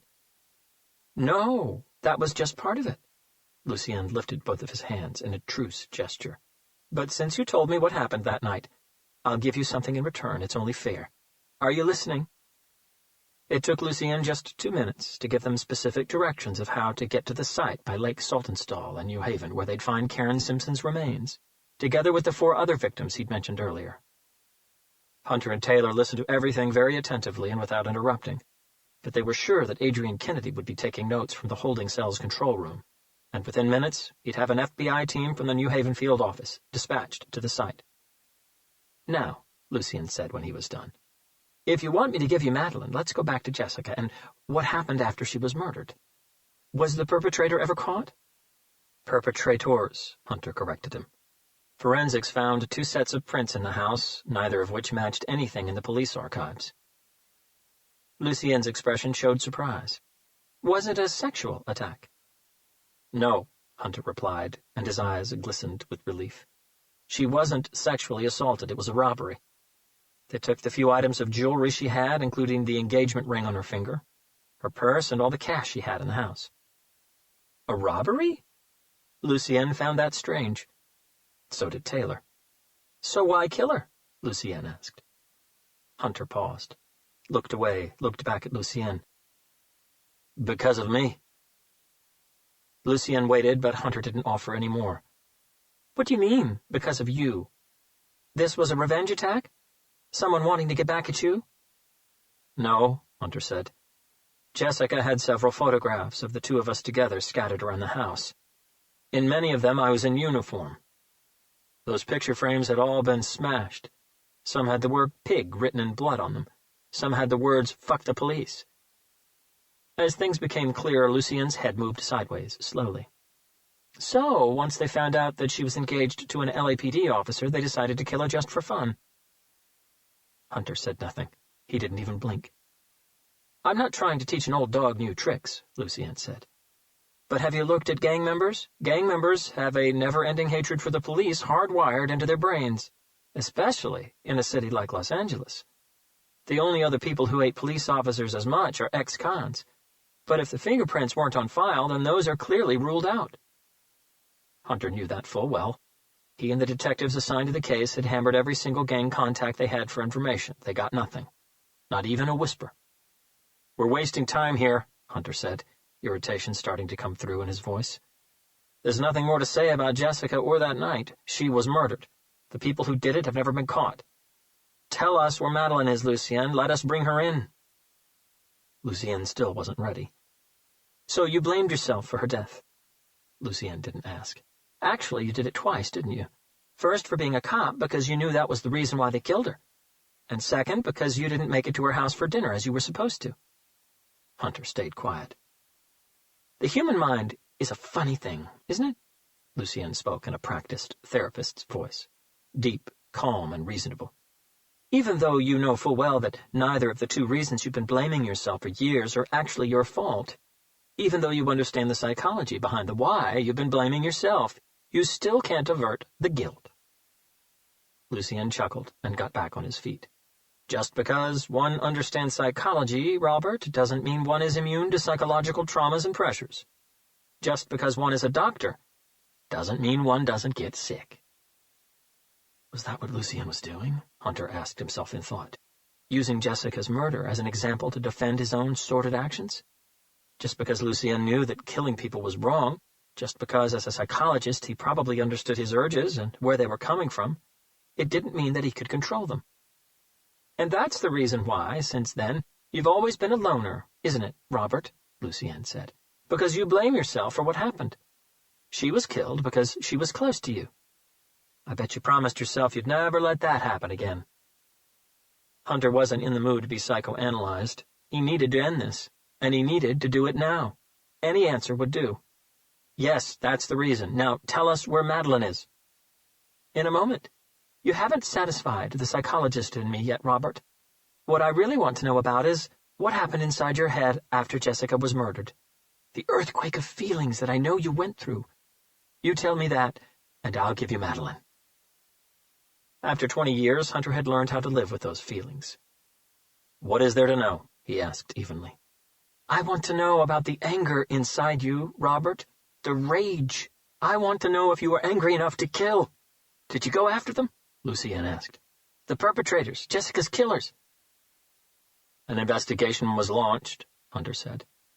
That's not what I asked, Lucien shot back with a shake of the head. I want to know if you launched your own crusade to find her killers, Robert. Hunter was about to reply when Lucien interrupted him. Don't lie to me now, Robert. Madeline's life depends on it. Hunter could feel Taylor's eyes on him. Yes, I have never stopped searching for them. Hunter's answer seemed to excite Lucien. So here's the million-dollar question, Robert, he said. If you found them, would you take them in, or would you impose your own justice on them, your own revenge? In silence, Hunter scratched the back of his hand. You would kill them yourself, wouldn't you? Lucien's smile was confident. I can see it in your eyes, Robert. I saw it while you were reliving that night. I bet Agent Taylor saw it, too. The anger, the rage, the hurt. Fuck being a detective. Fuck the law that you swore to uphold. This would take priority over everything, over your own life. If you came face to face with the people who took Jessica from you, you'd murder them without an ounce of hesitation. I know you would. I know you've thought about it, hundreds, maybe thousands of times. Hunter breathed in through his nose and out through his mouth. Hell, you might even torture them a while just to see them suffering for what they did. That would be fun, wouldn't it? Lucien saw a muscle flex on Hunter's jaw. As I've said before, he continued, under the right circumstances, anyone can become a killer. Even those who are supposed to protect and to serve. His dead stare could have melted ice. Remember, Robert, a murder is a murder. The reasons behind it have no relevance, be it justified revenge or a sadistic urge. He brought his face to less than an inch from the plexiglass. So one day, you still might become the same as me. Lucien was indeed using Jessica's murder to, in a sick way, give reason to the things he'd done, Hunter thought. First, appealing to psychological reason, now the emotional ones. Hunter was sure that Lucien had read the police reports. Knowing Hunter as well as he had all those years ago, he would have figured out that Hunter had never stopped searching for Jessica's killers. He had pushed for Hunter to tell the story purposefully, so that he could degrade it and use it as an example and rationale for his own twisted acts.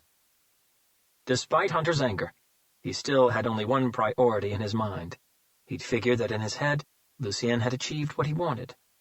There was nothing else to say. Tell us where Madeline is, Lucien. Lucien chuckled. Okay, but I can't just tell you the location, Robert. I have to take you there. Chapter 75.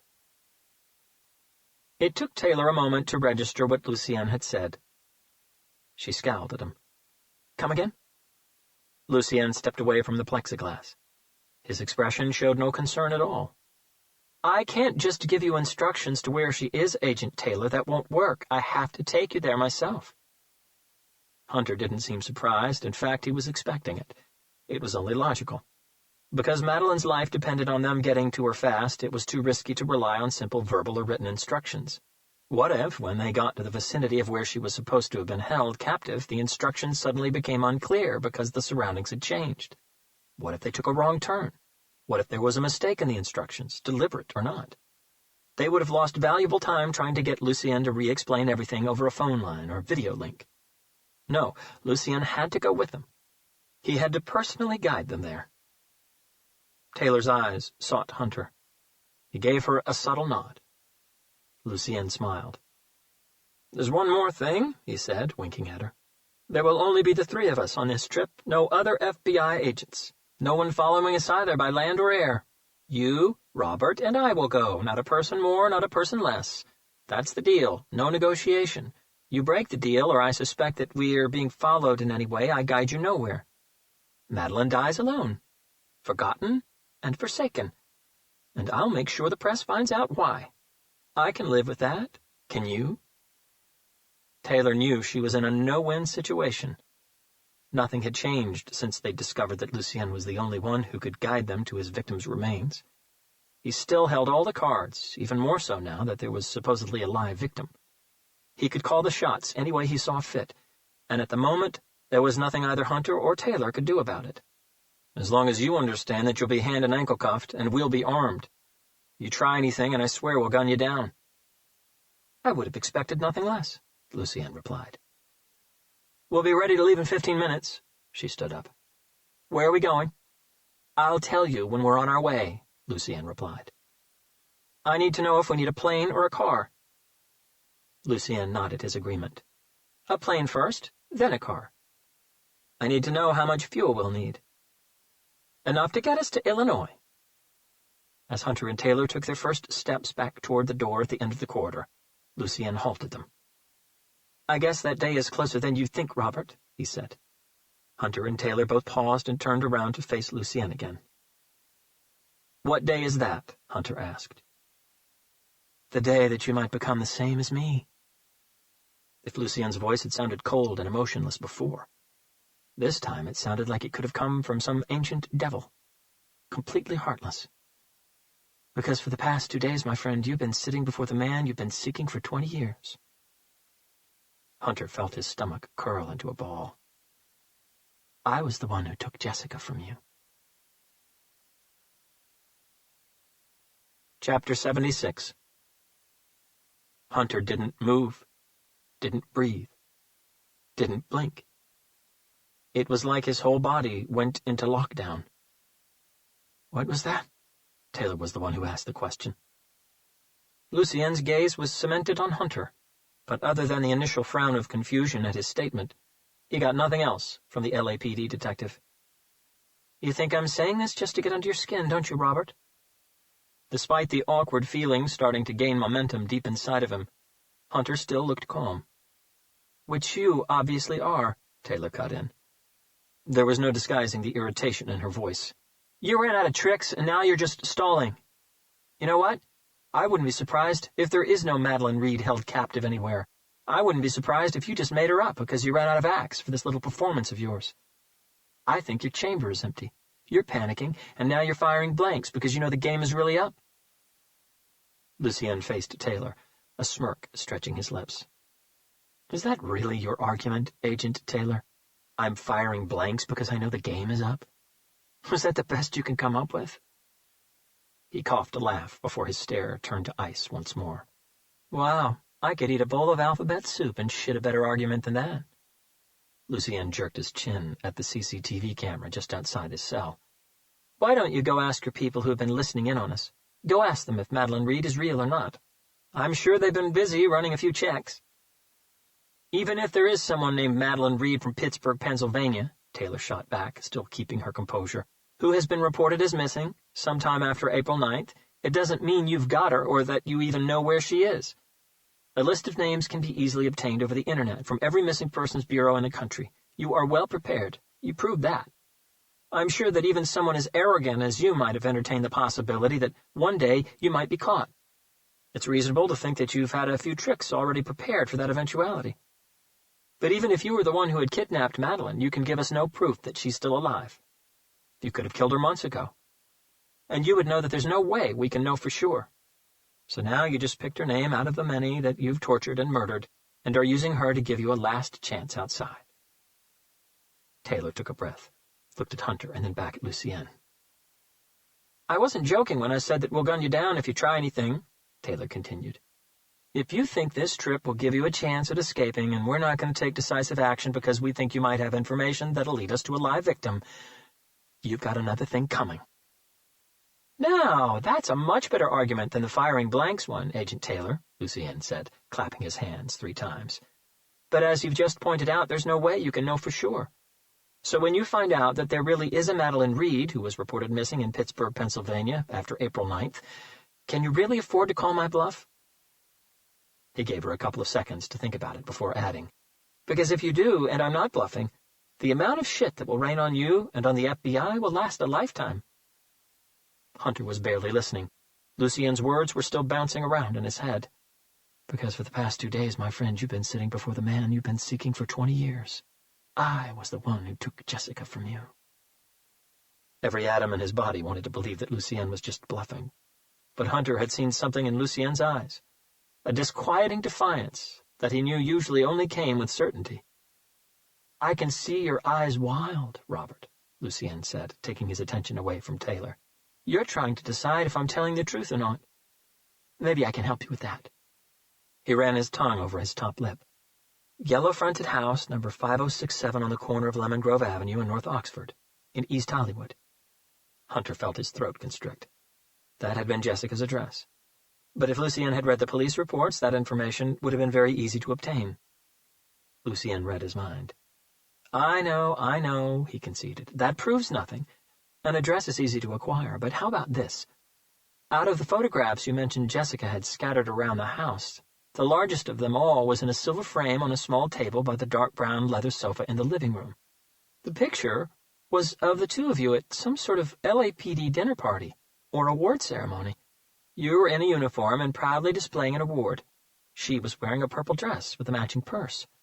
Her hair was loose but thrown to one side over her left shoulder. Still with his gaze firmly set on Hunter, Lucienne paused, giving his old friend's brain a chance to try to match his words to the images locked away in Hunter's memory. And then he delivered a final blow. But you know the real difference between that and all the other photographs that were vandalized in the house, don't you, Robert? That was the only one in which the word pig was written vertically instead of horizontally. Chapter 77. Hunter felt his heart stall, his blood freeze in his veins, and the pit in his stomach turn into a black hole that threatened to swallow his soul into oblivion. He wanted to speak, but his voice seemed to have gotten stuck in his throat. His eyes were focused on Lucienne, but not his mind. All of his thoughts had traveled back to the night that part of him had died with Jessica. He didn't need to search long. Every detail of what he'd seen that night had been locked away somewhere in his brain. Accessing those memories was painful but simple.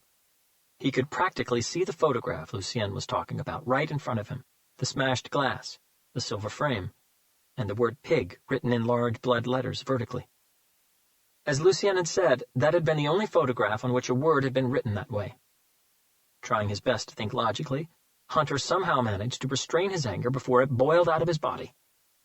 If Lucienne had somehow managed to get his hands on the crime scene police reports from Jessica's murder, then there was also a possibility that he'd managed to obtain copies of the crime scene evidence report and inventory, which Hunter knew were very detailed.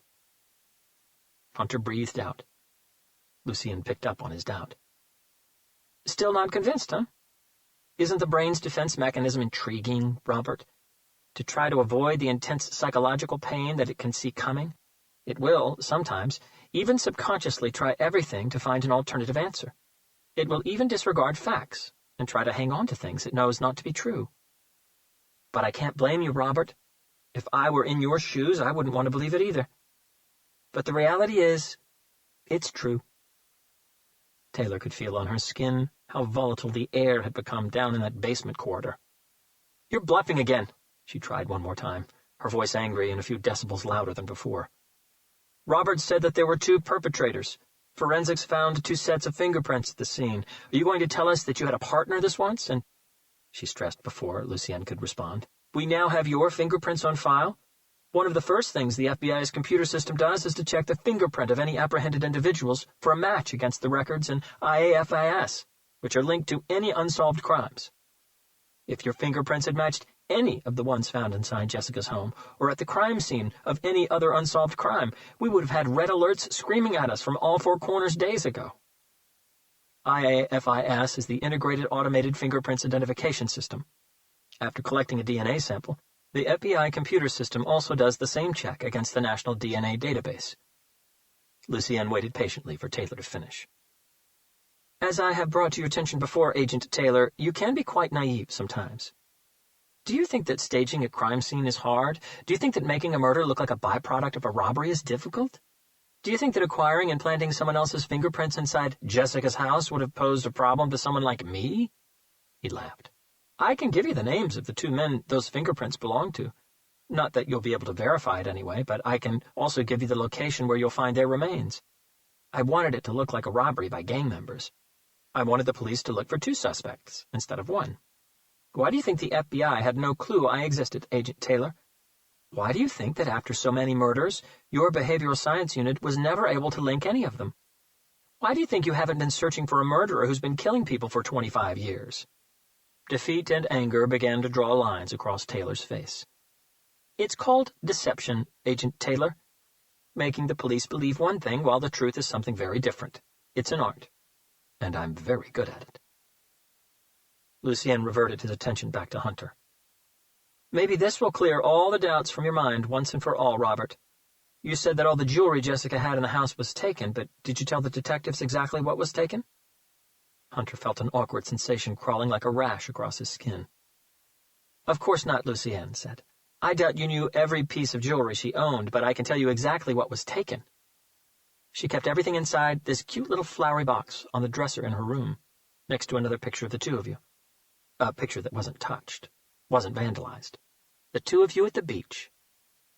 He paused, and in Hunter's face saw the punch hit its target. But he wasn't done yet. "I took the whole box. But from her body, other than the engagement ring you've already said was taken, I also took her 2 single diamond earrings and her dainty necklace. The pendant on it was a white gold hummingbird. Its eye was a tiny ruby." No amount of self-discipline would have been able to keep Hunter's anger locked inside this time. He exploded forward and slammed both of his fists against the plexiglass several times. Tears welled up in Hunter's eyes. The deep pain in them was as clear as words on a page.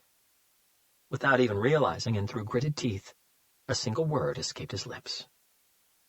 "Why?" Chapter 78. Hunter's outburst was so sudden and so violent that it made Taylor jump on the spot. Lucienne, on the other hand, barely blinked. He was expecting it. When Hunter's fists finally stopped pounding the plexiglass, the skin on his hands had turned red raw and was already starting to bruise. His whole body was trembling with rage, sadness, and confusion. Lucienne was simply enjoying the show, but he didn't fail to hear Hunter's question. "You want to know why?" Lucienne said. Hunter just glared at him. He couldn't stop shaking.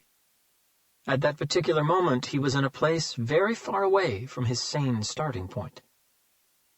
Lucienne gathered himself, lifting up as if what he wanted to say needed an injection of strength into the nape of his neck. "The real reason is because I couldn't help it," Lucienne explained. "I'd really missed you, Robert. I missed the only true friend I ever had. So 8 months before the incident with Jessica, I decided to look you up in Los Angeles. I didn't get in contact with you first because I wanted to surprise you. I wanted to see if you'd recognize me if I suddenly knocked on your door." Hunter allowed his hands to drop to the side of his body. "I found out where you lived," Lucienne continued. "That wasn't very hard, so I just hung around your apartment block one evening, waiting for you to come home. I thought that maybe after the huge surprise, or at least what I thought would be a huge surprise for you, we could go and grab a beer somewhere, talk about old times, catch up." Lucienne shrugged. Maybe deep inside I had a masochistic desire to see if you would pick anything up. Any psychopathic traits, I mean. Maybe I wanted to check if you could see behind my everyday mask. Or maybe it wasn't that at all. Maybe I was so confident that I just wanted to put myself through a test, to prove to myself that I was that good. And what better test than to spend a few days in the company of the best criminal behavior psychologist I knew. Someone who was also a police officer, and about to become a detective. If you weren't able to read the signs, Robert, then who would? Hunter's stomach was in turmoil, and he had to concentrate hard not to be sick. But that night you didn't come home alone, Lucienne proceeded. I watched you park your car, get out, and like a gentleman go around to the other side and open the passenger's door for someone. Out stepped this beautiful woman. And I have to hand it to you, Robert, she was stunning. Hunter held his breath to stop his chest from heaving with emotion. I couldn't really tell you what it was exactly, Lucienne said. But one thing that my experiences had already taught me was that despite all the desires, despite all the violent thoughts and impulses one gets, despite the unstoppable drive to take someone's life, there still needs to be some sort of trigger to finally push one over the edge. Immediately, Hunter and Taylor's thoughts went back to the passage they'd read in Lucienne's notebook, which Kennedy had showed them the day before. With Jessica, it was the way she looked at you when you took her hand to help her out of the car, Robert, Lucienne moved on. The way she kissed you right there in the parking lot. There was so much love between the two of you that I could feel it on my skin all the way from where I was standing. Hunter's fingers closed into a fist once again. I tried, Robert. I tried to resist it. That's why I never approached you that time. I didn't want to do it. I didn't want to take Jessica from you. I left Los Angeles the next morning, and I did all I could to forget about her. If ever I tried to resist an urge, that was it. But what neither of you will ever understand is that once that trigger goes off inside your head, you're doomed. The obsession drives you crazy. You can delay it, but you can't contain it. It comes back night after day after night, hammering your brain until you just can't take it anymore, until the visions take over your life. And that point came 8 months later. Hunter took a step back from the plexiglass. So I planned everything to look like a robbery, Lucienne said. I killed 2 men just to get their fingerprints. I knew they would never be found, so no matter how hard and long the police searched for them, the prints would never be matched to anyone. I returned to Los Angeles. I saw the 2 of you together again, and then I followed her back to her place. Even Taylor was now starting to feel numb. There was no torture, Lucienne added. No sexual gratification. I did it as fast as I could. No torture, Taylor interjected. Robert said that there were stab wounds all over her body. Post-mortem, Lucienne replied, his eyes seeking Hunter. If the autopsy team was competent enough, they should have found out that her first wound, the one to her throat, was the fatal one. All the others were inflicted post-mortem. That was part of the robbery deception plan. That fact had always intrigued Hunter once he'd read the autopsy report. He had put it down to a burst of anger from the perpetrators because Jessica was engaged to a police officer. I staged the scene with the broken picture frames, the vandalized photographs, the disturbed house, and the stolen jewelry and money. And that was it. That's how it happened. That's why it happened. Hunter's eyes remained unblinking on Lucienne's face as he stepped up against the plexiglass once again. The fingers on both of his hands still clenched into fists.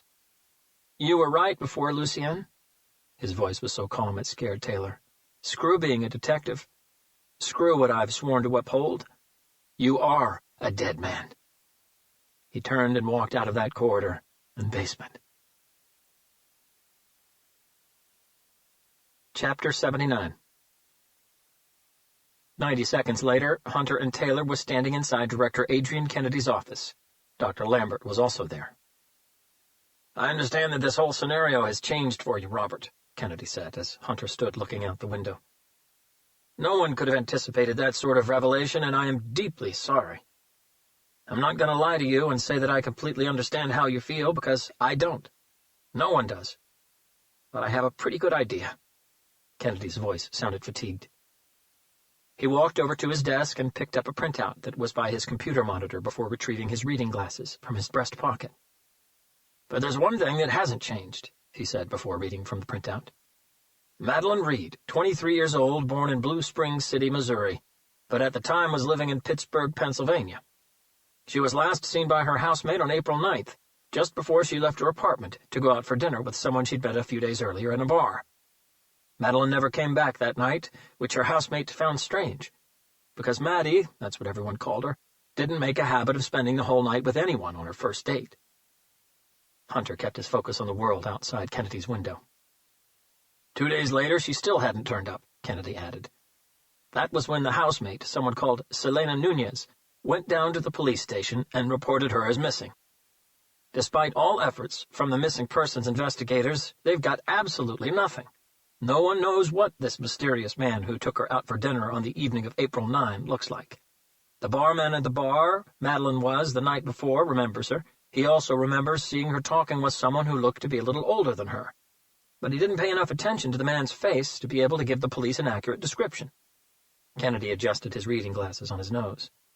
Madeline worked for cancer care. Her specific job was to provide support and friendship to children with terminal cancer, Robert. She's a good person. Kennedy offered the printout to Hunter. Hunter didn't move. Look at her, Robert. A few seconds went by before Hunter finally dragged his eyes away from the window and onto the sheet of paper Kennedy had in his hand. Attached to it was a second printout, a 6x4 portrait photograph of Madeline Reed. She was a very attractive woman with light and seemingly smooth skin, eyes that had a slightly oriental appearance and were green in color, and hair that dropped in a vibrant black sheen past her shoulders. The smile she had on when the photograph was taken looked pure and innocent. She looked happy. The fact that Lucien might know where Madeline Reed is being kept hasn't changed, Robert, Kennedy said again. You can't walk away from this now. You can't turn your back on her.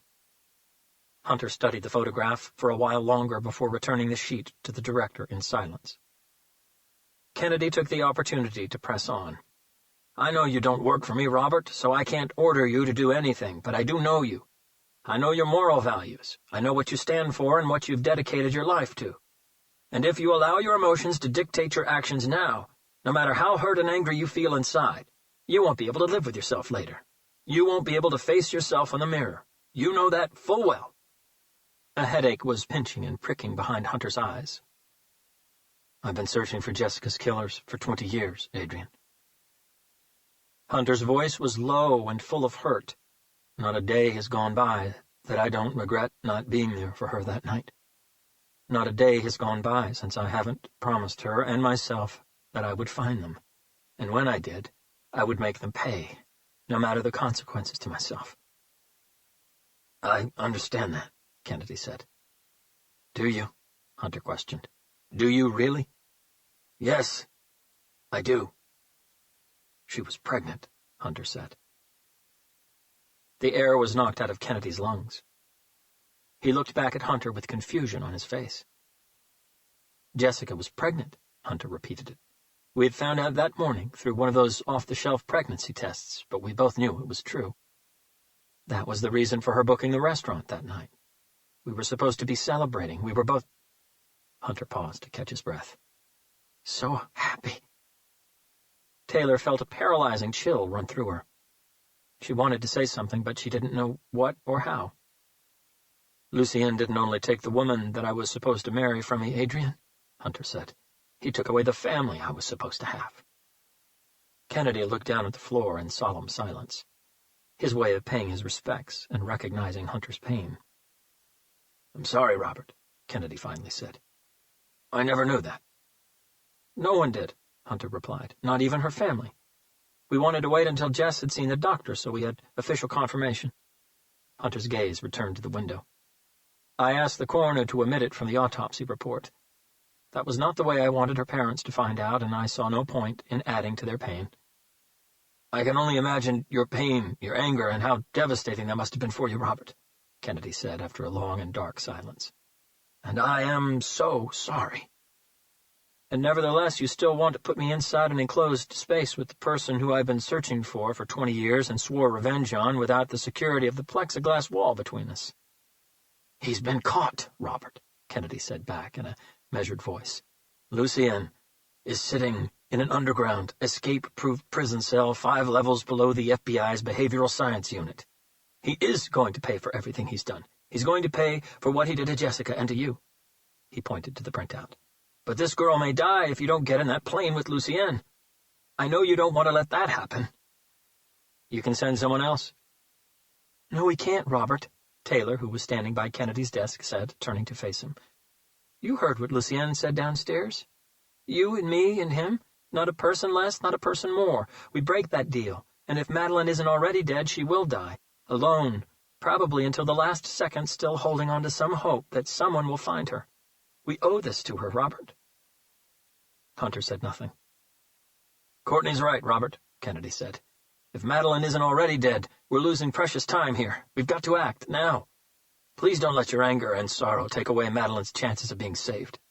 Her only chance of being saved. Hunter looked at Madeline's photograph attached to the printout once again. She's not dead, he said, not an ounce of doubt in his voice. What? Kennedy asked. You said if Madeline isn't already dead. Hunter shook his head. Madeline Reed isn't dead. She's still alive. Chapter 80. The unwavering conviction in Hunter's voice was reassuring and confusing in equal measure. Taylor's question came not from words, but from a slight shake of the head, complemented by narrowing eyes. She's alive, Hunter told them again with a firm nod. How can you be so sure? Dr. Lambert asked. Don't get me wrong, Detective Hunter. I do agree with Director Kennedy. I believe you must act now, but you must also be prepared for the fact that you could already be too late to save this poor girl's life, and even for the fact that Lucien could be sending you on a wild goose chase. He's a deceiver by nature with years of experience.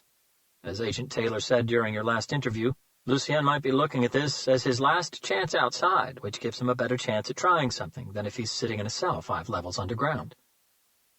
That could be, Hunter replied, but Madeline is still alive. So, I'll repeat Dr. Lambert's question. Kennedy took over. How can you be so sure, Robert? Because Madeline Reed is Lucien's trump card, Hunter said. He's been holding on to it from day one. When did you first bring him here to the BSU? 7 days ago, Kennedy answered. You know that. And yet he hasn't mentioned her until now, Hunter reminded them. As Dr. Lambert said, Lucien's got a lot of experience. He's been playing this game for a very long time. Even though he was caught by chance, every move he makes is calculated to the last detail. And an experienced player knows one major rule about trump cards. Never play them too soon, Taylor said. You hold on to them until the best possible moment. Hunter nodded. Or until it's imperative that you do. You've all mentioned how impressive Lucien's internal clock and calculations are, right? He knows exactly how much food and water he's left Madeline. He's already said that she'd learned how to ration everything almost to perfection. He's calculated the threshold. He's known it from day one, and I'm sure he's got a very accurate idea of where the point of no return is. And yet he saw no reason in playing his trump card until now. And that reason is he wants to make this a race against time, because that puts us under tremendous pressure. A hell of a lot more pressure than just finding victims' remains. Everyone breathed in Hunter's words for a second. And that's also why he waited until now to reveal that he was your fiancé's killer, Dr. Lambert said. Because that not only puts you under extreme pressure, but it also affects your state of mind. It destabilizes you. It makes you emotional, and therefore more vulnerable, more prone to mistakes. Lucien knew that fully well. Goosebumps ran up and down Taylor's skin. But that also makes Robert more volatile, she said. If Lucien weren't behind that plexiglass wall, he'd probably be dead now. Her gaze moved to Hunter, who returned her stare with 100% conviction. And maybe that's exactly what he wants, Dr. Lambert said. Not to try to escape while he's outside with you both, but suicide by cop. Kennedy and Taylor frowned at him, but that was exactly what Hunter had been thinking about while staring out the window. Why would he be looking for suicide by cop? Taylor asked. Because whatever happens, Lucien wants to be remembered, Hunter said. He wants the notoriety. He drew air quotations with his fingers. The prestige that comes with being a famous serial killer. He wants his legacy to be studied in criminology and criminal behavior classes. That's one of the reasons he's been writing this encyclopedia of his, if that really is what he's been doing. I understand that, Taylor said, but that will probably happen no matter what. He doesn't have to be killed to achieve it. True, Hunter agreed, but he also understands that his reputation would get an exponential boost if he doesn't end his days behind bars or executed by the state. I'm sure that in his mind that would not be a suitable conclusion to his lifelong project. On the other hand, if he's shot dead by the FBI while they're trying to rescue his last victim— Hunter shrugged and let the significance of what he'd said intoxicate the air. He becomes a legend, Dr. Lambert agreed. So, if you think Madeline Reed is still alive, Kennedy said, addressing Hunter, and assuming that Lucien's got his calculations right, how long would you say we have, Robert? Hunter pulled a dubious face. My best guess is that from the time he told us about Madeline, we would have had around 20 hours to find her. After that, I wouldn't hold out too much hope. Kennedy checked his watch. So, we've got to act fast, he said. We can't waste any more time here, Robert. Madeline's photograph was still on the desk. It looked like she was staring straight at Hunter. Is the plane ready? He said. It will be by the time you get to the runway, Kennedy replied. But the two of you need to get ready first. Be prepared, Dr. Lambert said as everyone began moving. Because I think you're right, Detective Hunter. Lucien will try to push both of you to the limit, and he knows that as things stand right now, he won't even need to push that hard. I think that once he gets out there again, he will do whatever it takes not to end up back here, even if it costs his life. Hunter zipped up his jacket. And I'm fine with that. He looked at Taylor. As long as I'm the one who takes the shot. Chapter 81. Before heading down to the SUV that was already waiting for them by one of the security exits at the back of the building, Hunter and Taylor were both asked to hand in their shirts so that 2 state-of-the-art wireless surveillance microphones could be fitted onto them. The microphones were disguised as regular buttons, but so that a single button didn't differ from the other ones, every button on both shirts had to be replaced. The one just above their belly button was the microphone. It connected via a small cable to a very powerful but inconspicuous satellite transmitter that resembled a stick of gum strapped to the small of their backs. The microphone also worked as a GPS locator. Director Adrian Kennedy and his team would know their exact location at all times, but as soon as he got his shirt back, Hunter opposed the idea. The fake buttons aren't the same exact color as the original ones, he told Adrian Kennedy. They're close enough, Kennedy replied. Maybe to most people, Hunter said, but not for Lucien.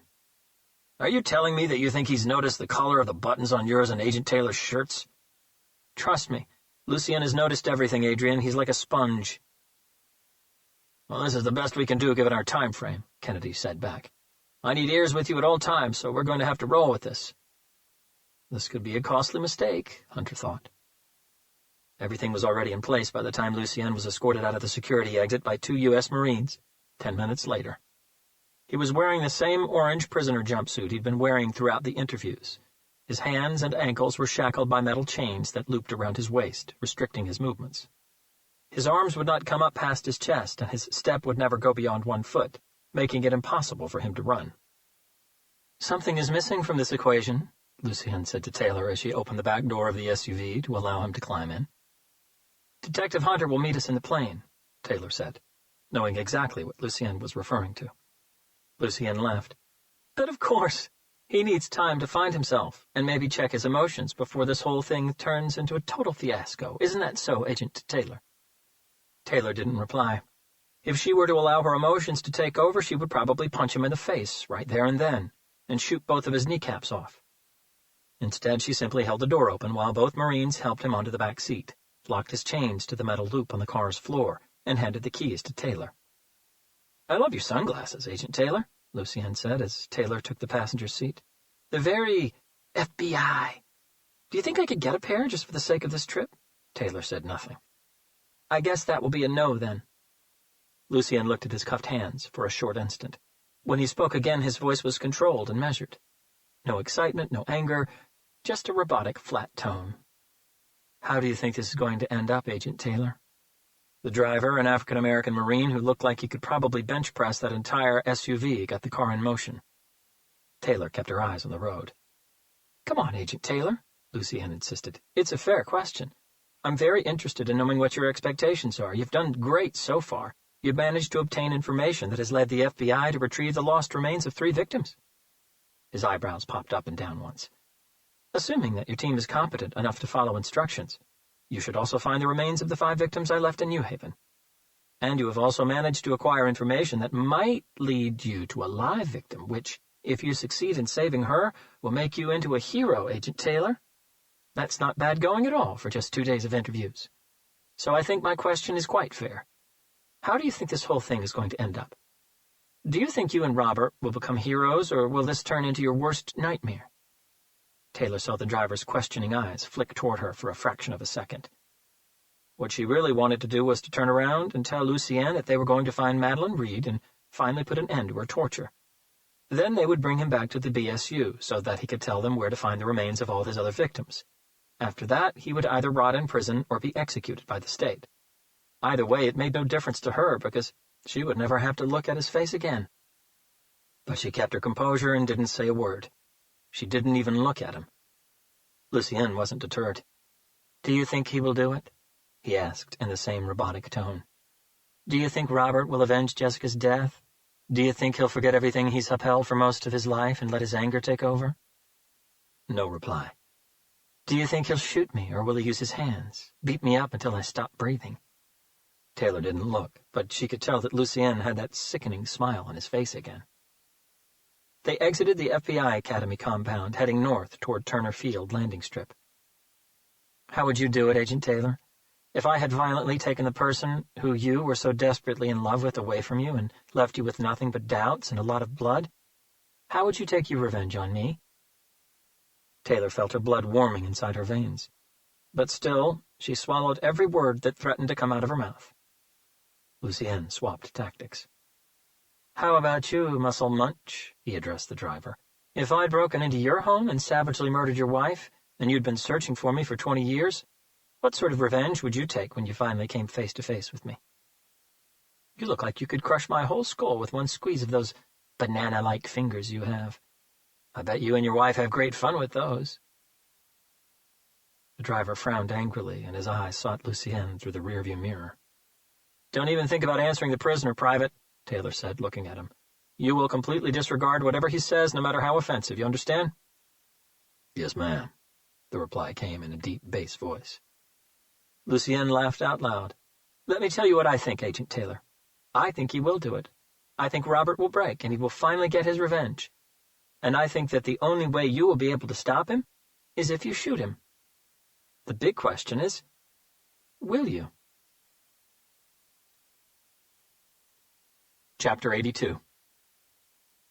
Hunter and 2 U.S. Marines were waiting by the small, custom-made 5-seater Learjet when the black SUV with Taylor and Lucien pulled up next to the plane. In the sky, heavy clouds were starting to gather, making it feel like the whole day was changing moods. Bright was being substituted by dark, blue by gray. Taylor stepped out of the car and handed one of the Marines the keys to Lucien's restraints.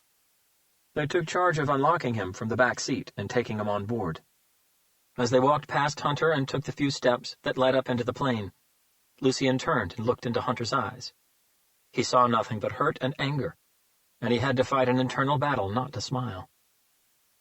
Only when Lucien's chains had been securely locked to the special metal loops built onto the floor of the plane by one of its seats did Hunter and Taylor board the aircraft. Lucien's seat was at the rear of the cabin, enclosed by a metal cage, equipped with a military-grade, assault-proof electronic lock that could only be activated through a button by the pilot's cockpit. Taylor placed her jacket on the seat just ahead, and to the right of Lucien's cage, but didn't sit down. Hunter took the seat across the aisle from her. The pilot was patiently waiting in his cockpit. "So, where in Illinois are we going?" Taylor asked Lucien. "We're not," he replied matter-of-factly. Taylor hesitated a beat. "What do you mean? You said we were going to Illinois." "No, I didn't. I said we needed enough fuel to cover the distance from here to Illinois. If we have enough fuel to get to Illinois, that means that we also have enough fuel to get to New Hampshire. That's where we're going." Lucien's seat was stationary, but all the others in the plane cabin could swerve a full 360 degrees.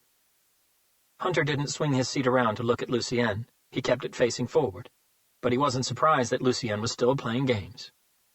"New Hampshire," Taylor said. "That's correct, Agent Taylor. Live free or die."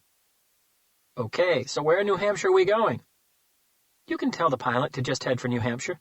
I'll give him more details when we enter their airspace." Taylor passed the instructions to the pilot and returned to her seat.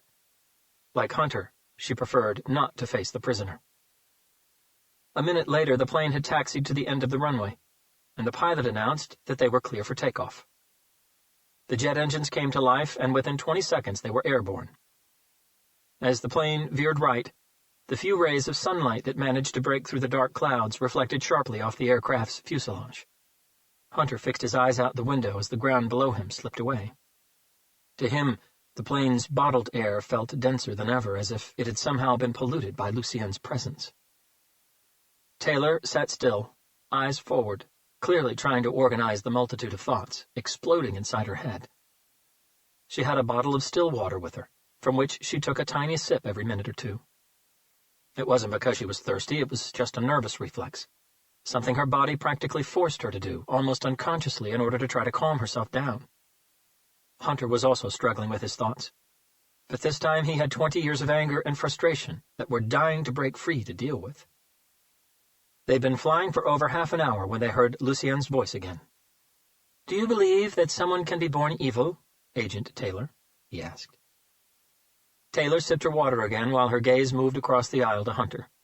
It looked like he hadn't even heard the question.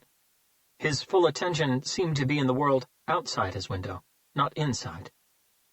In Taylor's silence, Lucienne moved on. "You do know that there are a great number of criminologists, criminal psychologists, and psychiatrists who believe that a person can be born evil, don't you? Some sort of evil gene?" Nothing from Taylor. "If they believe in an evil gene, that means they also believe that being evil, or overwhelmingly violent, can be a genetic condition. Do you think that's true, Agent Taylor? Do you think a newborn can actually inherit being evil, being a killer, just like one can inherit hemophilia or colorblindness?" Another silent sip of her water. "Come on, humor me, Agent Taylor," Lucienne said. "In your opinion, can being evil and a senseless killer like me be a product of genetic inheritance?" The thought making headlines in Taylor's head right then was, why didn't they equip this plane with a soundproof plexiglass cage instead of a metal bar one? 27, Lucienne said, resting his head against the chair's backrest. Reflexively, Taylor's eyes peeked at Hunter again. He was still looking out the window, but she was sure he'd heard Lucienne. Had he just completely changed subjects and was now giving them coordinates? She spun her chair around. 27. 27, Lucienne confirmed with a single nod. 27 what? States, Lucienne said. A thin mask of confusion covered Taylor's face. I visited sperm banks in 27 different states, Lucienne explained, all under a different name and with a life resume that would impress the Queen of England. It's all part of a very long, ongoing experiment. Taylor felt the acidic taste of bile rise up in her throat. So if you believe that being a killer can be a product of genetic inheritance, Agent Taylor, Lucienne said, then in a few years' time we might all have some surprises. Just being in the same enclosed space and breathing the same air as Lucienne was making Taylor feel queasy. You're not only sick, she said, with a disgusted look on her face. You're completely deranged. The cabin speakers crackled once before the pilot's voice came through. We're approaching the border between Massachusetts and New Hampshire. Do I have any new instructions? Lucienne's face seemed to come alive. Let the adventure begin. Chapter 83. Hidden location 2 days earlier. Madeline Reed's eyes blinked slowly and dopily several times before she was finally able to open them. Focus did not come instantly. In fact, it took almost 2 minutes for shapes to start making sense to her broken and exhausted mind. She was still curled up against one of the corners in her captivity cell, with the dirty and smelly blanket wrapped around her fragile body like a cocoon. But no matter how tight she wrapped that disgusting rag around her, or how small she made herself against that wall corner, she couldn't keep the cold away. The fever might have gone away or gotten worse, she couldn't tell anymore. Every atom in her body ached with such intensity that she was constantly on the verge of passing out. The only sound inside her cell was the afflicting buzzing of flies flying around the overflowing bucket of excrement in the opposite corner from where she was. Madeline coughed a couple of times, and her dry throat, together with her face and head, immediately felt as if they were on fire and about to explode. The nauseating pain made her eyelids flutter like butterfly wings for a moment, and she rested her head against the wall, hoping she wouldn't drift off into unconsciousness once again. She didn't. As she gathered herself together one more time, she looked at her unrecognizable bony hands and fingers. Her nails were all broken, and their beds crusted with dried blood. Her knuckles were red and swollen like an old lady's who suffered from acute rheumatism. She had never been that thin. She had never felt so weak, so hungry, so thirsty. Madeline realized that there were parts of her blanket that were still wet, probably from when her body was soaking wet due to her high fever. She was so desperate that in a moment of madness she brought the blanket to her mouth and eagerly sucked on it, trying to get some of the moisture from the fabric onto her cracked lips and dry mouth. But what she got was a mouthful of dirt, and such an obnoxious taste it immediately made her gag. When she stopped coughing, Madeline looked around her cell, but dehydration and malnutrition had already started to affect her physiologically and neurologically. Her eyes didn't have the strength to focus on anything that was further than about a meter away. Empty plastic water bottles were scattered around the floor.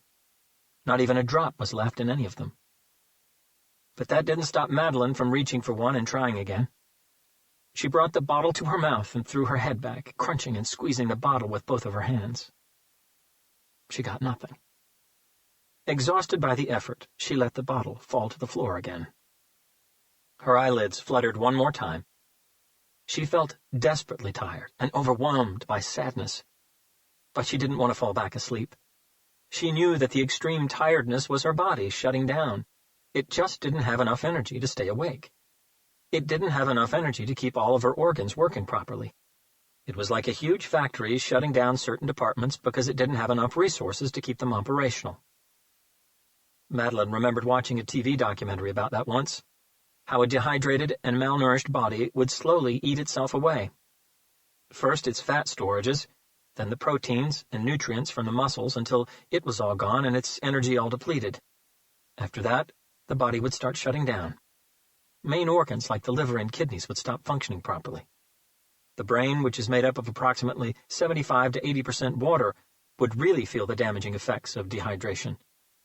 Its response would vary from person to person, and it would be completely arbitrary, ranging from very vivid hallucinations to a total meltdown. At that point, the damage caused to the cerebral mass would be irreversible. With no more nutrients, the body runs out of energy, becoming overexhausted. But nothing on Earth is as complex and as intelligent as the human body and the human brain. Even under such intense duress, its defense mechanism will work to the best of its ability. To try to save the little energy it has left, and to avoid the person dying in agonizing pain, the exhausted body will force itself to fall asleep. Once that happens, the body will slowly and quietly shut itself down completely and mercifully. The person's eyes will never open again. Madeline knew she was dying. She knew that if she fell back asleep, she would probably never wake up again. But she also didn't know what else to do. She felt so tired that even moving a finger felt like running a marathon. "I don't want to die," she whispered to herself in a weak and out-of-breath voice. "I don't want to die like this. I don't want to die in this place. Somebody, please, help me." Then a crazy idea came to her. She'd heard stories of people who drank their own urine. As disgusting as that might sound to her, she also knew that to some people that was a sexual turn-on. But her fatigued brain was fighting to keep her alive. Anything else, disgusting or not, would come a very distant second. Without giving it another thought, Madeline reached for one of the empty water bottles again. With tremendous effort, she got back on her feet, unbuttoned and unzipped her dirty and now ripped trousers and pulled them down to her ankles. Her panties followed. Holding the bottle in the right position, she closed her eyes and concentrated as best as she could, squeezing her leg and stomach muscles tight. She got nothing. Her body was so dehydrated she had nothing to give, but she wasn't about to give up. She tried it again, and again, and again. For how long, she had no idea. But finally, after what seemed like an eternity, a few tiny drops splashed against the bottom of the bottle. Madeline became so happy she started laughing hysterically. That was until she looked in the bottle. The few drops of urine she had managed to squeeze out of her were of a dark amber color, and she knew that that was a very bad sign. The darker the color of human urine, the more dehydrated the body is. If a person drinks a lot of liquids like water, a healthy liver and kidneys will filter it very fast, taking in what the body needs and discarding the rest. The discarded liquids will fill the bladder. When the bladder is full, the person feels the need to go to the bathroom. Urinating is the body's main way of getting rid of what the body doesn't need, including toxins, but not always. If a person hydrates him or herself constantly, then the bladder will still get full due to all the excess liquid. But in that case, what the body is getting rid of is mainly the extra water or liquids the person has consumed. The toxin content of the urine will be minimum. The less toxins, the lighter the color of one's urine. The opposite is also true. Judging by the color, Madeline knew that the few drops she had in that bottle were probably 99% toxin. If she drank it, it would be like drinking poison. It wouldn't help her stay alive. It would speed up her death. She stared at it for a long moment, the bottle shaking in her hand. She wanted to cry. In fact, she did. But in her advanced stage of dehydration, her lacrimal glands could produce no tears. Finally, strength left her and she collapsed to the ground. The bottle rolled away across to the other side of her cell. "I don't want to die." The words barely escaped her trembling lips, but she couldn't battle anymore. Her whole vision blurred as her eyes began closing. She had no more strength to keep herself awake. She had no more hope. She had no more faith. She allowed her eyes to close and began accepting what to her was now inevitable. Chapter 84. Since Lucien's hands would not come up past his chest due to his restraints, he bent forward so he could scratch his nose. Taylor had swerved her chair around to face him while Hunter still kept his facing forward. "Okay," Taylor said. "So we've entered New Hampshire's airspace. Where do we go from here?" Lucien took his time. "Damn, these are uncomfortable. You wouldn't be so kind as to scratch my nose for me, would you, Agent Taylor?" She scowled at him in silence. "Yeah, I didn't think so." Lucien finally sat back up. "Tell the pilot to fly due north. Let me know when he is over White Mountain National Forest." The White Mountain National Forest is a federally managed forest that totals an area of 750,852 acres. About 94% of it is located in the state of New Hampshire. It's so vast, no private aircraft flying over it could miss it. Taylor passed the instructions to the pilot and returned to her seat. They flew for another 27 minutes before the pilot's voice came through the speakers again. "We're just about to reach the south border of the White Mountain National Forest. Shall I keep on flying north, or is there a new piece of this puzzle?" Taylor faced Lucien one more time and waited. Lucien was staring at the back of his hands. "Now it gets good," he said, without lifting his eyes. "Tell the pilot we're going to Berlin." Taylor stared at him in disbelief. "Say that again?" "Tell the pilot we're going to Berlin," Lucien repeated casually. His gaze lingered on his hands for a while longer before moving to her. Taylor didn't move, but her expression went from surprised to angry in record time. "Relax, Agent Taylor," Lucien said. "I'm not referring to Berlin, Germany. That would have been too far-fetched even for me. But if you check the map of New Hampshire, you'll find that just north of the White Mountain National Forest, there's a small town called Berlin. Its municipal airport, interestingly enough, is located 8 miles north, by another small town called Milan." He laughed. "How European, isn't it?" Taylor's expression relaxed a little. "Tell the pilot we need to land at Berlin's municipal airport." Taylor used the plane's intercom to pass on the new instructions to the pilot. Hunter had been thinking about this for a little while, and he could hardly believe how well prepared Lucien was. How long has he been planning this for, he asked himself. The state of New Hampshire was one of the few that did not have a specific FBI field office. Its jurisdiction fell under the Boston field office in Massachusetts, way too far for Director Kennedy to have a backup team dispatched. Even though Lucien had given them detailed instructions that no one was to follow them by land or air, Hunter knew Adrian Kennedy wouldn't simply comply with the requests of a serial murderer. Kennedy would no doubt be extremely careful because he knew the life of a kidnapped victim was at stake. But he would also want to have a plan B in place. With no FBI field office in New Hampshire, that meant if Adrian Kennedy wanted a second, local team tagging Hunter and Taylor, he would have to contact the county sheriff's department or the local police department. Neither would be trained in high-profile surveillance, and that was a risk too far. Lucien had factored all this into his sick equation. "I've just contacted the municipal airport in Berlin." The pilot's voice came through the cabin speakers one more time. "We're clear for landing, and we'll be starting our descent in 5 minutes." No one could see how much Lucien was smiling inside. Chapter 85.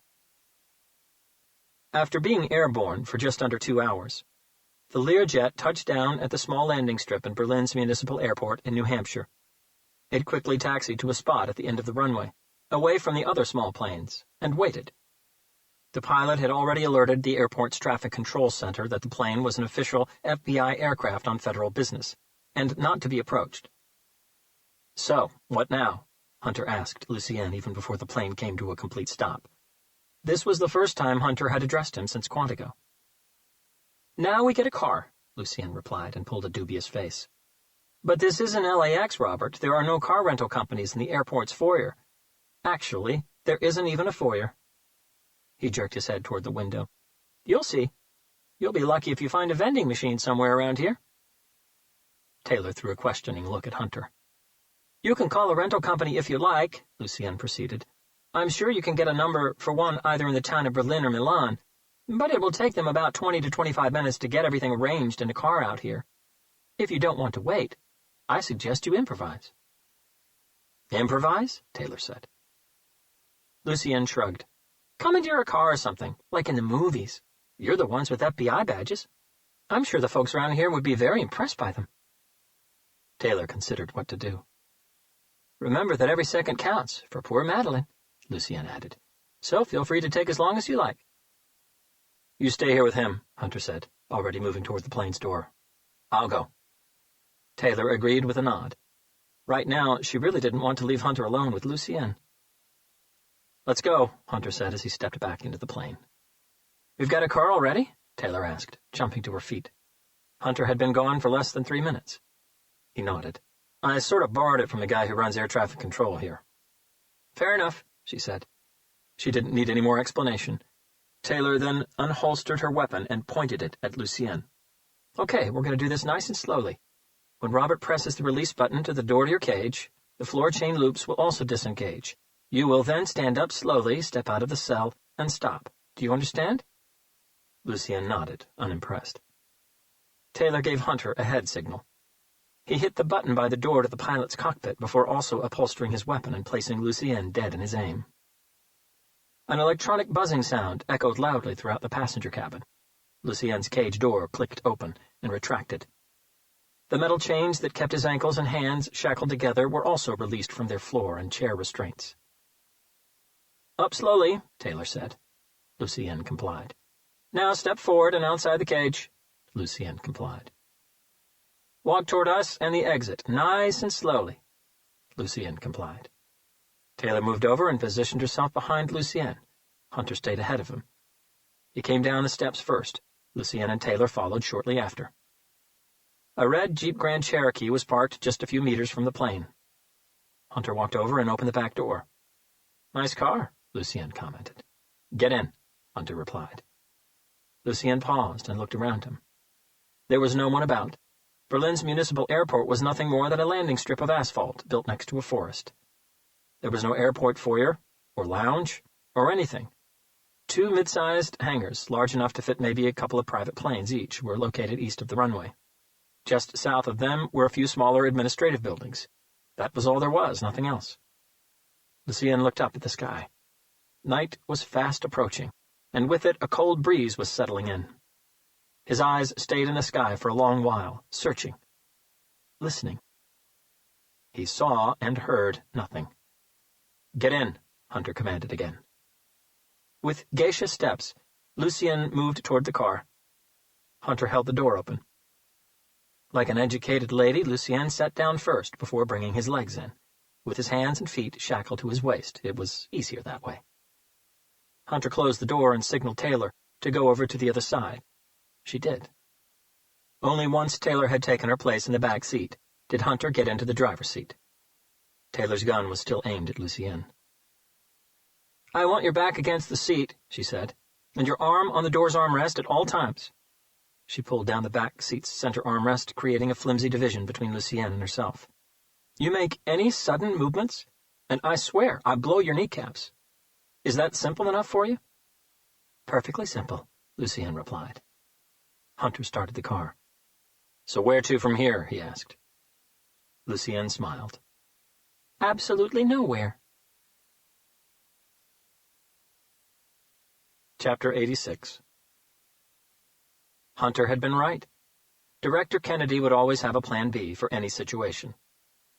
Exactly 10 minutes after the Learjet with Hunter, Taylor, and Lucienne took off, a second jet left Turner Field landing strip in Quantico. This one was carrying 5 of Kennedy's top agents, all of them expert marksmen skilled in covert operations. With them, they had a satellite tracking device that specifically tracked the GPS signal coming from Hunter and Taylor's microphone buttons. They also had ears in the plane, as the surveillance microphones transmitted back not only to Director Kennedy at the FBI Academy, but also to the second jet and its agents. Inside the FBI Operations Control Room back in Quantico, Adrian Kennedy and Dr. Lambert were following both planes' progress on the radar screen. They had also been listening to every word that had been uttered between Hunter, Taylor, and Lucienne. As soon as their jet landed at Berlin's Municipal Airport, Kennedy reached for the phone in his pocket. "Director," Agent Nicholas Brody, the team leader in the second jet, answered his cell phone before the second ring. "Bird 1 just landed," Kennedy said. "Yes, we saw," Brody replied. They were also following the first plane's progress on their radar application. "Tell your pilot to start flying in circles, right now," Kennedy said. "Do not, and I repeat, do not fly over airspace, which is visible from the ground from Berlin's Municipal Airport. I'll call you back when you're clear for landing." "Roger that, sir." Agent Brody disconnected from the call, passed the new instructions to the pilot, returned to his seat, and waited. Chapter 87. Hunter met Lucienne's cold eyes in the rearview mirror. The smile on Lucienne's lips was a mixture of arrogance and defiance. "What was that?" Taylor asked, her patience more than wearing thin. Lucienne kept his gaze on the rearview mirror, his eyes battling with Hunter's. "We're going absolutely nowhere," he said again, his tone controlled and even. Hunter calmly turned the engine off. "What do you mean, Lucienne?" "I mean exactly what I said back in my cell," Lucienne said. "The deal was, just the 3 of us, no one following. You break the deal, I take you nowhere. I thought I had made that perfectly clear." Hunter took his hands off the steering wheel and turned his palms up. "Do you see anyone other than the 3 of us? Anyone following us at all?" "Not yet," Lucienne replied confidently, before his eyes moved up and to the right. "But they're up there, probably waiting, flying around in circles. You know it, and I know it." Taylor's inquisitive eyes also found Hunter's in the rearview mirror. He kept his gaze on Lucienne. "No, we don't know that," Hunter said. "And neither do you. You're assuming it. So you want us to sit here while Madeline runs out of time because of an assumption?" "My assumptions are always very accurate because they're based on facts, Robert," Lucienne said. "Facts?" Taylor this time. "What facts?" Lucienne's stare finally left the rearview mirror and moved to Taylor. On its way, Lucienne noticed that her grip on her gun had slacked just a touch. "Let's see, Agent Taylor. We can get a move on as soon as you and Robert take off your shirts and throw them out the window. How about that?" "Excuse me?" Taylor said. The offended look she managed to pull could have won her an Oscar. "Your shirts," Lucienne repeated. "Take them off and throw them out the window." Silence from Hunter and Taylor. "You disappoint me, Robert," Lucienne said. "Did you think I wouldn't notice the buttons on both of your shirts?" A muscle flexed on Taylor's jaw. Lucienne addressed her. "It was a good try, but the colors don't quite match the ones you had earlier." He lifted his right index finger and pointed at Taylor's shirt. "Those are about 2 shades darker. I'm guessing that what we have here is a microphone, a GPS satellite transmitter, and perhaps a camera?" There was no reply. "Disappointing. I'd imagined that the FBI would be more careful than that," Lucienne shrugged. "But then again, I didn't give you guys that much notice, did I?" Hunter's earlier thought came back to him. This could be a costly mistake. "So," Lucienne carried on, "we have a few options here. You can both take off your shirts and throw them out the window." He gave Taylor a provoking wink. "And that would no doubt add to my pleasure here in the back seat. Or you can rip the buttons off one by one and throw them out the window." Lucien was still staring at Taylor. "I bet you have a beautiful belly button, Agent Taylor." "Fuck you." Taylor couldn't contain herself. Lucien laughed. "Alternatively, you can keep your shirts on with the buttons intact and just rip off the satellite transmitter, which I'm sure is taped to your body somewhere." Without even noticing it, Taylor looked like an angry kid who had just been caught on a lie. "Please," Lucien added, "waste as much time as you like thinking about it." He placed his head against the leather headrest and closed his eyes. "Let me know when you've made your minds up." Hunter unbuckled his seatbelt, leaned forward a little, and ripped the satellite transmitter from his lower back. With her weapon still aimed at Lucien, Taylor did the same. Back in the operations room in Quantico, Director Adrian Kennedy heard a scraping sound. A moment after that, Hunter's microphone went into complete silence. A couple of seconds later, so did Taylor's. The two dots that represented both of them on the radar screen they were looking at faded to nothing. The agent sitting at the radar station quickly typed several commands into his computer before finally looking up at Kennedy, who was standing by his side. "We've lost them, sir. I'm sorry, there's nothing we can do from here." "Son of a bitch," Kennedy whispered between clenched teeth. Inside Bird 2, circling around the sky near Berlin's municipal airport, Agent Brody ran his hand through his close-cropped hair and uttered the exact same comment. Chapter 88. "That's much better," Lucien said, once Hunter and Taylor had both dropped their satellite transmitters out their windows. "Now, let's be on the safe side, shall we? Take off your belts and drop them outside the window as well." "That was the only transmitter we had on," Taylor said. "Noted," Lucien said with a polite nod. "But forgive me for not trusting you at this particular moment, Agent Taylor. Now, if you please, the belts." Hunter and Taylor complied, dropping them outside the window. "Now empty your pockets, change, credit cards, wallets, pens, all of it, and your watches, too." "How about this?" Taylor said, showing Lucien the keychain that belonged to him. The one they had used to get access to the house in Murphy in North Carolina. "Oh, you'd better hang on to that, Agent Taylor. We'll need it to get into this place." Hunter and Taylor dropped their watches and whatever they had in their pockets out the window. "Don't worry," Lucien said. "I'm sure the pilot will collect everything once we drive off. Nothing will be lost. Now, since we're on a roll here, let's do the same with your shoes, too. Take them off and leave them outside." "The shoes?" Taylor asked. "I've seen transmitters hidden inside heels, Agent Taylor. And since you've already abused my trust once, I'm not leaving anything to chance.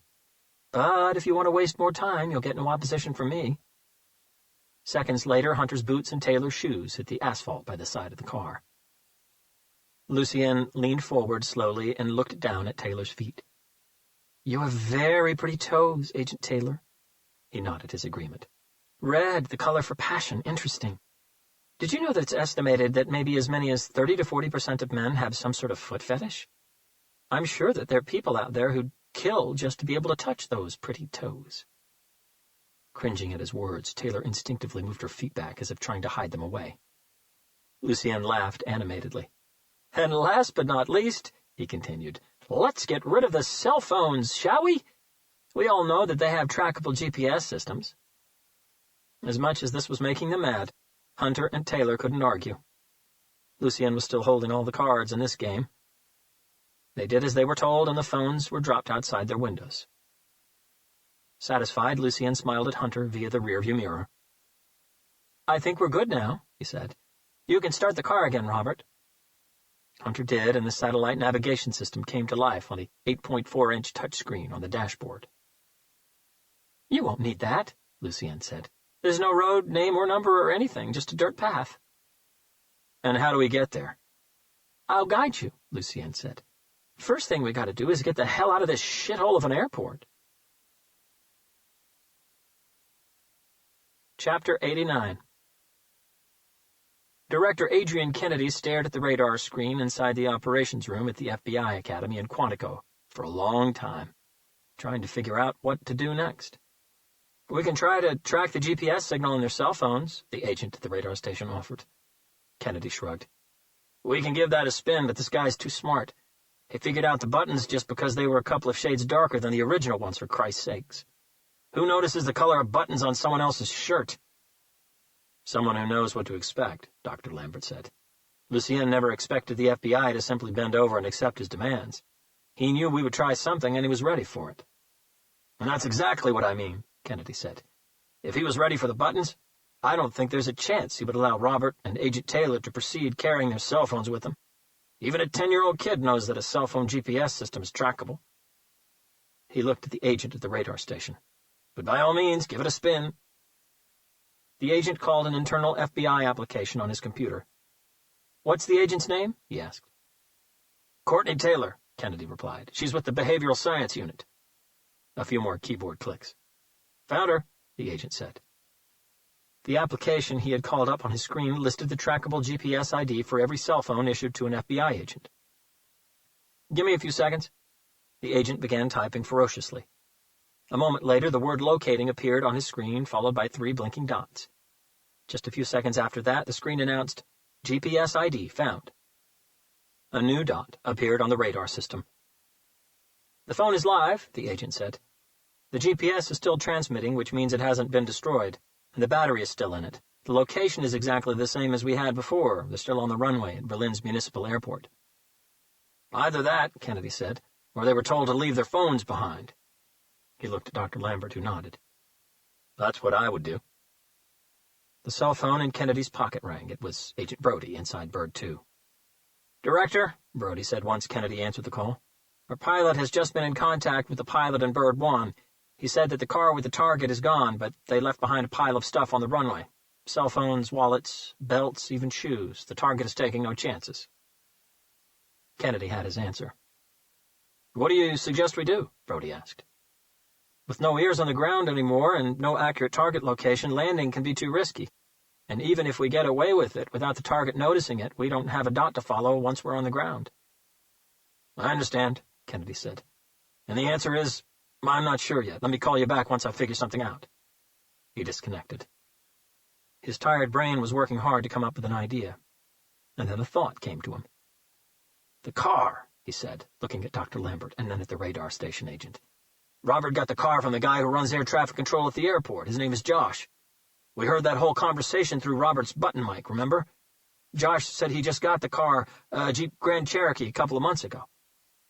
And a lot of new cars, the agent said, picking up on Kennedy's line of thought, already come equipped with an anti-theft satellite tracking system. It's definitely worth a try.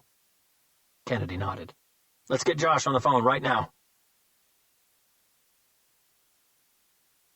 Chapter 90. As soon as he drove through the airport gates, Hunter found himself on East Side River Road. Make a left, Lucien said. Then take your first right. We've got to cross the small bridge into the city of Milan. Unfortunately, it doesn't quite compare to the one in Italy.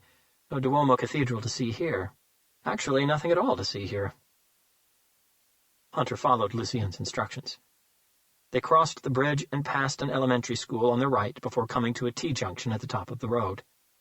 Hang a right and just follow the road on, Lucien commanded. Hunter did, and within a few hundred yards he drove past a few houses, some small, some a little larger, but nothing too exuberant. Welcome to the city of Milan, New Hampshire, Lucien said, jerking his chin toward the window. There's nothing here but rednecks, fields, solitude, and isolated places. It's a great place to disappear. Go under the radar. No one will disturb you here. No one cares. And that's one of the greatest things about America. It's riddled with similar towns. Every state you go, you'll find tens of Milans and Berlins and Murphys and shit-Kickersville. Just godforsaken places where many of the streets don't even have a name, where people don't notice you. Taylor felt the weight of Lucien's keychain in her pocket, and thought back to the 17 keys it held. Each one of them could belong to a different anonymous place scattered around the land, just like the house in Murphy. Lucien read her like a book. You're wondering how I come upon these places, aren't you, Agent Taylor? No, I'm not, Taylor replied, just to contradict Lucien. I don't really care. Hunter checked her in his rearview mirror. Taylor's reply didn't deter Lucien. They are actually quite easy to come by, he explained. You can buy them for next to nothing because they are neglected, abandoned, half-destroyed places that no one wants or cares about anymore. If there is an owner, he or she usually just wants to get rid of the burden, so any offer is an offer, no matter how small. No refurbishment needed either. On the contrary, the more fucked up, dirty, rotten, and putrid the place is, the better. And you know why that is, don't you, Robert? Hunter kept his eyes on the road, but he knew exactly why. The fear factor. You throw an abducted victim into a soiled, rancid, and dark place, infested with rats or cockroaches, and the place alone will scare the life out of them. Lucien didn't need an answer. He knew Hunter knew. Lucien moved his head from side to side and then forward and backward to try to release some of the tension in his neck. "This particular house," he continued, "was sheer luck, but a great find. It belonged to someone I met while at Yale. His great-grandfather built it some 100 years ago. The house was passed down from generation to generation, being refurbished twice before it finally ended up as my friend's property. But he hated everything about this place. The location, the looks, the layout, and according to him, its legacy and its history. In his mind, the house was cursed. A jinx. His mother died in an accident in the backyard. A few years later, his father hanged himself in the kitchen. His grandfather also died there. He said that he never wanted to see this place again. If he did, he'd burn it to the ground. I offered to buy it from him, but he wouldn't have it. He just gave me the keys, signed away the deeds, and said, 'Take it, it's yours.'" Once they passed the initial cluster of houses, the scenery began to change. To their right, following the banks of the river, were nicely cropped fields that stretched as far as the eye could see. To their left, nothing but densely populated forests. After about 2 miles, Hunter started noticing several little dirt paths that sprang out from the main road, leading deeper into the forest fields on their left. From the road, he couldn't see how deep they went or where they'd lead. Lucien was still watching Hunter through the rearview mirror. "You're wondering which one of these will take you to where Madeline is, aren't you, Robert?" Hunter locked eyes with him for a quick moment. Lucien gave Hunter a tight smile. "Well, we'll be there soon enough, and for your sake, I really hope we're not too late." Chapter 91. He's going to keep on pushing. Taylor's finger tightened around the trigger on her weapon once again as anger began to boil her blood. Lucien noticed it, and calmly leaned his head against the window. "Easy on that trigger, Agent Taylor. I don't think you can or want to shoot me just yet." He winked at her again. "Plus, I'm sure that would really piss Robert off. He wants that privilege for himself." Without any warning, Hunter's memory threw several images of Jessica lying in a pool of blood in her living room at him. His grip stiffened around the steering wheel until both of his fists had gone white. The road swerved slightly to the left, then to the right, then to the left again. There were no crossroads and no tight bends, just dirt paths every so often leading away from the main road and into the unknown. The forest land to their left seemed to get denser the further they went. There were no lampposts, and darkness began to clothe them like an ill-fitting suit, tight and uncomfortable. Hunter switched the inside lights on. There was no way he would allow Lucien to hide his movements in darkness. "How much further?" Taylor asked. Lucien turned and looked out his window before carrying his gaze across to the one on the other side. "Not long." The road swerved left again in a half-moon shape, following the contour of the river on their right. The nicely cropped fields were all but gone. Now they had only dense forest land on both sides of the road. "Keep your eyes peeled for a sharp left turn that's coming up, Robert," Lucien said. "Not a dirt path." Hunter slowed down and drove for another 150 yards. "Yep," Lucien said, and nodded. "That's the one, right ahead." Hunter bent left. The road, now flanked by more forest land, seemed to stretch forever into undiluted darkness. Since they'd left the airport, they hadn't crossed a single vehicle in their path. No one in their rearview mirror either. The further they went, the more it felt like they were driving away from civilization and into some sort of twilight world. One thing was for sure. Lucien knew how to pick a secluded hiding place. They drove for another mile before the road turned into a bumpy dirt path. Hunter shifted down and wondered if he should engage the four-wheel drive just in case. "We're lucky," Lucien said. "It looks like there's been no rain lately. These roads can easily turn into a nightmare of water pools and deep mud when rain comes." Hunter slowed down a little more, moving from one side of the road to the other, choosing the best path, trying to avoid making the car jerk too much. "There's a right turn coming up," Lucien announced, tilting his head to one side to get a better look at the windscreen. "We've got to take it, Robert."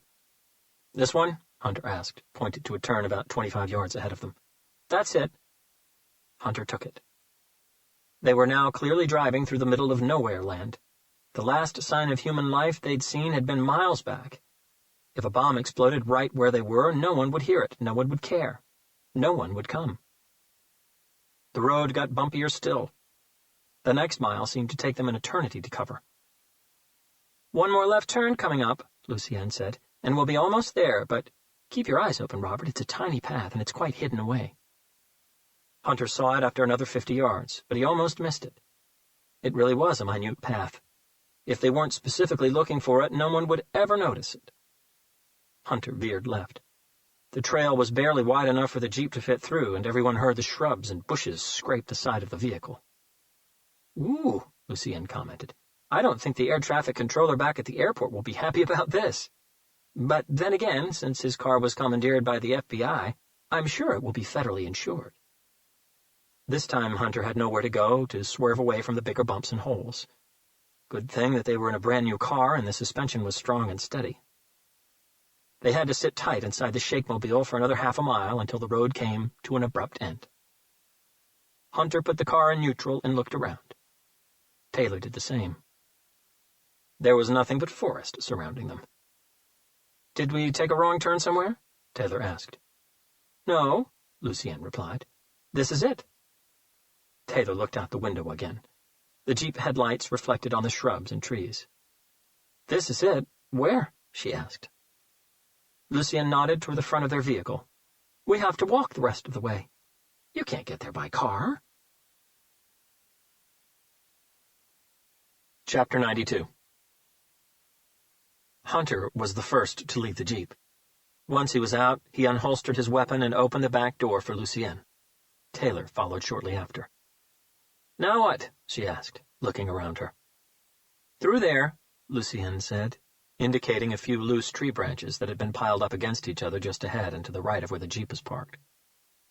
"We're going to go deep into this forest with no light and no shoes?" Taylor asked Hunter, looking down at their bare feet. "Not much I can do about the shoes," he replied, before reaching back inside the car for the glove compartment. He came back with the Maglite Pro LED 2. "But we do have light." "That's handy," Taylor said. "I knew night was approaching," Hunter said, "and I wasn't counting on Lucienne's hiding place being very straightforward, so I also asked the air traffic controller for a flashlight." "Robert Hunter," Lucienne said, nodding and pursing his lips as if he was about to whistle. "Always thinking a step ahead. Too bad you didn't foresee the shoe problem."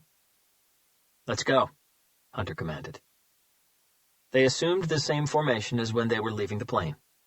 Hunter took point, Lucienne came second, and Taylor stayed 4 to 5 steps behind Lucienne, her weapon always trained on his back, just a couple of inches below his neckline.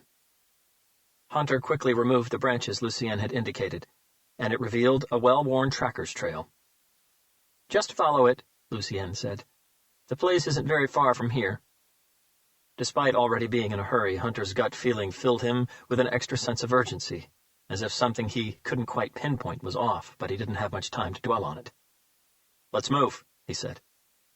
The flashlight had an ultra-bright and wide beam, which made things a little easier. They took to the trail, and, surprisingly, Lucienne didn't try to slow them down with the excuse of his shackled legs. He didn't have to. Pebbles and little rocks and sharp-edged dried sticks forced Hunter and Taylor to move a lot slower than they would have liked. They had covered only about 30 yards when the track swerved hard right, then left, and then it really felt as if they had crossed some sort of twilight gate. All of a sudden, the bushes, trees, and scrub gave way to a plain field, a clearing in the middle of nowhere. "And here we are," Lucienne said with a proud smile. Hunter and Taylor paused, their eyes looking around in disbelief. "What the hell is this?" Chapter 93. Hunter shone his flashlight on the structure standing before them. It was a stiff and squared, ivy-covered brick house, with white Romanesque columns that must once have been imposing outside the front entryway. Now, only 2 of the original 4 were still standing, and those had cracks running from top to bottom. The house had been built 100 years earlier, and then reconfigured again twice after that, so whatever remained of its first incarnation as someone's grand hillside home was now merely memory. Add to that the disfiguration caused by the elements and a total disregard and lack of care for a property, and you'd end up with the carcass of a house they had in front of them, a battered shell of a home of long ago. 3 out of the 4 outside walls still remained, but they all had several holes and major fissures in them, as if the house belonged in a war zone somewhere in the Middle East. The south wall on the right side of the house had almost entirely crumpled onto a pile of rubble. Most of the internal walls had also collapsed, giving the place nearly no room separation and filling it with what looked like destruction debris. The roof had caved in almost everywhere with the exception of the old living room at the front of the house, the corridor beyond it, and the kitchen on the left, where it was still partially in place. Weed and wild vegetation had grown through the floorboards and among the debris just about everywhere. The windows were all broken, and some of the window frames had been ripped from the walls as if by some sort of internal explosion. "Welcome to one of my favorite hiding places," Lucienne said. Taylor blinked the surprise away. "Madeline!" she yelled out, taking a step to her right. No reply. "Madeline!" she yelled again, this time even louder. "This is the FBI, can you hear me?" She got nothing back. "Even if she's still alive, she won't be able to hear you," Lucienne said. Taylor looked at him with fuming eyes. "This is bullshit. There's nobody here." "Are you sure about that?" Lucienne questioned. "Look at this shithole. This is not a hiding place. How can you hide or keep anyone locked in a place without doors or walls, where anyone can simply walk in or out?" "Because no one knows this place exists," Hunter said, trying to analyze the area surrounding the house. "And no one will ever come looking for it out here." "Right again," Lucienne said, looking at Taylor. "Hence the term hidden place." "This is bullshit." Taylor couldn't hide the anger in her voice. "You're telling us that you left Madeline somewhere in this ghost shell of a house? No windows, no doors, no walls, and she never walked out?" Lucienne's gaze went to Taylor, and right then his eyes looked like dark vials filled with venom. "Not somewhere inside it, Agent Taylor." He paused and ran his tongue over his bottom lip like a lizard. "Buried underneath it." Chapter 94. Lucienne's words sent fear crawling like a rash across Taylor's skin. Her now confused gaze immediately returned to what was left of the house before moving to the soil surrounding it. "Well, not exactly buried," Lucienne clarified. "Let me show you." He lifted both cuffed hands and pointed toward the north side of the disfigured structure. "Through there." In a hurry, Hunter and the flashlight took point again. Lucienne and Taylor followed. "My friend's grandfather," Lucienne said as they started walking, "and by friend, I mean the person I got this place from, was a hardcore old-school patriot. I was told that he had his best years in this house during the USA versus USSR era, death to all communists kind of thing. And he really subscribed to that ideology. And there was plenty of talk about a very possible atomic war." As soon as they reached the side of the house, Hunter and Taylor understood what Lucienne was talking about. On the ground, halfway along the north wall, they could see a very large, external, thick metal basement entry double door.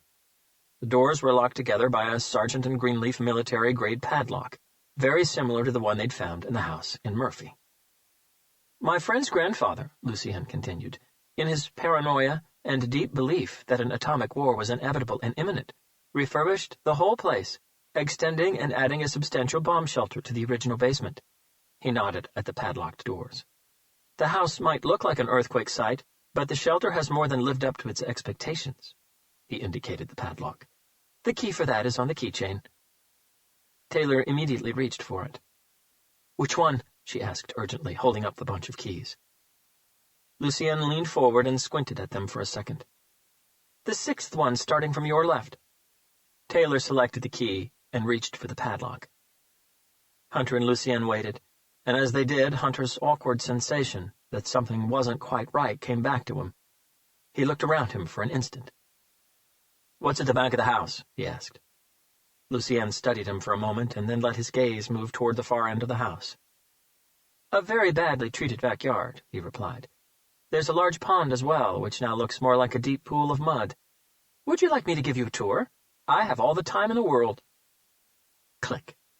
The padlock came undone. Taylor unhooked it from the doors and threw it away before grabbing one of the handles and pulling it toward her.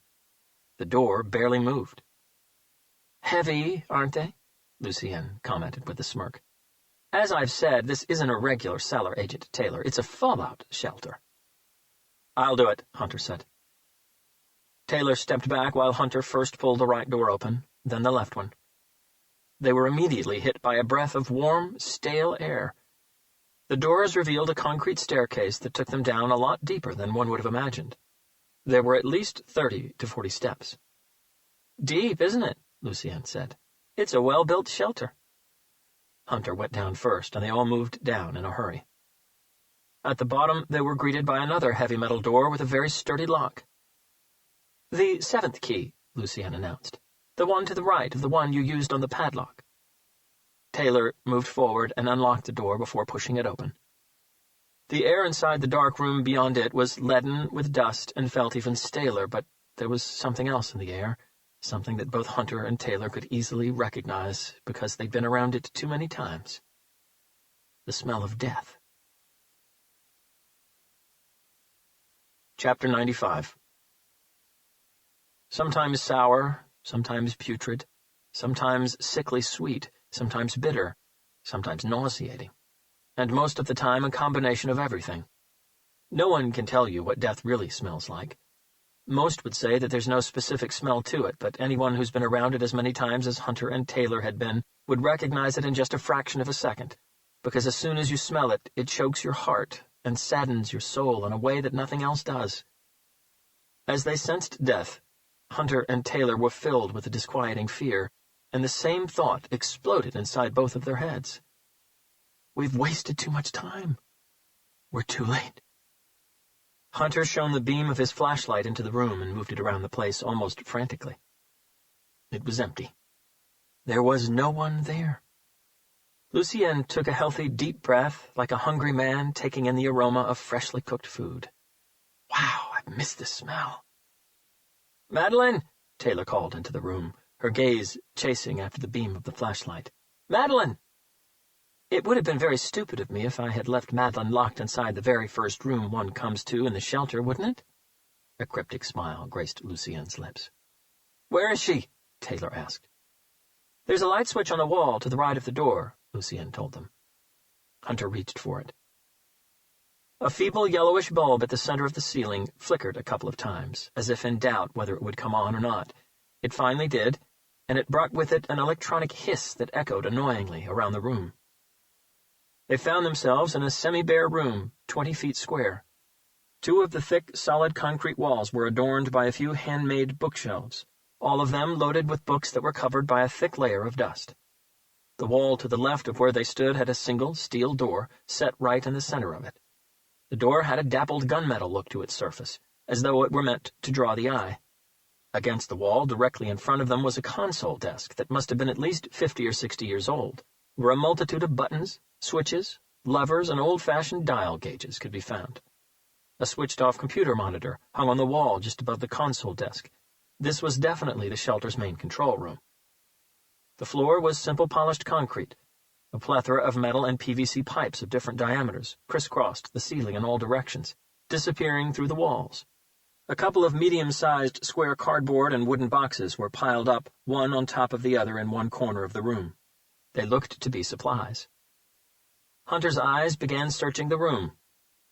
How many victims has Lucien tortured and killed, locked away in this hellhole, he thought. "Madeline is through that door," Lucien said. "I suggest you hurry." "Which key?"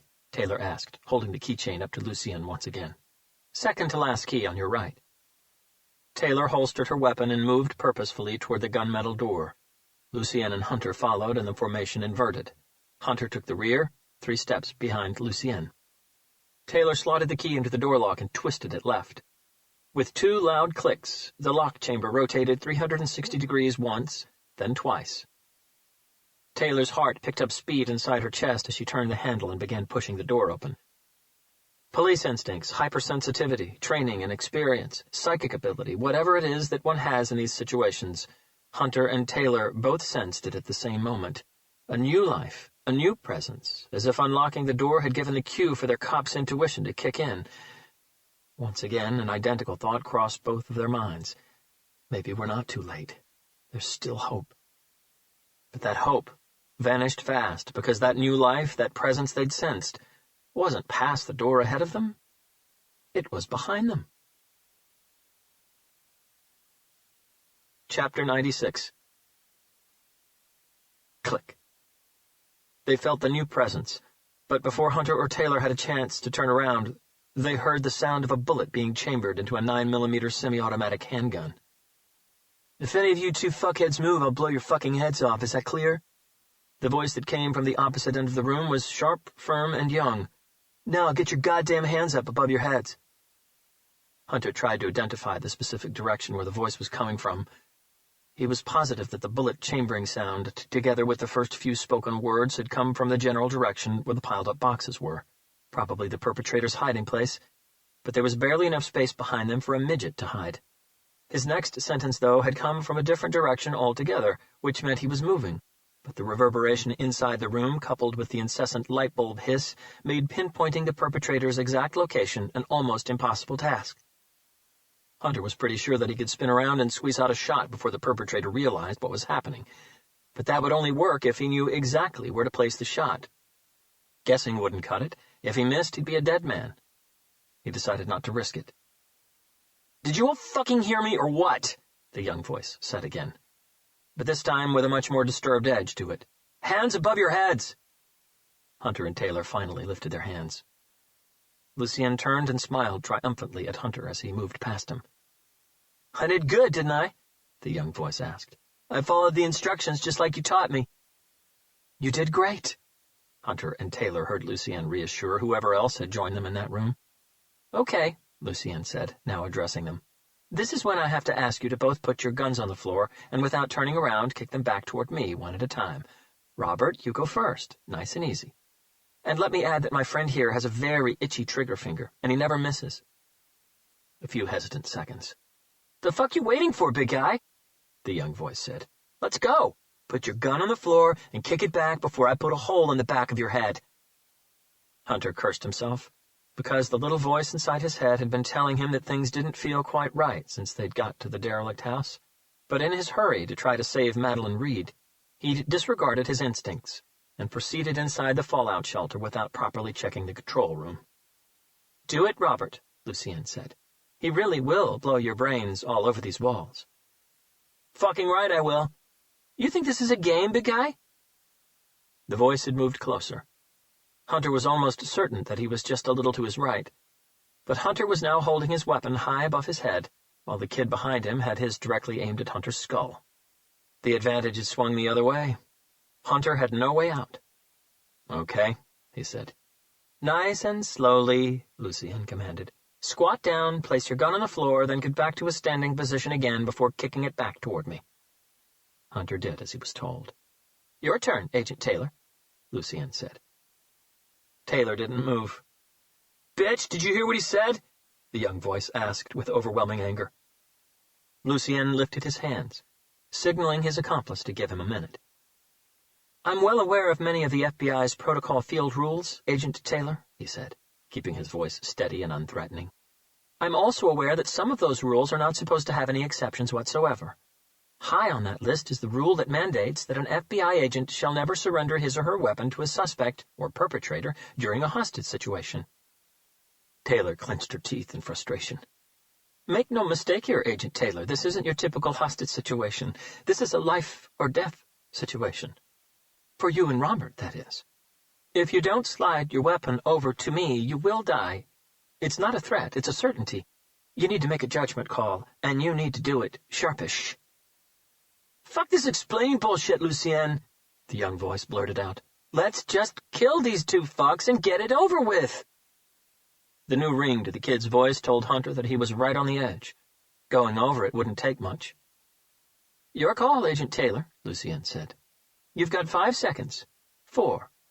Hunter's gaze was fixed on Taylor's tense body. "Don't be a fool, Courtney," he said under his breath. 3, 2... Hunter got ready to move. "Okay," Taylor said. Hunter breathed out.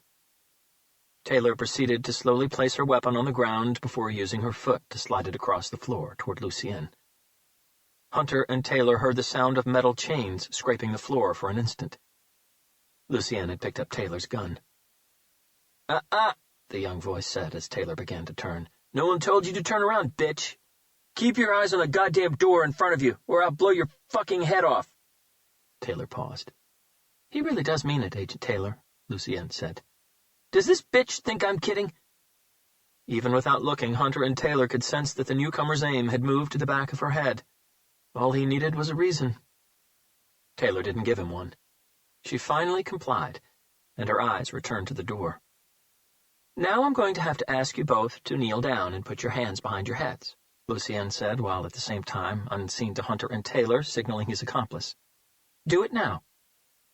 Once more, Hunter and Taylor had no way out. They had to do as they were told. "So, what now?" Taylor asked. "You're just going to shoot us in the back?" "Not my style, Agent Taylor," Lucien replied. Clunk. They heard the sharp sound of metal cutting through metal. A few seconds later they heard it again, this time followed by that of a chain running through a loop before falling to the ground. "I was just being cautious while I got rid of these chains. Oh, now this is much better." The next sound Hunter and Taylor heard was a loud thud, as a heavy metal object was thrown across the room to the other side and collided with the wall. "Now, please, stand up and turn around," Lucien commanded. They did. Standing next to Lucien, holding a Heckler & Koch US P9 semi-automatic handgun, was a wiry and small man, a little like a professional horse racing jockey in build, who looked to be only about 25 years old.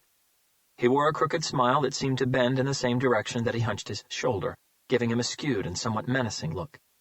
His head was completely shaven, and his blue eyes glowed with an intensity that was unsettling. He had a large, badly healed scar that ran from the left side of his chin all the way to the back of his right ear, crossing his right cheek. Even from a distance, Hunter could tell that the scar had been made either by a blunt knife or a thick piece of glass. Across the room he also saw the heavy-duty 48-inch bolt cutter that Lucien had used to free himself. "Remember when I told you that it wouldn't be hard for me to find an apprentice if I wanted to?" Lucien said with a lopsided grin. "Well, I did want to, and just as I'd said, it wasn't hard at all. So, let me introduce you to Ghost." He gestured toward the shaved-headed man to his right. "I call him Ghost because he moves like one, so light and silent you won't ever hear him coming. And due to his size and amazing flexibility, he's able to hide in places you can't even imagine." Lucien allowed his gaze to move to the cardboard boxes. "I know it's hard to believe, but he was actually inside one of those." One of Ghost's front teeth was chipped.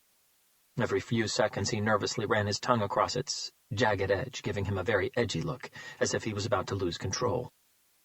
"I like her," Ghost said, his gaze falling over Taylor as if she were naked. "And she's got pretty toes. I really like that. Let's just kill the big guy and take her with us. We can have some fun with her." Taylor didn't shy away from Ghost's eyes, the anger in her stare colliding with the desire in his. "Did you arrange everything the way we'd planned?" Ghost nodded. His attention was still on Taylor. "I don't want you to think that I've been lying to you all this time," he said, "because I haven't. Why don't you open that door, Agent Taylor?" He indicated the gunmetal door, "and see what lies behind it." Taylor held Lucien's stare for a while longer before turning around and pushing the door open. On the ceiling of the corridor beyond it, two very weak fluorescent tube lights flicked and hissed as if they were about to blow. Their light seemed to travel down the hallway in slow motion, and as it reached the end of it, Taylor's heart almost stopped beating. Chapter 97. Hunter had also turned to see what lay beyond the door. The corridor was long and narrow. The walls were made of solid concrete, just like the shelter's control room. There were several doors on both sides of the hallway, and one directly at the end of it. All of them in the same dappled gunmetal color as the one Taylor had just opened. They were all shut, with the exception of the one at the far end. The light that propagated from the fluorescent tubes wasn't strong enough to properly reach the last room, so all they got was a sort of hazy silhouette. But even so, Hunter and Taylor had no problem identifying the shape of a naked woman's body. She was sitting on a chair. Her head was slumped forward awkwardly. Her hands looked to be tied behind her back, and she didn't seem to be moving. Taylor felt a nauseating shiver start right at the pit of her stomach. "Ghost," Lucien said. "The lights?" He nodded at the control desk. Still with his attention locked on Hunter and Taylor, Ghost took a couple of steps to his right and flicked a switch on the old-fashioned control console. Inside the room at the far end of the corridor, another weak light bulb struggled to come to life for a few seconds before finally engaging. It bathed the room in a pale, yellowish glow, and right then every muscle in Hunter's body tensed. Madeline Reed wasn't dead. On the contrary, she was pretty much alive, but compared to the picture they'd seen of her inside Director Kennedy's office just hours before, she wasn't even a shadow of the woman she used to be. Her weight had drastically plummeted. Her smooth skin looked like it had aged 40 years in just a few months, and it now clung to her bones as if she were a terminal cancer patient. The dark circles under her eyes were so intense they looked like surgical bruises. The eyes themselves seemed to have sunk into her skull just a little, but enough to give her a cadaver's appearance. Her lips were dry and chipped, and her body looked weak and extremely fragile. As the light inside the room came on, Madeline blinked desperately several times, her sad and confused eyes struggling with the brightness after who knows how many hours of darkness. Focus took a while, but when it finally came, her drained brain had to battle to understand the images in front of her. She slowly lifted her head, and the look on her face went from puzzled to hopeful, and then to pleading before at last settling on desperate. Her lips moved, but if any words did come out, the sound wasn't strong enough to reach anyone at the other end of the hallway. With the room now under its own light, Hunter and Taylor could finally see the entire picture. Madeline was indeed naked. Her hands were surely tied to each other behind the chair's backrest. Her feet were tied to the chair's legs. As her eyes at last registered people at the other end of the corridor, she started shaking. Her breathing came in little gasps, as if there weren't enough oxygen in the room. "Madeline," Hunter said, reading the first signs of acute panic on her. He knew she'd been conditioned. She'd been tortured and scared for so long that her immediate psychological response to seeing anyone down in that hellhole was to flood her body with terrifying fear. Right now, to her, everyone was a threat, because everyone she'd ever met down there had tortured her. "Listen to me, honey." Hunter's voice was as calm and as warm as he could make it sound. "My name is Robert Hunter, and I'm with the FBI. We're here to help you. Stay calm, and we'll get you out of here, okay?" Hunter felt so useless saying those words. He wanted to go to Madeline, free her hands and feet, get her out of that fallout shelter, and reassure her that she was safe, that the nightmare was now over, that no one would hurt her anymore. But he couldn't do any of that. All he could do was throw empty words traveling down that corridor, and hope that was enough to keep Madeline from losing control. Madeline's lips moved again. Again, the sound of her words weren't strong enough to reach anyone's ears in the control room. But Hunter had no problem reading her lips. "Please help me." Hunter quickly peeked at Ghost. He was standing by the control console, his weapon firmly in his grip, his stare burning a hole in the back of Taylor's head. Lucien was standing just a step to his left, but his attention seemed to be everywhere. Nothing would escape him. If Hunter tried anything, he'd be dead. Lucien nodded at Ghost, who flicked a different switch on the control console. The door to the room Madeline was in slammed shut, no doubt sending even more fear snowballing into every molecule in her body. Reflexively, Taylor turned to face Lucien and Ghost. "No, please, no." The suddenness of her movement caught Ghost by surprise, almost tipping him over the edge, his arm tensing even further and his finger half squeezing the trigger on his gun. "You better stay where you are, bitch." "Please," Taylor said, her hands up in a surrender gesture. "Shutting the door on her will make her panic even more." Lucien nodded in a carefree way. "Yes, I know." Anger radiated from Taylor. "You son of a bitch!" "Let her go, Lucien," Hunter said. "Let Madeline go. You don't need her anymore. You don't need to take her life. She means nothing to you. Take me and let her go. Let Courtney take Madeline out of here and take me." "You dumb fuck," Ghost said. His gun was still aimed at Taylor. "Reality check, big guy. We already have you and the whore inside the room, and the pretty FBI bitch with the pretty toes here." He blew Taylor a kiss while rubbing his groin. "Soon you'll be all mine, bitch. And I'll make you scream, you can bet on that." Taylor's self-control completely escaped her. "Fuck you, you tiny pencil dick, ugly fuck." Maybe it was Taylor's words, or maybe Ghost had just had enough of this game, but the overload switch in his head flicked. "No!" he said with so much anger it almost drooled out of his mouth. "Fuck you, you stupid whore!" He squeezed the trigger on his gun. Chapter 98. FBI Academy, Quantico, Virginia, 45 minutes earlier. It didn't take the FBI long to get in contact with Joshua Foster, the air traffic controller at Berlin's municipal airport. The call was immediately transferred to Director Kennedy in the operations room. "Mr. Foster," Kennedy said, switching the call to speakerphone. "My name is Adrian Kennedy. I'm the director of the National Center for the Analysis of Violent Crime and the Behavioral Analysis Unit of the FBI. I believe that you were in contact with one of our agents. His name is Robert Hunter. You handed him the keys to your Jeep." That's correct." Understandably, there was a nervous edge to Joshua Foster's voice. "Okay, Mr. Foster, please listen carefully," Kennedy said. "This is very important. I understand your car was brand new." "Yeah, well, I got it about 2 months ago." "That's great. Now, did the car come equipped with a location transponder, a GPS locator in case of theft?" "Actually, yes, it did." Kennedy's face lit up. "But I don't have the transponder tracking code with me," Foster said, anticipating Kennedy's next question. "It's back at my house." "We don't need it," the agent at the radar station took over. "All we need is the car's license plate, and I can find the transponder tracking code from here." "Oh, okay." Foster gave them his Jeep's license plate number. "Thank you very much, Mr. Foster," Kennedy said. "You've been a great help." "Could I ask—" Foster tried saying, but Kennedy had already disconnected the call. "How long will it take you to find this tracking code?" he asked. "Not long at all," the agent replied, already typing something into his computer. As Kennedy waited, his cell phone rang inside his jacket pocket again. It was Special Agent Moyer, the agent in charge of the expedition sent to Lake Saltonstall in New Haven. They were looking for Karen Simpson's remains, together with those of 4 other victims. "Director," the agent said, his voice firm but a little subdued, as if to show respect. "Sir, the information is 100% legit. So far, we've dug out the remains of exactly 5 bodies. There was an awkward pause. "Would you like us to carry on digging? The area here is pretty vast, and if this was the perpetrator's preferred burial ground, who knows how many more we might find?" "No, that won't be necessary," Kennedy replied. "You won't find any more bodies." He had no doubt Lucien had told the truth. "Just prep the ones you found for transportation. We'll need them here in Quantico, ASAP." "Understood, sir." "Good work, Agent Moyer," Kennedy said before hanging up.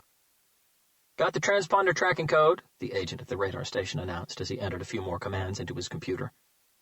Everyone's eyes were glued to his screen. "Tracking now." The seconds felt like minutes. Finally, the map on the agent's screen repositioned itself to show the location of a bright, pulsating dot. "We've got the Jeep's location," the agent said excitedly. A short pause. "And it doesn't look like they're moving anymore." "Yes, I see that," Kennedy said, frowning at the screen. "But where the hell are they exactly?" "Right in the middle of absolutely nowhere, by the looks of it," Dr. Lambert commented. According to the map, the Jeep was parked at the end of a nameless dirt path deep inside a dense forest land several miles from Berlin's municipal airport. "We need a satellite image of the area instead of a map," Kennedy said. "Give me a second," the agent replied and immediately started typing again. 2 seconds later, the map on his screen was swapped for a satellite image of the area. Everyone frowned at the screen for a moment. "What is this?" Kennedy asked, pointing at what looked like a construction site not that far away from where the Jeep was parked. The agent zoomed in on it and readjusted the resolution. "It looks like an old abandoned house or building of some sort," he answered, "or at least what's left of it." "That's it," Kennedy said. "That's where they are. That's where Lucien was keeping his victim." He reached for his cell phone and called Agent Brody inside Bird 2. They needed to land and get to that house now. Chapter 99. Hunter saw it before it actually happened. He saw something explode inside Ghost's cold eyes, as if he'd been injected with an overdose of pure anger and evil. And right then he knew Ghost had passed the point of no return. But even though he saw it, this time Hunter wasn't able to move fast enough. He wasn't able to get between Taylor and Ghost. Ghost's trigger-squeezing reaction took only a split second. As the hammer hit the firing pin in Ghost's gun, it was like it had activated a real-life, slow-motion switch for Hunter. He practically saw the bullet leave the gun barrel, travel through the air, and whiz past the right side of his face, missing it by just a fraction. In a reflex reaction, he began turning toward Taylor, but he didn't have to. From that distance, even a novice wouldn't have missed, and he could see in Ghost's eyes that he was no first-timer. A millisecond after the shot, he felt the warmth of splattered blood and brain matter hit the back of his neck and side of his face. as Taylor's head exploded with the impact of the fragmenting bullet. The air inside the room was immediately filled with the smell of cordite. Hunter still managed to turn fast enough to see Taylor's body be propelled backward and slam against the dappled gunmetal door before falling to the ground. The wall behind her was immediately covered in crimson red with speckles of flesh, gray matter, and blonde hair. The bullet had hit her almost perfectly right between the eyes. Due to Ghost's diminutive height and his position in relation to Taylor, the bullet traveled in a slightly upward and left-to-right angle. The damage was mind-boggling. Most of the right upper part of her head and cranium was missing, blown off by the devastating effect of the civil defense bullet, a special type of round designed to mushroom like turning inside out, and fragment on impact, sending tiny pieces in all directions. Taylor never had a chance. Hunter quickly turned back to face Ghost, whose aim had now moved to Hunter's face. "Make a move, tough guy. Come on, make a move, and I'll blow your brains all over her rotting corpse."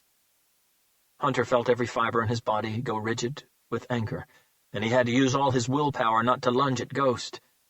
Instead, he just stood there, his breathing labored, his hands shaking, but not from fear. "Yeah, that's what I thought," Ghost said. "Not so tough after all, are you?" "What the fuck was that?" Lucien shouted. He looked even more surprised than Hunter was. "Why the fuck did you shoot her, Ghost?" Ghost kept his weapon trailed on Hunter. "Because the bitch was getting on my nerves," he replied in a serious but unconcerned voice. "You know I hate when anyone talks about me that way." Lucien took a step back, running a hand across his forehead. "The foul-mouthed bitch got what she deserved," Ghost shrugged, as if all he'd done was throw a dart at a dartboard. "What does it matter anyway? They were both going to die, weren't they? They've seen our faces, Lucien. You and I know that they would never walk out of here alive, and all this chit-chat bullshit was pissing me off, so I just sped things up for her."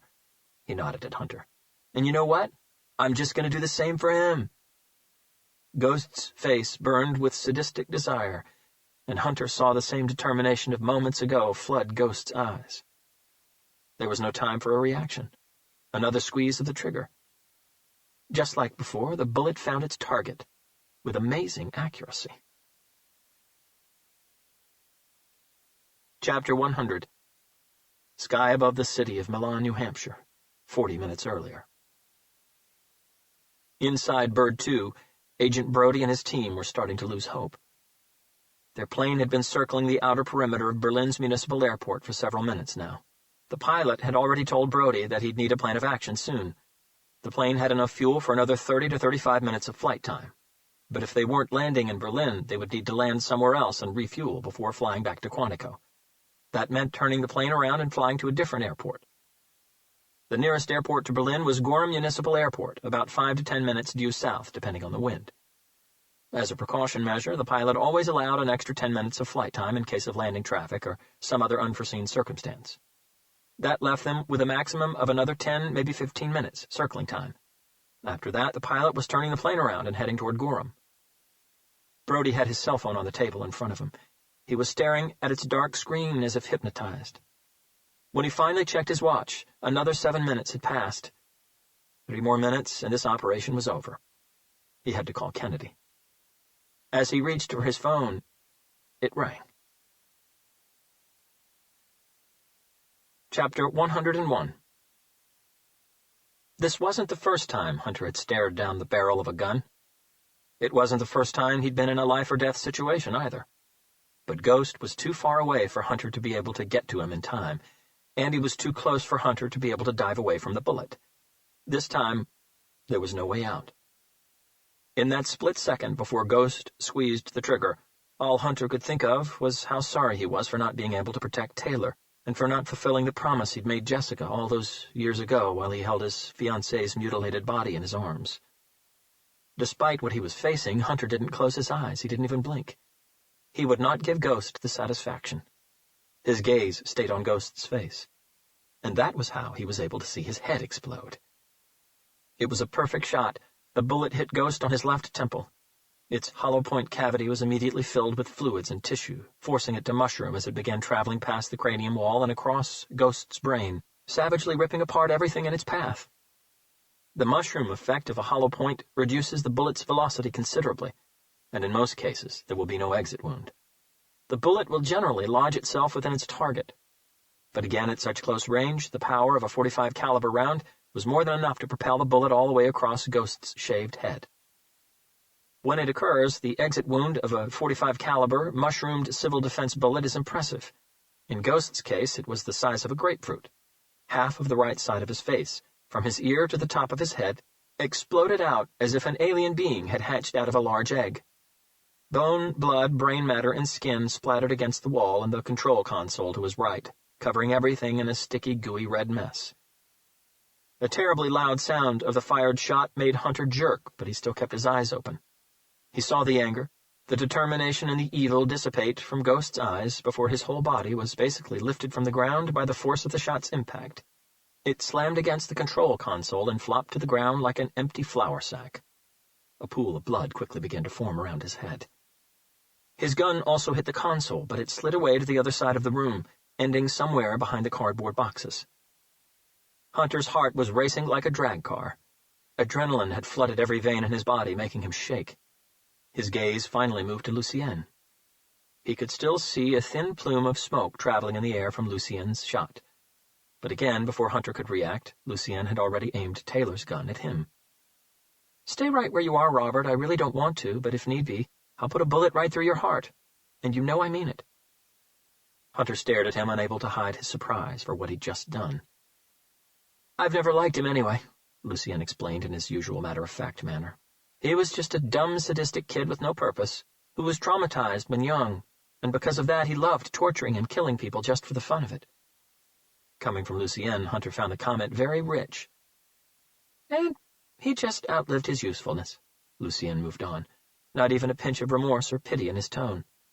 "Like all the previous ones, they all do eventually, so I just find myself a new little helper." Hunter's focus was on Lucienne's gun. "Believe me if you like, but I had no intention of killing Agent Taylor, unless I absolutely had to, but unfortunately she touched on a very delicate subject when it came to Ghost. You see, he came from a very dysfunctional family. Both of his parents abused him physically and psychologically in ways that are hard for even me to imagine. They forced him to walk around the house naked all the time, and they made constant fun of him, especially of his manhood, calling him a series of derogative names. Would you like to guess one of them?" Hunter breathed in. "Pencil Dick."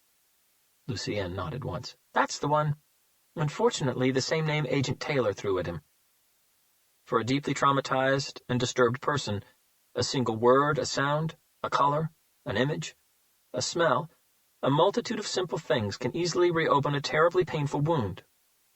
Usually the person's reaction is highly unpredictable, but in the case of a violent person, violence is almost always present within the reaction.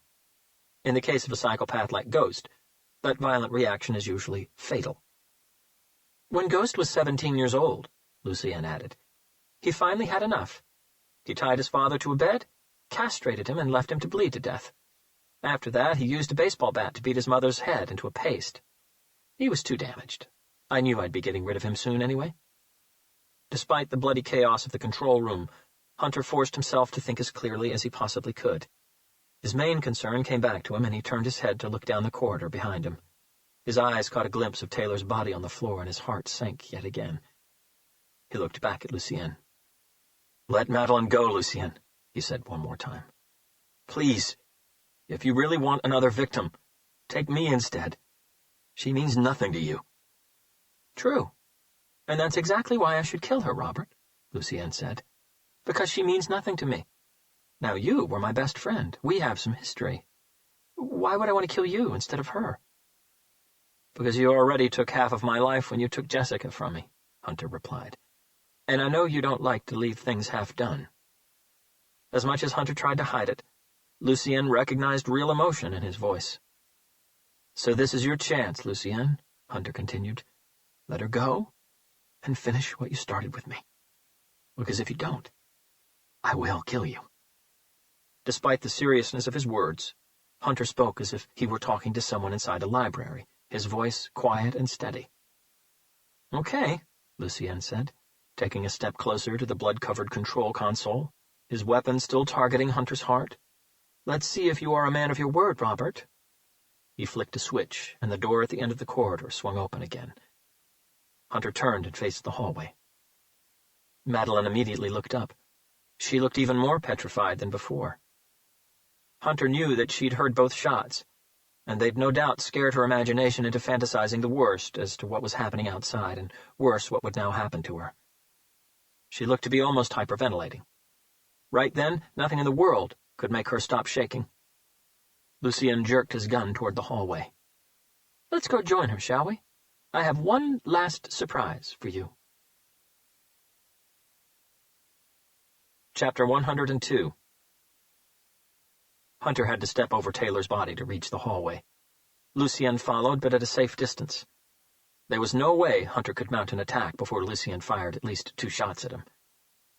As Hunter started down the corridor, Madeline's eyes met his, and he could see only one thing in them: pure terror. "Please help me." This time Hunter could finally hear her. Her weak and quivering voice was drowning in fear. "Madeline, please just stay calm," Hunter said in his most confident voice. "Everything will be just fine." Madeline's gaze moved past Hunter and found Lucien, and it was as if the monster that had been haunting her worst nightmares since she was a little girl had just materialized in front of her. Fear grew inside her like a hurricane, and she began screaming and wiggling her fragile body in the chair. "Madeline," Hunter said again, "look at me." She didn't. "Look at me, Madeline," he repeated, firmer this time. Her stare moved to Hunter. "That's right, good girl. Keep your eyes on me and try to stay calm. I'll get you out of here." He hated himself for lying, but in the situation he found himself in, there wasn't much else he could do. Madeline still looked terribly scared, but something in Hunter's tone seemed to work. She looked directly at him and stopped screaming. "Get in, turn left, walk 5 paces, and kneel down, Robert," Lucien said as they got to the door. Hunter did as he was told. The room was completely bare except for the chair with Madeline and a small module with 2 drawers at the opposite end, from where Hunter had kneeled down. There was a faint aroma of urine and vomit, fighting the harsher odor of disinfectant right inside the door, as if someone had been violently ill and the cleanup had been sloppy. Lucien entered the room after him, turned right, and approached the module. He opened the top drawer and reached for something inside. Madeline's eyes wavered toward him. "Look at me, Madeline," Hunter called again. "Don't worry about him. Keep your eyes on me. Come on, this way." She looked back at Hunter. "You are very good with hostages, Robert," Lucien said, moving to the left side of Madeline's chair.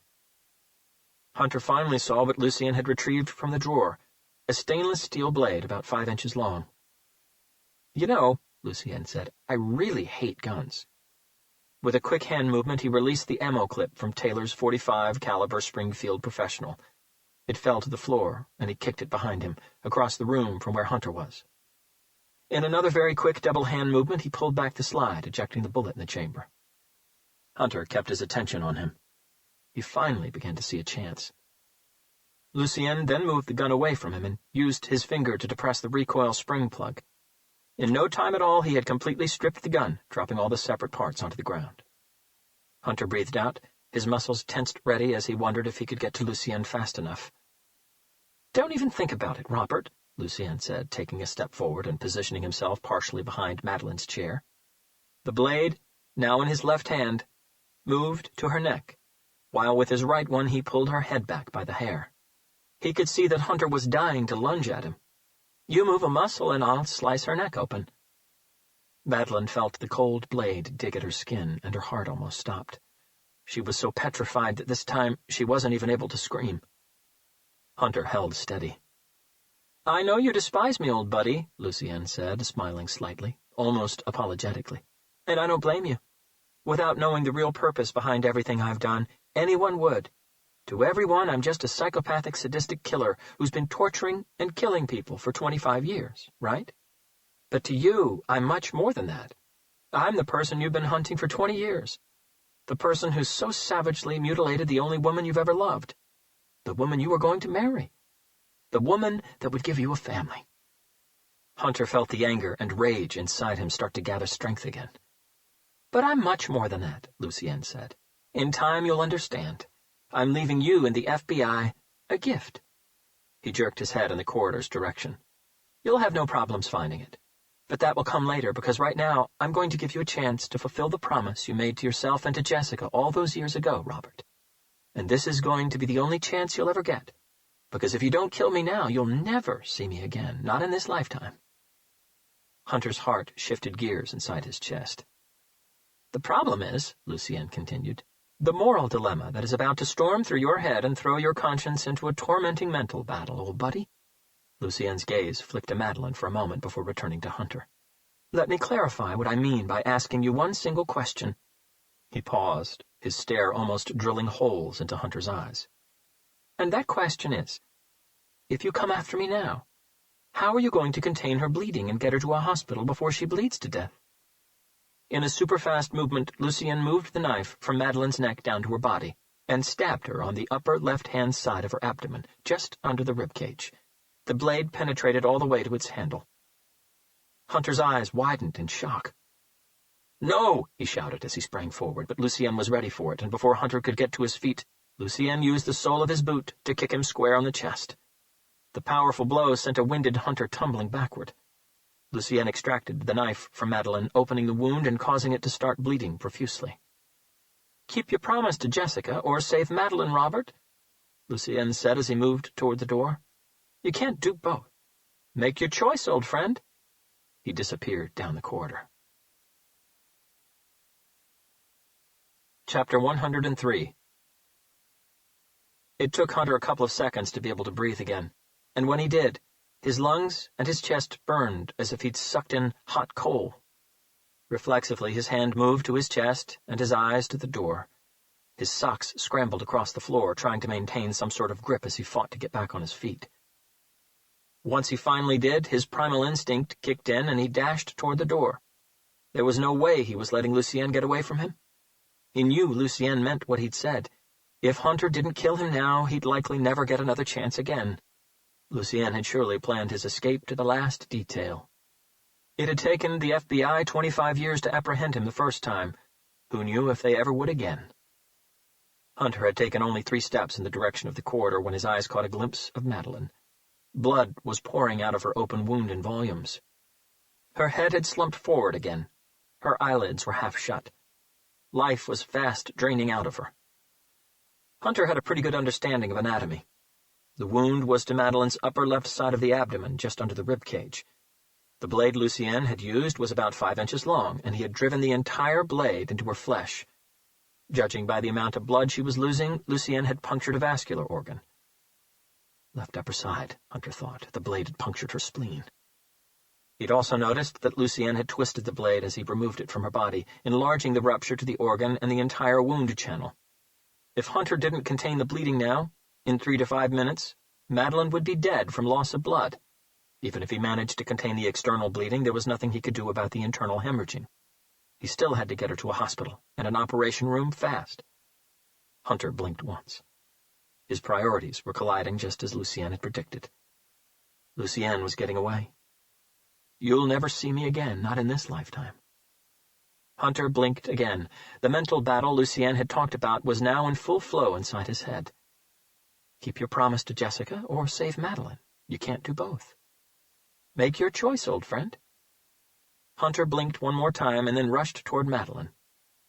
He immediately kneeled down next to her, ripped his shirt from his body, jumbled it into a ball, and using his left hand, placed it over the wound, applying just enough pressure. The shirt immediately became soaked in her blood.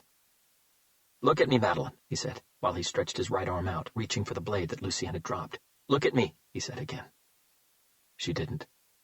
Stretch. Got it. Madeline, look at me. She tried, but her eyelids began to flutter. No. Stay with me, honey. Don't close your eyes. I know you're tired, but I need you to stay with me, okay? I'm going to get you out of here. Hunter took a quick look behind the chair. Her hands were tied together by a plastic cable tie, just like her feet, to the chair's legs. Still applying enough pressure over the wound, with his left hand he tilted his body to the right and used the blade to slice through the cable tie behind the chair. Madeline's hands fell loosely by her side as if she were a rag doll. Hunter quickly sliced through the 2 cable ties at her feet. Madeline! He dropped the blade and reached for her face. Touching her chin, he gently shook her head from side to side. Stay with me, honey, stay with me. Madeline's drowsy eyes found his face. That's it, keep your eyes on mine. He reached for her left hand and placed it on the shirt over her wound. I need you to hold on to this and press it against your body as hard as you can. Do you understand, honey?" He reached for her right hand and placed it over her left one, now making her hold the shirt against the wound with both hands. Madeline didn't respond. "Hold on to it and press it against you as hard as you can, okay?" She tried, but she was way too weak to be able to apply enough pressure to properly contain the bleeding. Hunter had to do it himself, but he also needed to carry her out of that fallout shelter into the jeep outside, to which he still had the keys in his pocket, and onto a hospital. Unless he became an octopus in the next second or so, pulling that off would be a very hard task to accomplish. Hunter placed his left hand over both of Madeline's, helping her apply pressure to the wound. "Think, Robert, think," he told himself, looking around the room. There was absolutely nothing he could use. He thought about running back to the shelter's control room and searching the place for some sort of tape or rope, something he could tie around her body to hold his shirt in place, but that would take too much time, and time was something he didn't have. "Think, Robert, think." He was still looking around the room. That was when his thought process went from A to Z in a split second. Ghost. Ghost had a small frame and a very narrow waist, but Madeline had lost so much weight that he was sure Ghost's belt could loop around her torso. "Maddie, hold on to this shirt as tight as you can. I'll be right back." Madeline looked at him with dopey eyes. "Hold on tight, honey," he repeated. "I'll be right back." Hunter let go of her hands. Immediately more blood flowed out of her wound. Madeline simply didn't have enough strength to keep applying the necessary pressure. Hunter had to move fast. He got to his feet and dashed down the corridor like an Olympic sprinter. He reached the control room and Ghost's body in 3 seconds. Ghost was wearing a cheap black leather belt with a conventional square frame and prong buckle. Hunter undid it and pulled it off his waist with a single strong pull. In no time at all, he was flying back down the corridor. By the time he reached Madeline again, he'd lost only 9 seconds. Madeline's hands had almost let go of his shirt. "I'm here, Maddie, I'm here," he said, grabbing the shirt with his left hand and reapplying enough pressure to partially contain the bleeding. Using his right hand, Hunter lifted Madeline's back from the chair's backrest and wrapped Ghost's belt around her torso and over his blood-soaked shirt. "This is going to feel a little tight, okay?" he said, and gave the belt a strong tug. Madeline coughed several times. No blood in her mouth. That was a good sign. Perfect fit. The buckle slotted into the first hole. "Okay, honey, I'm going to pick you up and we're getting the hell out of this place, okay? I'm going to get you to a hospital. Stay with me. I know you're tired, but don't fall asleep, okay? Keep your eyes open. Ready? Here we go." Hunter picked her up from the chair with both arms and got to his feet. The belt tourniquet held in place. Madeline coughed again, still no blood. Hunter dashed out of the room and down the corridor as fast as he could. Chapter 104. Outside, darkness was almost absolute, but after coming out of what could easily be considered Satan's basement, breathing the fresh night air felt like a god's touch. "Madeline, stay with me. Don't close your eyes," Hunter said as he paused almost at the top of the long staircase. He couldn't really see if Madeline had her eyes open or not, but he knew that he had to keep talking to her. He couldn't allow her to doze off. He still had the mag light in his pocket, so he adjusted his position on the steps. Left leg 2 steps higher than the right one, and awkwardly reached for the flashlight with his left hand, grabbed it, switched on. Madeline was struggling with her eyelids. "You're doing fine, honey. Stay awake?" Hunter's sense of direction was as sharp as they came. He remembered that they had approached the basement entrance from his left, so he turned and started moving that way, fast. Debris, rocks, and sticks began digging at the soles of his feet, but he gritted his teeth and blocked out the pain as best he could. "You're doing great, Madeline. We'll be in the car in just a moment, okay?" Madeline didn't reply. Her head dropped to Hunter's shoulder. No. Hey, no dozing off now. Tell me your name, honey. What's your full name?" Your name. Tell me your full name, honey." Hunter also wanted to test her level of consciousness. "Maddie," she replied. Her whisper was getting weaker. Despite the tourniquet, her blood was now covering Hunter's arms, the whole lower half of his torso, and beginning to soak the top of his trousers. Because of the running action, some had also spurted upward, spraying his chest and face. "That's great. That's really great. Is Maddie short for something?"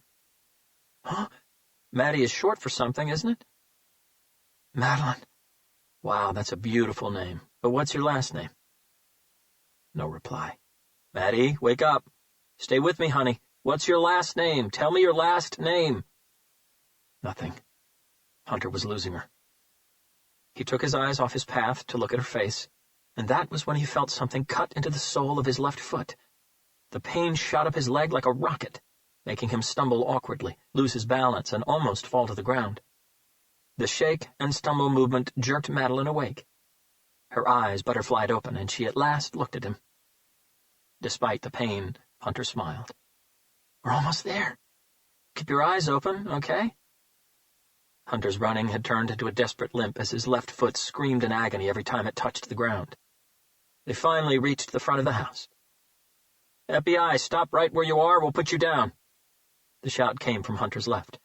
He turned his head in that direction, but a light was immediately shown on his face, preventing him from seeing who had called the order. Hunter came to an abrupt halt.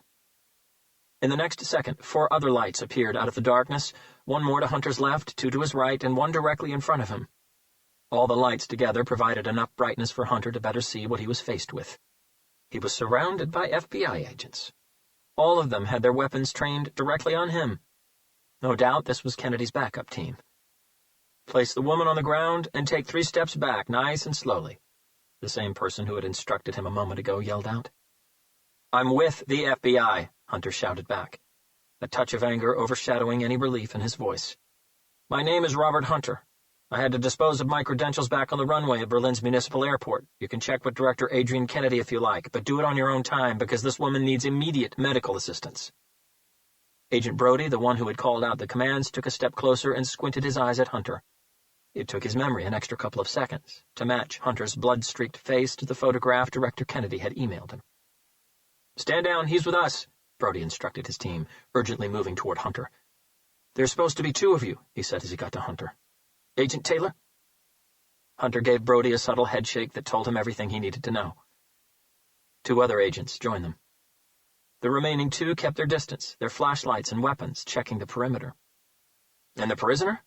Brody asked as they started moving toward where the Jeep was parked again. "On the run," Hunter answered. "Where's your car?" "Parked behind the Jeep you took from the air traffic controller." "When did you get here?" Hunter asked. "About a minute ago. We were just moving toward the house when we saw you come out." "And you didn't cross paths with Lucienne?" They reached the cars. Brody's team had a GMC SUV. "No." One of the agents opened the back door. The other helped Hunter place Madeline on the back seat. He gently brushed the hair from her forehead. "Madeline, stay awake, okay? We're almost there." Madeline blinked tiredly. Hunter looked at the agent holding the car keys. "You need to get her to a hospital now." The agent was already jumping into the driver's seat. "I'll get her there." Hunter turned to the second agent. "Get in the back with her. Do not let her fall asleep. Tell the medical team that she received a stab wound to the left upper side of her abdomen, approximately 5 inches deep. The blade reached the spleen and was twisted counterclockwise on its way out." The agent nodded and jumped into the car. Madeline's lips moved. "What was that, honey?" Hunter asked, leaning down. His right ear came within an inch of her lips. "Please don't leave me." Her voice was now barely audible.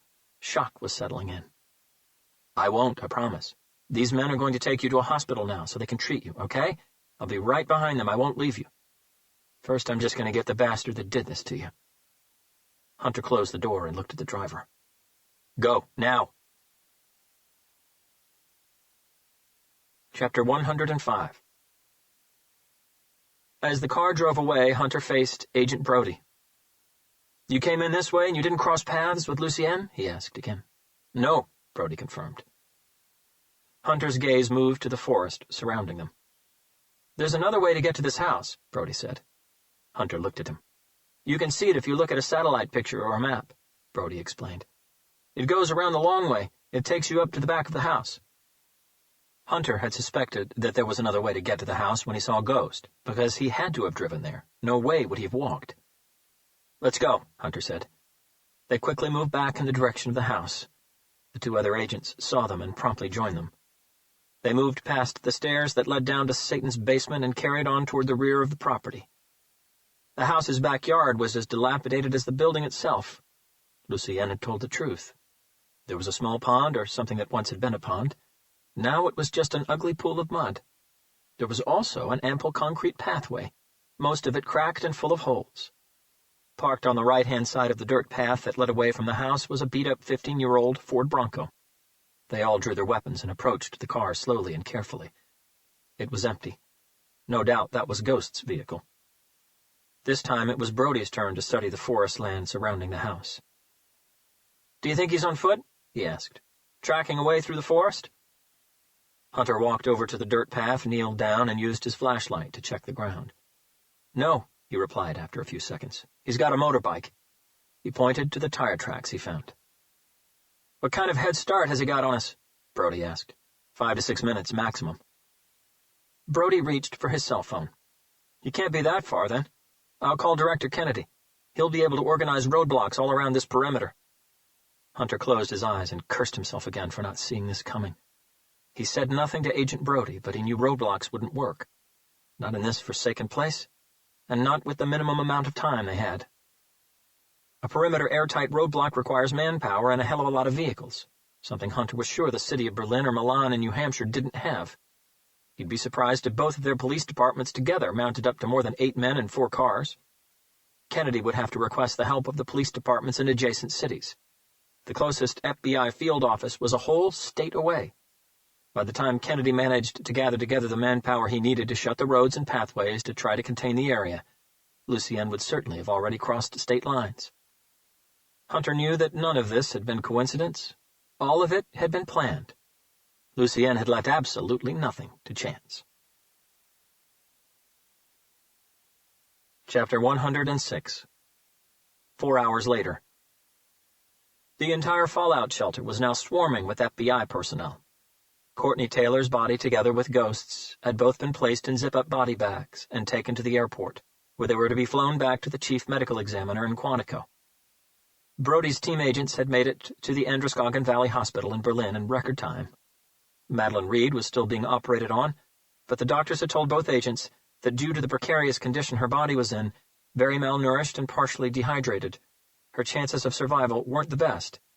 But as long as there was a chance, there was hope. Hunter and Director Adrian Kennedy were in the shelter's control room.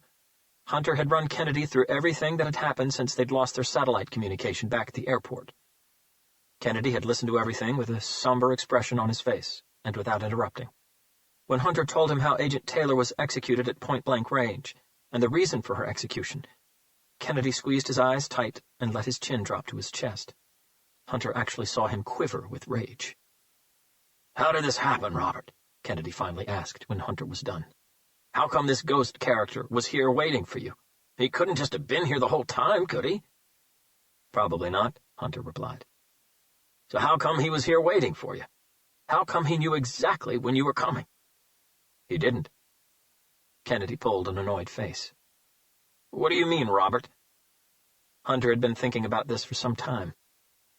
The FBI has certain secret procedures that will only come into action if a code word is spoken, or a code number is keyed in, or something along those lines, right? Kennedy nodded and paused for a second. "You're saying that Lucien had a dormant procedure in place, a pre-planned strategy in case he was captured?" Hunter agreed with a head gesture. "I'm sure he did. There's a reason why Lucien has managed to torture and kill so many people for so many years without anyone suspecting a damn thing, Adrian, even people close to him. And that reason is, he's too well prepared. He's methodical, meticulous, disciplined, and he's very well organized. What happened in here was planned a long time ago." While he pondered over Hunter's words, Kennedy let his eyes circle the room once again. They paused on the pool of blood by the door that led into the corridor. Agent Taylor's blood. Sadness and anger collided inside his eyes. "I'm sure that Lucien had told the truth about having left Madeline with enough food and water to last her just a few days," Hunter carried on. "But a simple code word or signal would have gotten this whole plan in motion. If he weren't already here, Ghost would have made the trip from wherever he was to keep her from dying. He obviously got here with plenty of time because he managed to feed and rehydrate her enough. He knew that within days of the code signal, Lucien would have made whomever had him under custody bring him here." Kennedy stayed quiet, his mind grinding through the information. "Ghost wasn't his first-ever apprentice," Hunter added. "Lucien said so." Kennedy looked at Hunter, intrigued. "Lucien said that Ghost had outlived his usefulness, like all the previous ones.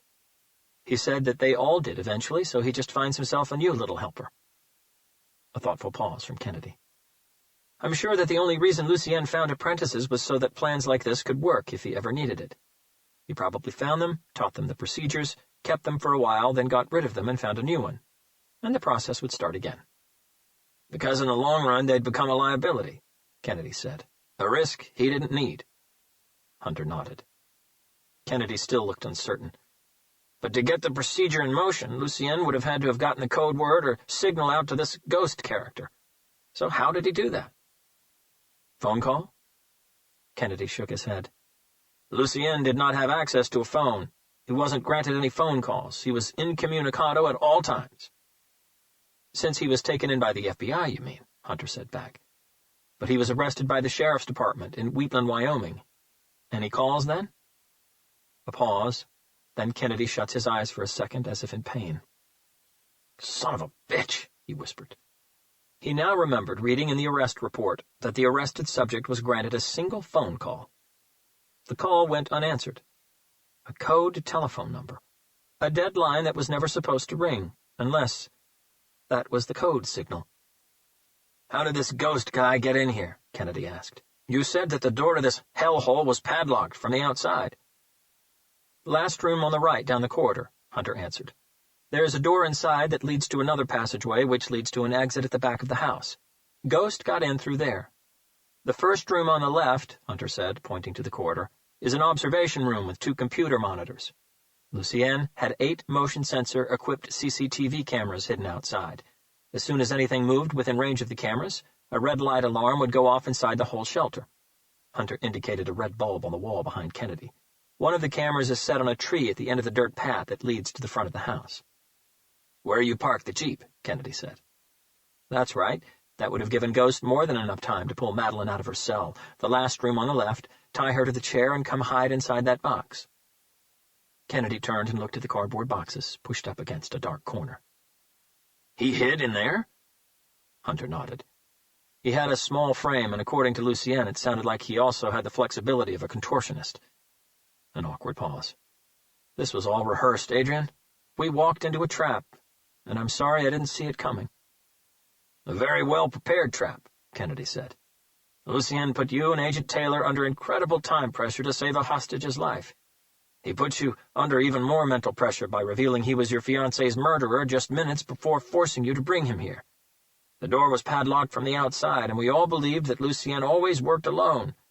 There was no reason for you or Agent Taylor to suspect that there'd be someone in here waiting for you. I still should have checked the room properly, Hunter said. I am so terribly sorry for what happened to Courtney. No one said anything for about a minute. He's not going to stop killing, Kennedy finally said. We both know that. And when he kills again, we'll pick up the trail and we'll hunt him down. No, we won't, Hunter said. Kennedy glared at him. He killed for 25 years without anyone ever knowing, Adrian. No links. Lucien doesn't follow a pattern. He doesn't repeat the same M.O. He experiments. He kills indiscriminately. Old, young, male, female, blonde, brunette, American, foreigner, nothing matters to him except the experience. He could kill someone later today. He could have done it already for all we know. We could find the body, search the crime scene, and we still wouldn't be able to say with any certainty if the killer had been Lucien or not. So you believe what he told you? Kennedy asked. That we'll never see him again? Hunter nodded. Unless we outsmart him. And how do you suppose we do that? Maybe we can find something in those books. Kennedy's gaze moved to the dust-covered books on the shelves. Those are the notebooks you were looking for, Hunter explained. Lucien told me that he was leaving us a gift. Well, that's it. There are 53 books in total. All of them are somewhere between 200 and 300 pages long. Kennedy approached one of the shelves, randomly picked up one of the notebooks and flipped it open. The pages were all handwritten. There was no date stamp, no mention of time whatsoever. Groups of written pages were separated by a single blank one, as if to isolate them into numberless and nameless chapters. I don't know exactly what we'll find in them until we go through all of them thoroughly, Hunter said. But I did have an idea. I'm listening. I skimmed through a couple of them before you got here. Judging by what I saw, these books will not only contain Lucien's emotions, frame of mind, how he felt during the build-up and aftermath of a murder, his different MOs and so on, but also everything he did.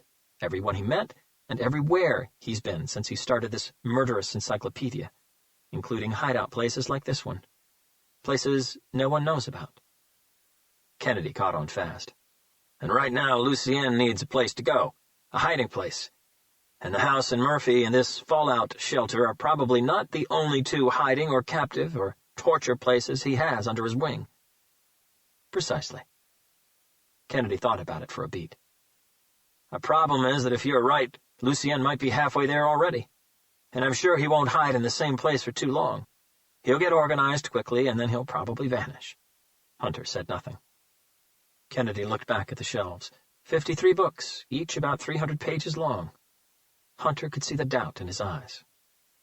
"How quickly can you organize a team of the best speed readers you can find, Adrian?" he asked. "People who can skim through pages fast, looking for something specific. In this case, a location." Kennedy checked his watch. "If I get onto it now, by the time I get these books back to Quantico, I'll have a team there waiting for me." "So, if we're fast enough, we'll have our list by the morning," Hunter said. "Then we'll hit every place on that list at the same time," Kennedy agreed. "I know it's a long shot," Hunter said, "but with Lucienne, we need to take every shot we get, because we won't get many." He walked over to the bookshelves and collected 8 random books. "What are you doing?" Kennedy asked. "I'm the fastest speed reader you'll find." Kennedy knew that to be true. "I'll go through these, and you can get your people to go through the rest. You'll have my list in a few hours." Hunter started moving toward the exit. "Where are you going?" "To the hospital.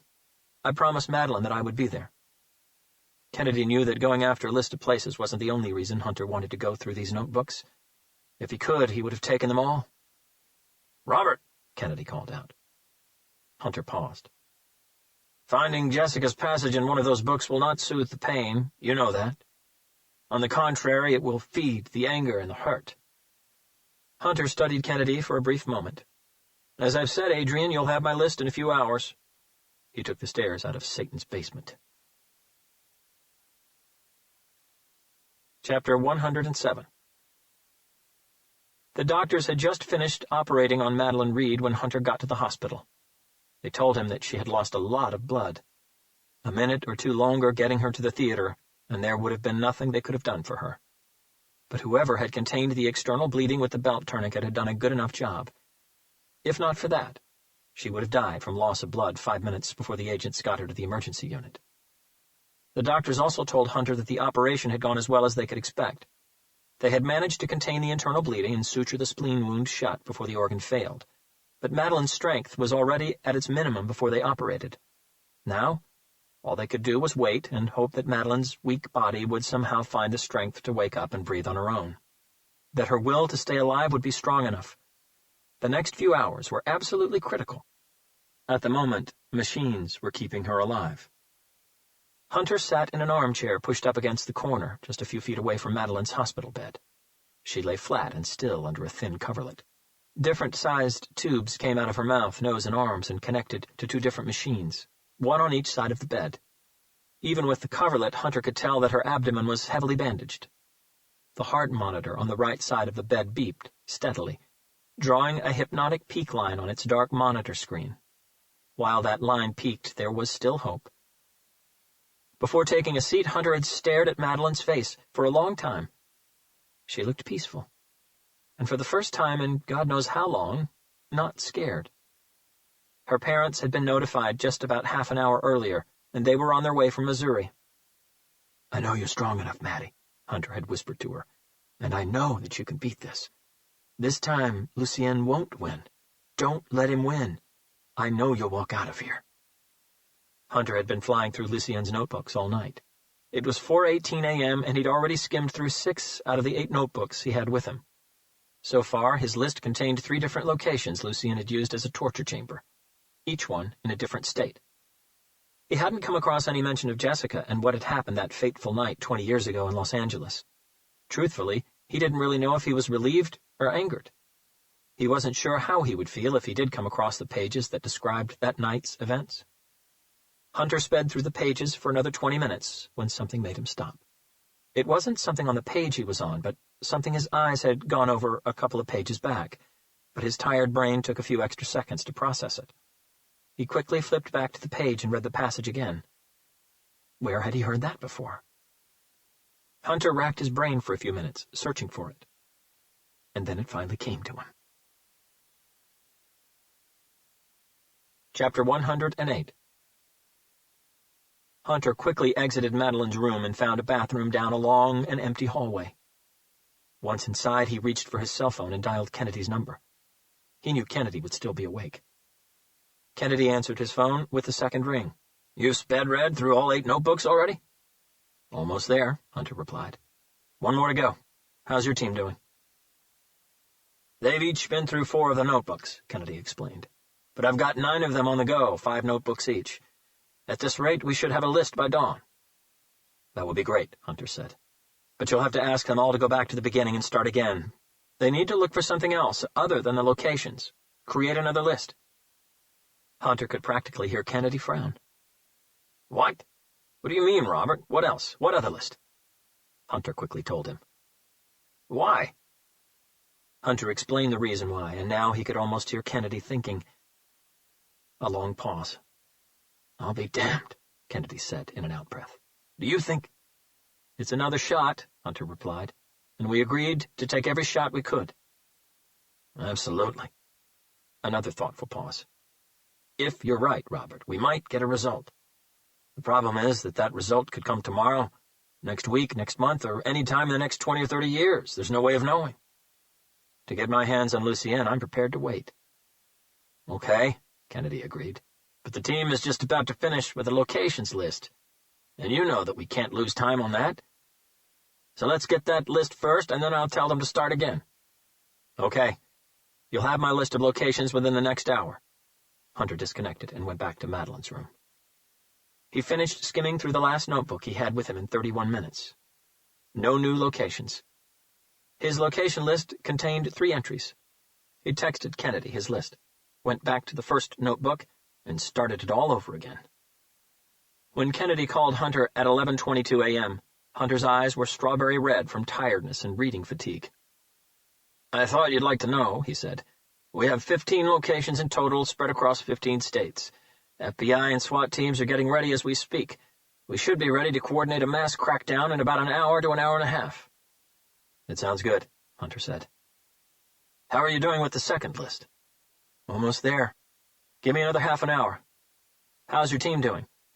"Exhausted and overworked, living on strong black coffee. People here are calling them the Pink Eye Squad." "Yeah, I guess I can relate." "They should also be finished in the next hour. How's Madeline doing?" "Still unresponsive." "I'm sorry to hear that."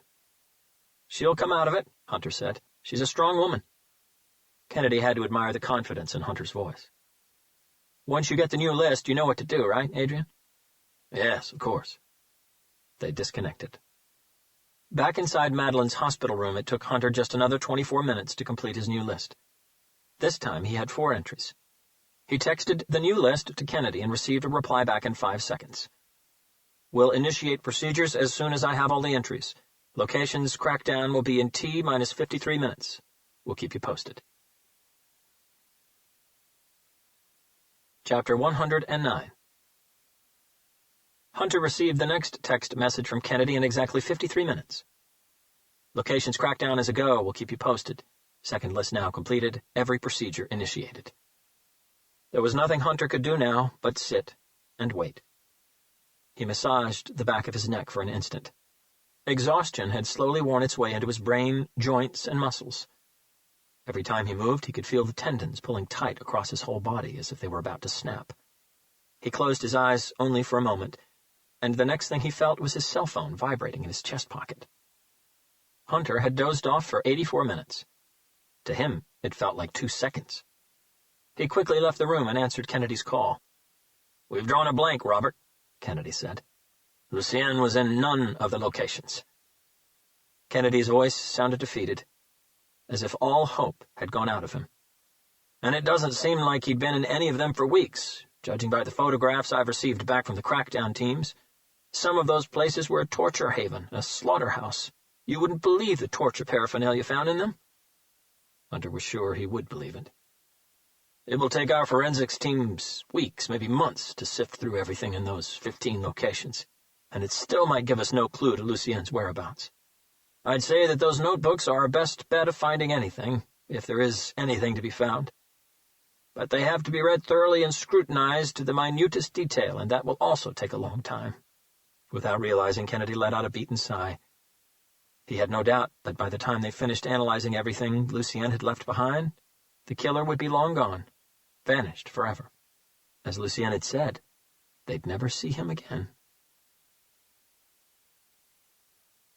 Chapter 110. Hunter came to a sudden stop as he returned to Madeline's bedroom. All the hairs on the back of his neck stood on end. Madeline was still lying flat and still, but her eyes were open, or semi-open, her eyelids struggling with their own weight. Hunter rushed to her bedside. "Madeline?" She blinked hazily. Hunter gently touched her hand. "Madeline, remember me?" She blinked again, and her eyes finally found his face. She didn't say a word, but her lips stretched into a thin but very truthful smile. Hunter smiled back. "I knew you'd beat this," he whispered. "I'm going to go get a doctor. I'll be right back." She gave his hand the faintest of squeezes. Hunter rushed out of the room, and in less than a minute was back with a short and plump doctor who walked as if carrying his body weight was an everyday penance. As the doctor approached Madeline's bed, Hunter felt his cell phone vibrate in his chest pocket again. He excused himself and quickly left the room. "Robert," Kennedy said as Hunter answered it. "The second list, the idea you came up with?" "Yes, what about it?" "You're not going to believe this." Chapter 111. 7 hours later, John F. Kennedy International Airport, New York. "Would you like a drink while we wait for the rest of the passengers to board, Mr. Taylor Cotton?" the young stewardess asked with a bright smile. Her blonde hair was pulled back and styled into a perfect bun, and her carefully applied makeup accentuated her facial features perfectly. "Perhaps champagne or maybe a cocktail?" she offered. Champagne and cocktails were some of the many perks of flying first class. The passenger's eyes broke away from the window and found her pretty face. The name tag on her blouse read Kate. He smiled back. Champagne would be perfect. His voice was soft with a gentle Canadian accent. His dark green eyes had an intense but knowledgeable look in them. The smile never left the stewardess's lips. She found Mr. Taylor Cotton mysteriously charming, and she liked that. "Great choice," she said in reply. "I'll be right back with a glass." "Excuse me, Kate?" he called, as she was turning away. "How long before we take off?" "We have a full flight tonight," she replied, "and we just started boarding all the other classes. If no one is late, we should start taxiing toward the runway in no more than 20 to 30 minutes. "Oh, that's great. Thank you." "But if there's anything I can do to make this short wait more comfortable for you, just let me know." Her smile gained a flirtatious sparkle. Mr. Taylor Cotton nodded, with a flirtatious smile of his own. "I'll keep that in mind." His gaze followed her as she started down the aisle. When she disappeared past the dividing curtain, his attention returned to the window. He'd never been to Brazil before, but he'd heard great things about it, and he was really looking forward to spending time there. It would be a nice change. "I've heard that the beaches in Brazil are simply breathtaking," the passenger sitting directly behind Mr. Taylor Cotton said, leaning forward. "I've never been there before, but I've heard that they're like paradise on Earth." For a split second, Mr. Taylor Cotton's heart almost froze. Then he smiled at his own reflection staring back at him from the airplane window. He would recognize that voice anywhere. The passenger behind him stood up, moved forward, and casually leaned against the armrest of the single seat across the aisle from Mr. Taylor Cotton. "Hello, Robert," Mr. Taylor Cotton said, turning his head to look at Hunter. "Hello, Lucien," Hunter replied calmly. "You look awful," Lucien commented. "I know," Hunter admitted. "You, on the other hand, have done a great job on the look. Different hair color, contact lenses, the beard is gone, even the scar is gone. All that in a space of just a few hours." Lucien looked like he was accepting a compliment. "You can do wonders with makeup and a little prosthetics if you know what you're doing." "And you have mastered that Canadian accent to perfection," Hunter admitted. "Nova Scotia, right?" Lucien smiled. "You still have a great ear, Robert, that's right. Halifax. But I do have a collection of accents I've mastered. Would you like to hear some of them?" That last sentence was delivered with a perfect Midwestern accent, Minnesota to be precise. Not just right now, Hunter replied. Lucien looked at his nails, unconcerned. How's Madeline? She's alive. She'll make a full recovery. Lucien looked back at Hunter. You mean physically, right? Because mentally she's probably fucked up for life. Hunter's stare became even harder. He knew Lucien was right again. The trauma Madeline had experienced would stay with her for the rest of her life. The true extent of its consequences wouldn't be known for many years. Neither would the lasting psychological effects. There was a long, silent break. How did you find me? Lucien finally asked. Your notebooks, Hunter explained. Your lifelong project, your gift to us, as you put it. Or better yet, your encyclopedia. Lucien looked at Hunter, curiously. Yes, Hunter said. I still remember the day you mentioned the idea to me back in Stanford. Lucien smiled. You thought it was a crazy idea? Hunter nodded. I still do. Well, the crazy idea became a reality, Robert, and the information inside those books will forever change the way the FBI, the NCAVC, and BAU, and every law enforcement agency in this country, maybe in the world, look at violent and sadistic repeat offenders. It will make you understand things that up to now no one ever did, and otherwise the world never would. Intimate things and thoughts that have never been explained. Things that will exponentially better your chances of capturing those offenders. That's my gift to you, and to this fucked-up world. My work and those books will be studied and referenced for generations to come. He shrugged. So what if I took a few lives in the name of research? Knowledge comes at a price, Robert. Some much higher than others. Hunter nodded as his eyebrows arched. All that knowledge about psychology and criminal behavior, and you fail to see your own psychosis. You're not a researcher, Lucien, much less a scientist. You're just another run-of-the-mill killer, who, to justify your actions and feed the sociopath inside you, deluded yourself into believing that what you were doing was for a noble cause. It's pathetic, really, because it's not even original. It's been done so many times before. Nothing I've done has been done before, Robert, Lucien shot back. Hunter shrugged carelessly. I'm not your therapist, Lucien. I'm not here to help you, and this isn't a session, so you can carry on deluding yourself as much as you like. No one cares, but the good thing was that in your books, you were kind enough to note absolutely everything concerning your experiments. Locations, methods used, victims' names, and much more. I spent the night going through some of them. You read through 53 books in one night? No, but I managed to skim through 8 of them, and that's where I got lucky. And you didn't. Lucien's expression showed interest. While skimming through one of them, I came across the name of one of your victims, that I knew I'd heard somewhere before. Liam Shaw.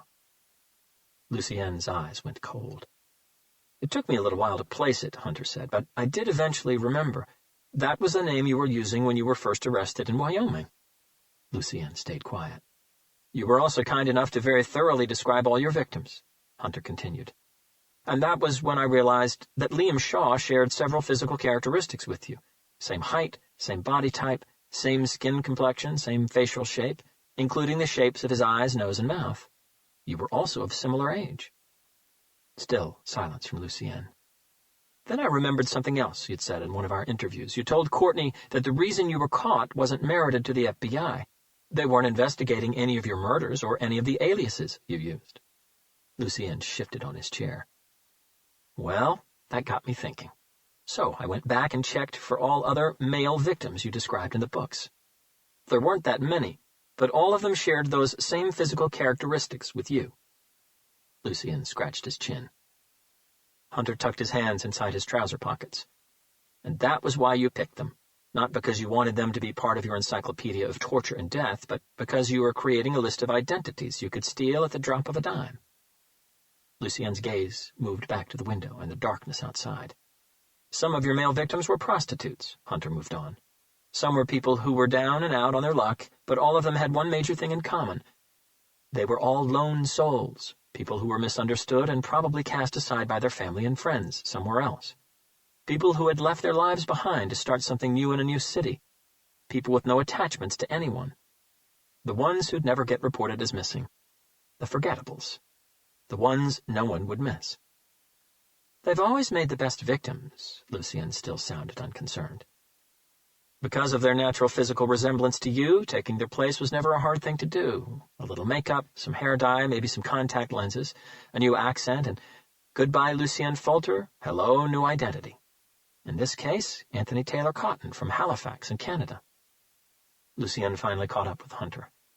So you and the FBI spent the night flying through those books, looking for every male victim's name you could find? Hunter nodded. A nationwide APB was put out for every name in the list we came up with, but I'll admit that our hopes were very, very low. The best we were hoping for was that maybe, if we were very lucky, a few years from now, one of those names would show up in a credit card transaction somewhere, just a sniff of a clue to where you could be. Now you can imagine our surprise when, within a couple of hours, we got word that Anthony Taylor Cotton, holder of a Canadian passport, just like one of the victims described in one of your notebooks, had purchased a ticket for a flight to Brazil tonight. I guess I should have taken an earlier flight, Lucien commented. Hunter could easily see Lucien's logic. Initially, he had two options. One was to stay in the USA and lay low for a long while, and while doing so, he would probably have to live under the shroud of a disguise. His name would have made the list of the top 10 most wanted by the FBI, and his picture would have been circulated to every police department and sheriff's office in the country. Lucien Falter wasn't the unknown ghost of a killer he used to be anymore. Option number 2 was to disappear quickly, preferably somewhere outside the USA. Hunter knew that Lucien didn't underestimate the FBI. He knew that his encyclopedia would be scrutinized to the tiniest detail, because that was exactly what he wanted. He was counting on the Bureau linking the name of one of his victims to the same name he was using when he was arrested, and then making the physical connection between all of his male victims and himself. So, if Lucien disappeared quickly into somewhere outside the USA, then when all those connections were made, it wouldn't matter, because the FBI wouldn't be able to get their hands on him anyway. He just never imagined that the Bureau would have managed to connect everything in a matter of hours. Maybe you should have, Hunter said. Like I said, this time I got lucky and you didn't, because the name Liam Shaw so happened to be in one of the 8 books I had with me. If I hadn't come across that name, it would have probably taken the FBI a few months to connect the dots, by which time you would have been long gone. Hunter's eyes finally left Lucien's face and moved down the aisle toward the dividing curtain at the front. All of a sudden, the curtain was pulled aside, and Director Adrian Kennedy, together with 4 FBI agents, began making their way toward Hunter. At the opposite end of the aisle, 4 armed NYPD SWAT officers had appeared, and were also making their way toward them. For the first time, Lucien showed real surprise. "You're going to hand me over to the FBI?" Hunter said nothing. "That's very disappointing, Robert.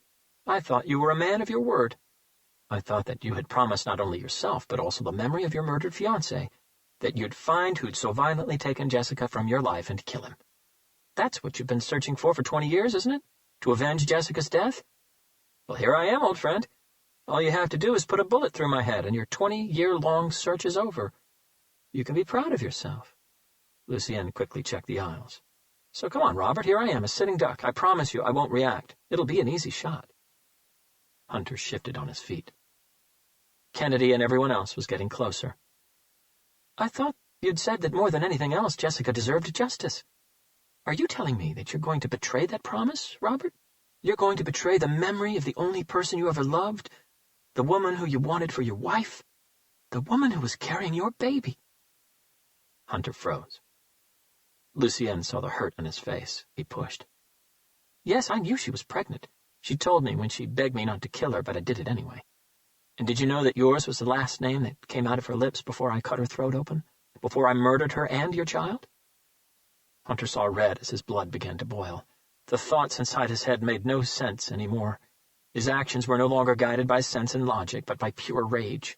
His hand was shaking with devastating anger when he reached for his gun holster. Kennedy saw the look on Hunter's eyes, but he was still several steps away from him. "Robert, don't do it!" he shouted down the aisle. Too late. Chapter 112. Hunter had acted so fast that his hand had moved onto his gun holster and then back in Lucien's direction in just a split second. Lucien flinched, and Hunter saw his body go rigid, but not from fear, from expectation, from satisfaction in his accomplishment. That satisfaction was short-lived. Hunter dropped a pair of handcuffs in Lucien's lap. Lucien looked up at him, confused. Hunter was holding no gun. "You're right," Hunter said. "Jessica deserves justice. Her parents deserve justice. My unborn child deserves justice, and I deserve justice for what you've done. Nothing would please me more than to put a bullet in your head right here, right now. But we're not the only ones who deserve justice for what you've done, Lucienne. The parents, the families, and the friends of every single victim you tortured and killed over so many years deserve justice, too. They deserve to know what really happened to the people who most of them still believe and hope are just missing. They deserve to know where the remains of their loved ones are. They deserve to be able to give them a proper burial according to their beliefs. And most of all, they deserve to know that the monster who killed those loved ones will never kill again." Hunter looked at Kennedy, who was now just a couple of feet away, and then back at Lucienne. "For that reason, yes, I'll betray my promise to myself and to Jessica. And this time there will be no more interviews, no more talks, Lucienne. You have no more bargaining power because we have your books, and everything we need to know is in those pages, including the location to the remains of every one of your victims. This really is where it ends for you." Hunter nodded at the SWAT agents to his left. "You can take him now." Chapter 113.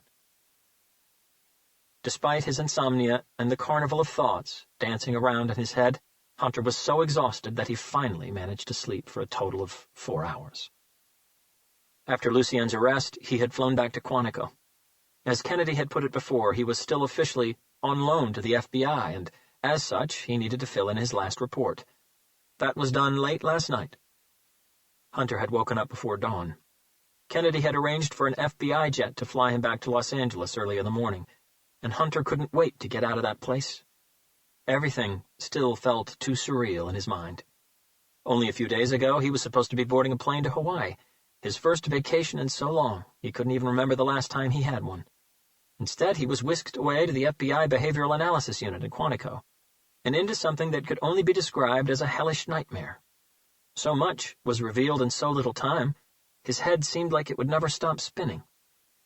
Hunter was all ready to go. His few belongings were already packed into his rucksack, and he had nothing else to do but wait for the driver to come pick him up. He walked over to the window on the east wall and placed his cup of coffee on the ledge. Outside, still under the cover of the night, several FBI recruits had already started their grueling exercise and running routines. Hunter looked up at the star-filled sky as he reached for his wallet. From it, he retrieved a 20-year-old photograph. The colors had partially faded, but other than that, the picture was still in pretty good condition. Hunter had taken that photo himself, a day after he and Jessica had got engaged. She was standing on Santa Monica Pier, smiling at the camera, her eyes glistening with an overwhelming happiness. Staring at the photograph, Hunter's heart was filled with a barrage of old and brand-new emotions. He felt a knot coming to his throat. But then he remembered the words Director Kennedy had told him in the early hours of the morning. "Before you go, Robert, I want to make sure you understand something. I'm not going to pretend I know, because I can't even begin to imagine what's going on inside your mind right now. But I can tell you this, no matter what, you must stand proud, because, thanks to you, we estimate that we'll be able to bring closure and final peace of mind to at least 80 families around the USA. Lucienne's 25-year murderous spree is finally over. You ended it. Don't ever forget that." Hunter knew he never would.